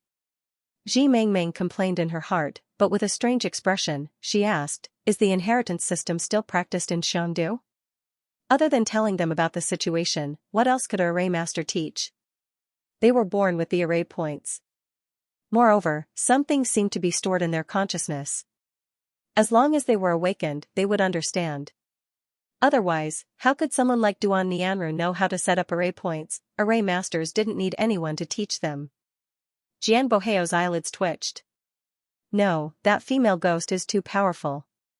Seeing that Xiao Jin had not raised his head and was focused on playing the game, he said uncomfortably, "Our people can escape from there, but there are only 2 of you. If the female ghost attacks you, we can cover your retreat." Ji Mengmeng understood. Although they were reinforcements from the mainland, the people in Xiangdu did not believe Xiao Jin and Ji Mengmeng when they saw them. At a time like this, they had to show off their superiority. Ji Mengmeng was a little disgusted, but she did not refuse. There's no need to prepare. We just have to wait until 11 p.m. Big Boss Qiao will make a decision after he sees the situation. Big Boss Qiao? Jian Boheo was stunned by this name. At this moment, the game was cleared. Xiao Jin turned off his phone, stood up, and glanced at Ji Mengmeng. "Are you done shopping?" Ji Mengmeng smiled brightly. "Almost." Xiao Jin said, "Let's go eat." "I'm hungry." Ji Mengmeng shopped for the entire afternoon and could already eat dinner. She was really awesome, Ji Mengmeng said, okay. Seeing that they did not seem to care about them and went straight upstairs to eat, the people who came felt a little uncomfortable. The girl complained to Jian Boheo in a coquettish manner, "Boheo, why don't they take us seriously? Old Master Yuan, they're confident. After all, they're from the mainland. How can we compare to them?" Jian Boheo's words were a little strange. He had been following Mr. Yuan all this time in the imperial capital, so he was his disciple. His status in the spirit group was not ordinary. Array masters were especially rare, and he was one of the few discovered in the last generation. His status in the spirit group was also very high. He had never been ignored to this extent before. However, it had to be said that when they saw Xiao Jin's face, were all the people from the mainland so unique and good-looking? Xiao Jin and Ji Mengmeng went to have a meal. Ji Mengmeng complained, "Just them and they still want to support us?" The arrogance in their eyes is almost overflowing. It's just a small place, where did they get their confidence from? Xiao Jin did not say anything. When they went to eat, the people behind them didn't follow them, but they stayed in the mall. It seemed that they couldn't leave, or they wanted to see Xiao Jin and the others panic at night. Perhaps it was because Xiao Jin and Ji Mengmeng were not polite, but they did not force them to follow. After reporting to the spirit group, they were instructed to just follow and observe. Soon, it was 11 o'clock at night. the mall had long been closed. They used their special connections to stay. The monitoring room was also guarded by members of the spirit group. At night, other than Jianboheo and the others, many people from the spirit group also came. Actually, they all wanted to see how someone from the mainland could solve a problem that even Xianxia couldn't solve. Since Xiaojin and Ji Mengmeng didn't seem friendly when they came today, they didn't care whether Xiaojin could solve this problem. Instead, they wanted to embarrass Xiaojin. When she was attacked by the female ghost, let's see if she could still maintain this cold and aloof appearance. It was really annoying just looking at her. Some people's bad habits were like this. They had already asked for help, but they still cared about other people's attitude. It wasn't that Xiaojin couldn't feel it. She didn't care about the people from the spirit group at all. The time on her phone was almost 11 o'clock. There were still 10 minutes left. The elevator was open, so she and Ji Mengmeng chose to take the elevator down. Ji Mengmeng was actually still a little afraid. After all, she did not know what it was. However, following the big boss gave her a different sense of security. While she was thinking about this, the elevator had already reached the 5th floor with a ding sound. As it had just been repaired, it was not completely frozen yet. There was a special smell of building. This was an underground warehouse. The surroundings were designed to be large and independent. Walking past them, they were all warehouses. According to the information, the female ghost would appear at the bottom of the middle direction at fixed times, which was the end of the elevator. Ji Mengmeng and Xiaojin appeared here. The two of them looked around. There were lights around, and there was no dim environment.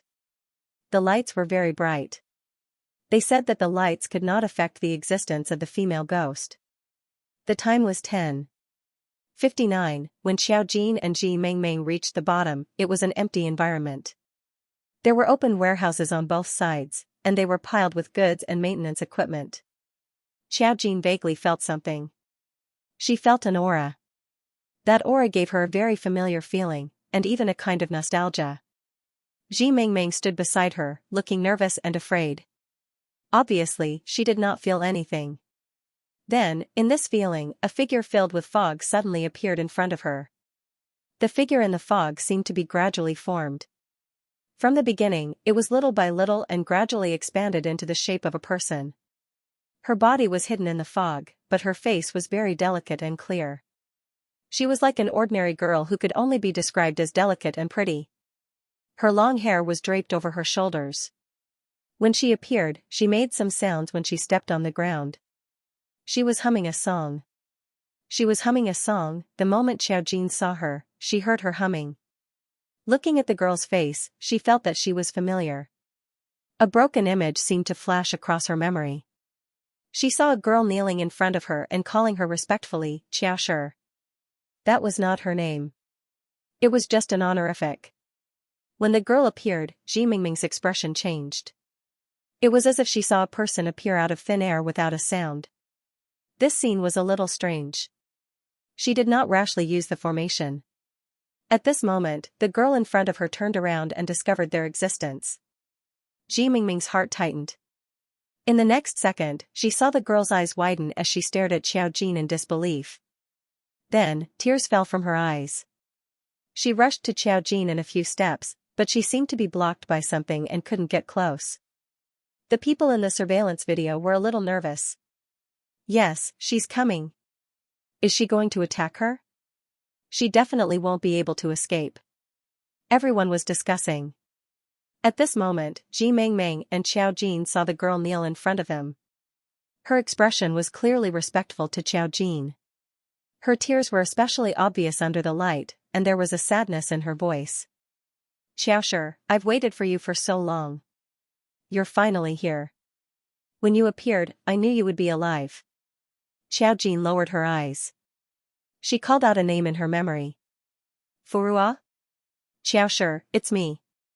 Furua has finally waited for you. Ji Mengmeng, who could not hear anything, was speechless.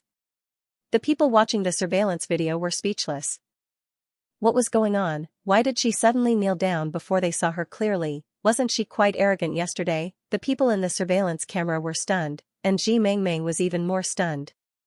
It was mainly because she couldn't hear anything that she was even more stunned. What was going on? Was the big boss already so awesome that others would kneel down when they saw her? She thought that this matter would be easily solved by the big boss, but she didn't expect it to be so easy. However, Xiaojin wasn't as calm as she looked. She frowned slightly and seemed to be in deep thought. Furuwa, when this name came out of her mouth, it sounded a little ethereal. She remembered Furuwa's name, but she didn't know who Furuwa was. It's me, Xiaoshi. Furuwa held back her tears and looked at Xiaojin. She was extremely emotional. Xiaoshi, you told me to wait for you here, and I didn't dare to leave. All these years, I saw the changes around me getting bigger and bigger. I've lived through countless eras, experienced countless things, and met countless people, but I never forgot Xiaoshi's order. I've been waiting here, waiting for you to appear. You finally appeared. Actually, she wasn't speaking Huaxia language, but a rather ancient language.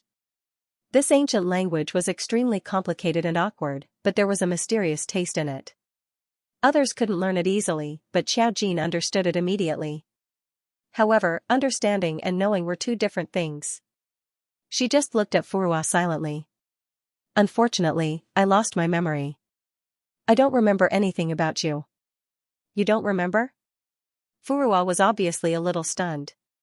She didn't expect Xiaoshi to not remember her. Thinking of something, Furuwa added, could it be that this is the price you have to pay? But there was a trace of hesitation on her face. Xiaojin said, Furuwa, who are you? Furuwa was still kneeling on the ground. Xiaojin wasn't used to it. Just get up. All right. Furuwa responded and stood up from the ground. Ji Mengmeng could only hear Xiaojin talking non-stop, but she could not hear Furuwa's answer clearly, which was quite suffocating.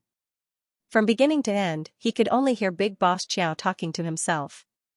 Fortunately, the female ghost's actions were in accordance with her words, which meant that they could communicate normally. Was it because he was too weak to listen to their conversation? Furuwa said respectfully to Xiaojin, Xiaoshi, you told me to wait for you here. Now that the time has come and you're here, my mission is complete. Xiaojin could sense that Furuwa's soul was not very stable. She was indeed not a human. It was a soul that had survived using a special method. Xiaojin asked her, what mission did you complete? Furuwa took out something from her bosom and threw it at Xiaojin. That thing was light as a feather. Upon closer inspection, it was actually a delicate pouch. Yes, it was the kind of pouch from ancient times. It was made of blue cloth and looked very ordinary. However, this pouch had been set up with a powerful array formation. There was something hidden inside. It was impossible to open it with just the strength of one's physical body. After handing the pouch to Xiaojin, Furuwa revealed a relieved smile. I've waited for 10,000 years. Now, I can finally leave in peace. Xiaojin suddenly looked at her. Furuwa smiled and said, Xiaoshi, you don't have to be like this. You said that everyone has their own fate. I've already defied the heavens by existing for so long. Back then, you paid the price for setting up the array formation for me. If amnesia is the price you have to pay, then the thing hidden in the pouch is what you need. Needed, what was that? After Furuwa said this, the fluctuations in her spirit body became more and more intense. She was indeed going to disappear. Furuwa said, Xiaoshi, you may have a lot of things that you don't understand, but I don't have time to explain too much to you. The things that you want to know will eventually be found out. After she said this, her spirit body gradually dissipated. Her entire body clearly turned into a cloud of mist and gradually disappeared into the air. Xiaojin, seeing her suddenly disappear, Ji Mengmeng was shocked. It hasn't even been 10 minutes. Why did she disappear? Xiaojin's tone was a little complicated. She disappeared after completing her mission. She had waited for so long just to give this pouch to her. Back then, she had left this pouch for herself. Why? Furuwa said that what was hidden in the pouch was what she needed. It was just an array. She indeed felt a familiar feeling. It was an array that she had set up herself. Of course, Xiaojin couldn't open it here, so she didn't say anything. She only said, let's go. The matter has been resolved. Ji Mengmeng, what did she mean by resolved? How was it resolved? She sounded a little confused. The matter with the spirit group has been resolved? Xiao Jin said, it can't be resolved. They offended Furuwa. Furuwa has a strong protection on her body. This is a backlash. The spirit group has to pay the price for what they did. I won't resolve the backlash for them. Ji Mengmeng, the purpose of this matter was probably to make Xiao Jin come to Shangdu to get this pouch. Strange. Why didn't she feel it the last time she came to Shangdu? Could it be that Furuwa said that it wasn't time yet? Since Xiao Jin said so, Ji Mengmeng had no other choice. Besides, this was a matter of the spirit group to begin with. All they needed to do was say a word and resolve it.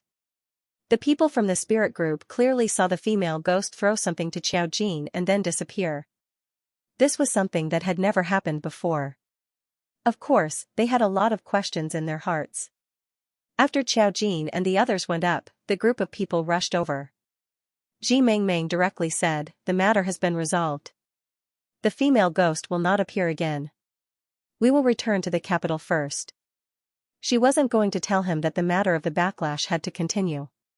Since the big boss had already said that he wouldn't care, why would she care? What did you take? Jian Boheo had seen it clearly just now. At this moment, he looked at Xiao Jin and said, that female ghost gave you something just now. Since you got it, can you show it to us? Before Xiao Jin could finish, Ji Mengmeng said, this is something we helped you solve. They gave it to us. What does it have to do with you? Why do you still want to look? Do you have any shame? After all, it wasn't a day or two that they didn't get along. Ji Mengmeng's words weren't polite at all. Jian Boheo's expression suddenly turned a little ugly. Leader Ji, isn't this a little inappropriate? This incident happened in Xiangdu, so naturally, we, the Xiangdu spirit group, are responsible for it. Now that the problem has been solved, you can leave the follow-up to us. We are very grateful to you, but we still need to investigate the female ghost. Besides, you didn't do anything just now. Instead, it seemed like you spoke, and the female ghost gave you the item. Do we have any reason to suspect that you did this on purpose? Ji Mengmeng flew into a rage when she heard that. She immediately scolded, are you crazy? We are here to solve the matter. A bunch of useless trash dares to stop us? She was really not polite when she scolded them like this. Jian Boheo's face darkened. Xiao Jin glanced at Jian Boheo from head to toe and was too lazy to talk to them. You won't let me? Her tone was light, but it gave Jian Boheo an ominous premonition. He pursed his lips, not daring to say yes or no. Someone followed from behind. You people from the capital can't be so unreasonable. At least give us the thing. Xiao Jin, what if we don't give it to you? I'm leaving now. Are you going to stop me? Her tone was always light, and no one could imagine what kind of vortex was hidden under her calmness. Everyone was subconsciously a little afraid. After all, the female ghost had really taken something and disappeared. Although it was very strange, but someone refused to give up. This is our Shangdu. Before they could finish speaking, they felt the world spinning and their vision turned black. They fainted together. Ji Mengmeng didn't even see her make a move. She was stunned. Damn, boss is awesome. Xiao Jin chuckled and left with Ji Mengmeng without saying anything. When they returned to the hotel, she suddenly said, don't you think they're annoying? More than annoying, they're simply shameless. Ji Mengmeng complained. I'm going to report to the spirit group and ask them to reduce the welfare support in Shangdu again. They're really shameless. Every year, they still ask for so much money from the headquarters. Xiao Jin, I think it's better to be more practical. Ji Mengmeng, why didn't Ji Mengmeng know that? But it didn't take long for her to find out. She received news that the group of people who followed them to the mall woke up and found that they had no abilities. Array masters couldn't use arrays, and wizards couldn't use abilities. In other words, they were no longer spiritual readers. The group of people went crazy at that time. This was worse than taking their lives. When Ji Mengmeng heard the news, she felt a chill all over. They couldn't use their abilities, but their abilities were taken away in an instant. This was obviously something that only Xiao Jin could do. No wonder she said it was better to be more practical. That was to directly take away their abilities. But, that was too terrifying. She had the ability to deprive people of their abilities in an instant. Wouldn't it be easy for her to do the same to the spiritual readers in the capital? Xi Mengmeng thought about how the spirit group had interacted with the other party for so long, and for a moment, she felt conflicted. This kind of thing should result in a backlash, right? Why didn't Xiao Jin feel any pressure when he did it? However, the matter was of great importance. The few of them had suddenly lost their abilities, and the matter was only related to them. Xi Mengmeng had no choice but to bite the bullet and look for Xiao Jin. Xiao Jin opened the door and said simply, "I didn't deprive them of their abilities. I just used a formation to trap them for a week." Directly robbing someone of their ability would involve robbing someone of their spirit seed. This was obviously not something Xiao Jin would do. However, Xiao Jin could not use his ability for a week. In addition, they were the ones who wanted to shamelessly snatch his things from him in the first place. Even if they did not do such a thing, they had their own thoughts. Hence, Xiao Jin did not feel any pressure at all. For these people who thought highly of themselves, there was nothing more painful than having their abilities taken away. Even if it was just for a short week. It could also make their arrogant mentality instantly lose its balance. Xi Mengmeng let out an ah because Xiao Jin's expression was too calm. She actually didn't know what to say. After reacting, Xi Mengmeng said, "Then I'll tell them right away. It would be fine if it was just for a week, but isn't this not good?" "Why not?" Xiao Jin raised her eyebrows slightly. "Are they my children? Do I have to spoil them? There's always a price to pay for doing shameless things. If they can say it, I can do it too. If there's nothing else, that's it. If they're still not satisfied, I don't mind taking away their abilities. Don't be afraid. If there's no more trash, I'll find another batch for you. At least I guarantee that their quality is better than the batch in Shangdu." Xi Mengmeng. Was the big boss so arrogant? After saying this, Xiao Jin directly closed the door behind her. She was now studying the pouch. Xi Mengmeng had no choice but to deal with this matter first. Xiao Jin returned to her room and glanced at the pouch on her bed. The pouch was lying there quietly. It was just an ordinary pouch. The thing hidden inside was probably a note. What could be recorded on the note? Xiao Jin thought for a while and tried to solve the array formation. The array formation was actually not complicated. She was thinking about it before she did it. Now that she had figured it out, she began to solve it. After the array formation was solved, the pouch could be opened. She opened it and saw that there was indeed a folded note hidden inside. However, when the note was taken out by Xiao Jin, it instantly turned into a stream of light and flew out of the window. The stream of light seemed to be very slow, but in fact, it landed at a place in an instant. However, that place was very far away. Xiao Jin instantly felt where the place was. She had a guide. It was not a note. She left an address for herself. What was there at that address? Xiao Jin frowned slightly. However, it was obvious that no matter what, she had to go. The guide was very obvious. Something that could give her a warning 10,000 years ago was obviously a very important address.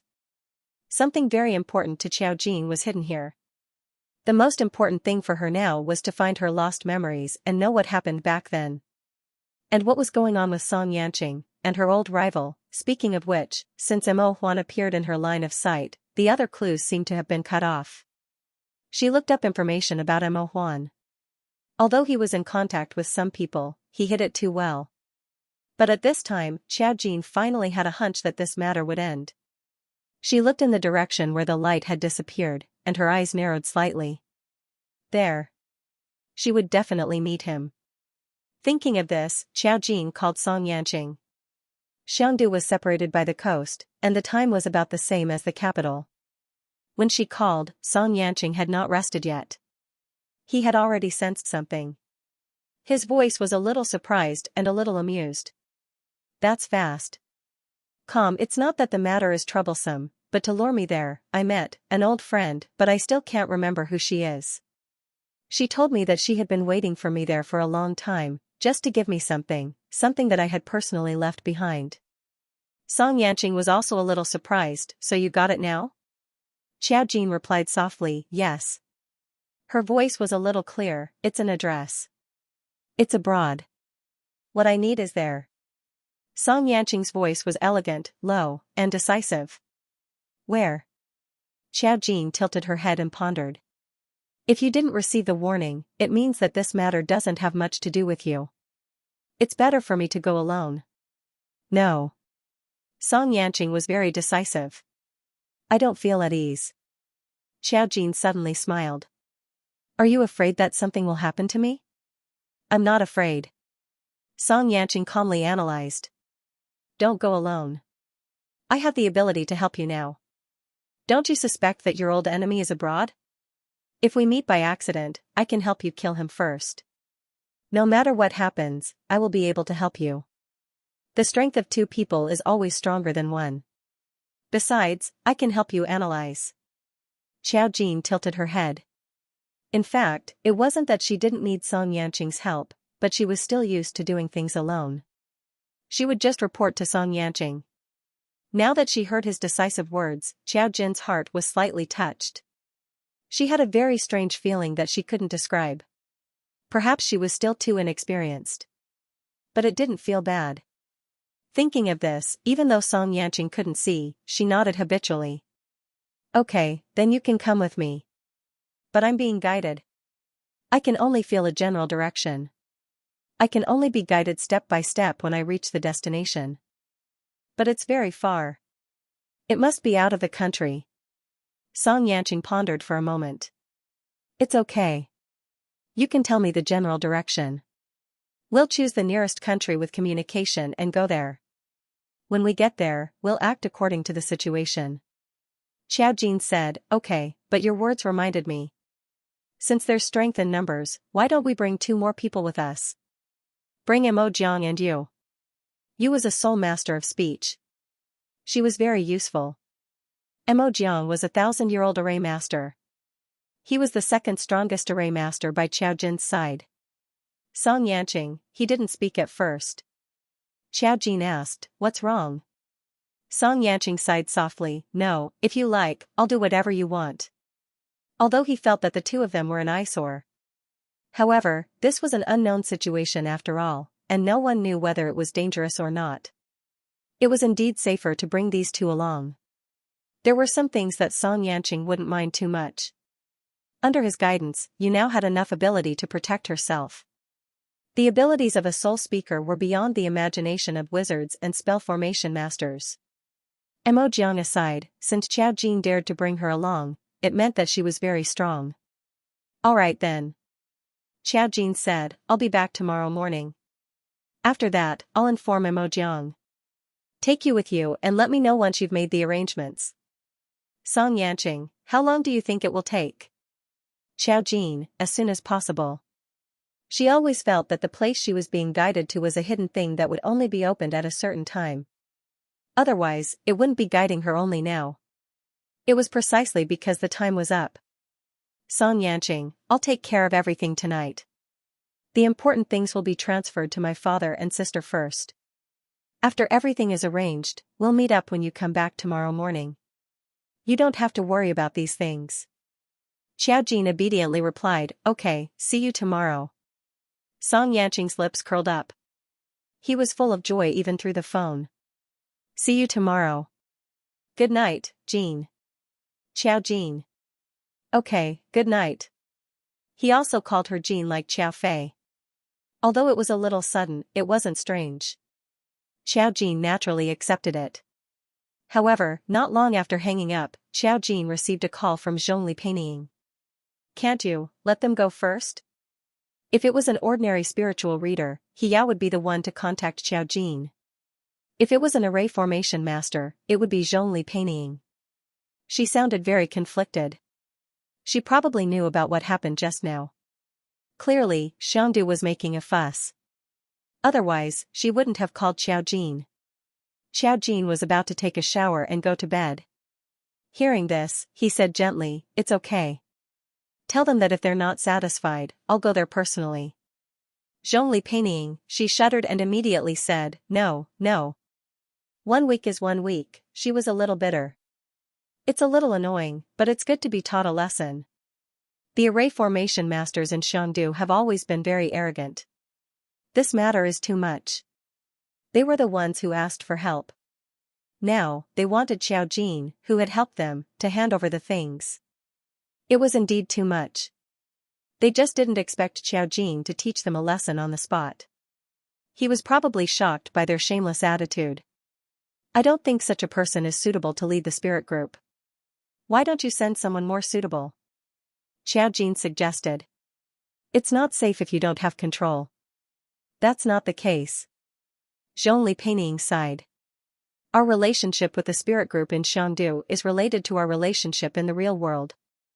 Their relationship with the mainland has always been bad. You probably know some of the reasons. The two sides often quarrel on the internet. We want to send people over to intervene, but even if we send people over, they will either be assimilated or unable to integrate. In this case, it will be difficult for the people we send. Xiaojin, oh, that's fine. If Mo. Zhang's next filming location involves Xianxia, it's better to give her control of Xianxia. Zhongli Peining. Are you close to Mo Jiang? Xiaojin smiled and said, why bother asking about something that you already know? Zhongli Peining, although they all knew that Mo Jiang's resurrection had something to do with the big boss, they still felt a little crushed when they admitted it personally. After all, letting a dangerous formation master like Mo Jiang out was very dangerous. Wasn't she in the underground palace last time? How did you bring her out? Although array masters were powerful, they couldn't do things that were beyond their level.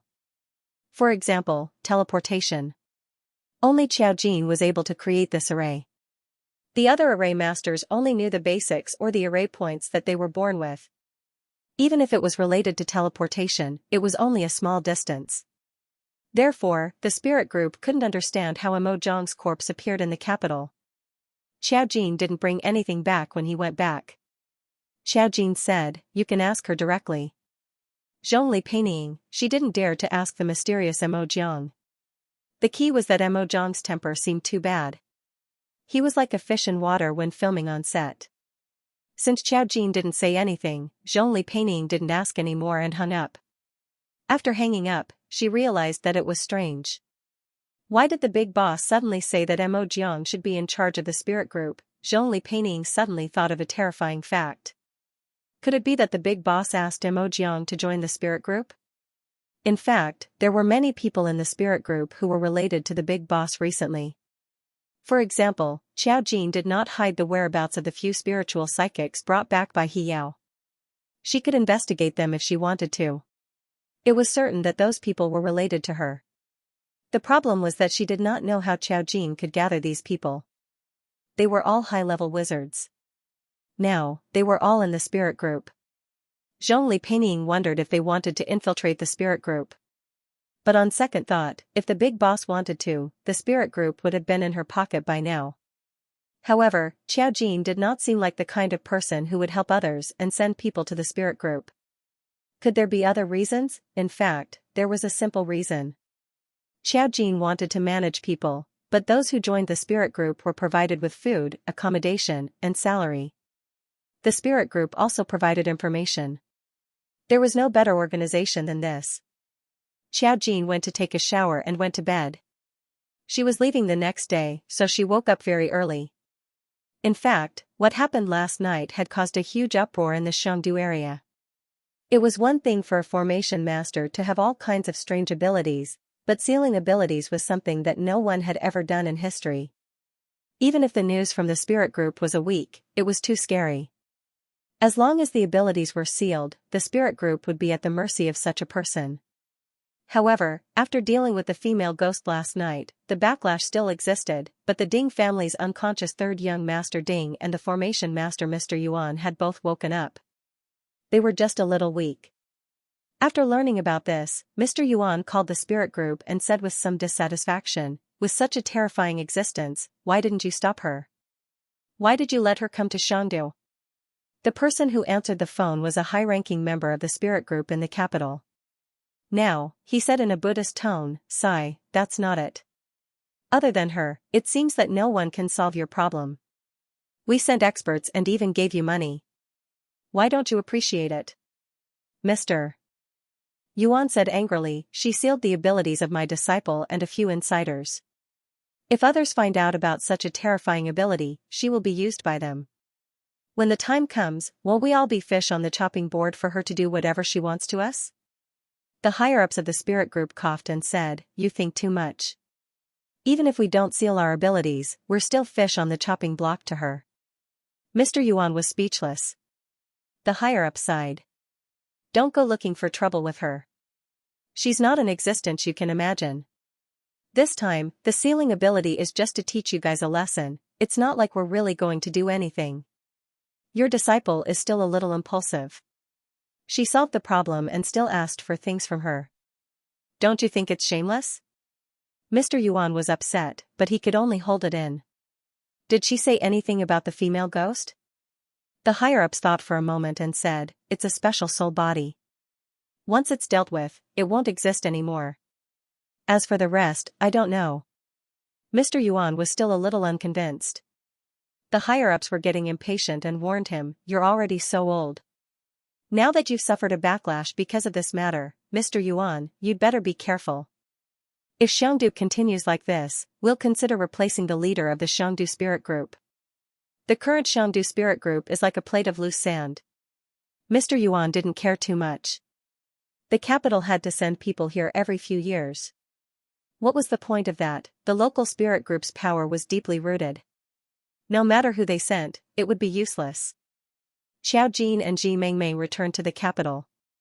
Ji Mengmeng was going to the organization to report this matter clearly, while Xiao Jin was waiting at the airport. She was going to meet up with Xianxia and set off to the Nordic countries together. According to her guidance, one of the places on the map was probably Iceland. That place should be near Iceland. As for how close it was, they would only know when they arrived. Mo Jiang came alone. She came in a hurry after receiving the news. She carried a suitcase and rushed over. She looked quite happy. Are you going to Iceland? I promised Meng Qingyu and the others to help me bring something back. Obviously, she was going on a trip. Mo Jiang did not have a passport, but with the Ling group and Song Yanqing, would it be a problem? Xiao Jin said, you can treat it as a trip, but you still have to be vigilant. This trip may be different. Hearing Xiao Jin's words, Mo Jiang's expression changed. You think it's dangerous? Xiao Jin shook his head. It's not dangerous, it's unknown. In other words, Xiao Jin did not know whether it was good or bad. Just like when she got something from Furua, if it was not for the guidance, she would not have been able to sense Furua at all. There must be a reason why she left this address 10,000 years ago. Things that could not be sensed were powerful. Or dangerous. Mo Jiang thought for a moment. Forget it, it's okay. Xiao Jin looked at her with a smile. Aren't you afraid? Mo Jiang said, what's there to be afraid of? You saved my life anyway. Although she was resurrected, Xiao Jin brought her out of the underground palace. I just brought you out. You still have to be resurrected. That's different. Mo Jiang's eyes flickered. He reached into his bag and took out a bottle of Coke. He opened the can of Coke and drank a mouthful. Then he said, I know my personality very well. If I don't understand this world, I will definitely kill people. This world also has the spirit group, and I'm not as strong as you. If I kill someone, I think the spirit group might send you to kill me. Xiao Jin just faintly glanced at her. His eyes moved down and saw the cola in her hand. Does it taste good? Xiao Jin knew what it was, but at home, Xiao Fei thought it was unhealthy and never let them drink it. Xiao Jin didn't have any qualms about drinking Coke herself, but because Coke was black, she had never drunk it before. Mo Jiang narrowed his eyes. As happy as an immortal. Modern people are really amazing. They have invented all kinds of convenient and fast things. As an array master, she was like a fish in water. Xiao Jin looked hesitant. Mo Jiang glanced at the cola and suddenly took it away. Don't drink it. Xiao Jin, why? Mo Jiang, immortals don't drink these. Xiao Jin? Xiao Jin didn't understand what Mo Jiang was talking about. At that moment, Song Yanqing called. The two of them were sitting in the restaurant upstairs in the airport lobby. There were very few people. After receiving the news, Xiao Jin brought Emojiang down. They were walking through the ordinary lobby. However, the two of them were already very eye-catching. Today, there were a lot of people outside the security checkpoint. After taking a closer look, they saw a group of people outside. Among them, a girl wearing sunglasses was surrounded by people. She had the aura of a superstar. Deafening screams could be heard from all around. It was a group of crazy fans. Emojiang saw this scene and sneered in disdain. They will all be my fans in the future. Xiao Jin. She wasn't just making empty promises either. Unfortunately, this female celebrity was also in first class, even though she tried to keep a low profile. Then, she bumped into Xiao Jin and Emojiang the moment she arrived. At that time, the camera was already aimed at the female celebrity, but it shifted. Cameraman, F*CK, what is a peerless beauty? This is it, two of them at once. When the female celebrity saw Xiao Jin and Emojiang, her expression stiffened. The fans who had followed her over were also stunned when they saw Emojiang and Xiao Jin. There was a moment of strange silence. It was too much to speak against one's conscience. This female celebrity was obviously not as good-looking as Xiao Jin and Emojiang. Her aura made everyone feel like they were dregs. Especially Emojiang. Her red lips were curled up, and she looked like a devastatingly beautiful scumbag. When she saw the fans looking over, she even winked at them. The fans, seeing a beauty winking at them with their own eyes was too shocking. Ah, sister is so beautiful. Sister's eyes are killing me. Wait, she's Emojiang? She looks like that Emojiang. The one who's being a couple with Xiaxi? F*CK, I'm Xiaxi's fan. Although that's the truth, why is sister so beautiful? Sister, I want to jump into your pond. Oh my god, is that the legendary fairy behind her? Isn't she too fairy-like? Fairy is like an anime. I can't take it anymore. Alway is dead. Is she keeping fish? I want to jump into the pond. Sister's pond equals sea king equals scumbag equals spare tire. Both men and women are allowed, equals spare tire is called a fish. It turned out that this female celebrity was doing a live broadcast. Coincidentally, they were going to Iceland this week. Naturally, they were going in the same direction as Xiao Jin and Emojiang. When the female celebrity heard the voices, she almost couldn't maintain her smile anymore. There was nothing worse than fans betraying her on the spot. Even though there were some fans who insisted, their faces were just too good-looking. Unfortunately, the security check in the first-class cabin was too fast. Xiao Jin and Emojiang quickly passed through. Only then did the female star walk over with a cold expression. This program was not a live broadcast. It would be recorded first and then broadcast later. Obviously, there would be editing when the time came. Passers-by without permission would be censored or not necessarily appear in the camera. But these two girls were so outstanding that she even suspected that the program crew would ask for authorization. When the time came, wouldn't she be in a miserable state? No one was in a good mood. Especially when she went in and found them in the same waiting room, her expression turned even worse. When Emojiang came in, he whispered to Xiao Jin, "She looks like a female celebrity, but I don't know who she is." Xiao Jin, "Oh." She didn't care. Emojiang snorted. When they went in, Xianxia and you would be there soon. Xiao Jin and the rest saw the female star come in. When the female star saw them, her expression turned ugly.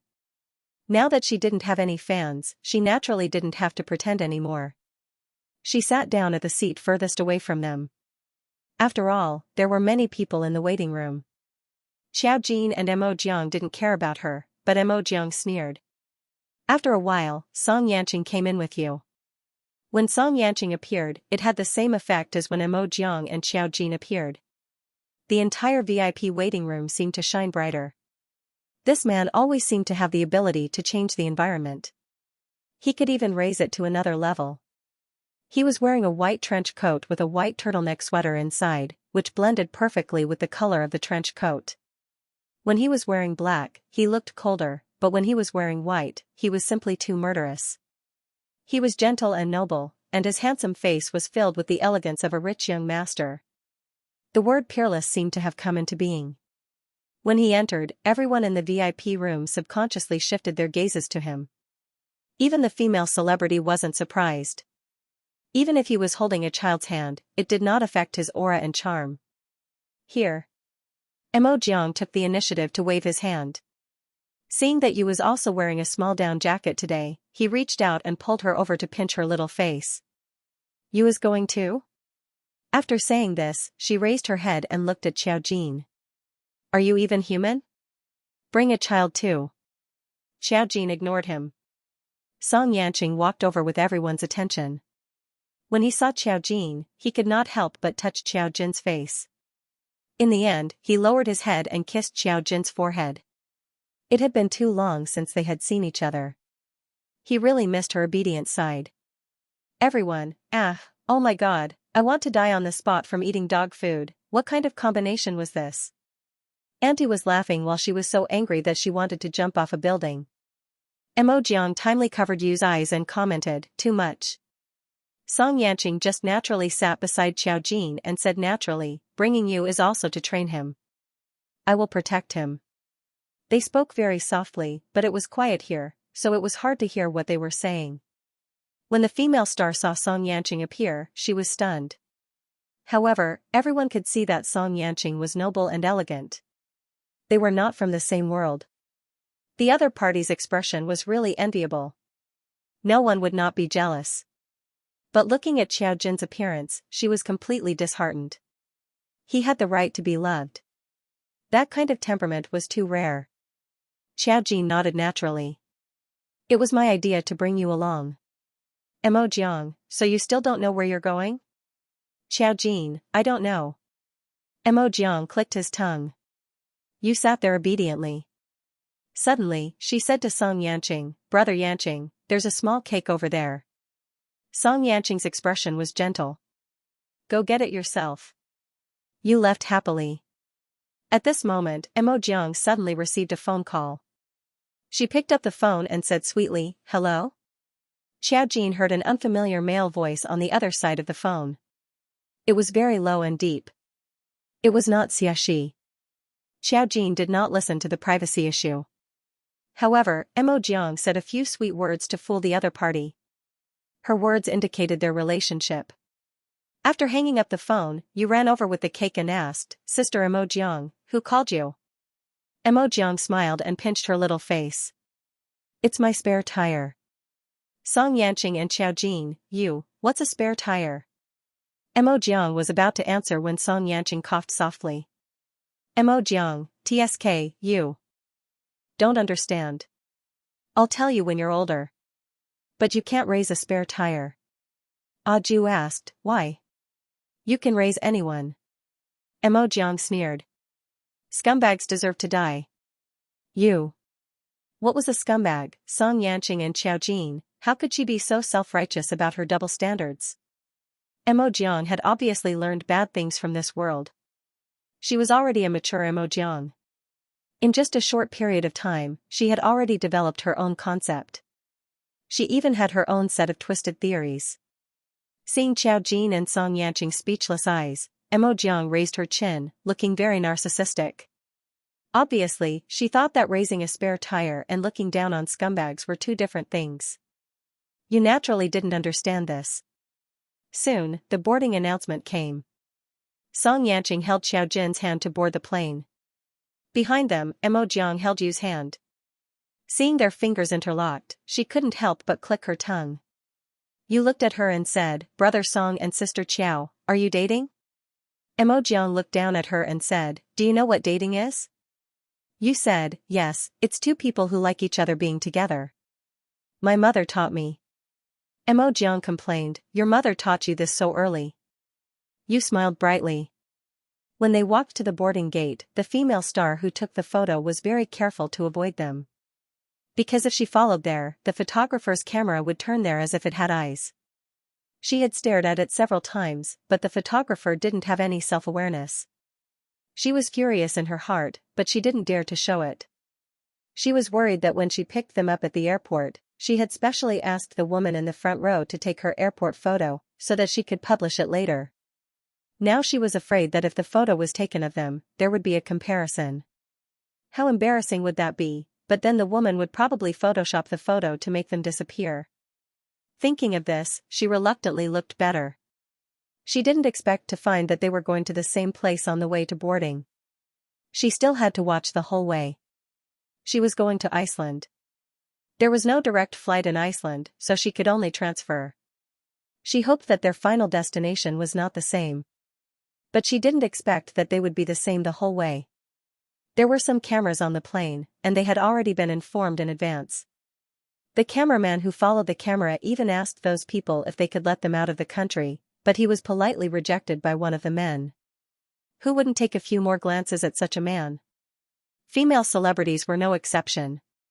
However, when he realized that the other party's gaze had never once left anyone else, he could only sigh.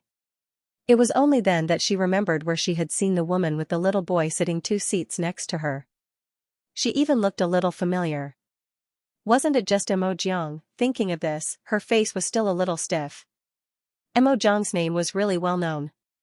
She had only just joined the cast, but rumors had already spread that she had a powerful backer.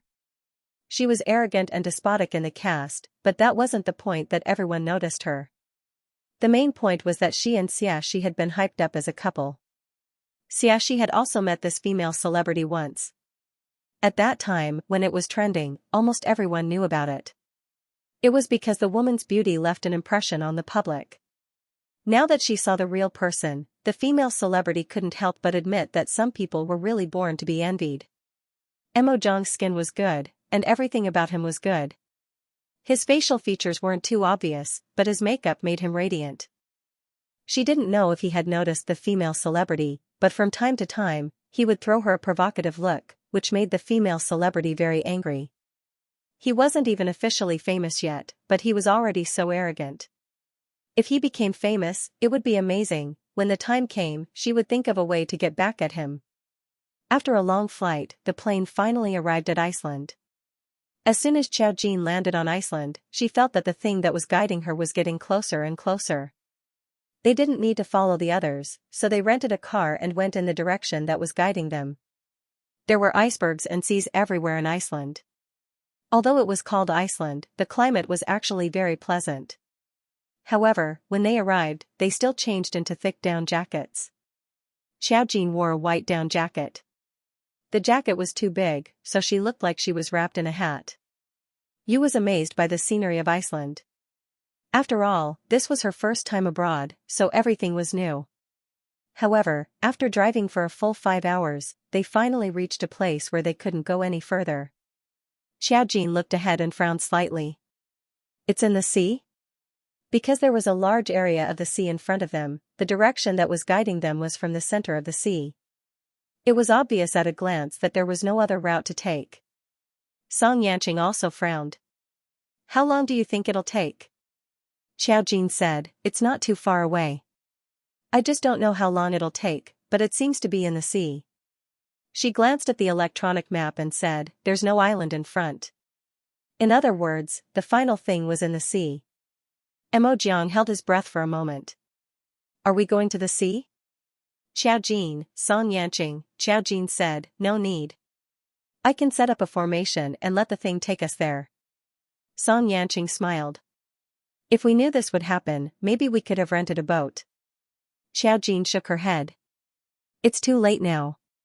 Let's go directly. They got out of the car and used a method to hide the car.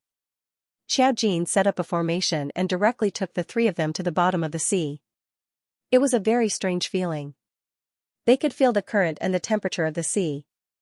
They could also clearly see the world under the sea. However, they could breathe and didn't feel that they were soaked by the sea. Mo Jiang could also hide under the sea for a short period of time, but he couldn't do it for a long time. They could swim along the water, and sometimes meet schools of small fish. The fish swam over curiously and looked at them, sizing up this group of strangers. It was also the first time that Xianxia had experienced such a wonderful feeling. He could even hold Xiaojin's hand and swim under the sea, which had a special charm.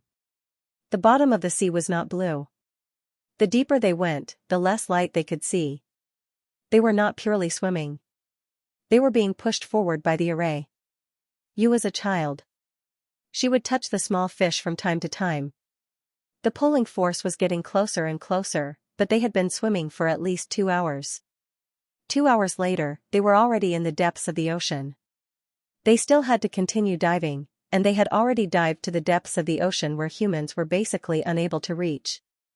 When they reached a very, very deep place, they seemed to see the bottom of the sea. There was a mass of sand, but they couldn't see anything. The surrounding light had almost completely disappeared. Xiaojin and Xianxia followed the mass of sand and dived in. It was as if they had passed through a soft membrane and arrived at another world. The restraint of the sea suddenly disappeared. Mo Jiang, who was behind them, naturally dived in with you. With a pop, it was as if the barrier between two worlds had been opened. When they passed through the membrane, a brand new world appeared in front of them. Although it was brand new, it was actually quite shocking. It was as if there was another space at the bottom of the sea. It was a huge underwater palace. When they landed on the ground, they looked up and could only see a mass of black. It was a world formed by the sand at the bottom of the sea, which became the sky of the palace. The palace was very big, but it blocked the seawater from flowing down, making it a complete vacuum. It was another space. If humans knew about this, it would be another shocking discovery. You said in disbelief, is this the underwater world? That's not what I read in the book.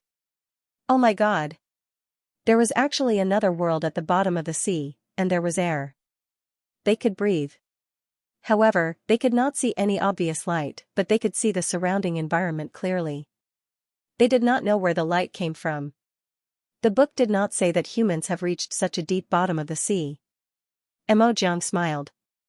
When we came down, there was no living environment. Nothing can come down.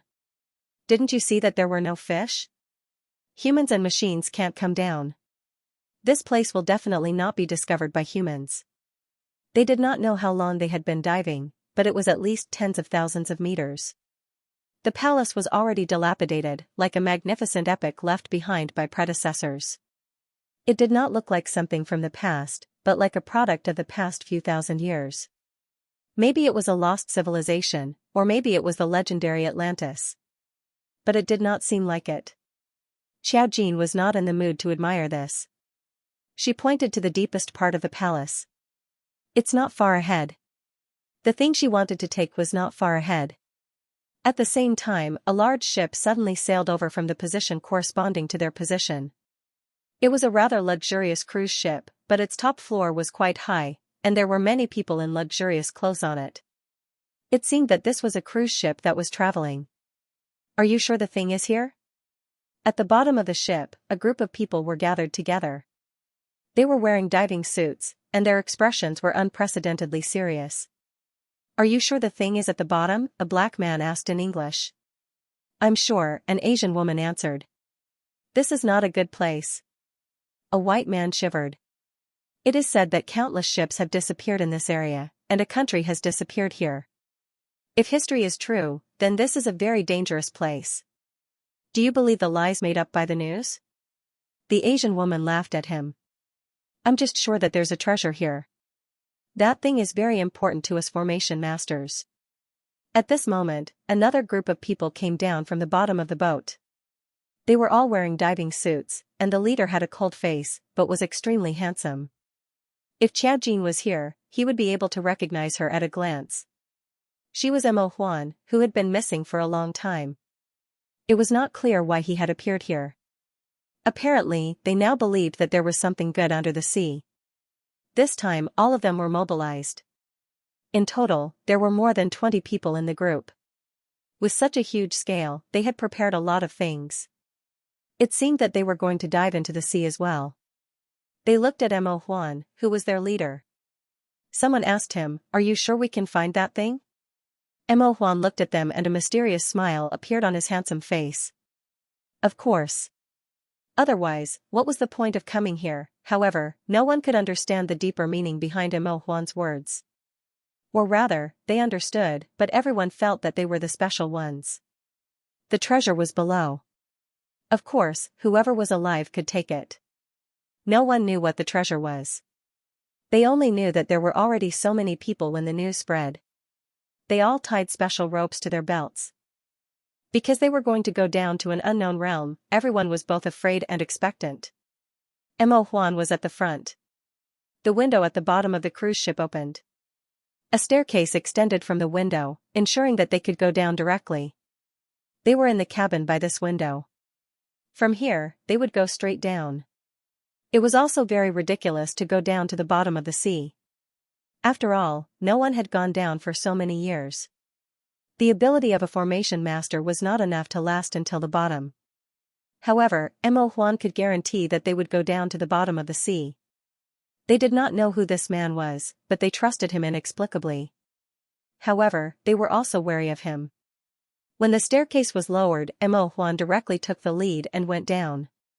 The various people behind rushed to be first, afraid that Mo Huan would beat them to it. One by one, they stepped on the staircase and went down into the water. They could use diving suits and oxygen tanks for the road ahead. However, they had to rely on Mo Huan for the road behind. In order to avoid being separated, most of them held each other's hands. Mo Huan kept going down. He was very fast, but he did not fall behind the others. As they went deeper and deeper, this group of people reached a realm that they had never been to before. It became more and more difficult for them to breathe. Their bodies could no longer withstand the water pressure. When they were about to explode and die, Mo Huan suddenly threw up an array to protect all of them, allowing them to breathe smoothly. Everyone panted and began to use the array and their own abilities one by one to go down to the bottom of the sea. Xiaojin, Xianxia, and the other two kept going forward. The further they went, the deeper they went. At the same time, some fragmented words came to her ears. It was like a woman's whisper. Those fragmented words were like Furua's language. She whispered, "Are you sure? Are you sure you want to go closer?" It's not too late to turn back now. Xiaojin closed her eyes. Since she had come all the way here, she naturally wouldn't be left with any impression. The closer they got to the deepest part of the palace, the quieter the sound became. However, the expressions of the four people were not good. They were probably walking towards the main hall of the palace. From the outside, they could still see the ruins of a city. Walking in from the outside, they found that there were many skeletons along the way. They were all bones. Piles of white bones. These people had all died here. He didn't know how many years had passed. The number of skeletons here was incomparable to any other place. One could even wonder if there had been some kind of war here, which was why so many people had died and so many skeletons were here. However, looking at the remains and clothes on the skeletons, one could tell how long they had been here. There were clothes from many years ago, exquisite and luxurious clothes, and there were also clothes that were modern. There were thousands of years between them. This meant that in the past thousands of years, people had come here constantly. Or perhaps they had come here by accident. No one knew what they had encountered, but they had turned into corpses, rotted away, and then turned into piles of white bones. In the depths of the sea, there were countless corpses, forming a mysterious and unknown world. I know what it is. The closer they got, the more Xiaojin sensed it. Her expression was not good. It's time. Time array point? Song Yanqing reacted quickly. Xiaojin nodded. Mo Jiang was also a little surprised. The memory in her mind flashed with the legend of time. She couldn't help but say, isn't it said that time array points are just a legend? People could have various array points, but they were all passed down from a few major array points. The real array points, devour, rules, time, and space were all things and legends. This was in Mo Jiang's mind, but Mo Jiang had never heard of where they existed. There were only legends about these array points. After she said it, she reacted. Hey, how do I know it's a legend? Song Yanqing pondered for a moment and said, isn't it a good thing for you? Xiaojin shook her head, but her expression was a little dignified. No, I can't get it, and time is also the most important thing. Mo Jiang asked, why? Xiaojin said, people who get the time array points will fall into the turbulence of time. They will go back and forth in the cracks of time for a lifetime. They can't be regarded as normal people. What I want to get should not be the time array points, but something else. It's stuck at the time array points. It's not easy to get it. She looked at the piles of bones outside the palace and said, these people were all killed by the time array points. The major array points were all heaven-defying existences, but they could not be obtained at will. She had devour and rules, but to some extent, she could not use them at will. She had to pay a price, and she usually could not afford to pay the price. It was useless even if she got it. Unless she was forced to. When the mountain of law first appeared, if it was not for a spiritual seed, it would not have willingly followed Xiaojin. It would not have let Xiaojin take it. But until now, except for asking a few questions, the rules were obviously unwilling to cooperate. It was stuck at the intersection with the Rakshasa world. Who knew how many people had died there? Now, countless people had died at the time array points. How could it be so easy to get it? Are we still going in? Mo Jiang flicked his fingernails. Although I think it's a good thing, I don't think we'll be alive to take it. Just by looking at the corpses on the ground, she could feel the power of many array masters. Among them, there were some who were not weaker than her, but they all died. Mo Jiang did not think that she was the chosen one. As for why the time array point was here, that was the boss's business, so she didn't need to worry about it. Xianxia was also deep in thought. It has a similar effect to the time reversal array point you obtained back then. Xiaojin smiled meaningfully. Time reversal can only allow you to go back to the past and see what happened in the past. The time matrix point allows you to go to the past and the future at will. The difference between the two is like heaven and earth. Similarly, just like the rules, you can't afford to pay the price. Getting it was equivalent to getting nothing. Xianxia thought for a moment. What will happen if we go forward? Xiaojin said, to be honest, I haven't come into contact with the time matrix point, so I don't know. It should send us to the past or the future. If we get stuck in the time node, we may not be able to come back for a lifetime. I think it's very dangerous, so I'll go alone. Since I dare to throw things here, it means that I have some confidence. Xianxia held her hand. I'll go with you. Xiaojin glanced down at his palm. I don't think there's a need to go with me if it's dangerous. Xianxia said, if something happens to you, I don't think there's any value in me continuing to exist. Since we have shared memories and experiences in our memories that we've forgotten now, perhaps the time formation points can give us some memories. Besides, I have a vision of the future, which means I won't disappear here. Xiaojin shook his head and sighed. Things about the 4 formation points won't appear in your visions. Even if you see the future, if you disappear here, you'll disappear. The 4 formation points are above us humans, so naturally, they won't be predicted. Xianxia said with a smile, I'll promise you that I won't disappear here. Although he didn't know why, he was sure that the Rakshasa realm wouldn't let him die here so easily. Xiaojin thought for a moment and nodded. All right. Mo Jiang was a little scared. You're really going? After all, it was a natural formation point. She didn't dare to go against it. Xiaojin came back to his senses and looked at her and you. If we don't appear in a day, you take you back. Of course, she couldn't let Mo Jiang and you take the risk. The two of them couldn't withstand the time formation points. Yu was a little worried. Brother Song, Sister Qiao, Xianxia gave her a comforting smile. Don't worry, it'll be fine. Xiaojin nodded.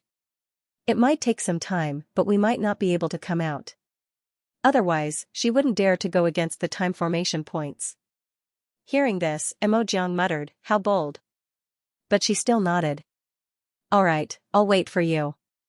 She looked at Xiaojin and Xianxia, still a little worried. Hurry up. Xiaojin and Xianxia nodded and the two of them continued forward.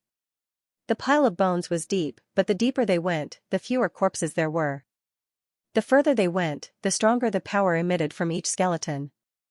This was a huge main hall. The surrounding pillars had almost all collapsed and broken. Even the palace had collapsed for a long time. Although it was a palace, it wasn't made of pure gold. Instead, it was made of a type of gemstone, a black base. In this darkness, only the black throne seemed to be carved out of the most exquisite gemstones. It exuded a seductive and mysterious light. There was nothing on it, but a pillar that fell in front of it did not damage it in the slightest. It stood there quietly. There was clearly nothing above, but he kept feeling that there was something above. As they got closer, Xiaojin and Xianxia saw some broken images in front of him. It was as if a series of fragmented images were suddenly playing in front of him. They flashed so quickly that he didn't know what was inside. It was so fast that people couldn't see it clearly, and it affected their minds.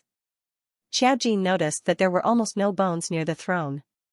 It was as if other than the pile of ruins, no one could get close to the black gemstone throne. She seemed to be able to see the reflection of a face.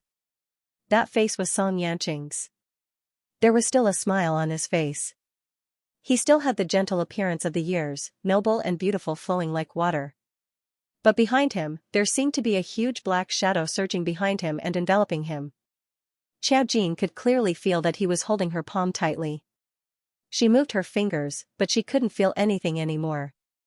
"Xiaoshi, you're awake?" When she opened her eyes, a gentle voice sounded by her ear.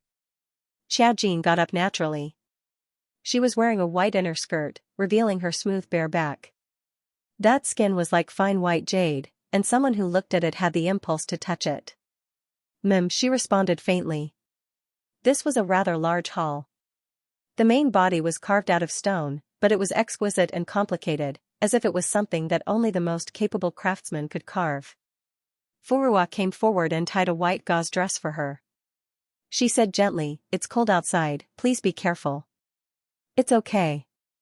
The crisp words were ethereal and quiet, as if they could calm people's hearts. It made people ask for a moment of peace. When Xiaojin raised her hand, she felt that something was wrong. She didn't seem to be used to the empty hall. She had clearly been here for a long time. Furuwa brought her a white outer robe, which wrapped Xiaojin's slender and beautiful body, caging her in a snowy white. Furuwa said again, "There's news from the royal family recently, saying that Xianxia is at the border and will be back in a few days. Do you want to go?" Xiaojin lowered her eyes and walked out of the hall. Looking at the vast snow outside, she said calmly, "Did Xianxia say anything about the Rakshasa world's recent movements?" Furuwa shook her head. "No news has been sent back." Xiaojin said faintly, "The Rakshasa world can't hold back anymore. It's only a matter of time before they break through space and come over. I only found the Devourer array points, but I don't know where the other 3 are. I don't know if the other 3 will appear to help me when the Rakshasa world changes." Furuwa's face paled for a moment. "Xiaoshi, isn't it a good thing if the other 3 array points don't appear? The cost of using them is too great." Xiaojin only said, "There will always be people who will be sacrificed." Her eyes looked forward, and she was a little confused. She suddenly frowned. 3? She pondered for a moment. Why did she suddenly feel that the rules had appeared long ago? However, this thought only flashed through her mind. It was so fast that she didn't catch it and couldn't recall it. "Jean." Suddenly, someone called her by her name. This was a disgraceful thing to do in the kingdom, but only one person dared to call her by her name.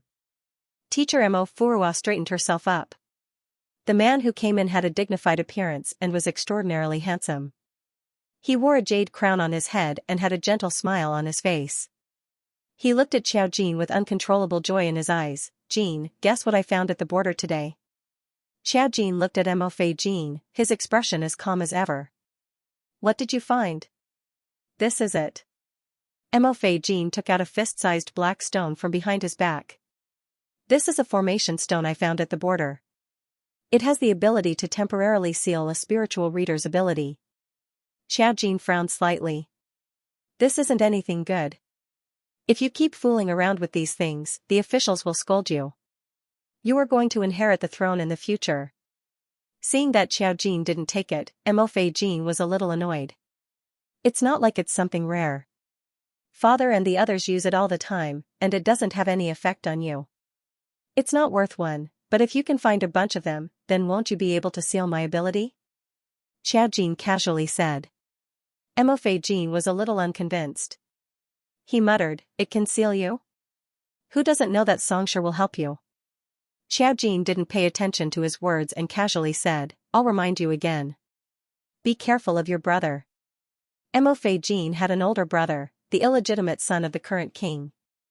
Although Mo Fei Jin was the only legitimate son, he should inherit the throne. But the throne never cared about these things. If Mo Fei Jin didn't pay attention, the throne would be taken away by his brother sooner or later. Mo Fei Jin didn't seem to care too much. He just looked at Xiao Jin, pulled on his hand and said coquettishly, "Jin, can't you play with me? Now is not the time to play." Furuwa stepped forward and said in a low voice, "Teacher Mo, there are faint movements in the Rakshasa world.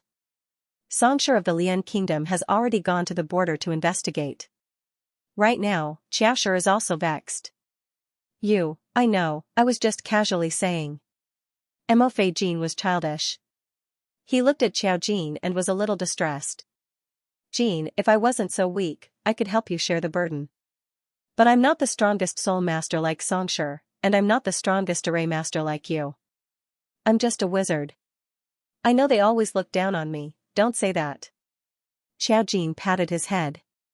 "Wizards are also very powerful when they cultivate to the limit. Moreover, you have an extremely rare prophecy ability. It's very useful. But I can only make a few prophecies. I'm not sure if it's useful.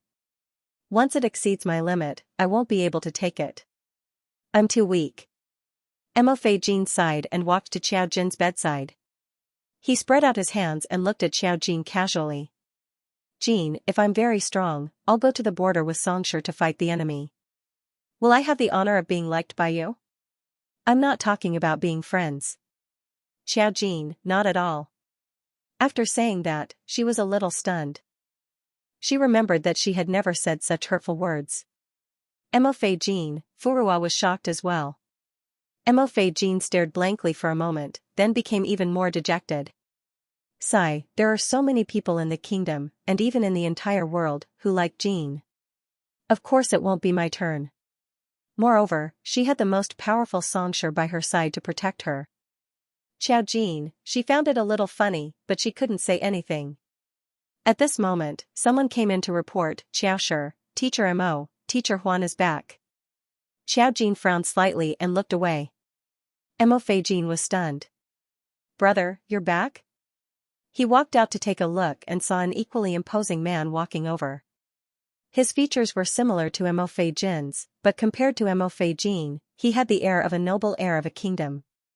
He was cold and elegant, and even when he strode over, one could see that he had an extraordinary aura. "Brother."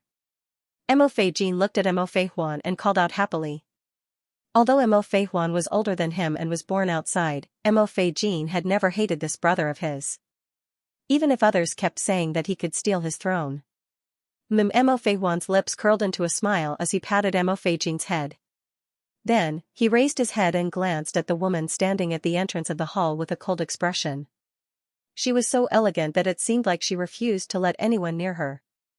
No one could get close to her, except for that man who was also high above her. Her attitude and her existence were incomparably dazzling in his eyes. Mo Fei Huan closed his eyes. In that moment, Xiao Jin could feel his complicated emotions, but she could still feel that hint of malice. Mo Fei Huan had long harbored malice towards her, because she supported Mo Fei Jin's ascension to the throne. She was Xiaoshi, the most powerful array master in the kingdom. Her words were the strongest decree. Not to mention the fact that she had the most respected man of Liang Kingdom behind her. Xiao Jin suddenly gave a cold laugh. She felt a strong murderous intent rising in her heart in an instant. But in reality, she did not have such a strong killing intent towards Mo Fei Huan. Up until now, he had not done anything to offend her. She had always found him an eyesore. Because of the other's status, because she felt that Mo Fei Huan was ambitious.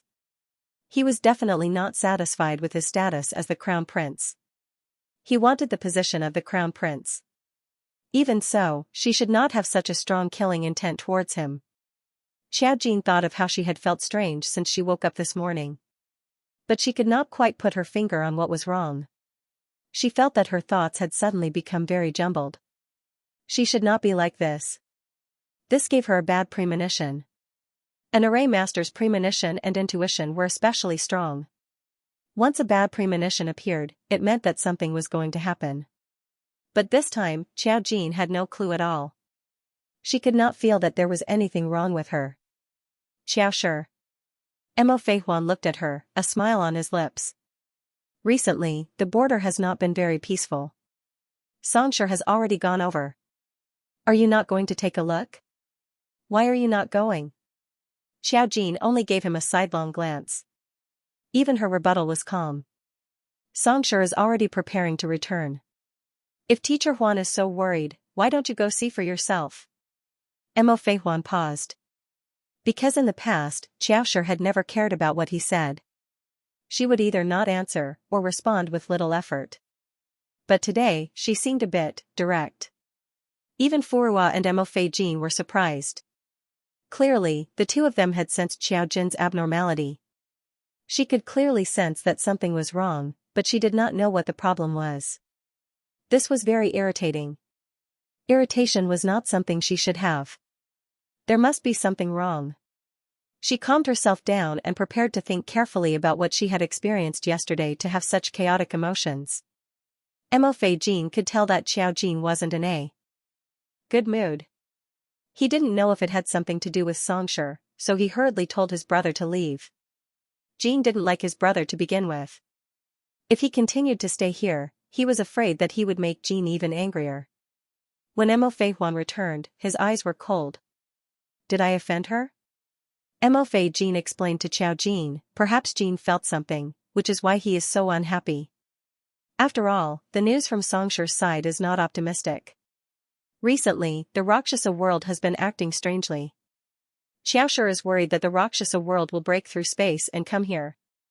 When that time comes, the people will be in a terrible situation.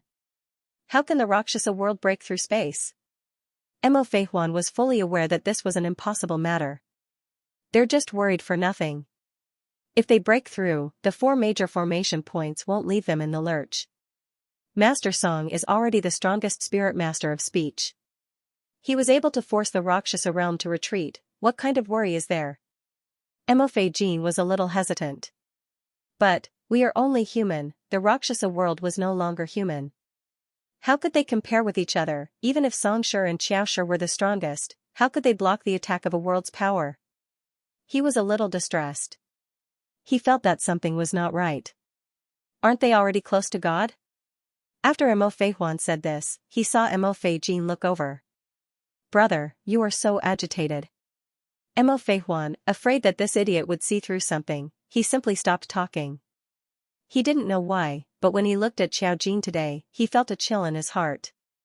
She looked even fiercer towards him. Xiao Jin stayed in the hall for 2 days. In 2 days, she still couldn't figure out what was wrong. It had been snowing outside, and she was too lazy to go out. Recently, the world had not been peaceful. The Rakshasa world had triggered the outbreak of the demonized spiritual readers, causing chaos everywhere. There were also fluctuations of injustice at the border.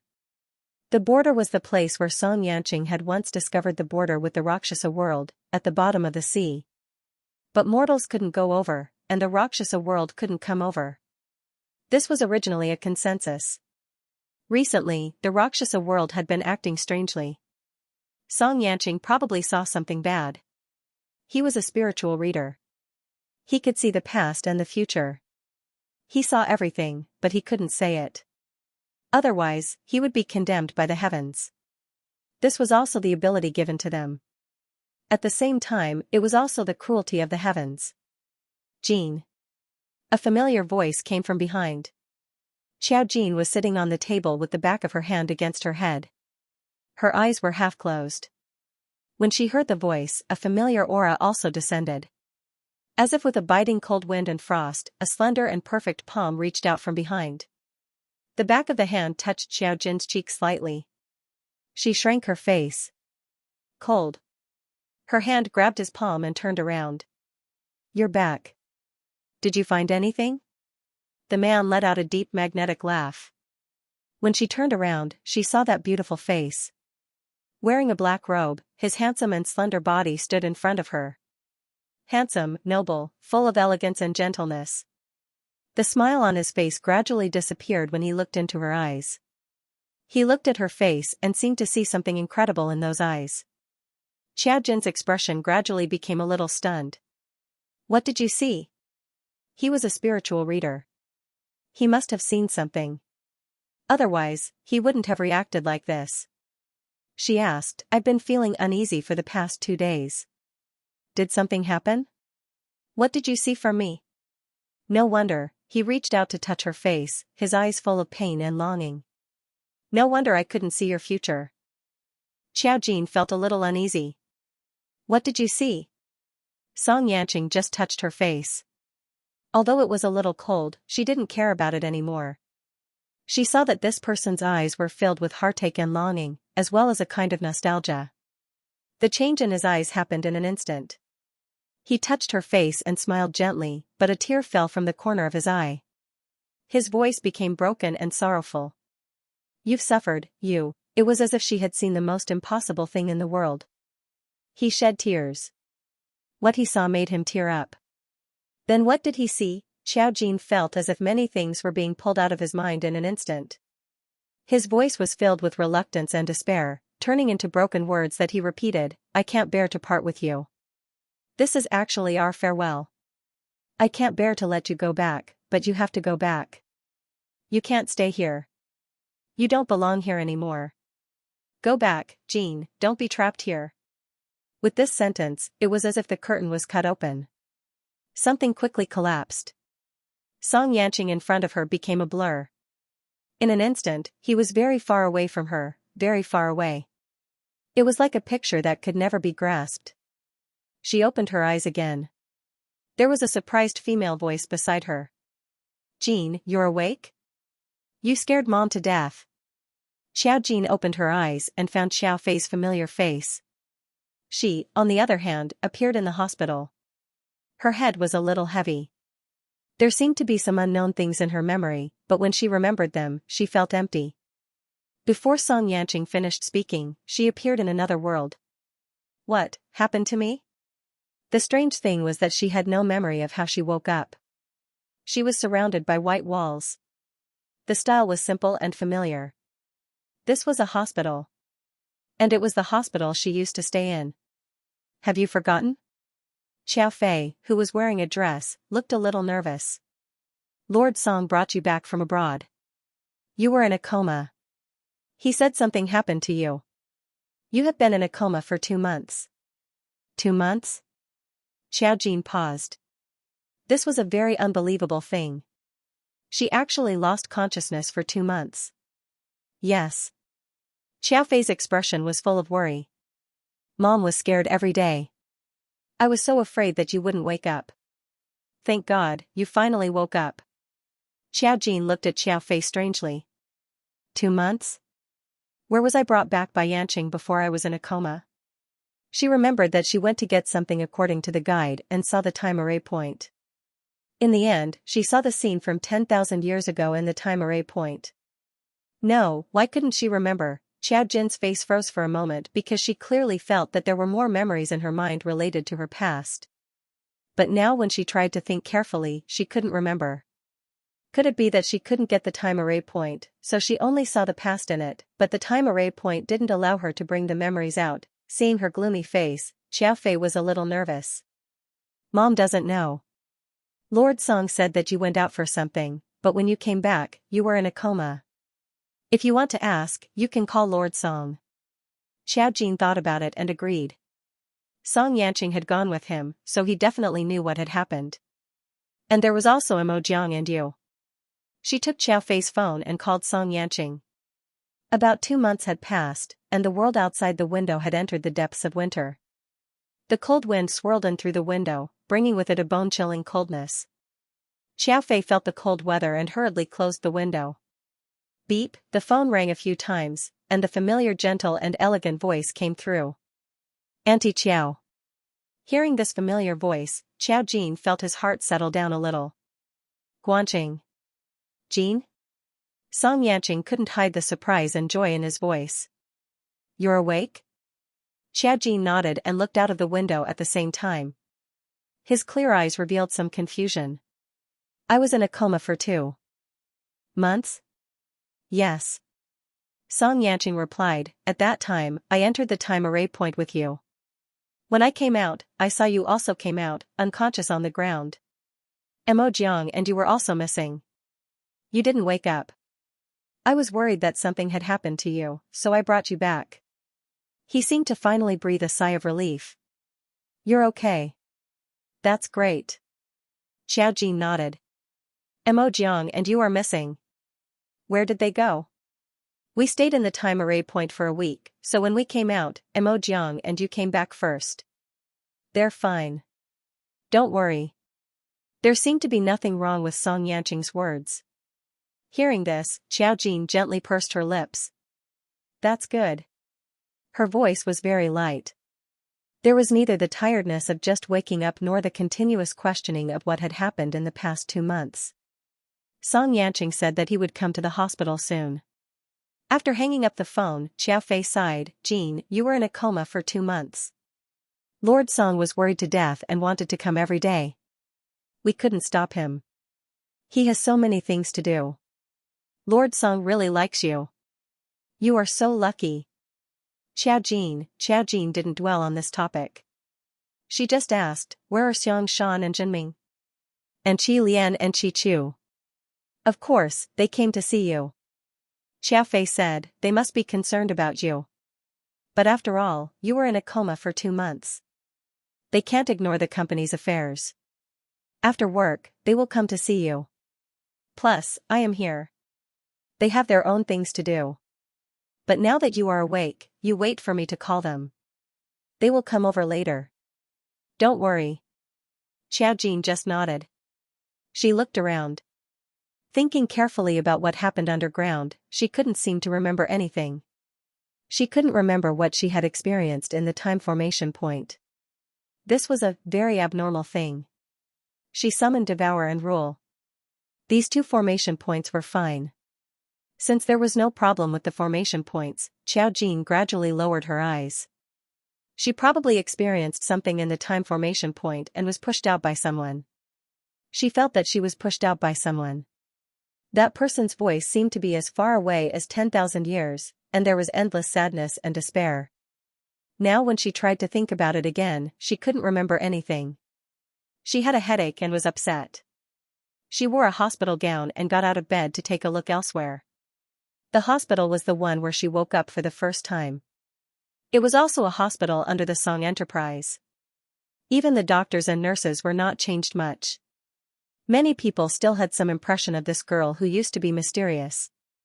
Seeing her wake up, they couldn't hide their surprise. Miss Chiao, you're awake? Xiaojin heard a surprised voice behind him. He turned around. It was Huling. Huling was the nurse who had checked her birth chart for the first time after she woke up in the hospital. At that time, she had concluded that something would happen to her younger brother. Later on, Huling's younger brother had indeed met with an accident. She had gone back to her hometown to deal with it. Now, she had returned to continue working in the hospital. That's great. Huling looked a little emotional. I didn't expect you to come back. You've been in a coma for so long, but your body is still very healthy. I was unconscious for 2 months. Xiaojin repeated the question. Huling nodded. Xiaojin said, I was in the hospital for 2 months.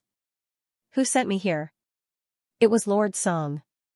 Lord Song used to come to the hospital for checkups, so Huling knew who he was. He was a completely distinguished person. But she didn't expect that he would be with Miss Chiao later.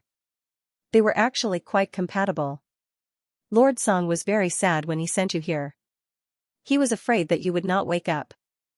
Thinking of the scene that day, Huling couldn't help sighing softly. With a relaxed smile, she said, It's great that you woke up. Xiaojin suddenly smiled faintly, It's great. Thank you for your trouble during this time. Huling was a little flattered. She quickly waved her hand, Of course, it's no trouble. This is our profession. Xiaojin nodded and didn't say anything. Huling actually felt strange in her heart. Miss Chiao had been in a coma for 2 months, but medical science couldn't find anything wrong with her. Now that she had woken up, she was like a normal person, as if she had just slept. This was a very strange situation. Many experts came to check Miss Chiao's body, and they all said that there was nothing wrong with her. She was very healthy. She was completely a normal sleeping person. It was winter now, and the new year would be in a few days. Xiaojin came out in a thin hospital gown. When the wind blew, she could still feel the bone-chilling cold. After a while, she saw a familiar voice coming from the corridor. His slender figure was like jade bamboo, and his whole body seemed to be covered with a layer of gentle light. Wearing a black fur collar coat, he looked a little more serious, which was rare. It seemed that they hadn't seen each other for 2 months, and Xiaojin's matter had made him not so gentle. When he saw Xiaojin, he still had the familiar gentle smile, and the joy in his eyes couldn't be faked. Jin. He walked over and hugged Xiaojin, which was rare for him to lose his composure. She was obviously tall, but she looked a little petite in his arms. When she snuggled into his arms, her expression was calm, and she just blinked. There was still a familiar smell in her arms. When she raised her head, she saw his deep eyes. "What's wrong? You don't seem to recognize me?" He was gently teasing. Xiaojin nodded. "After all, I was in a coma for 2 months. I thought you had amnesia." Xianxia touched her head. "It's good that you remember me." His gentle appearance made the medical staff next to them feel that they were not enough to eat. Huling looked at him with pink bubbles, and she couldn't hide her envious expression. Who didn't want to be hugged by such a noble and elegant boyfriend? His gentleness was only for you, and he treated you like a treasure in the world. Xiaojin looked up at him and asked casually, "Why didn't you come to watch over me?" "Of course I did." Xianxia still gently touched her head. "I come to see you every day. When I have time, I will come here." "I'm afraid you won't wake up." "What should I do then?" "I didn't know you were in there." He lowered his voice to avoid being overheard. "What happened? Do you still remember?" Xiaojin shook his head. Xianxia said gently, "It doesn't matter if you can't remember. You'll remember sooner or later. Just like you said, let nature take its course." Xiaojin finally curled her lips into a smile. She said, "You've been busy lately, haven't you? You seem to have lost weight." "It's a little too much." A hint of fatigue appeared between Xianxia's brows. "I was thinking about you and the fact that we found traces of Mo Huan overseas." Mo Huan? Xiaojin and Xianxia went into the ward to talk. Xiaofei was still helping Xiaojin peel fruit. She rarely did this kind of thing and was not very familiar with it. When Xiaojin came in, she cut her finger and immediately cried out with tears in her eyes. Xiaojin looked and sighed slightly. Fei, if you don't know how to do it, don't force yourself." "How can I not know how to do it?" She was still unconvinced. "How can I not know how to peel fruit? I just haven't done it in a long time. It's all your uncle's fault. He spoiled me too much." Xiaojin, it was indeed Xiaofei who had the ability to shift the blame. Xianxia saw Xiaofei and called out, "Auntie Xiao." Xiaofei smiled. "Hey, you guys take your time. What do you want to eat? I'll cut it for you." There were many people who came to see Xiaojin. Every time they came, they would bring a lot of gifts. The ward was already full. Xiaojin looked around. There was an extra source of heat on his body. Xianxia naturally took off his coat and put it on Xiaojin. Xiaojin turned his head and said in a low voice, "I thought I would stay at home. After all, the doctor said I was fine. You can't be careless about this kind of thing." Xianxia touched her cheek with the back of his hand and asked her to lie on the bed. "It's a little cold. I'll take you back after you finish the checkup and make sure you're fine. I don't know what's wrong with you. It's best to put you in the hospital. Sometimes modern instruments can find out things that others don't know." With Xiaofei around, the two of them didn't speak loudly. Xiaofei was cutting fruits in the kitchen of the VIP ward. Hearing this, she muttered, "The two of them are still whispering." As expected, I'm not important as their mother. Xiaojin and Xianxia heard this and both of them laughed. Xiaojin continued to ask, "What's the matter with Mo Huan you mentioned just now?" Mo Huan also appeared there. Xianxia's expression was a little cold. He brought a large group of people. They were all spiritual psychics, array masters, and wizards. At that time, they wanted to break into the time array point. However, before they could get close, most of them were killed. Mo Huan saw Mo Jiang and Yu there and ran away. After all, they were brought close to the time array point by Xiao Jin. But in fact, its effect could spread outside the palace. Those who were weak didn't even have the qualifications to get close to it. Otherwise, he would fall into the illusion and die without a sound. Mo Huan saw that there were people and didn't dare to advance rashly. That was why he ran away. He also knew very well that no one could get the time array point. He was here for something else. Xiao Jin said thoughtfully, looks like there really is something wrong with Mo Huan. This background of Ho Wan's boyfriend was only described by others. As for what kind of person he was, it would only be known after meeting him in person. Xiao Jin was at a loss as to whether or not he was his sworn enemy. At this time, Xiao Jin realized something. Something was deliberately blurring her memory. She remembered the appearance and ability of her archenemy very clearly, but she couldn't remember his name at the moment. She had never found it strange, as if it was a very normal thing. She remembered this person, but she didn't know who this person was.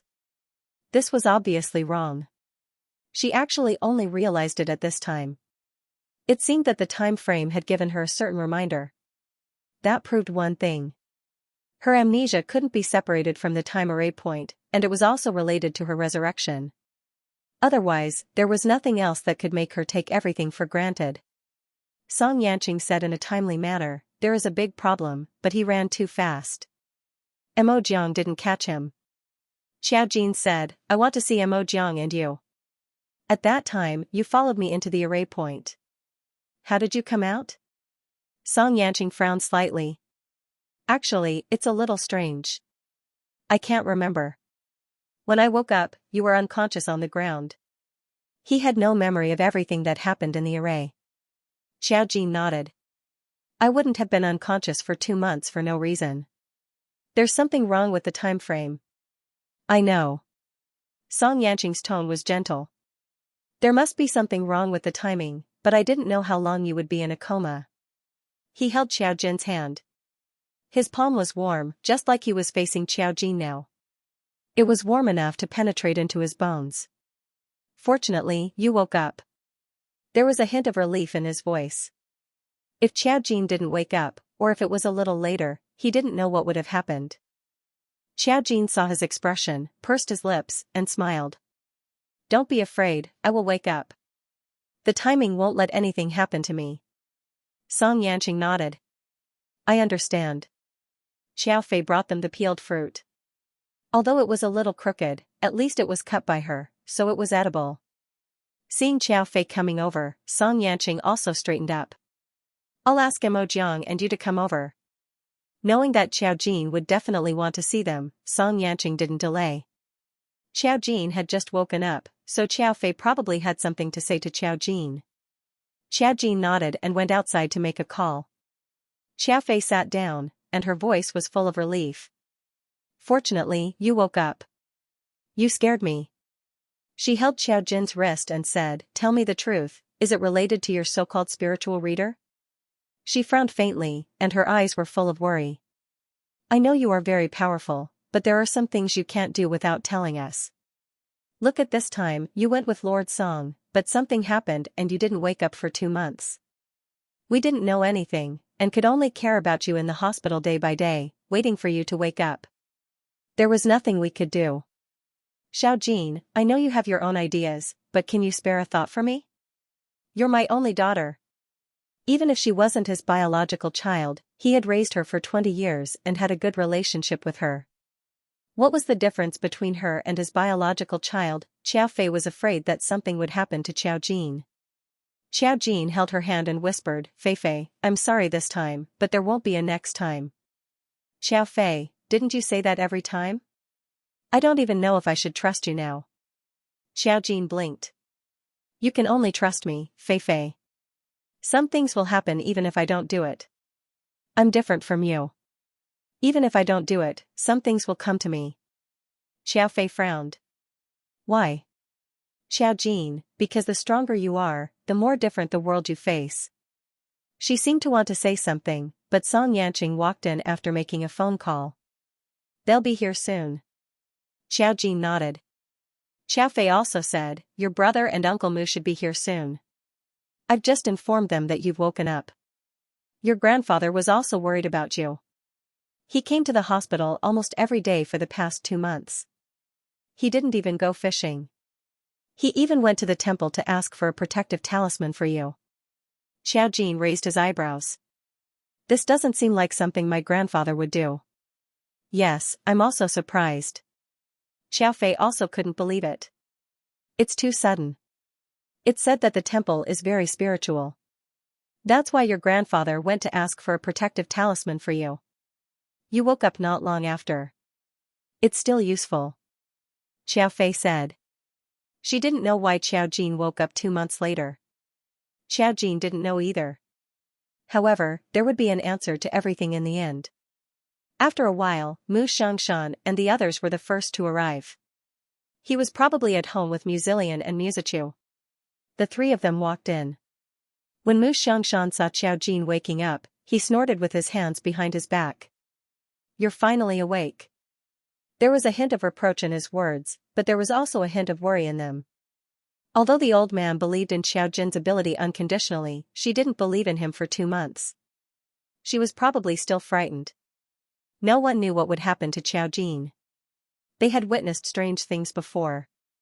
If it happened to Xiao Jin, it would be too shocking. Muzilian and Muzichu followed in. Muzilian said first, you. He was quick to speak and seemed to want to say something, but Xiao Fei glared at him and he retracted his words.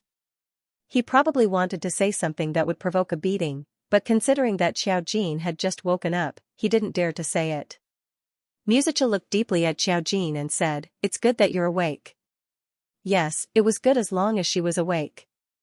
Xiao Jin smiled at them and said softly, I'm fine. No matter where she was, the Mu family still cared about her as usual. Why were you in a coma for 2 months? Mu Xiangshan paced around the ward and couldn't help but ask Xiao Jin about it. Xiao Jin thought for a moment and said, I'm not too sure. After all, I don't even know why I was in a coma. She just woke up. Muzichu looked at Mu Xiangshan and said softly, there are some things that you shouldn't ask for now. When she remembers, she will tell you. After all, she had already told them a lot of things, even the world of spiritual psychics. There was no reason for her to hide some unimportant things. Unless it was dangerous and he didn't want them to know. The whole family looked at Xiao Jin. After a while, although Mu Jinming and Mu Qiji were busy at the company, they still rushed over. After confirming that Xiao Jin was fine, they were relieved. After the doctor's examination, Xiao Jin was healthy. Since he had woken up, of course, he could go home.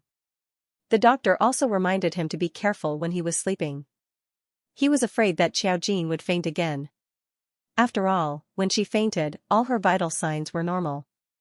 This was a situation that the doctor had never encountered before. However, the Mu family also knew that the matter of a spiritual reader was quite unimaginable. Therefore, after remembering the doctor's instructions, they helped Xiao Jin with the discharge procedures and let her leave the hospital. Mo Jiang and you also rushed over at this time. When Mo Jiang saw that Xiao Jin had woken up, he was also relieved. You're finally awake. Xiao Jin nodded. I was in a coma for 2 months. Was there anything else? No. Mo Jiang shook his head. They're all fine. They just asked where you went. I told them that you went to do something. Usually, he didn't see Mengqingyu and the others every day. Since he was in a coma, there were some things that didn't need to be explained. Xiao Jin replied with an and took the opportunity to ask, have you finished filming? Yes. Mo Jiang rolled his eyes. I killed Qing not long ago. Xiaxi wanted to invite me to celebrate the new year with him. Dream on. Xiao Jin chuckled. Mo Jiang said, do you want to know what happened 2 months ago? Xiao Jin nodded. This was natural. Otherwise, he would have asked Mo Jiang to come over. What Mo Jiang said was similar to what Song Yanqing said. At that time, she and you had been waiting outside. After all, Xiao Jin said that if they didn't come out in 24 hours, they would leave. The pressure in the underwater world was too great. If Xiao Jin was trapped in the time formation point, they couldn't stay for long. Mo Jiang also saw Mo Huan and the others behind her. However, she didn't know who Mo Huan was. She only saw that someone led a team to the underwater world. Unfortunately, they died before they reached the inside.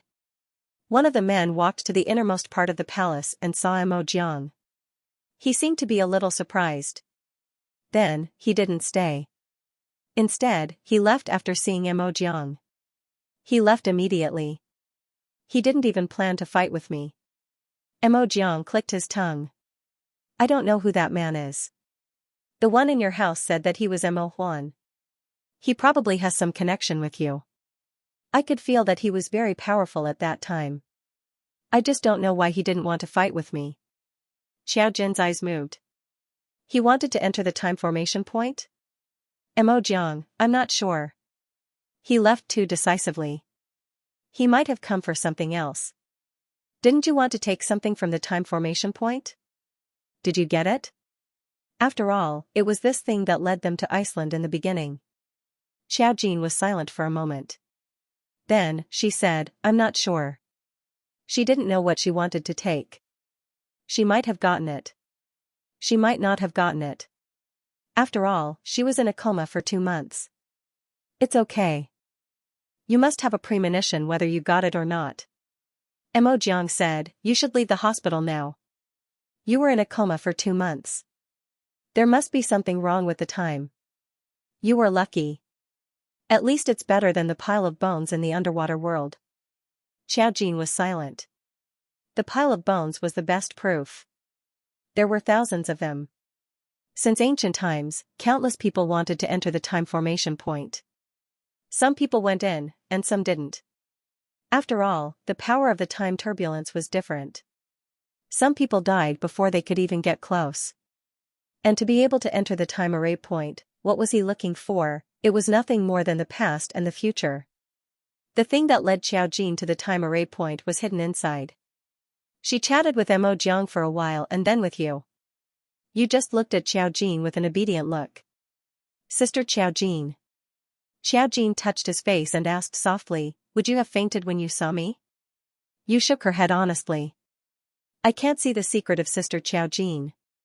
It was true that he was a spiritualist, but his abilities were still too weak. He couldn't see through Xiao Jin. Therefore, it was impossible to predict Xiao Jin's future. After all, even Song Yanqing didn't foresee it. Of course, these things couldn't be foreseen. Otherwise, Xiao Jin wouldn't necessarily enter the time array point.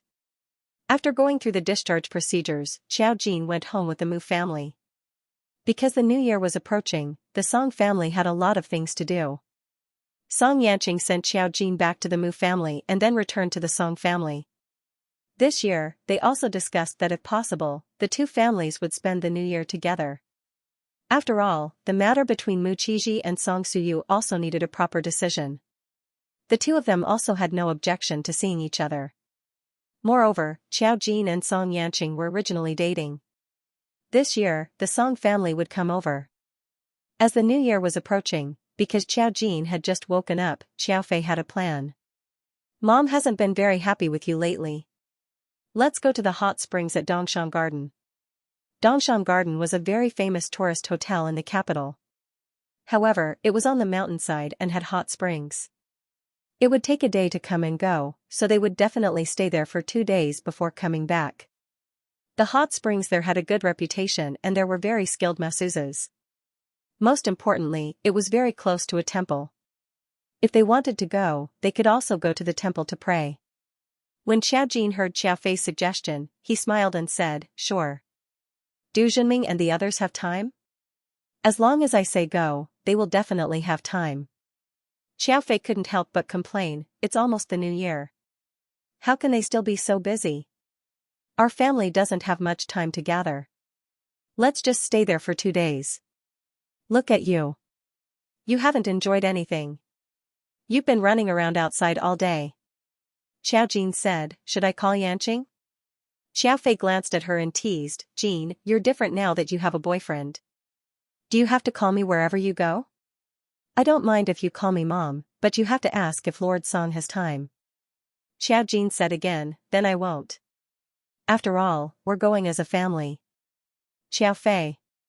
Alright, whatever. Because this was Xiao Jin's first trip after waking up from his coma, the family didn't have any objections to going to Dongshan Garden. However, Muzilian said nonsense, why do we have to go to Dongshan Garden? We can go abroad. Xiao Fei interrupted him directly, what are you going for? Your sister came back after something happened abroad. Also, your dad and the others are so busy. It's good enough that they can spare a day or two. How can they have so much time to go abroad with us? If you're bored, we'll go to the hot springs. You can go abroad alone.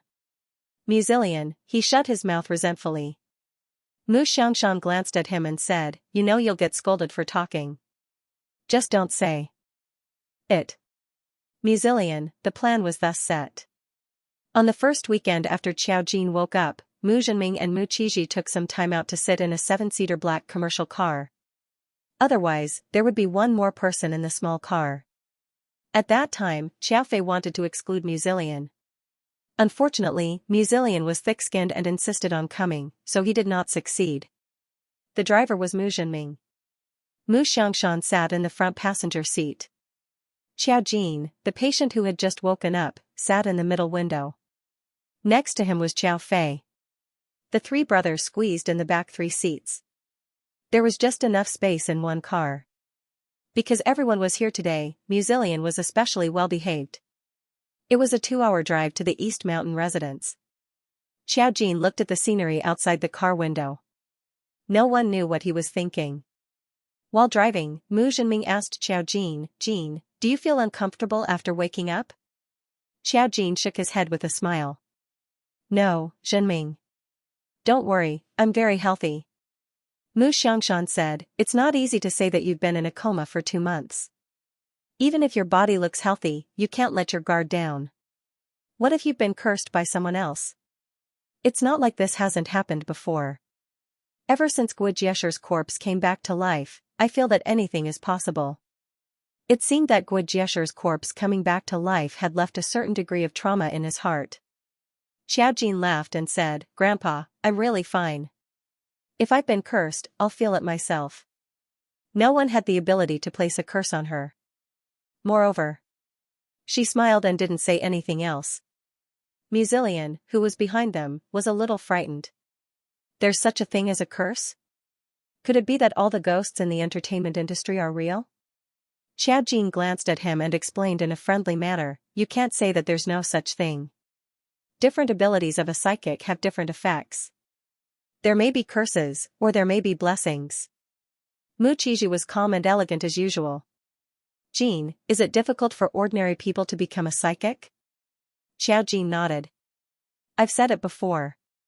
Psychics are either born with awakening or they're stimulated later on. Your family is happy and peaceful. There's no chance. Everyone, in the end, Xiao Jin was the only one who was unhappy. At the mention of this, Xiao Fei was about to cry again. Xiao Jin immediately changed the topic. How much longer until we arrive? Mu Zhenming looked at the route. There's still more than an hour. If you're tired, you can sleep for a while. In order to see the scenery, they set off early. Of course, Xiao Jin wouldn't sleep. She just looked at the scenery outside the window. The 3 brothers in the back were sleepy, except for Mu Qizhi, who was still very energetic. Muzilian sat in the car rocking, and his head leaned on Mu Qizhi's shoulder. Muzichu in the back was the same. Mu Qizhi sighed silently, but he didn't move. The car gradually quieted down. There were still many cars in the suburbs, and they could see familiar scenery along the way. Dongshan Garden was called Dongshan Garden. It was located on the mountainside outside the city. It was a very luxurious hotel. Some of the rooms' windows were even close to the cliff, which looked very exciting. However, the security here was very high, so was the cost of living here. Basically, a normal room cost 5,000 yuan a night. If it was a better room, it would cost tens of thousands. The Mu family didn't lack money, but they couldn't book the best room. After all, there was no shortage of people all year round, so they booked the best suite. 2 people to a room. Xiao Fei was worried about sharing a room with Xiao Jin, so Mu Zhenming couldn't move in. He shared a suite with his father. Anyway, there were 2 bedrooms in a suite. It was fine for the remaining 3 brothers to squeeze into a suite. The rooms here were very luxurious. They were lucky enough to book a room around the mountainside. Yes, it was the kind that looked like a cliff from the outside. It was scary, but it was also really exciting. There was a transparent circular staircase in midair. Many people were taking pictures of it as a souvenir. It was also a famous scenic spot. The hot spring was at the top of the mountain and could be reached through the hotel's special elevator. There were many people living here. They were either internet celebrities or rich kids, but most of them were here for a vacation. When the members of the Mu family appeared here, they met several acquaintances. Mu Qiji and Mu Jinming were busy wherever they went. When they met acquaintances, they also had to chat about business matters. After all, this was a social gathering and couldn't be ignored. Xiaofei first brought Xiaojin and the rest to the hotel's restaurant for a buffet. When Xiaojin went over, her outstanding temperament attracted the attention of the people around her. When she went to eat, she stood in front of a dazzling array of exquisite food and chose what she wanted to eat. However, after hesitating for a long time, she didn't pick up anything. It was as if she was in a daze. Suddenly, a careful voice came from the side. "Hello, miss, do you have any questions? I can recommend our restaurant's signature for you." Xiaojin turned around and saw a girl in a waitress's uniform. She looked like she was about the same age as Xiaojin. She was also a young girl with exquisite features.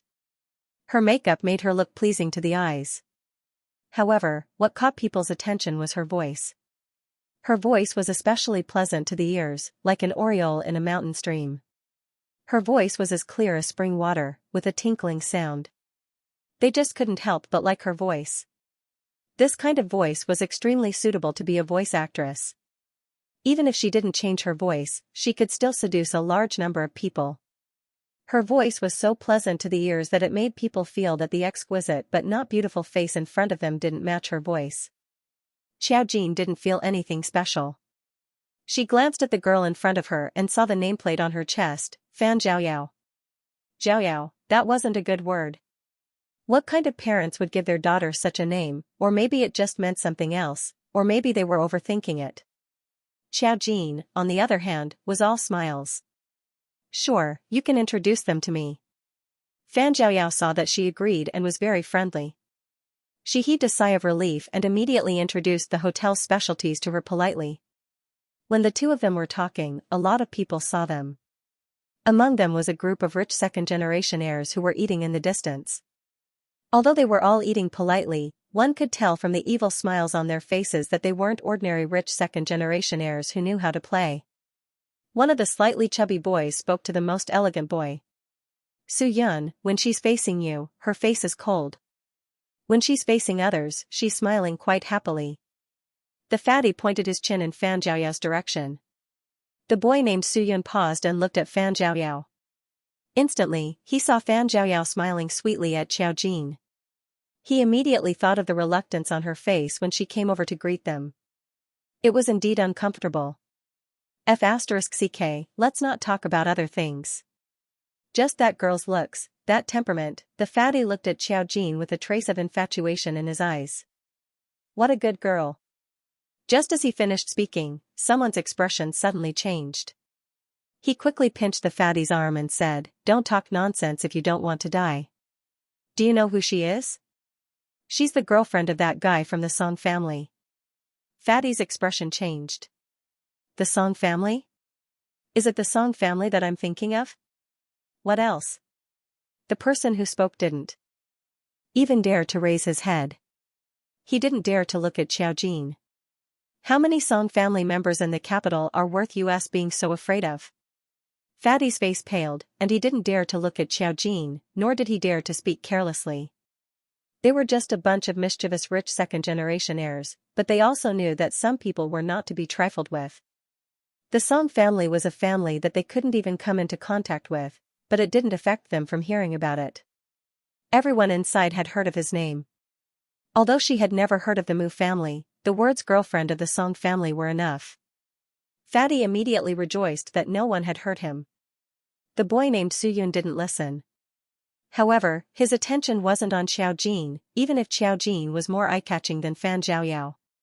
His gaze was still fixed on Fan Zhaoyao, hiding a desire to plunder. She smiled at others but was cold to herself. She was used to it. Thinking of this, Suyun turned his head. On the other side of the room, no one noticed that Xiao Jin had glanced over. Listening to Fan Zhaoyao's introduction, Xiao Jin casually chose the hotel's signature dish. Because the main dish was a buffet, many people came to eat. When Xiao Jin carried the plate over, Fan Zhaoyao followed behind them and asked enthusiastically what they wanted. It was as if as long as they were busy, they could ignore others temporarily. Xiaofei didn't like to peel prawns, so she asked Fan Zhaoyao to peel them for her. However, she didn't pay much attention to the waitress here. She just ate and said to Xiao Jin, "Jin, let's go to the hot spring in the afternoon." Fan Zhaoyao, who was helping to handle the lobsters, was stunned. So her name was Jin, the guests' names were registered at the front desk, so they didn't have the right to know. Xiao Jin didn't care and nodded. She had already met the person she wanted to meet. After handling the lobsters, Fan Zhaoyao said softly to them, "Guests, please enjoy." Her voice attracted Xiao Fei's attention. She glanced at Fan Zhaoyao subconsciously and praised her with a smile, "Your voice is very nice." It wasn't the first time Fan Zhaoyao had heard someone praise her voice. In fact, she was used to it. However, sometimes, it wasn't a good thing to be praised here. However, the person in front of her was a beautiful and elegant lady. She smiled happily. "Thank you, madam." Xiao Fei also smiled. Since there was nothing else, Fan Zhaoyao could only go elsewhere to ask other guests. At this moment, Xiao Jin noticed from the corner of her eye that she was called over by a few boys at a table not far away. It was the group of rich second-generation heirs that she had just seen. "Jin, why are you looking at her?" Xiao Fei's senses were sharp and she noticed Xiao Jin's gaze. Xiao Jin just said lightly, "I also think her voice is nice." "Ah, is that so?" Xiao Fei glanced at Fan Zhaoyao and couldn't help but be curious. "I heard that they have voice actors now." "Oh, right, voice actors are very popular. This girl can do all these. Why is she working here as a waitress?" Although the hotel was very formal, he didn't know how much they earned. If Fan Zhaoyao worked here, it would be a waste of her good voice. Xiao Jin pursed his lips and smiled. "It's a personal choice." At this moment, a sudden change occurred. Everyone in the restaurant heard a voice, "What's wrong with you?" Xiao Jin and Xiao Fei also looked over subconsciously. It was Fan Zhaoyao. She looked very nervous and her face was pale. She squatted down to pick up the plate. It turned out that the plate had fallen. Unfortunately, the handsome guy in front of her was still stained with the remains of pasta. It was obvious that the plate had been accidentally dropped on him. The person who had scolded him was his friend. Fan Zhaoyao's face turned pale with fright. She kept apologizing, "I'm sorry, I didn't do it on purpose. I'm sorry, I'm really sorry." She didn't dare to say that it was the person in front of her who had blocked her hand on purpose. However, the other party was aghast. She looked at the man who she had poured pasta on. He was slowly wiping his expensive shirt with a tissue. His eyes were very deep, as if a storm was brewing. However, the commotion was too big and the people around them noticed it. The restaurant manager on duty immediately went over to apologize to the guests and asked Fan Zhaoyao to clean up and leave. Actually, the manager on duty had seen it but he couldn't say anything. After all, everyone here was a guest. No matter whose fault it was, it could only be the waitress' fault. "Are all the waiters in your hotel like this?"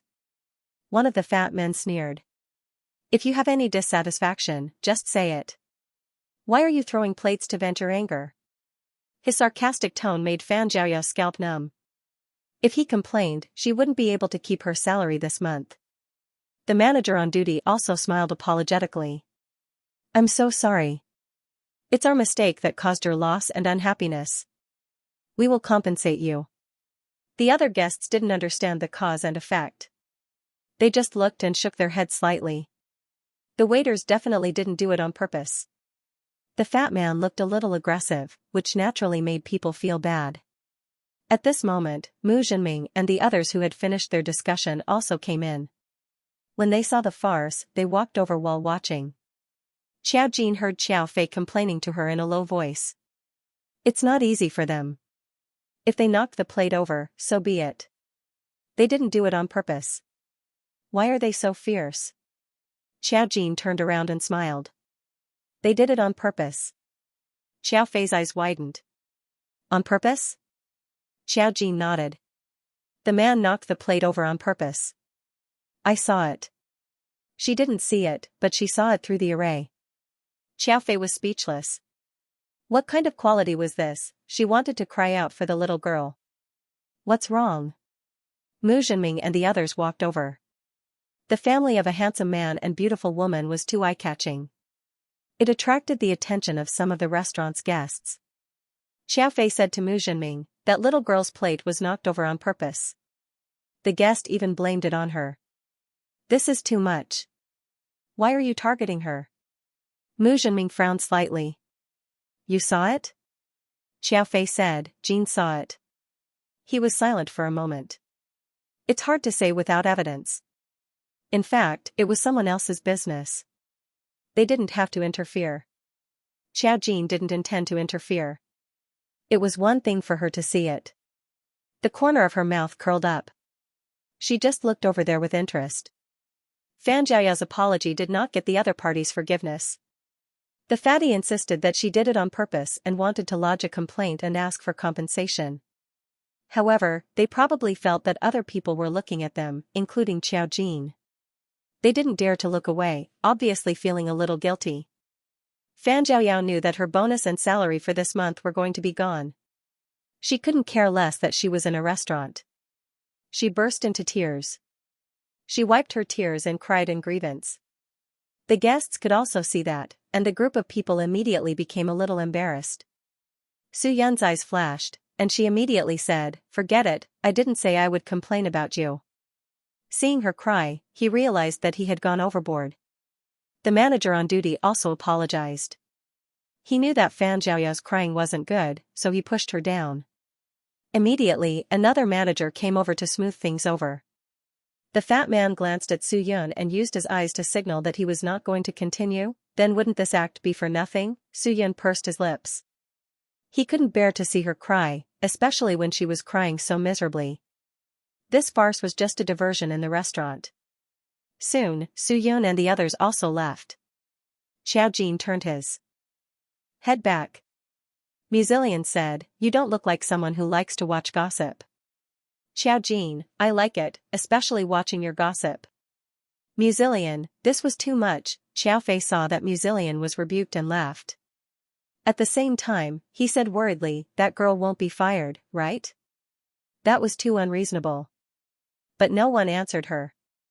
After all, they didn't know the waiter. It was hard for them to meddle in other people's affairs. Moreover, the people in this hotel all had their own identities. Xiao Fei was worried, but she still had her own things to do. After dinner, she took Xiao Jin to the hot springs. The hot springs here were all independent. Only a few ladies were allowed to enter at a time to avoid a messy environment. Some of them could even call for a massage technician. They were all very formal and professional, the kind with certificates. Xiao Jin had never soaked in a hot spring before, and she had to strip down to her underwear. She wasn't used to exposing her body in front of others, even if it was a woman. Therefore, she still wore enough gauze to cover her body.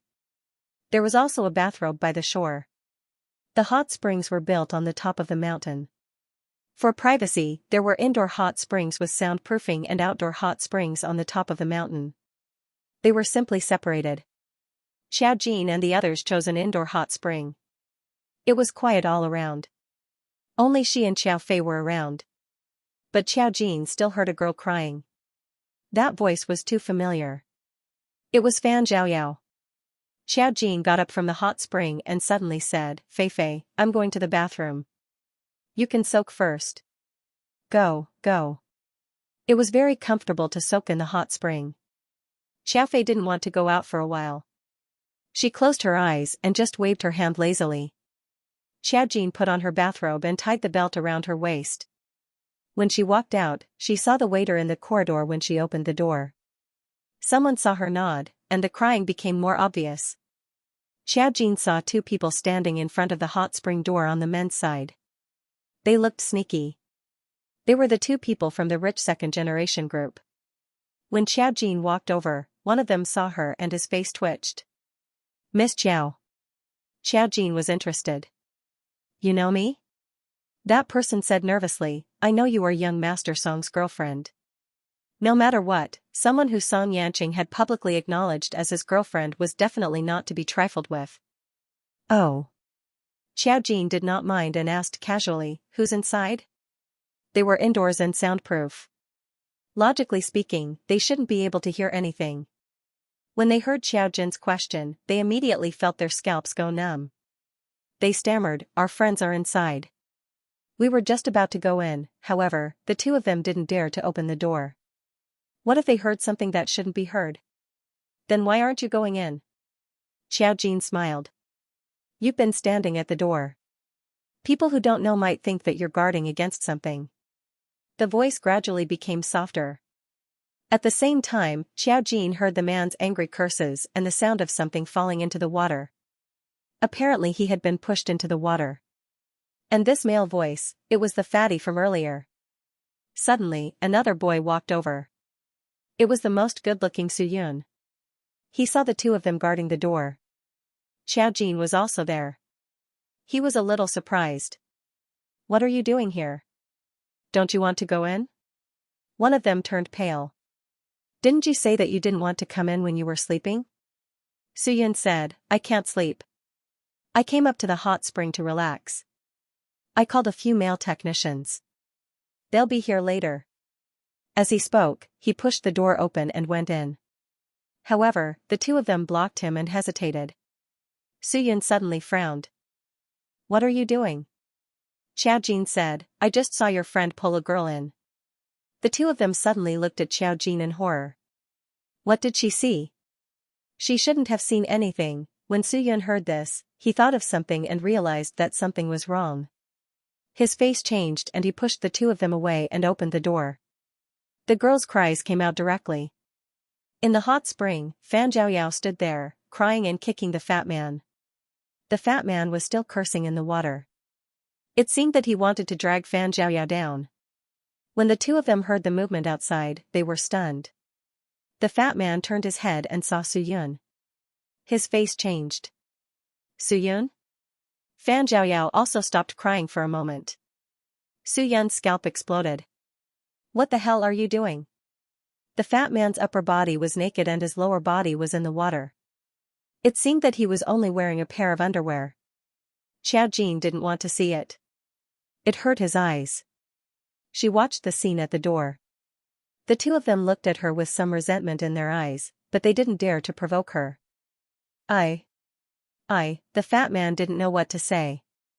He could only say, "I helped you vent your anger, this woman, do I need you to do it?" Suyun walked over and kicked the fat man's head. He immediately kicked him into the water. He didn't dare to kick him too hard. He just wanted to vent his anger. Fan Zhaoyao glanced at him and saw Xiaojin at the door.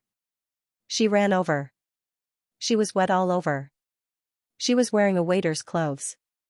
But now that she was drenched, she only had a white shirt on her upper body. It looked a little transparent.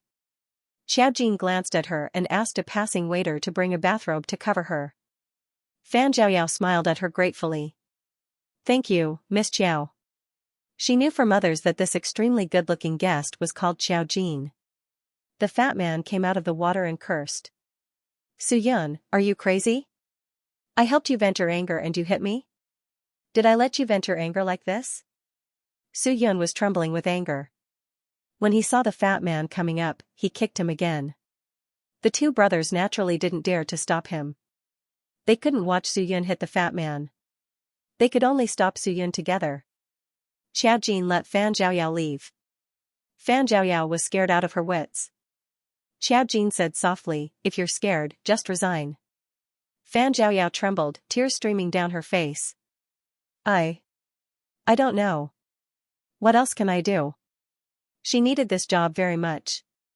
The customers here would tip her, and the salary was not low as long as she worked hard. She had an elderly mother who needed to be taken care of. Her monthly living expenses and hospital expenses were crushing her. Not to mention, she had an alcoholic father and a vampire relative who visited her from time to time. She really couldn't leave this place. But now, she was terrified. It was the first time she had encountered such a thing. If Su Yun had not suddenly kicked the door, she did not know what would have happened to her. There were even people guarding the door. Even in a hotel, something like this could happen. Fan Zhaoyao knew that no one would stand up for her, not even the hotel. These guests were all powerful and influential. They could easily suppress them, so she didn't dare to call the police. Her life couldn't afford any accidents anymore. Even so, she still trembled and looked at Xiao Jin. Her eyes were red and tears fell down one by one. Thank you, Miss Xiao. She didn't know why Xiao Jin was also outside the door, but she intuitively felt that Xiao Jin had also saved her. Xiao Jin looked at her meaningfully. It's okay to be afraid. After all, it hasn't happened yet and won't happen again. Fan Zhaoyao cried in a daze. She didn't quite understand what Xiao Jin meant.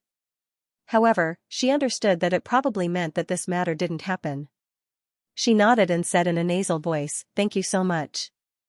Xiao Jin looked at Su Yun meaningfully and said, "I'll leave first." Fan Zhaoyao was actually still a little scared, but she nodded. She knew that she couldn't continue to work here. Otherwise, she didn't know what would happen to her. Today's matter was a huge blow to her. Fan Zhaoyao saw Xiao Jin leave and could only follow behind her. However, it wasn't the same route. After a while, Xiao Jin returned to the indoor hot spring where Xiao Fei and her were. Xiao Fei opened her eyes and looked at her. She was a little puzzled. "Why did you come back so late?" "Xiao Jin, something happened." Xiao Fei was a little surprised. "What happened?" Xiao Jin shook her head. "Nothing. I just saw something interesting. It's all in the past." Seeing that Xiao Jin didn't say anything, Xiao Fei was too lazy to ask. As she spoke, she thought of Fan Zhaoyao this morning. Speaking of which, I don't know what happened to the little girl this morning.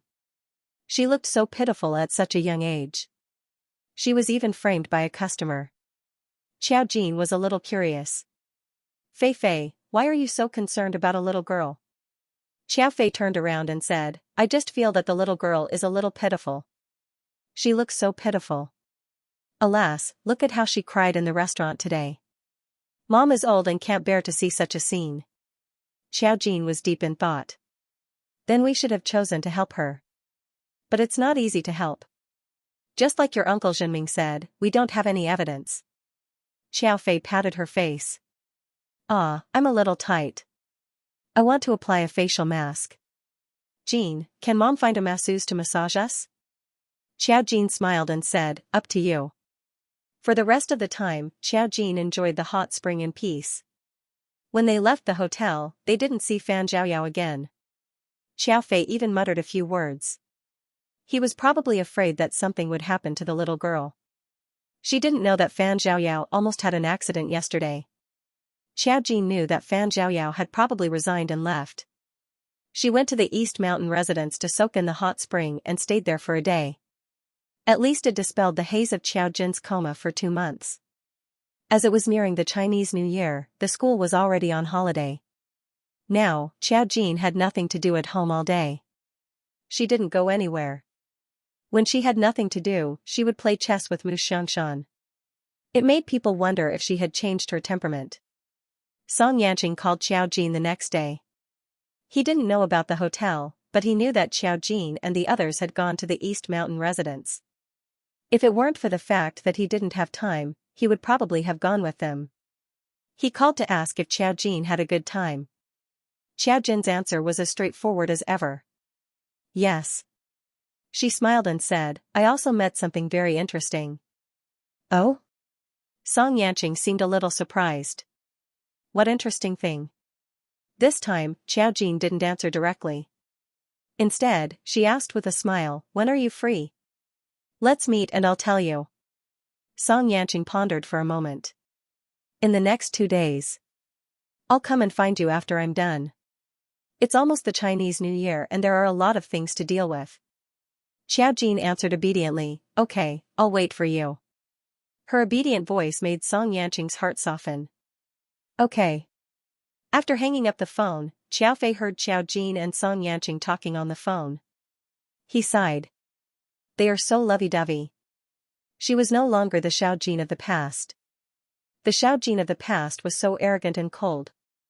Xiaojin glanced at Xiaofei, smiled and said nothing. At this moment, Mu Qilian came downstairs.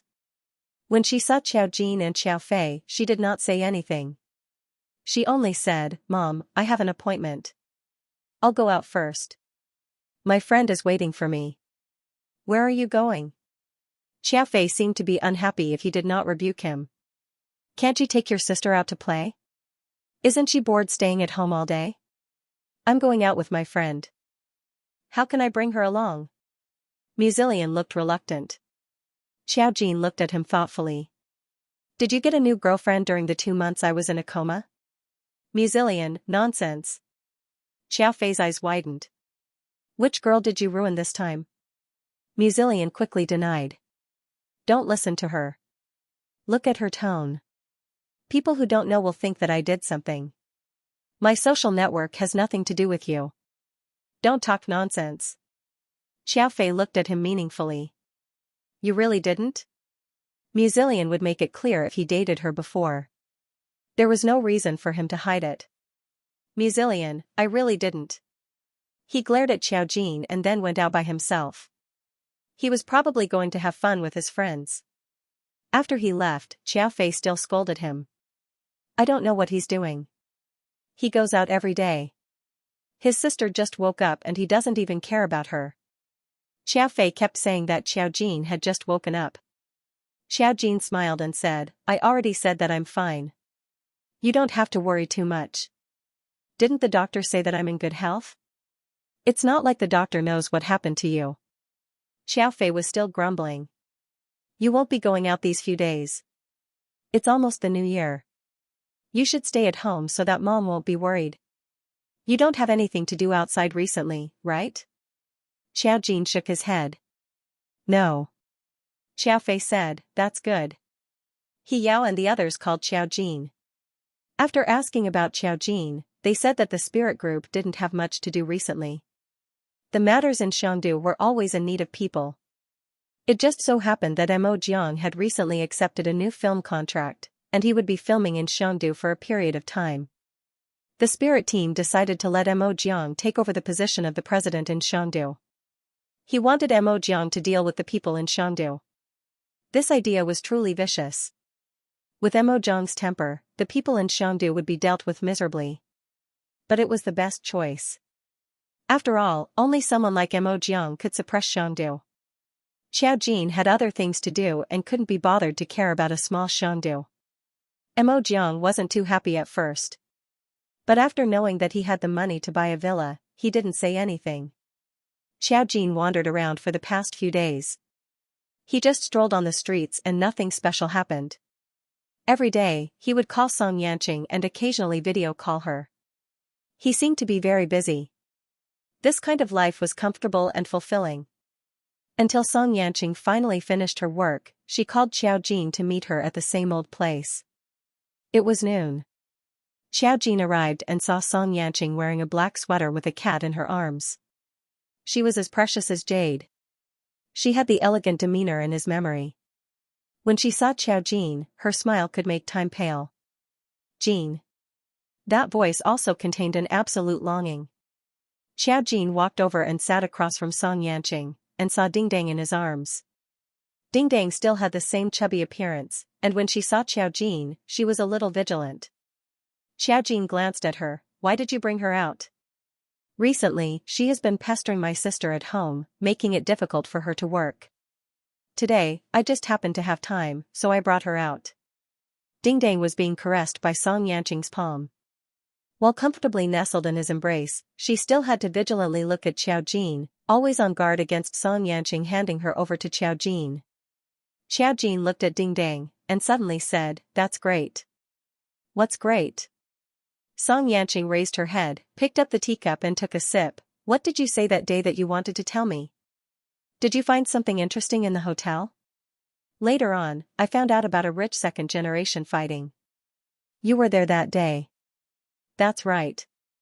Xiaojin answered happily. She supported her cheek with one hand and looked at Song Yanqing. There, I found the 6th formation point. It was really a pleasant surprise. The 6th? Song Yanqing laughed in a low voice. You met it so quickly. It seems like the remaining ones aren't far away. That's right, an interesting girl. Xiaojin thought for a moment, and said, actually, it's also very slow. Up until now, it's only the 6th. Why don't you show the remaining 3 together? This way, wouldn't it be good to let me know what will happen when the 9 formation points are gathered together? Song Yanqing paused for a moment, stroked the cat, and bloomed a beautiful smile. She looked curiously at Xiaojin. Then what do you think will happen when the 9 formation points are gathered together? Xiaojin asked him back, do you really not remember what happened in the array formation? Song Yanqing sighed. Jin, I know you want to know, but I really forgot everything at that time. At this point, he looked at Xiaojin. Could it be that you've remembered? Xiaojin shook his head. I didn't. Song Yanqing reached out and touched Xiaojin's head. It's okay. Take it slow and let nature take its course. Everything will be cleared up. You will know what happened to you sooner or later. Xiaojin smirked. Even Fan Zhaoyao has appeared. When will the other 3 appear? Song Yanqing frowned. Didn't you say that these things can't be rushed? No matter how rushed you are, it will be too late. Xiaojin poured himself a cup of tea and looked at Ding Dang. Suddenly, he reached out his hand to touch her. Ding Dang was so scared that her hair stood up and her back arched. It seemed that she was still afraid of Xiaojin. Song Yanqing gently stroked Ding Dang and said in a low voice. Ding Dang, she is your future mistress. Ding Dang, I won't listen, I won't listen. Xiaojin saw Ding Dong's appearance and laughed. Actually, letting Fan Zhaoyao appear early was a bit rushed. I could have let the other 3 appear early. If I didn't go to the Eastern Mountain Garden, I wouldn't have met Fan Zhaoyao. Song Yanqing touched Ding Dong's back and slowly raised his head. His eyes were deep. Wasn't it arranged by your family to relax? You meeting Fan Zhaoyao was fated. Xiaojin tapped his chin as if he agreed with Song Yanqing's words. I know it was fated. I just feel that we shouldn't waste time. When will the other 3 appear? The smile on Song Yanqing's lips deepened. Jin, why are you asking me? I don't know about these things. His gaze was still the same, incomparably gentle. Jin, you've been unconscious for 2 months. Perhaps you're a little impatient because you haven't remembered anything. Don't be anxious. When you want to know, the other 3 will appear. I was just thinking, why did it have to be 2 months? Xiaojin looked at Ding Dang, but it was as if he was looking at something else through Ding Dang. I thought about it for a long time, but I still can't figure out why it was 2 months. If the time was shorter, it would be easier for me to fall into it. Moreover, from the start, I shouldn't have appeared in the hospital. I can only guess that the thing I want to get can interrupt my 2-month period of time. So even if it's a time array point, it can't let me return to the beginning of the array formation. The thing I left behind can't be underestimated. 2 months is too much of a failure. Although it doesn't have any effect, I still believe it. Xiaojin straightened his body and slowly looked at Song Yanqing. His voice was very gentle. What do you think, Yanqing? Song Yanqing stroked the cat's body and slowly sat up straight. He straightened his back and his pitch-black eyes became deeper. It was as if he had discovered something fun. The smile on his face slowly disappeared. When did you feel that something was wrong? It had already been a week. Xiaojin had discovered it too quickly. Xiaojin blinked. It's true. I wasn't sure who you were hiding on, but I didn't think that you would dare to hide on my boyfriend. Song Yanqing's smile completely disappeared. At this moment, it was as if he had become a different person. He was still the same person, but his aura had become more and more mysterious. It was as if time had flowed. The person in front of him had a kind of illusion that could make people fall into a trance. It was as if time had stopped in front of him. At this moment, the law array point on Xiao Jin's body suddenly jumped out. The huge round plate only showed 4 words, conforms to the rules. It didn't say what rules it had to abide by. It was too casual. The disc turned with a rumbling sound, and it seemed to make some noise, with a harsh tone, as if it was mocking something. Xiao Jin's own array formation could not be seen by others. However, the moment the law array point appeared, Xianxia lifted his eyelids. It was obvious that he had seen the law. Xiao Jin smiled. I told Guanqing before that the array points have their own consciousness. Otherwise, why would the rules choose me? Xianxia just looked at her quietly. His appearance was still arrogant and elegant, with a kind of arrogance and indifference, without the initial gentleness. I noticed it right from the start. Xiao Jin's lips curled up, but his voice was calm. It's just to make me believe that you would definitely let me discover something in advance. What I'm looking for is the array point, so you revealed Fan Zhaoyao's whereabouts to me in advance to make me believe that this world is real to me. I guessed right. Xianxia also smiled. No, to be precise, the person in front of him was not Xianxia. It was the incarnation of the consciousness of the time array point, but it was borrowing Xianxia's body. It smiled gently. The cat turned into a shadow from his arms, and everything around seemed to blur in an instant. Its tone was still very gentle. Everything is real. This is your future, so what's wrong? The future has to be built on the foundation of things that have already happened. Xiao Jin's tone was very low. You can see my future, but for me, I'm resurrected. You can only extend from this foundation. For me, my future is something that hasn't happened yet. If it hasn't happened, how can you let me go to the future? The time matrix point was a matrix point. It could indeed let people go to the past, the future, and even the deep turbulence of time. But if it could really let a person go to the past or the future at will, then what about the bones that died outside? Its deterrent power was very strong. The real future was the future that could be glimpsed after it was controlled by someone as a matrix point. There was a price to pay for this. Otherwise, why would the rules create the mountain of rules? Anyone who entered would die. It was because they were so powerful that they could not be controlled by anyone. Whether it was coveting or approaching, they would first enter the world of the matrix point. Their goal was to kill everyone who wanted to get close to them. They had consciousness. If the rules had not seen that Xiao Jin had a special demonic spiritual seed, it would not have made a deal with Xiao Jin so easily. The time matrix point could indeed let Xiao Jin go to the future, but that was as an unequal existence. Xiao Jin had rules and devouring. She was on the same level as the time matrix point, but her ability was not enough to cause an obstruction to the time matrix point. Moreover, Xiao Jin was resurrected. In theory, everything about her had not happened yet. She was not a normal human. She had a past, but no future. There were also restrictions on the time matrix point. Xiao Jin guessed that the restriction was something that trapped Xiao Jin in the time matrix point 2 months later. Otherwise, the time matrix point could have let Xiao Jin wake up in the underwater world from the beginning. In this way, it could completely confuse Xiao Jin. She might not find any problems at all and think that she had walked out. Then why was it 2 months? This world, including everything else, could be seen as real or fake. Everyone inside was based on the structure of Xiao Jin's real world. This was also the reason why Xiao Fei and the Mu family were so real. Every detail was real. Entering the time array point, there was no difference at all. The only difference was Xianxia. There was a mysterious smile on Xiao Jin's face. My future hasn't happened yet. All of your constructions are based on reality. In reality, Xianxia is a self-disciplined and principled man. While I was in a coma, it was reasonable for him to return to the company and then deal with the family business. The time matrix in front of him carried Xianxia's face. Its expression seemed to be touched. It smiled brightly. Is it because of this? Yes, the problem is that I was unconscious. Xiao Jin put her hand on the table and looked at it calmly. When I was in a coma for 2 months, as a spiritual master, he couldn't even see any information about me. Do you think he could calmly go back to deal with the family business? To him, I'm more important than these things. It raised its eyes slightly and thought deeply. Are you that confident?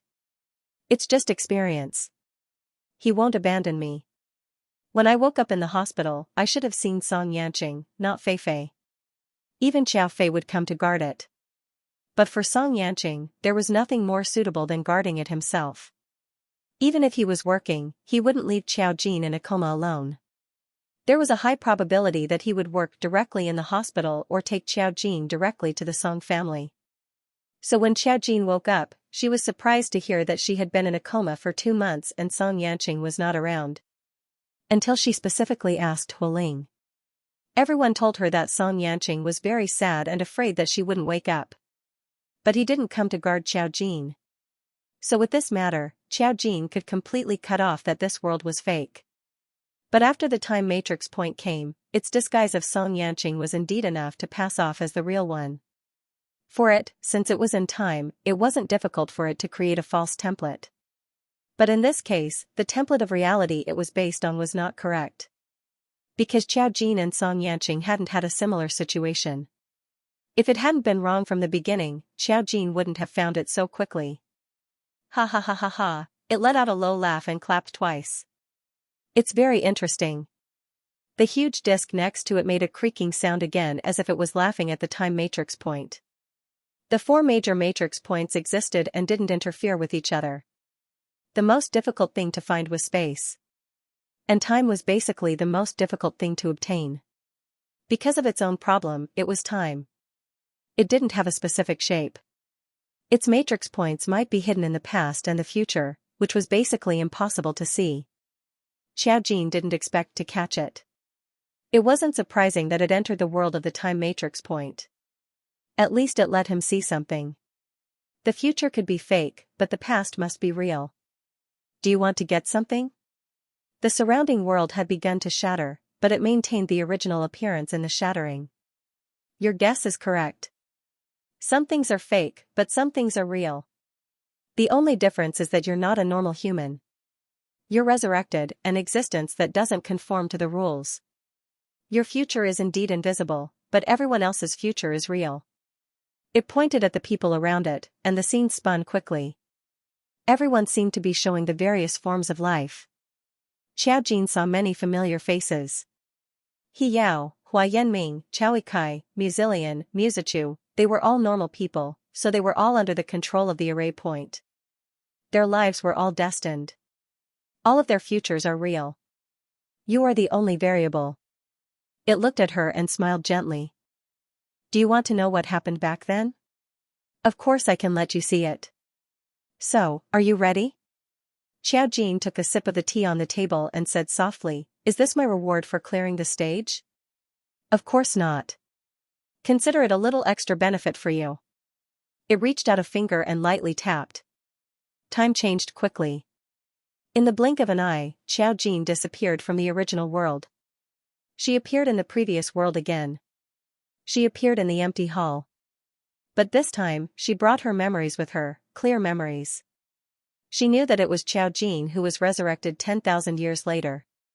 She also knew that she was the formation master of the Xianxia kingdom 10,000 years ago, Xiao Jin. 10,000 years ago, there were indeed a few kingdoms. But whatever happened, they were all buried in the dust of history. If they hadn't disappeared, perhaps the course of history would have been different. Perhaps it was to let Xiao Jin come back and personally see everything that had happened. At this time, although Xiao Jin had the memory of meeting the time formation point, she still didn't know anything about what happened in the kingdom after that. It was as if there was a layer of gauze covering it. Every time she looked at a place, that layer of gauze would slowly unveil its true appearance. There were 4 great kingdoms in this world, and each kingdom had an array master overseeing it. Spiritual force masters were born according to the will of the heavens and were regarded as a power bestowed by the heavens. Because of this power, the kingdom had a different protection from ordinary people. As the strongest array master, Xiao Jin was the guardian of the Xianxia kingdom. She was above the Xianxia royal family and was regarded as the existence closest to God. The person she chose was the future heir of the Xianxia royal family. Among the spiritual force masters were the rarest. The only spiritual force master who had grown to the extreme was Xianxia of the Lian kingdom. They weren't born to be so respected. Since they were powerful, they had to bear their own mission. At the edge of the kingdom, it should be the center of the ocean, the border between the humans and the Rakshasa world. At this time, it wasn't that the Rakshasa world couldn't come over. They had already begun to gradually infiltrate, wanting to forcefully break through the barrier and slaughter the entire world. Xianxia and Xiaojin had to stop them from coming over. Perhaps from the beginning, the existence of the Rakshasa world and the spiritual force masters complemented each other. It was precisely because of the Rakshasa world that there were spiritual force masters. It was a product created by the heavens and earth to deal with the Rakshasa world.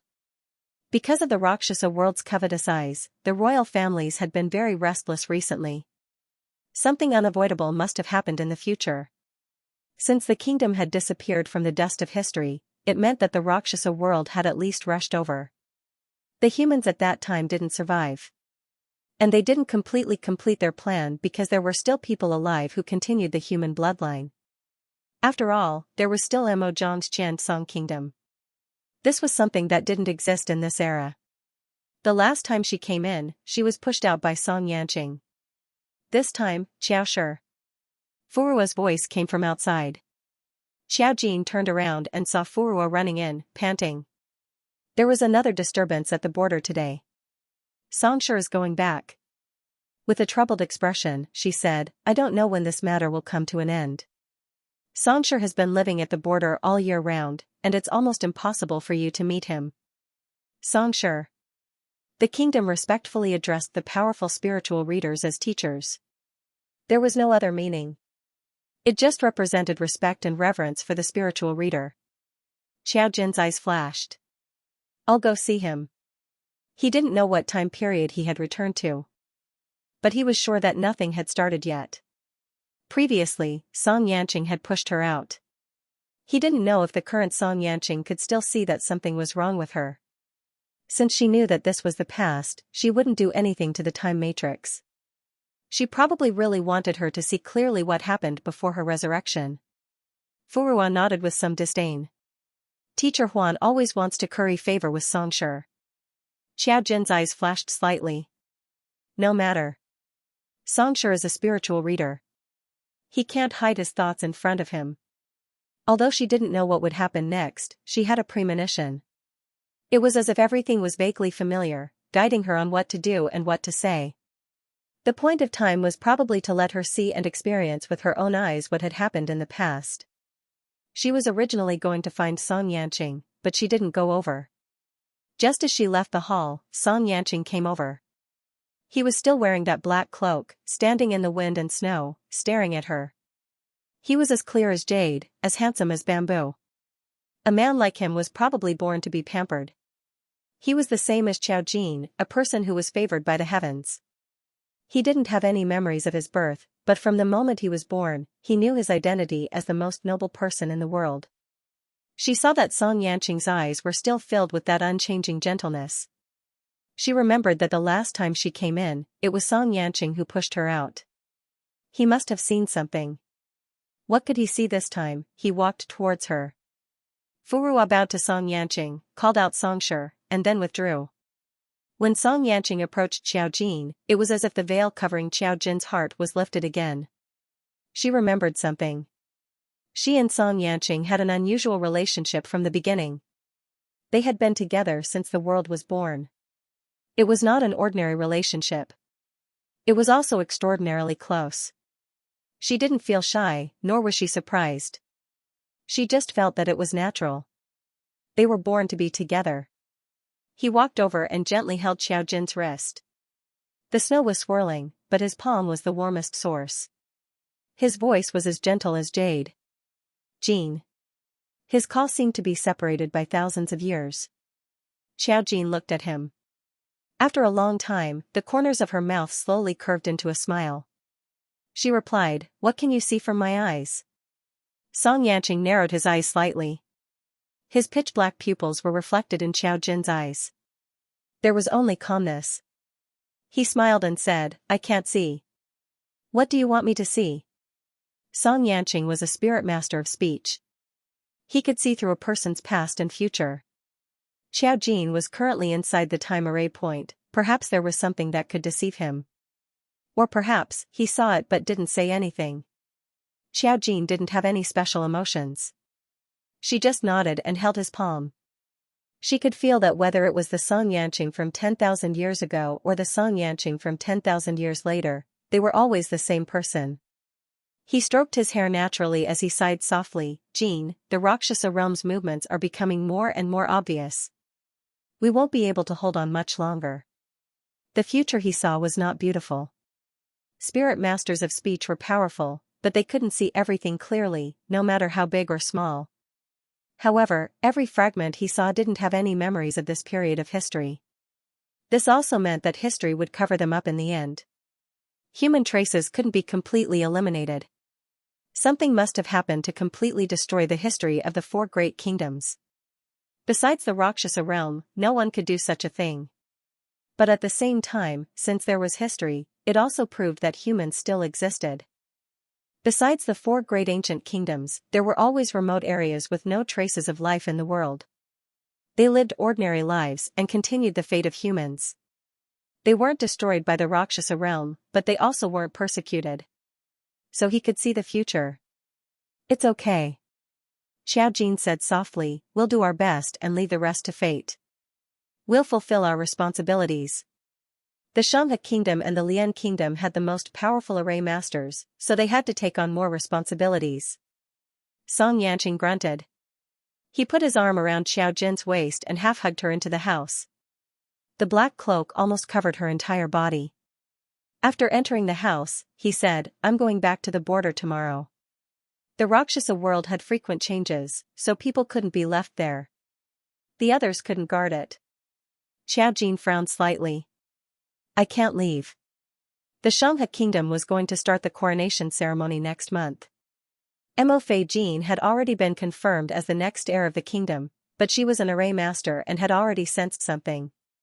This time, the ceremony wouldn't go smoothly. The kingdom also had the responsibility of guarding the border. The king had to take care of the people, which was equally important. So she had to stay here and watch the ceremony go smoothly. Song Yanqing's hand around her waist paused. Xiao Jin sensed the change in his mood. She looked up at him. "Did you sense something? Mo Fei Jin won't succeed to the throne, right?" Song Yanqing only shook his head slightly. "In fact, I've never gotten a definite answer to this matter." There were some things he couldn't say, but there were some things he could reveal in a few words. Song Yanqing said this, but it was more dangerous. That also meant that it was a very big thing that would happen during the coronation ceremony. So Song Yanqing couldn't see the specific future. Because once he saw it, he had an opportunity to change the future. The heavens wouldn't be so merciful. This also indicated that something terrifying was about to happen. Xiao Jin lowered her eyes and thought about her resurrection 10,000 years ago. She sighed slightly. She had already thought about what would happen. The Rakshasa world would break through the border. This was something that was destined. Just like she was here now, experiencing everything that she had experienced before. She couldn't change anything. Because to her, everything had already happened. There was no point in changing it. Because this was the past in the time matrix. She only needed to find out how she had used the array formation to resurrect and who had harmed her. Actually, he already had a candidate in mind. The modern Mo Huan, the Xianxia kingdom's Mo Fei Huan. The only thing she wanted to know was how the other party did it and what the consequences were. Mo Fei Huan didn't have the ability to kill her, and Song Yanqing was by his side. He was able to bypass Song Yanqing's surveillance and kill Xiao Jin. It was very likely that he had already demonized. Or perhaps they had made some sort of deal with the Rakshasa realm. Thinking of this, Xiao Jin's eyes gradually turned cold.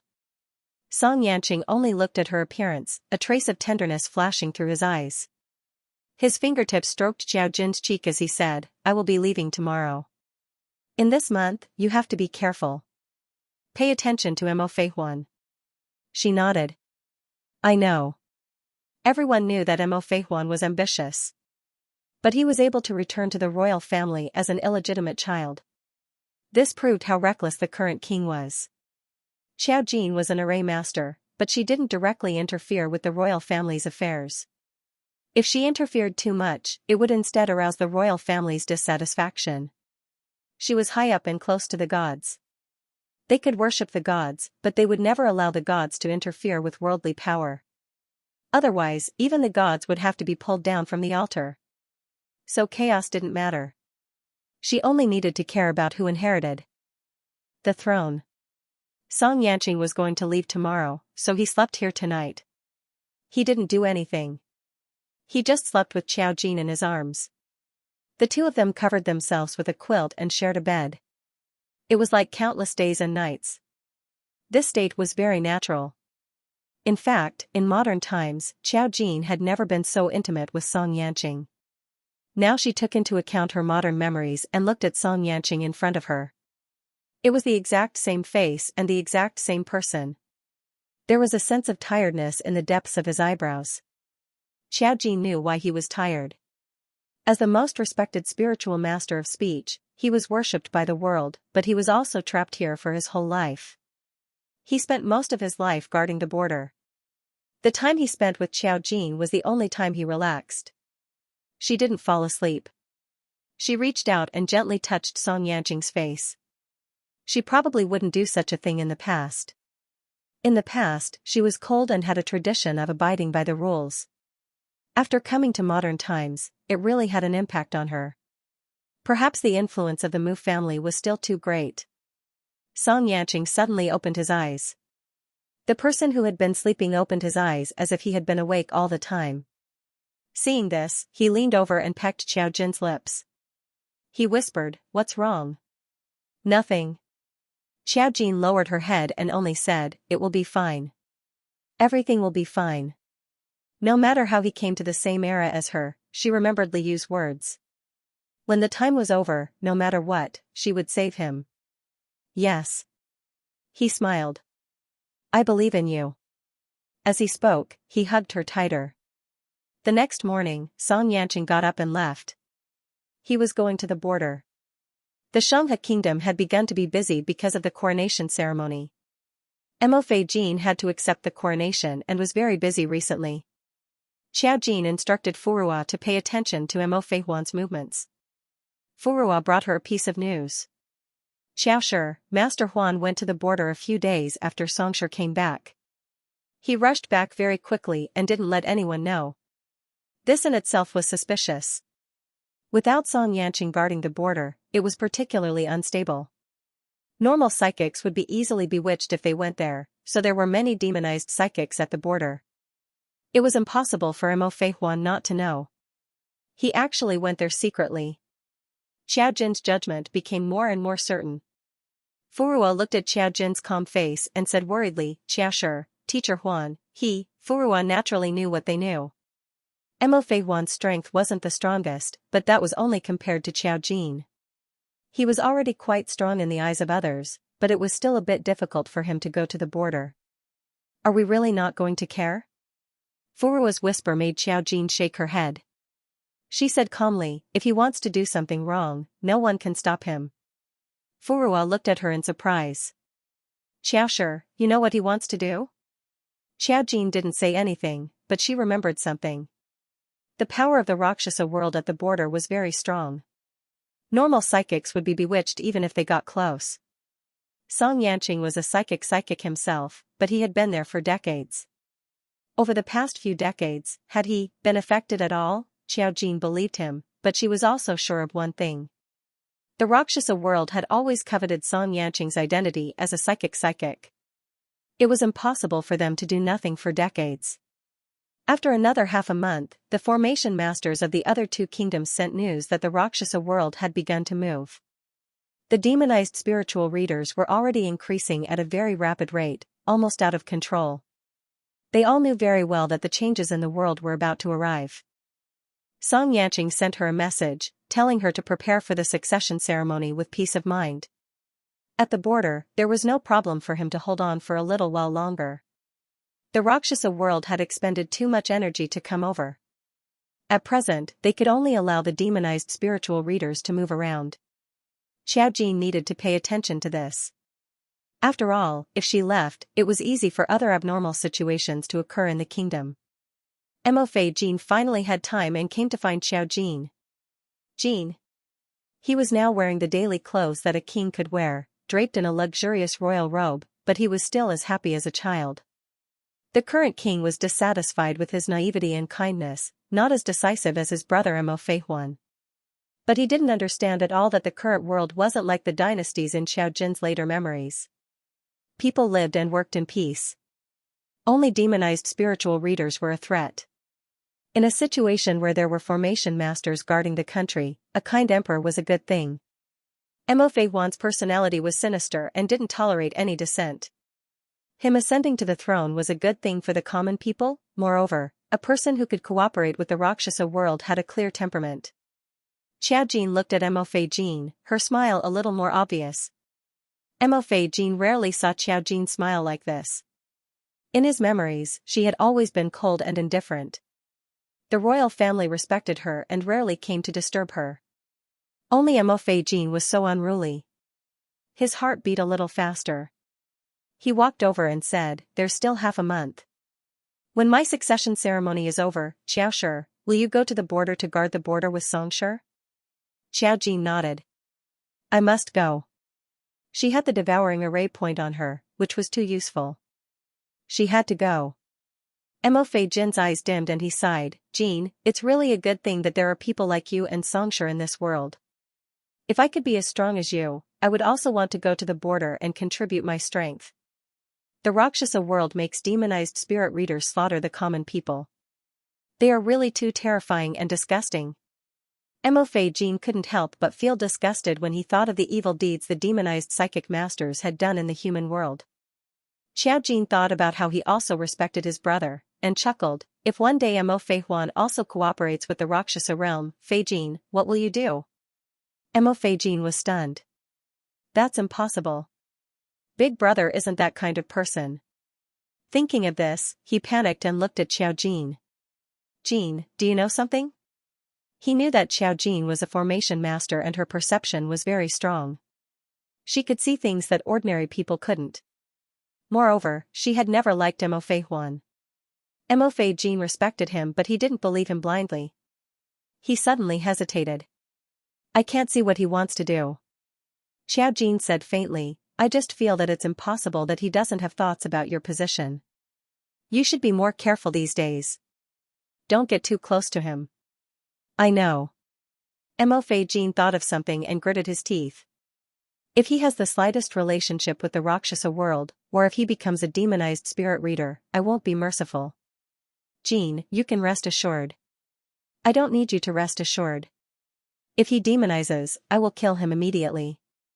But Fei Jin, you have to know that if you don't have evil intentions, you will definitely demonize. People with evil intentions are even more terrifying. She had seen so many disgusting spiritual readers in the modern world who had not been demonized. She knew that everything in this world was not based on appearances. No matter how stupid Mo Fei Huan was, he would not expose his demonization. Demonization only targeted people with evil thoughts who were not resolute. If he only knew his own evil, then it would be different. After talking with Xiao Jin for a while, she did not know what Mo Fei Jin was thinking. When she returned, she seemed a bit muddle-headed. What should come would come. Mo Fei Jin's coronation ceremony was held as scheduled half a month later. Half a month ago, Rakshasa world had been very active. Now, half a month later, it was calm and peaceful. But none of this affected the kingdom. After all, people who were well protected would not know about the outside world. Everyone was immersed in the excitement of the coronation ceremony. Only Xiao Jin felt that this was the calm before the storm. She was not sure if this was because she had a premonition in advance because she had the memories of the future. Because this was something that had already happened. If she really had this premonition at the time, she would not have let herself fall into danger. But now, she only needed to follow everything that had happened in her memories. She was an indispensable person in the coronation ceremony. When Mo Fei Jin officially took over the throne, she, as the kingdom's guardian array master, needed to set up a large array and pray to the heavens. After all, in this feudal era where people truly possessed abnormal power, people like her were no different from gods. Religious shrines were the best way to control the common people. The hall was held in a large empty square. Only the tallest building had been built in the center of the square. It was several hundred meters tall. Except for Xiaojin, no one could go up. It seemed to reach the heavens. At the very top, there was an altar used to set up an array.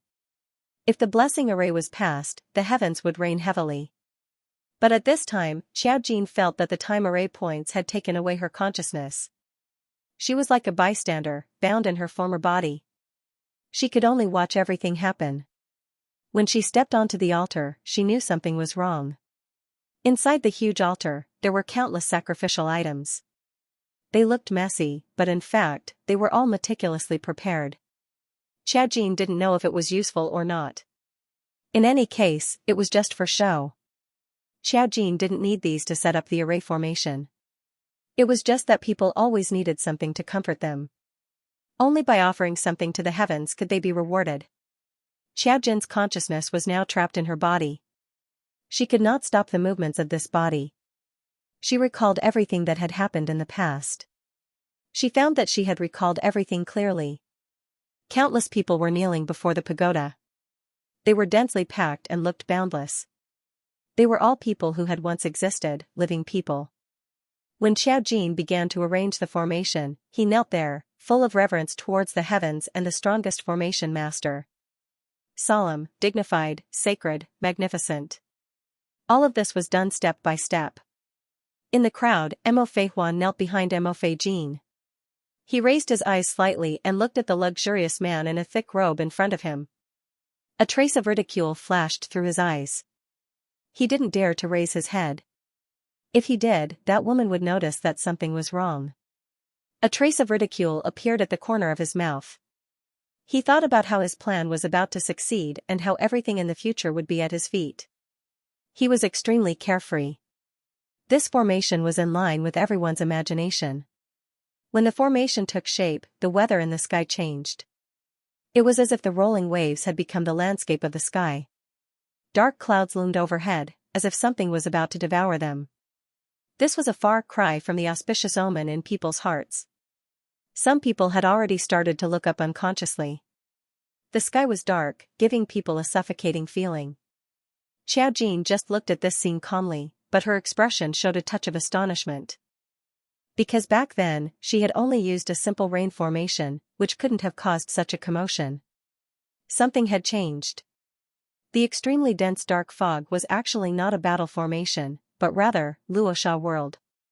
A rare look of shock appeared on her face.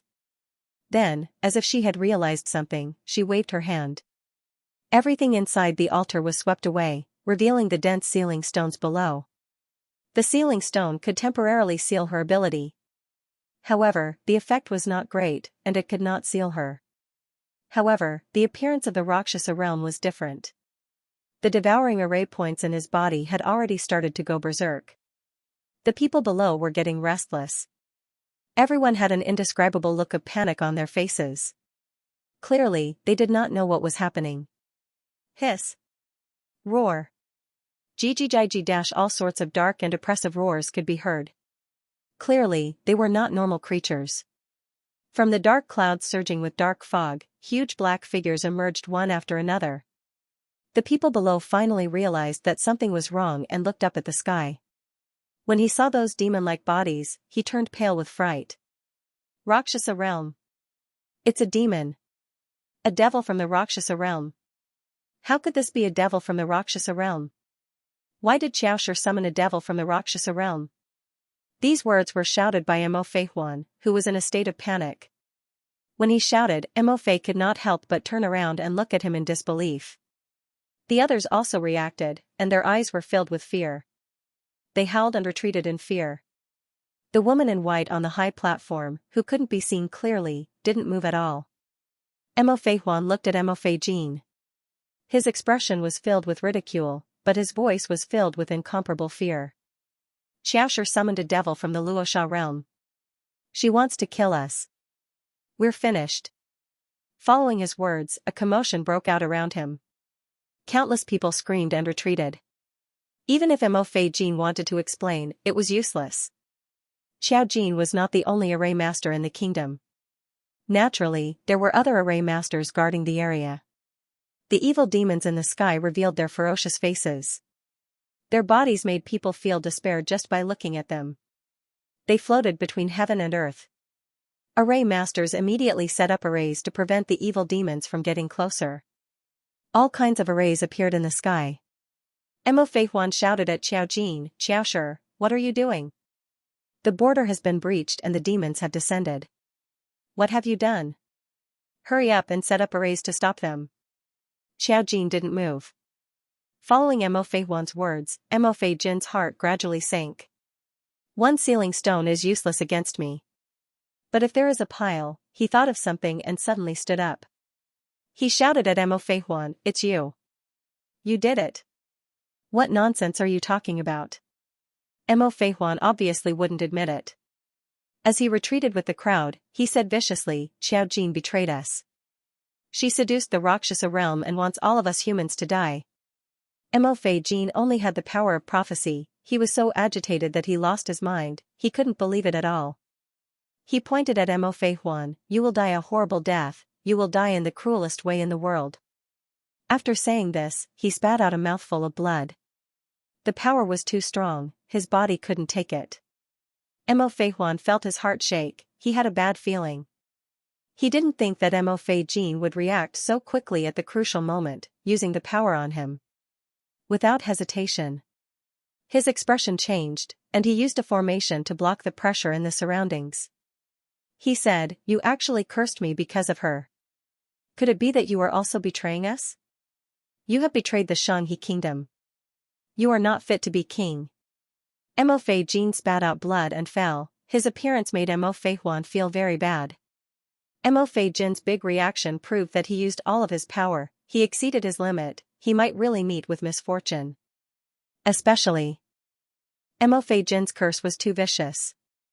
But thinking of his deal with Luosha world, he was an array master, he had countless ways to escape the curse. He quickly retreated. In order to not arouse the suspicion of the other array masters, he mixed into the crowd and used an array to block Luosha world. He looked at the white figure on the high platform, a trace of jealousy flashing in his eyes. She only had a devouring array point, so what? He should have been the strongest array master, because she was born early, because she subdued the devouring array point. Above everyone, below no one. Her position was what he wanted the most. King, that was a position only trash was fit for. Even if today's matter made him pay a price beyond redemption. But there was always a chance to change, there was always time, as long as he was alive, he could change everything. On the high platform, Xiao Jin's consciousness was calm, but her body was not. She heard Song Yanqing's painful words in her head, "I can't stop it." His voice was filled with longing and yearning for her. It was still so gentle, but now it was filled with heart-wrenching despair and guilt. "Jean, I've seen countless endings and seen countless histories. We can't stop all of this. I'm sorry. I'm sorry. I just want you to live, I just want you to have a chance to live. Live well. You're the person I love the most. Whether it's in this life or the next, or even in the long river of time, this will never change. Alright, alright. Stay alive." After he said this, the thought completely disappeared from Xiao Jin's mind. Her face was pale. She looked up and saw the sinister faces of countless demons. They looked at her with uncontrollable greed and plunder in their eyes. This was another world, this was the human world that was born with them. The taste was too wonderful. By devouring the life and vitality here, they would be able to survive in this world. Her fingers twitched slightly. That paleness was not because of the descent of the Rakshasa realm, but because of another reality. The entrance to the border, it was opened by Song Yanqing. No matter how capable Mo Feihuan was, he could not help the Rakshasa realm directly come over. Song Yanqing opened the border because he had seen countless endings. None of them were endings where humans could continue to exist. The real point was Xiao Jin. She waved her hand, and the rule array point appeared in the sky. The huge disk flickered with an incomparably moving light. The dazzling light made the demon unable to look directly at it. Her consciousness was slightly shocked. She remembered that she only had the devouring array points, and the rule array points were obtained by her in the modern world. No. How did she know that in the past, she didn't have the rule array points? At that time, in addition to her lover being Xianxia, she also had her own identity, an array master. The strongest array master had to bear the greatest responsibility. She didn't care about the common people, but respected life. She could live, but she couldn't see a world without traces of life. If she just sat back and watched all of this disappear, Xianxia's actions would be unreasonable. Xianxia opened the boundary and disappeared. He paid a price that Xiaojin didn't dare to imagine to do one thing.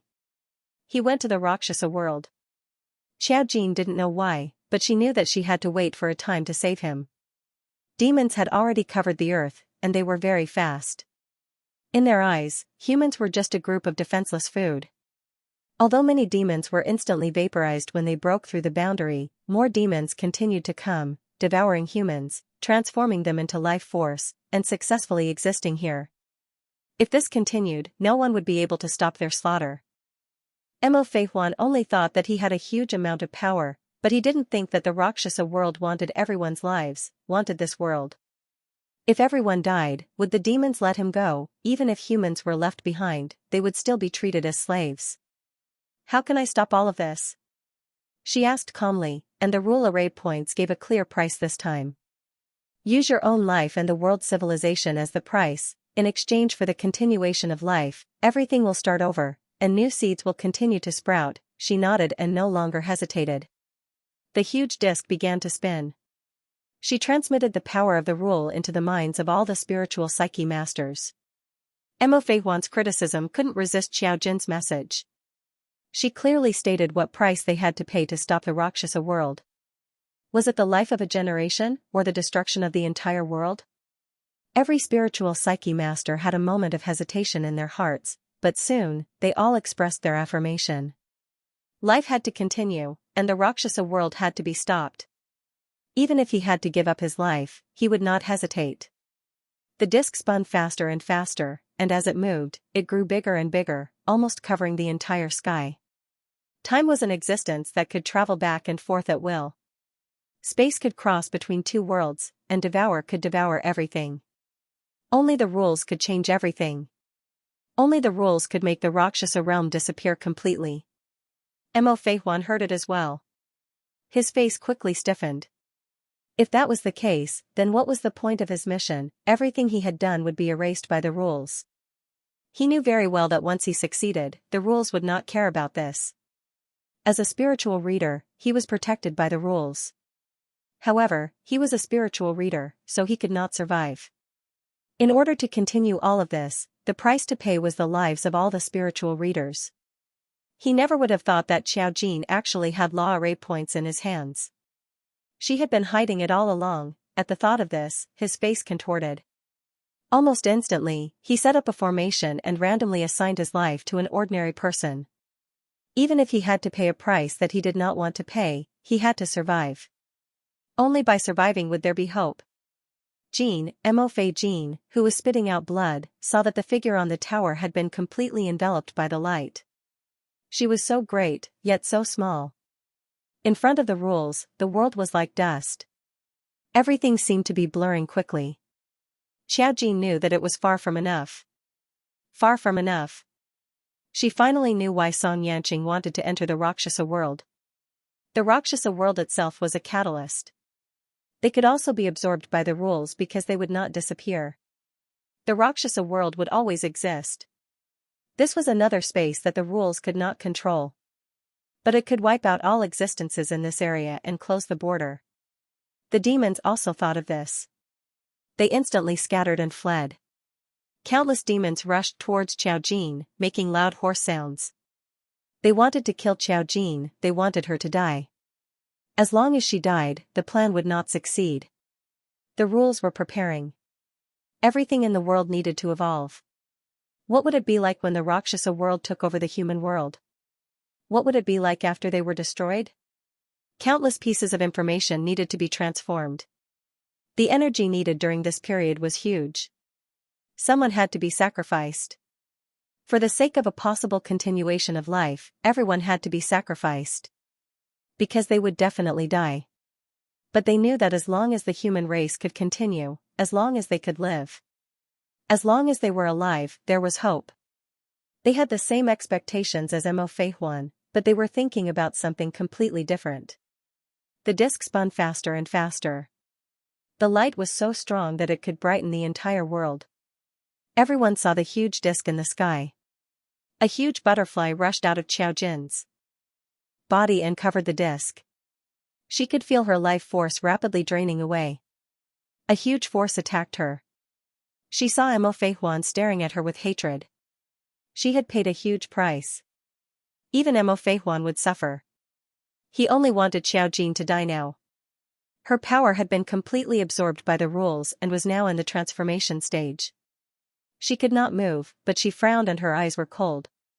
Even though she was about to die, she didn't show any signs of depression. She was still high and mighty, looking coldly at Mo Fei Huan. In her eyes, he was just an ant. Even if Mo Fei Huan had not been involved in everything that had happened today, Song Yanqing had already seen that there was no hope. However, such despicable people deserved to die. Looking at Xiao Jin in such a state, Mo Fei Huan's hatred grew even more. Just as he was about to attack again, a huge power of the rules came attacking. It was a kind of overwhelming power that could not be resisted at all. It showed how insignificant their so-called powerful array masters were. It was seizing everyone's life force and the price they had to pay for it. Mo Fei Huan's eyelids twitched, and he quickly fled. The moment the disc stopped spinning, there was a crack as if something was stuck. The demon in the sky knew that he was about to die. He roared unwillingly and rushed toward Xiao Jin. At the moment when it was about to disappear, its huge claws left a scar on Xiao Jin's body. Blood gushed out from her waist, and all her power was quickly sucked away. The ceiling stone around her suppressed her power, and she couldn't use it. She fell to the side of the stage, and couldn't maintain her body. She fell down from the 100-meter-high stage. I can only die in such an undignified way, she thought. The powerful array master who used to be high and mighty was now like the most fragile butterfly. She fell from the stage. The 100-meter distance was covered in an instant. Pa! His body was smashed into pieces. Streams of blood splattered on Mo Fei Jin's face. It was her blood. It was warm and red. Jin. Mo Fei Jin had not disappeared. He looked at the corpse in front of him in disbelief. It was completely unrecognizable. It was no longer the Xiao Jin of his dreams. It was also no longer the lively array master he had just seen. His hands and feet were almost cold. He trembled as he crawled towards Xiao Jin's corpse. Even if it was just a corpse that was unrecognizable. He did not know why such a thing had happened. He also did not know why a proper succession ceremony had become like this. Tears welled up in his eyes. He was supposed to be the high and mighty king of the Xianxia kingdom. Now, he had become a thing of the past. The wind was very strong. There seemed to be something swimming around. It seemed like someone was whispering. The voice was vast and indistinct. It was like the singing of a god. It faintly hid a sorrowful cry for humans. He approached the broken limbs on the ground with tears. He felt as if he could not even speak. He wailed silently, but not a single sound came out of his throat. The purple butterfly in the sky suddenly let out a loud cry. It shook its wings and closed them. It swooped down from the sky. The huge purple butterfly turned into the most brilliant color in the world. It was as if the invisible light spots had turned solid. Bit by bit, it surged into the blood on the ground. The disc stopped in midair. It did not move. Only the act of taking the price slowed down. Mo Fei Jin did not have time to disappear. He saw the corpses in his arms slowly gather into a complete corpse. He was shocked and surprised, but also a little happy. Actually, he did not know that Xiao Jin's consciousness had seen all of this clearly. She frowned. She was already dead. She had paid the price. In the end, she had revived and set up the array. She was sure that the array was set up by herself. But she was clearly dead here. Because of the forbidden stone, she did not have the chance to set up the array. Mo Fei Jean held her corpse and shouted over and over again, Jean, Jean. Her body had recovered through the devouring process and was gradually turning into a complete corpse. Her expression was lively and her cheeks were still rosy, but she looked like she was asleep. Mo Fei Jean hugged her body, which had already lost its warmth, and his tears continued to flow. Devouring could repair her body, but it couldn't save her life. The law stopped in front of Mo Fei Jean. It was still in the shape of a huge disc, but a line of words gradually appeared on the disc. You can pay a price that complies with the rules. Mo Fei could not help but be stunned. The price of complying with the rules. Although he was not an array master, he had long heard of the terror of the 4 major array points. There was a price to pay for everything. Xiaojin had already sacrificed the lives of all the spiritual readers. This world was the price of being seized by the rules, including him. What other price could he pay to be seized by the rules? He didn't know what he was thinking, but he suddenly remembered what Xiaojin had said. One day, your ability will shine brightly as well. I'm sorry, I couldn't do it. He hugged Xiaojin's corpse and cried.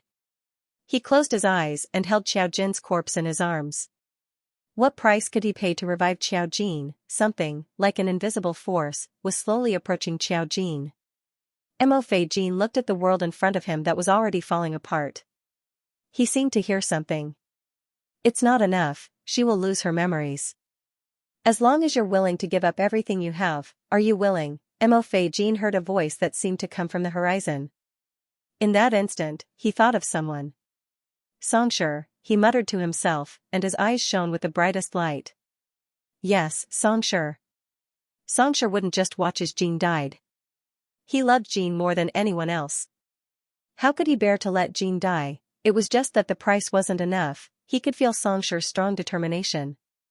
A spirit master of speech could pay a huge price to change fate. Xianxia must have done something like this. How could he let Xiaojin die? But it wasn't enough. Xianxia had his own thoughts. He must know something. He must have seen something. Mo Fei Jean seemed to realize something.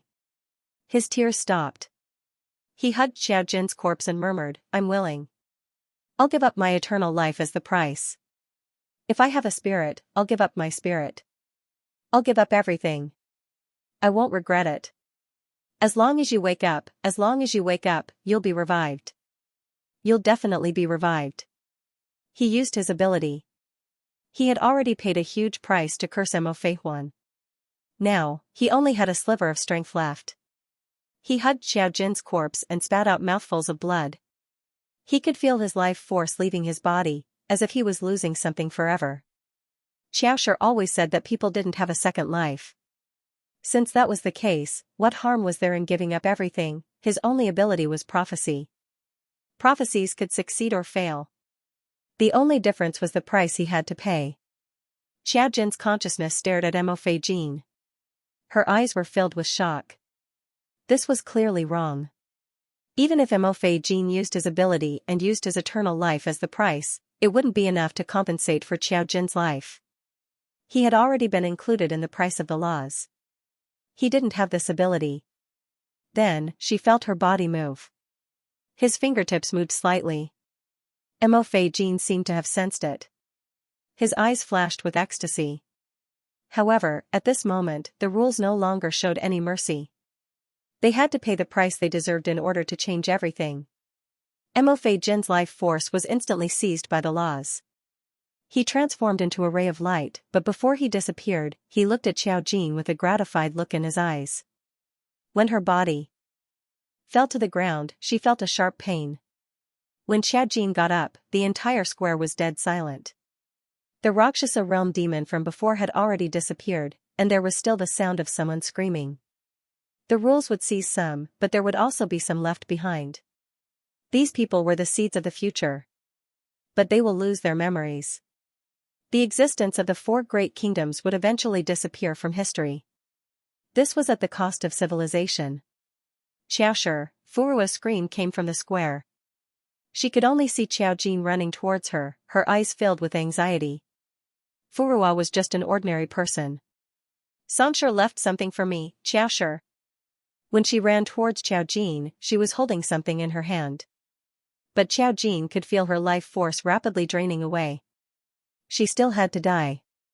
She was the one who changed the laws. How could she not die? She couldn't change her fate. But before she died, she still couldn't accept it. She didn't know what price she had to pay. She laid down a heaven-defying resurrection array. The originally calm sky was once again filled with turbulence. A bolt of lightning struck down from the sky, scaring Furua so much that she didn't dare to approach. Xiao Jin vaguely saw something in the process of death. She said to Furua, "Don't come over." Using the last of his strength, he threw something from his hand. "Do as he says." Furua was stunned. She took the thing that Xiao Jin threw over.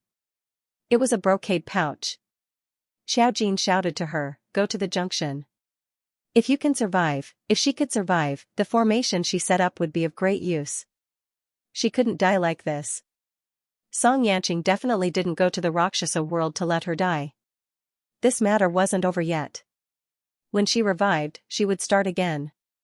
She had a very strong obsession in her body. That obsession was enough to protect her for the time being, and she had to pay a huge price. That was Xianxia's obsession. He used his own ability to use the opportunity on himself. The price he paid could be imagined. That was the first time she shed a tear. Her cheeks were a little moist. She thought of all the people who disappeared. She thought of Xianxia and Mo Fei Jin. She touched her eyes, and an inexplicable power surged in her body. The disc that represented the rules rose into the air again. It felt the needle technique around Xiao Jin surging. It stood in midair, and this time only one word appeared on the huge disc. Sigh. It was also conscious. It knew what Xiao Jin wanted to do. It was just a rule, and it had to be done according to the rules. Even the formation point itself couldn't do as it pleased. After absorbing what it should absorb, this world would be completely changed. Humans would disappear and change greatly. The remaining people would lose all their memories and start everything again. Spiritual readers wouldn't completely disappear, and they wouldn't disappear either. What disappeared was only this period of history. No one could know what the history of 10,000 years ago was, or what the 4 great ancient countries were like. She recalled the price she had paid for all of this. She had used Xianxia's obsession to resurrect herself, but the price she had to pay was more than just a backlash. What she had lost was her memories, the memories of everything that had happened. When she came back to life, it would be the beginning of everything. The only thing he didn't expect was to meet Xianxia again. Xianxia had gone to the Rakshasa world. There would not be a second him in this world. How did he come back? The surrounding scenery was already starting to blur. The heaven-defying resurrection array was starting to take effect, almost distorting the surrounding space. Xiao Jin saw the devouring array point enter her body. From the beginning to the end, only the devouring array point followed her. She did not understand why Devour had chosen to follow her. She was just an array master. To Devour, she was just a vessel. Why would Devour spend so much effort to repair a container? She tapped her forehead with the tip of her finger before everything blurred. She heard a sigh from the river of time. Who doesn't yearn for the beauty of the world? She closed her eyes. When she opened them again, she had already appeared in the underground palace. Around her were still piles of white bones. It was still the majestic but dilapidated underground palace. In front of her was an empty throne. Her palm was warm. It was the warmth of someone holding her. She turned her eyes. It was Xianxia's beautiful side profile. When she opened her eyes, he also opened his eyes. They met again. This time, she was very sure that she had returned. She had already left the time matrix point. Jean, he paused. His eyes were still gentle, and his Adam's apple moved up and down. In the end, he sighed and hugged Xiao Jin in his arms. He said, "It's good that you're okay." It was as if he was afraid of something. He saw some blurry things, as if he saw the past. He was sure that the man in his memory was himself. However, what he saw caused him to feel heartache. He didn't know if it hurt to fall from such a high place. The heart-wrenching past he had experienced inside was far less painful than the moment Xiao Jin fell from the altar. He saw the most terrifying scene in the world. Fortunately, she was still alive and came to this world alive. Xiaojin also hugged his waist. She felt something and said in a low voice, "I'm fine." She recalled everything that she had just experienced. But there was still something that didn't match. She was sure that it was real. The time matrix point could put her in a fake world, but it couldn't cause problems with her consciousness. So, the past was real. But what was going on with Mo Jiang and the others? The 9 array points had never appeared in this place before. She thought of Mo Feijin, who sacrificed himself for her. In addition to sighing and a trace of sorrow in her heart, there was also an indescribable sadness. Mo Feihuan and the Rakshasa world cooperated to cause all this. He actually survived until now. Obviously, he had reached an unspeakable deal with the Rakshasa world. He also paid a price to survive. Xiaojin looked behind her. In the empty palace, Yu and Mo Jiang had already left. Obviously, they had stayed in the time matrix point for too long. She said in a low voice, "What did you see inside?" Song Yanqing touched her head. "I'll tell you when we get back." In general, the things he saw were not beautiful. Especially most of them were related to the Rakshasa world. It was a ferocious and dark world. Most of the time, he could even feel the hostility in his heart. And there was one more thing. In the past, he and Xiaojin had been very intimate. They had done very intimate things. Now that he saw such a beautiful and pure Xiaojin, he felt a little complicated. Everything that had happened in the array point was still vivid in his mind. It was as if he had experienced it all over again. He really could not ignore the feelings of certain things. Thinking of this, he couldn't help but smile bitterly. Xiaojin nodded. She turned around to take a look. The empty throne was now very quiet, as if there was nothing there at all. This underground city had nothing to do with their previous world. It should be a later kingdom. After all, time points could appear anywhere. Song Yanqing asked her, "Did you get what you wanted?" Xiaojin shook his head. "There's a high probability that there isn't one. Furthermore, we've even thrown something in." When she came out, she instantly felt that the time reversal point had disappeared. This was originally a branch of time, something that could recall the past. In the end, when she was trapped in the array point, the time matrix point was actually assimilated. Now that she thought about it, Xiaojin was not trapped inside. It was very likely that it had something to do with this array point. Time reversal? Song Yanqing guessed correctly. Xiaojin nodded. Song Yanqing also nodded. "I guess so too." He and Xiaojin had similar experiences, so he might have seen what she saw. He also had some guesses.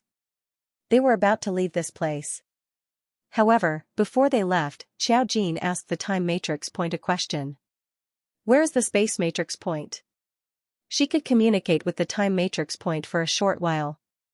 After all, she had just come out of the time matrix point. She wanted to go to the Rakshasa world to save Song Yanqing. She needed the space matrix point. Otherwise, she could not pass at all.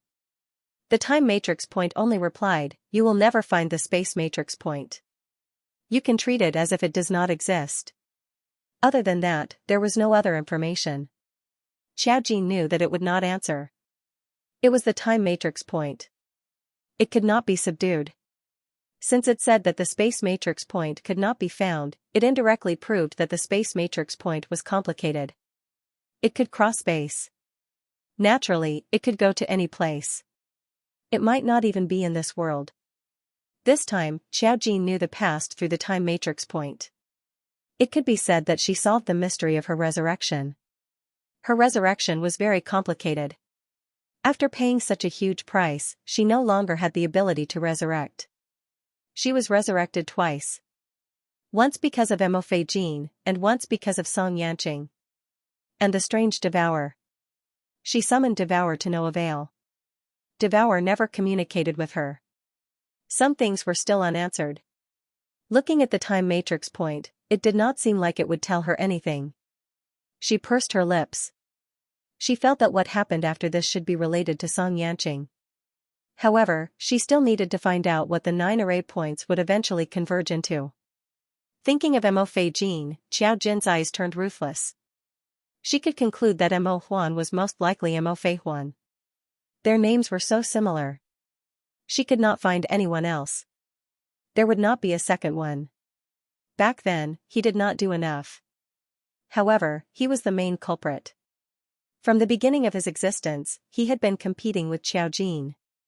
Both of them were powerful array masters back then.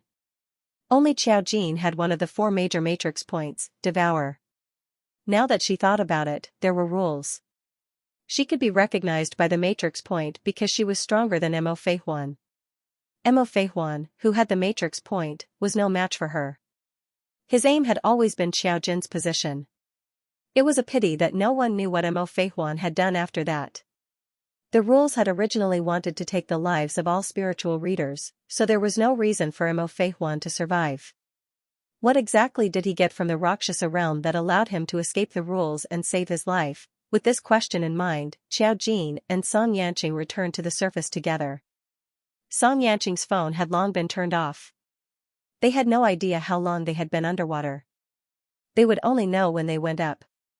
When Xiao Jin and Song Yanqing floated to the surface of the sea together, the power of modern technology was monitoring the sea below.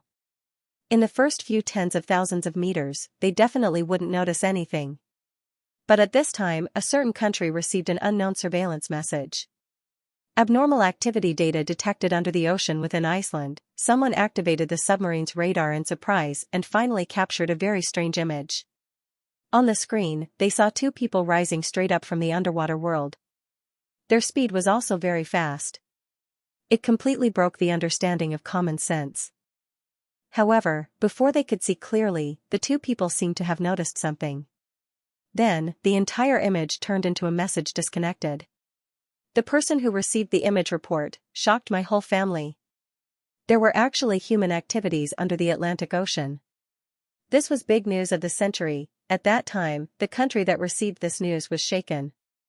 When Xiao Jin floated to the surface of the sea, she paid special attention to see if there were any traces of Mo Huan. She just wanted to kill this person as soon as possible. During the process of floating up, she did feel something. Another array formation master had been here. She was 100% sure. Xiao Jin thought of the future in the time formation point. The time formation point said that the future was targeted at her future. Although she was fake, the other things were real. Everyone existed, and everyone had experienced these things. If that was the case, Mo Huan must have come to the same place and met Mo Jiang and Aju. Without any hesitation, he ran away. So Mo Jiang and you would know about this. Xiao Jin went to the sea and teleported back to the hotel with Song Yanqing. When she saw the time, she realized that the time was synchronized with the time formation point. In other words, she had stayed in the time formation point for a month and a week. That was how much time had passed here. The 2 months in the time formation point was about the same. Anyway, it was the holidays and the new year was coming. Xiao Jin was speechless. It's over. Xiao Fei might have fainted from crying too much by now. Fortunately, Mo Jiang was quite self-aware. Before he left, he probably realized that they might not know when they would come back, so he had been renewing the hotel bill. So it was not a big deal to suddenly return to the hotel. As long as the room was still there, it was fine. The 2 of them pretended to come back from outside. When they returned to the hotel, the first thing they did was to charge their phones, change their clothes, and buy plane tickets to return home. Song Yanqing seemed to have a lot of things to do, but he did not know how to discuss it with Xiao Jin. After all, the most important thing for him now was to report to his family. In the past, it could be forgiven for a few days. This time, he had been missing for more than a month. The capital was probably in an uproar. Therefore, when he returned to the hotel, his phone did not stop ringing after it was charged. How could he have the time to discuss other things with Xiao Jin? Fortunately, the phone did not have any abnormalities in the sea. It could still be used after being charged. As soon as Xiao Jin turned on his phone, at least 100 messages popped up in an instant. There was even a message from Musilian that attracted the most attention. Musilian, my sister's brain hasn't been working well ever since she woke up in the hospital. If you want money, you can just tell me. At least reply to a message. He suspected that Xiao Jin had been kidnapped. He confirmed with his eyes that this was indeed the real world. Even Muchi couldn't find another person who was as stupid as him. Missed calls wouldn't appear when the phone was turned off, but there were hundreds of SMS notifications. Many of them were from the spirit group. Xiaojin was speechless. This time, he would probably be nagged by Xiao Fei until the new year. While she was still reading the message, another call came in. The caller was Zhongli Peining. "Boss, my God, you finally turned on your phone. Where did you go?" Even such a calm girl was about to cry. One could only imagine what the outside world was like when Xiaojin suddenly disappeared for more than a month. Xiaojin sighed and said, "Something happened. I was closed for more than a month." "What's wrong?" Naturally, he would not tell the spirit group about the time matrix points. Even if they knew, they couldn't even go to the underground palace. The current technology could not reach such a deep underwater world, and their abilities were not enough. "You don't know, but something big has happened in the past month. There have been several particularly ridiculous incidents. If it weren't for Emojiang, many things would have happened." Zhongli Peining's voice was nervous. "There are too many things. I'll tell you when you come back." Okay. After all, they had been away for more than a month. Xiaojin thought that it would probably not be peaceful. However, since Emojiang was there, it proved that the major events had been suppressed. However, now that Xiaojin was not there, the spirit group did not feel safe. She hung up the phone. After Zhongli Peining's call, Muqiji's call came in. At this time, it should be night in the country. He just happened to call. When he heard that it had been connected, he was a little surprised. After all, it had been more than a month. Their phone had always been turned off. After the call was connected, Muqiji immediately said, "Xiaojin?" His voice was filled with unconcealed concern and doubt. Xiaojin immediately said, "Qiji, it's me." Muqiji was silent for about 3 seconds. He was not in a hurry to say anything. He only said, "Where have you been? Why has your phone been turned off?" "I'm abroad." Xiaojin thought for a moment and said, "Something happened, so my phone was turned off. It has been sealed. I can't contact anyone in that place. I'm fine. Song Yanqing is fine too. We'll be back soon. We've already bought plane tickets for tomorrow morning." After all, the distance between abroad and the country was too far. It was a little unrealistic to use the transmission array to teleport back directly. Muqiji slowly took a deep breath. "You're with Song Yanqing? How about this? If there's anything, we'll talk when you come back. Give Mom a call first." After all, it was Xiaojin's matter. It was not easy to interfere. However, it had been more than a month. Xiaofei was very worried at home. She had cried several times. Not only was the Mu family looking for him, but the Song family was also looking for him. When he heard that Song Yanqing was with Xiaojin, Muqiji was relieved. This time, he was probably going to teach Xiaojin a lesson. Alright. Xiaojin also knew that Xiaofei was probably feeling terrible now. She didn't know how worried he was. After hanging up the phone, she immediately called Xiaofei. He didn't know what time it was in China, but Xiaofei quickly picked up the phone. She probably didn't expect Xiaojin to call her directly. When Xiaofei picked up the phone, she sounded a little incredulous. "Jean?" "Yes, Feifei. It's me." As soon as he finished speaking, a woman's high-pitched cries could be heard from the other side. "Where have you been, Jean? Do you know that you scared your mother to death? Why have you turned off your phone for more than a month? I'm so afraid that you've been sold to the mountains." Xiaojin, when she left, she said that she was going abroad. How could she be sold to the mountains? Thinking that Xiaofei would cry for a long time this time, Xiaojin could only sigh faintly and apologize. "I'm sorry. Something unexpected happened to me. I'm sealed in a place isolated from the world. There's no electricity, and I can't contact you.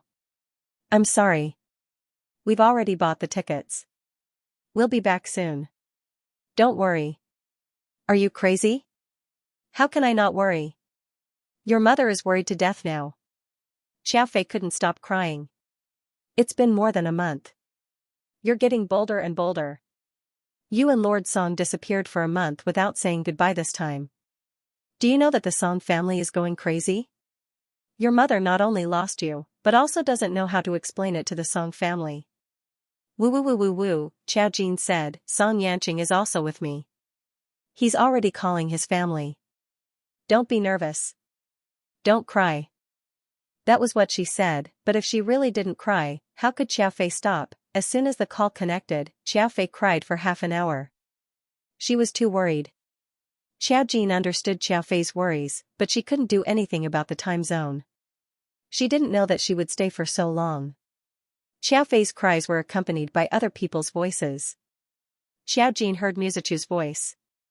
He probably knew that Xiaofei had contacted Xiao Jin. Musachu and the others were quietly listening to Xiao Jin's recent situation. There were many things that couldn't be said over the phone. Xiao Jin could only say, "I'll tell you when I come back. Song Yanqing and I are going to eat." Time passed in the time zone, but at least they would feel full after eating. They weren't very hungry after coming out, but they were still hungry. They were going to eat soon. Song Yanqing called the hotel to prepare food. Xiaofei sobbed, "You can still eat." Xiao Jin, she couldn't eat. She could only answer the phone while looking at Song Yanqing. Song Yanqing was also constantly answering the phone. He basically didn't stop. When he saw Xiao Jin looking over, he gestured to Xiao Jin, indicating that he was still on the phone and couldn't stop. He disappeared for more than a month this time, and even his work progress fell behind. Although his father could help with many things, Song Yanqing's father wasn't very busy this time. Not seeing him for more than a month was enough to make some panic in his heart. He only had one son. Nothing must happen to him. Xiao Jin listened to Xiaofei's cries, and his thoughts drifted a little. It was mainly because he thought that Song Yanqing was here now. And 10,000 years ago, Song Yanqing entered the Rakshasa world. How did he get out? Xiao Jin was a spirit master of speech. Moving between two spaces was something that Xiao Jin couldn't do without a spatial array point. Moreover, he had probably paid a hefty price for opening the border back then. Li Jiao said that he was in great pain in the Rakshasa world. Xiao Jin roughly knew that even though Song Yanqing was here now, he must have something that was related to the Rakshasa world. Watching Song Yanqing calmly talking with his family, Xiao Jin fell into a trance. Song Yanqing turned around and saw Xiao Jin staring at her through the phone. She smiled and reached out to stroke Xiao Jin's hair as she continued to speak calmly. It seemed that he would not be able to rest tonight. "Jin, you can't do this again in the future. You can't not say hello again, okay?" Xiaofei's cries still didn't stop. "It's so chaotic abroad, and guns are legal. Mom is afraid that you'll be kidnapped into the mafia or sold by someone outside. Think about it, there are foreign organizations that specialize in collecting human organs. It's so scary, so scary." Xiao Jin didn't feel scared. Xiaofei felt a lingering fear as she spoke. Xiao Jin comforted her helplessly. "I'm really fine. I'll fly back tomorrow. It's just that I might only arrive the day after tomorrow for you guys." Xiaofei wasn't too happy. "Why don't you guys set off immediately?" Xiao Jin said, "We're a little tired and need to rest for the night." They had just come out of the time array point, so some things still needed to be taken care of. Xiaofei couldn't do anything. She didn't know what Xiao Jin had experienced. She could only talk for more than 10 minutes before hanging up the phone. The hotel staff had already served the food. Xiao Jin opened the door. As soon as she hung up Xiaofei's call, the second call came from the Ji family. It was Ji Sikai. Xiao Jin paused. She didn't expect that this person would call her. After she answered the call, the hotel staff pushed the dining car into the room to prepare for them. Xiao Jin heard Ji Sikai's cold voice, "I heard that you went missing?" "Xiao Jin, if I went missing, would you still be able to get through the phone?" Song Yanqing seemed to have sensed something when he received Ji Sikai's call. He glanced at Song Yunxian indifferently while talking. "On the phone. It seems that you're fine." Ji Sikai sneered. "The capital has been turned upside down because you haven't seen it for more than a month. You even disappeared with that person from the Song family. Third grandpa has been missing you recently." If you have time, give them a call so that they won't worry too much. Xiaojin said calmly, I know. I'll tell them that I'm safe. Many people must have contacted her after knowing that she had gone missing. Now she had to reply to them one by one. Otherwise, many people would still miss her in their hearts. Song Yunxian didn't expect that many people would be concerned about her whereabouts after she had been missing for so long. Seeing her reply, GC Kai only asked, when will you come back? Xiaojin said, tomorrow. I'm in Iceland now. Receiving this answer, GC Kai hung up the phone. The dining car had been arranged. Song Yunxian began to eat. After all, she was really hungry. Song Yanqing was still on the phone. It was impossible for him to hang up the phone. Song Yanqing could only sit down to eat and talk at the same time. It was more time-consuming. Fortunately, they had enough time to rest now. Mo Jiang and Meng Qingyu also sent messages to Xiaojin. Xiaojin didn't talk about it on the phone. He just said that he would talk about it when he came back. She came out of the time matrix and knew those things. She felt a little tired. She wasn't physically tired, but she couldn't hide her mental exhaustion. She knew everything from the formation point. When she thought of Mo Fei Jin and those spiritual readers who had sacrificed themselves, she sighed slightly. When it was already late, Xiao Jin's phone was the first to stop ringing. Song Yanqing had been on the phone for a few hours and finally had a chance to take a breather. He put down his phone and smiled bitterly at Xiao Jin.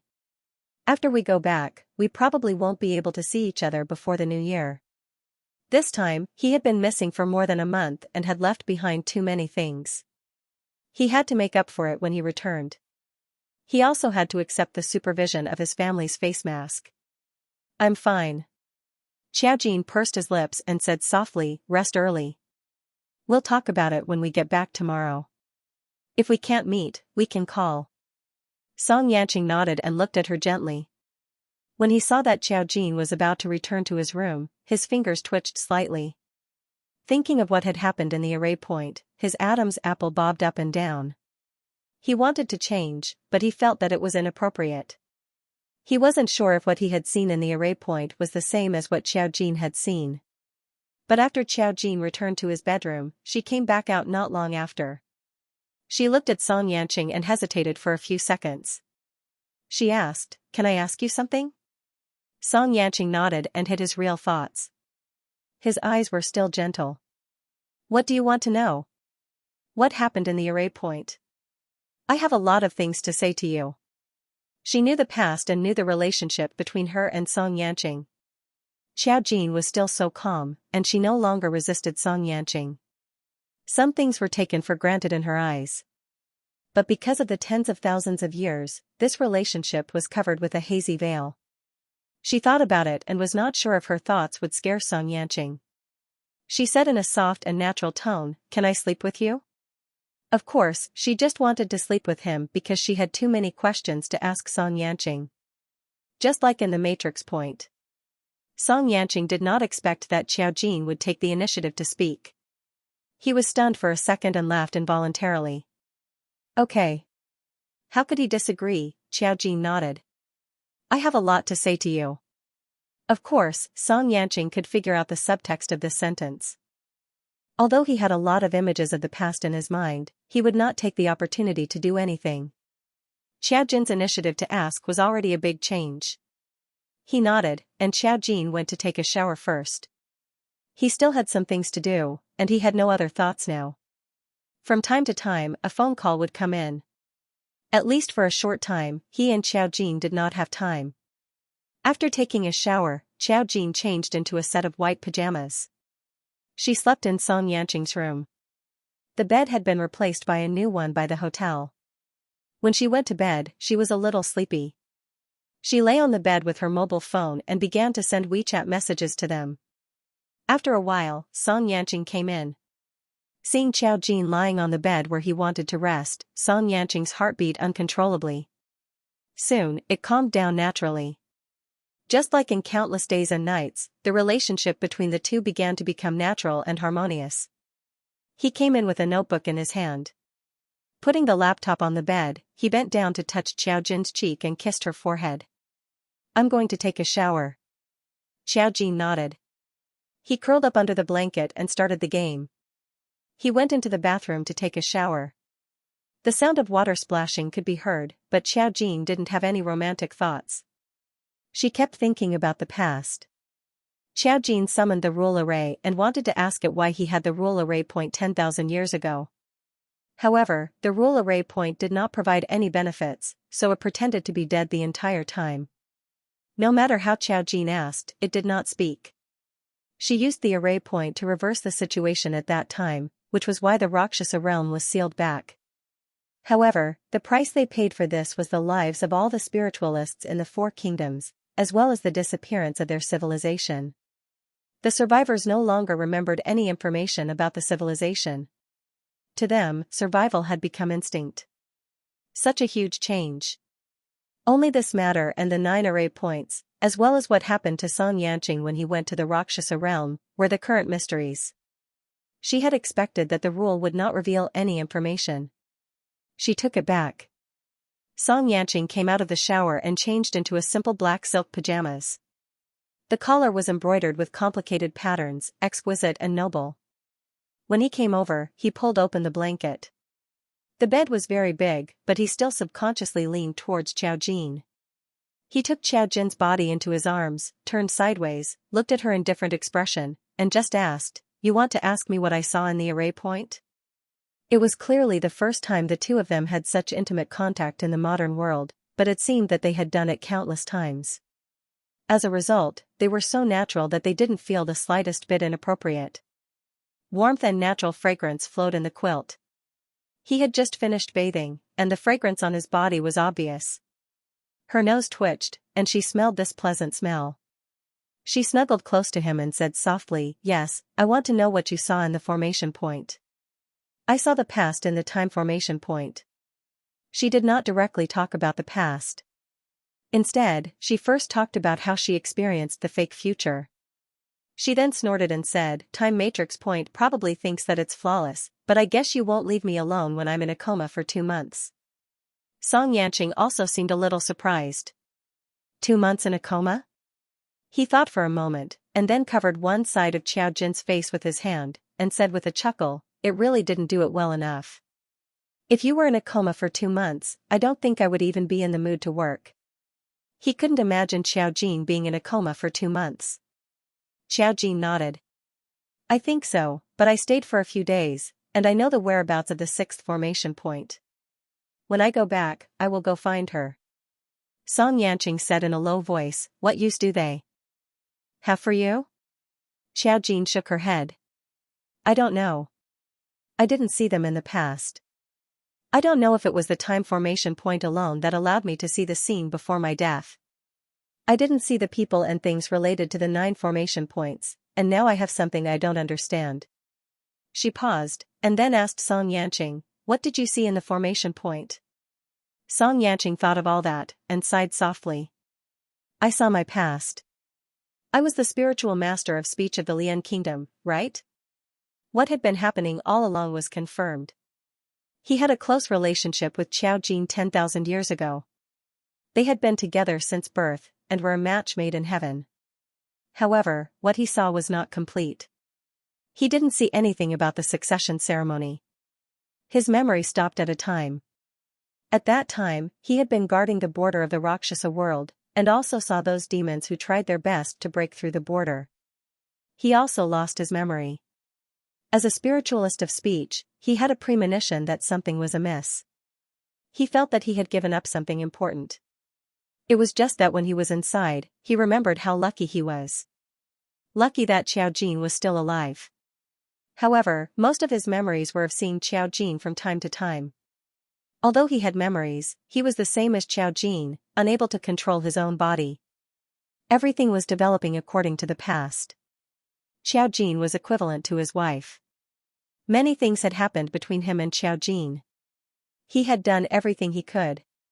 Even now, he couldn't ignore that feeling. It turned out that 10,000 years ago, they were once so close that they couldn't distinguish between each other. However, there were more things that Xianxia couldn't recall. He told all of this to Xiaojin. Although he didn't specifically say anything, when he returned to the Xianxia kingdom and met Xiao Jin was well aware of the relationship between the two of them. Xiao Jin's head was nestled in his arms, and she raised her head to look at him.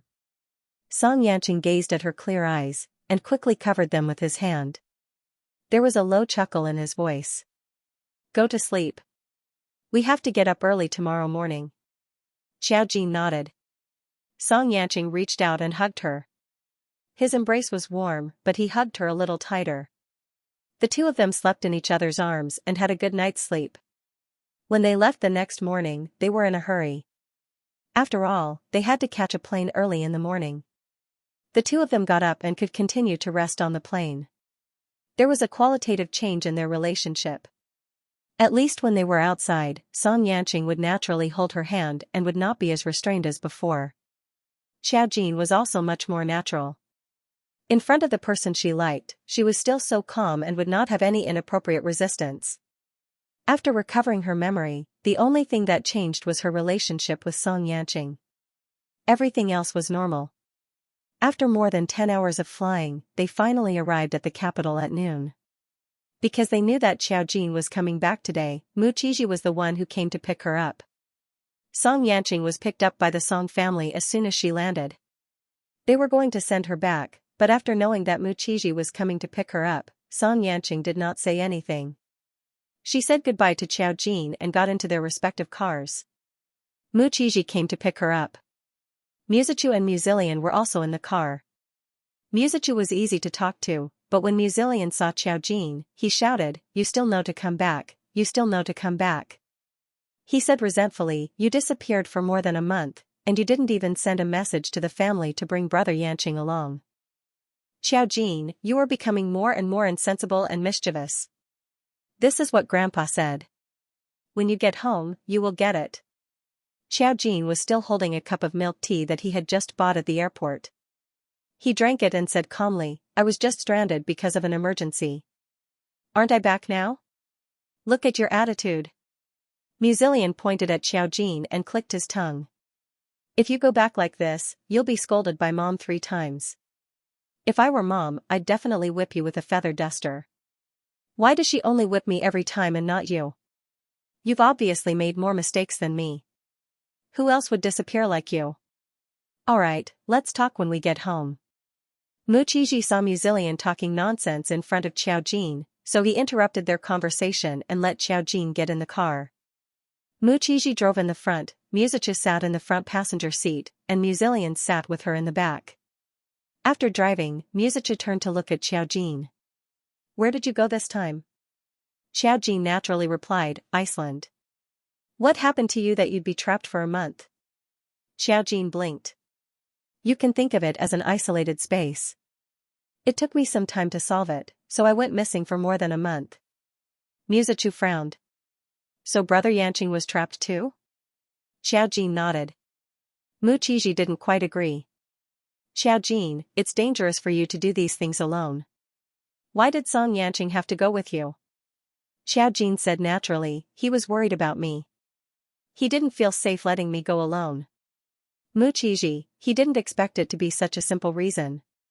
Muzilian was caught off guard and was a little angry.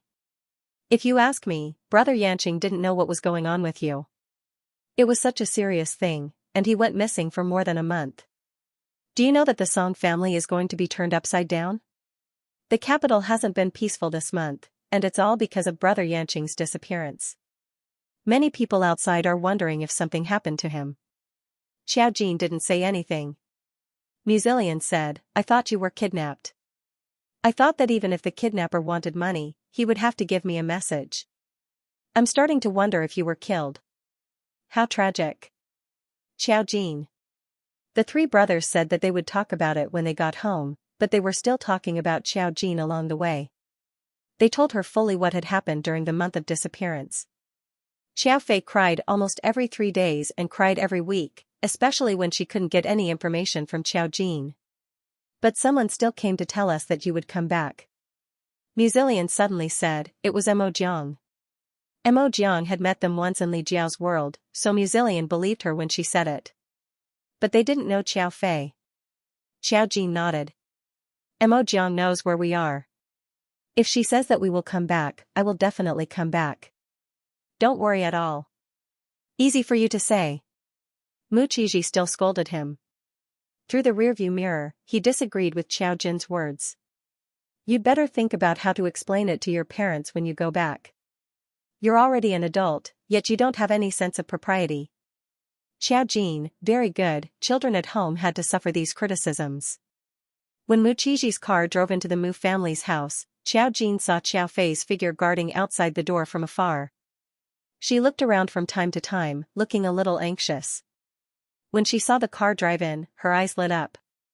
She immediately saw Xiao Jin. Mu Qiji parked the car in the courtyard and let them down first before driving into the garage. As soon as Xiao Fei saw Xiao Jin, she immediately hugged her and began to cry. You damn child, you're finally back. Do you know that Mom was worried to death about you? Why didn't you listen to me at all? If you went somewhere, you should at least leave a message for the family. Why did you disappear without a word? Xiao Jin knew that whatever she said now was wrong, so she obediently kept quiet. Behind her stood Mu Zhenming and Mu Xianxia. Mu Zhenming's expression was complicated. After all, it was good that he was back. Mu Xianxia still looked as steady as Mount Tai. Wasn't he just missing for a month and a half? What's the big deal? At first, he was still worried, but now that he saw Xiao Jin return, he wasn't too worried anymore. At least he was back, which meant that nothing dangerous had happened. Xiao Fei's tears came at a whim, and at this moment, they felt like they were free. Xiao Jin knew that she was genuinely upset, so she could only pat Xiao Fei's back and say nothing. She was the one in the wrong, so anything she said now would be wrong. Making Xiao Fei cry was the best way to vent.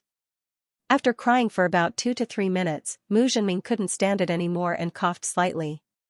Fei, let the children go in first. If there's anything, let's sit down and talk.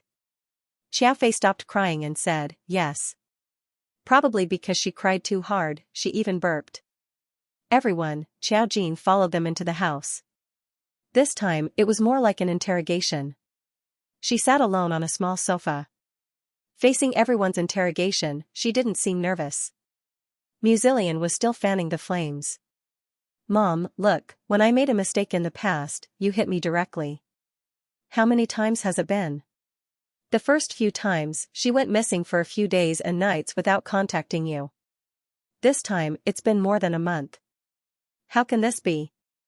Children don't grow up if you don't hit them. Mom, hit her. Mu Qiji scolded coldly, Qi Lian, you'd better behave yourself. Mu Zillion felt very wronged and refused to be treated unfairly. Then why do I get hit every time I make a mistake? Mu Zhenming had double standards. You know that she's your sister. It's normal for you to get hit, but how can you hit your sister? Mu Zillion, Dad, listen to yourself. Is that what you're saying? Mu Xianxia chuckled and watched the show from the sidelines. Let's not talk about this first. Mu Zhenming stared at Xiao Jin and continued, tell us what you did first. Xiao Jin. It's useless even if I tell you. This involves some spiritual readers. I just stayed in a different world for more than a month. She definitely wouldn't tell them about her resurrection. Xiao Fei and the others could accept her sudden awakening. However, they probably felt that Xiao Jin was no longer the Xiao Jin of the past. Naturally, it wasn't appropriate to tell them about her resurrection. Moreover, she had such a complicated entanglement with Song Yanqing. It was even more inappropriate to tell them about it. The knowledge involved was far from what ordinary people could understand. Xiao Fei, then you should at least tell us in advance. Xiao Jin sighed. There are some things that I don't know when I enter and how long it will take. This time, it can't be helped that I've been missing for more than a month. But you have to believe that I'll be fine, so don't worry too much about me. How can we not worry about this kind of thing just because you said so? Mu Zhenming frowned slightly. You have your own things to do. We don't care. But I think it's better if this kind of thing doesn't happen again. We're fine, but your mother can't take it. She watched dramas at home every day when she had nothing to do. After watching too many melodramatic plots, it was easy to think the worst of everything. In just a few days, she had thought of several versions of the story. The most common one was that Xiao Jin was sold to the mountains to be a wife for someone else. Although they all felt that it was quite ridiculous. Xiao Jin admitted his mistake honestly. I'm sorry, Fei. I was wrong. I won't do it again. Muzillion quickly added, but I'll dare to do it again next time. This time, it was Musachu who was quick enough to hit the back of Muzillion's head. Muzillion covered the back of his head and began to howl in anger. I'm just telling the truth, you just can't accept it. Musachu said indifferently, you shouldn't be the one saying the truth. You just want the world to be in chaos. If you really want to, do you believe that mom will beat you up? Muzillion, why was Xiao Jin always the one who got beaten up when he made a mistake? He widened his eyes. Fortunately, Xiao Fei's attention was not on him. She just looked at Xiao Jin and sobbed, there really won't be any more. Xiao Jin nodded. Yes. After thinking for a while, she added, I'll definitely bring a power bank. If there's no signal, I'll try my best to create a signal and send out a message. Everyone, Xiao Fei still glared at Xiao Jin. After her incident, it would be Song Yanqing's turn. Mu Zhenming was a little confused. Did young Master Song experience something similar with you? Xiao Jin nodded and said, something like that. Why is he always with you? Mu Zhenming expressed his opinion on this. Xiao Jin, we all know what you are doing, but the Song family doesn't know. If you disappear with Song Yanqing like this, if something happens, it will be really difficult for us to explain. After all, you are our sister. But Song Yanqing is not a member of the Mu family. He is the only heir of the Song family. If anything happens to him, the Song family will not talk to us nicely. Since she disappeared with Song Yanqing, then Song Yanqing and Xiao Jin must be equally capable. However, Song Yanqing was still the heir of the Song family. He had such an important identity. If he went out with Xiao Jin and something happened, one could imagine what the Song family would think. After all, that was their child. Xiao Jin lowered his head and sighed. I'll try my best. He would try his best not to bring Song Yanqing with him in the future. Besides, she probably wouldn't go anywhere else. The only thing that mattered now was whether Song Yanqing still had other things in the Rakshasa realm. His body was here, but it could also exist in other ways. After all, Xiao Jin's soul could wander in the world back then. There was no guarantee what Song Yanqing in the Luosha realm was like. He felt pain, which meant that his involvement with the Luosha realm had never been cut off. He had been watched by the Luosha realm since he was a child. One could imagine how hard Song Yanqing's life had been for so many years. She felt very uncomfortable when she thought of all this, but she had to think of a way. At least now she knew the past and recovered most of her memory. Now she had to find a way to find Mo Huan and kill him. Since the child is back, it's good that she's fine. After watching for a long time, Mu Xiangshan finally spoke. She just got off the plane and is probably tired. Let her rest. Muzillion was a little shocked. It's over just like that? You don't care? She had been missing for more than a month and caused such a big trouble. Now he didn't care, this was too much. If he couldn't contact her for a week, Xiao Fei would break his legs when he came back. More than a month was enough for Xiao Jin to break his legs. Xiao Fei glared at Muzillion. What else do you want your sister to do? She just came back from abroad and is already very tired. As her brother, you don't want her to be well. Are you even human? Muzillion, what did I say? He wasn't the one who committed the crime. When he heard Xiao Fei's words, he only felt sorrow in his heart. As a mother, she was too much. Did he still have any status in this family? Mu Xiangshan's words were the final word. Mu Zhenming also nodded. You just came back from abroad. You must be very tired. Go and rest first. If there's anything, we'll talk about it after you've rested. Xiao Jin also nodded obediently. Okay, Zhenming. Mu Zhenming's mouth twitched. Mu Xiangshan, at least there's one thing that hasn't changed. He's still so unfilial. Everyone else, Muzillion watched as Xiao Jin went upstairs to rest.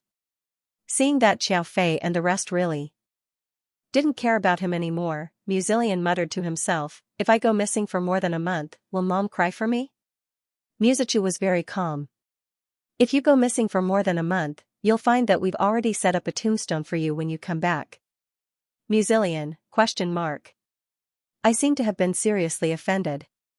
Mu Qiji also scolded him disapprovingly. If you don't have Xiao Jin's abilities, don't do such things. She's a spiritual reader, you're not.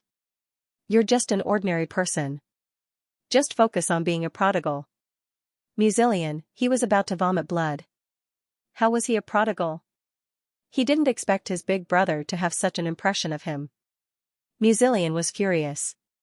He wasn't, so what if he was? Did prodigals have no human rights?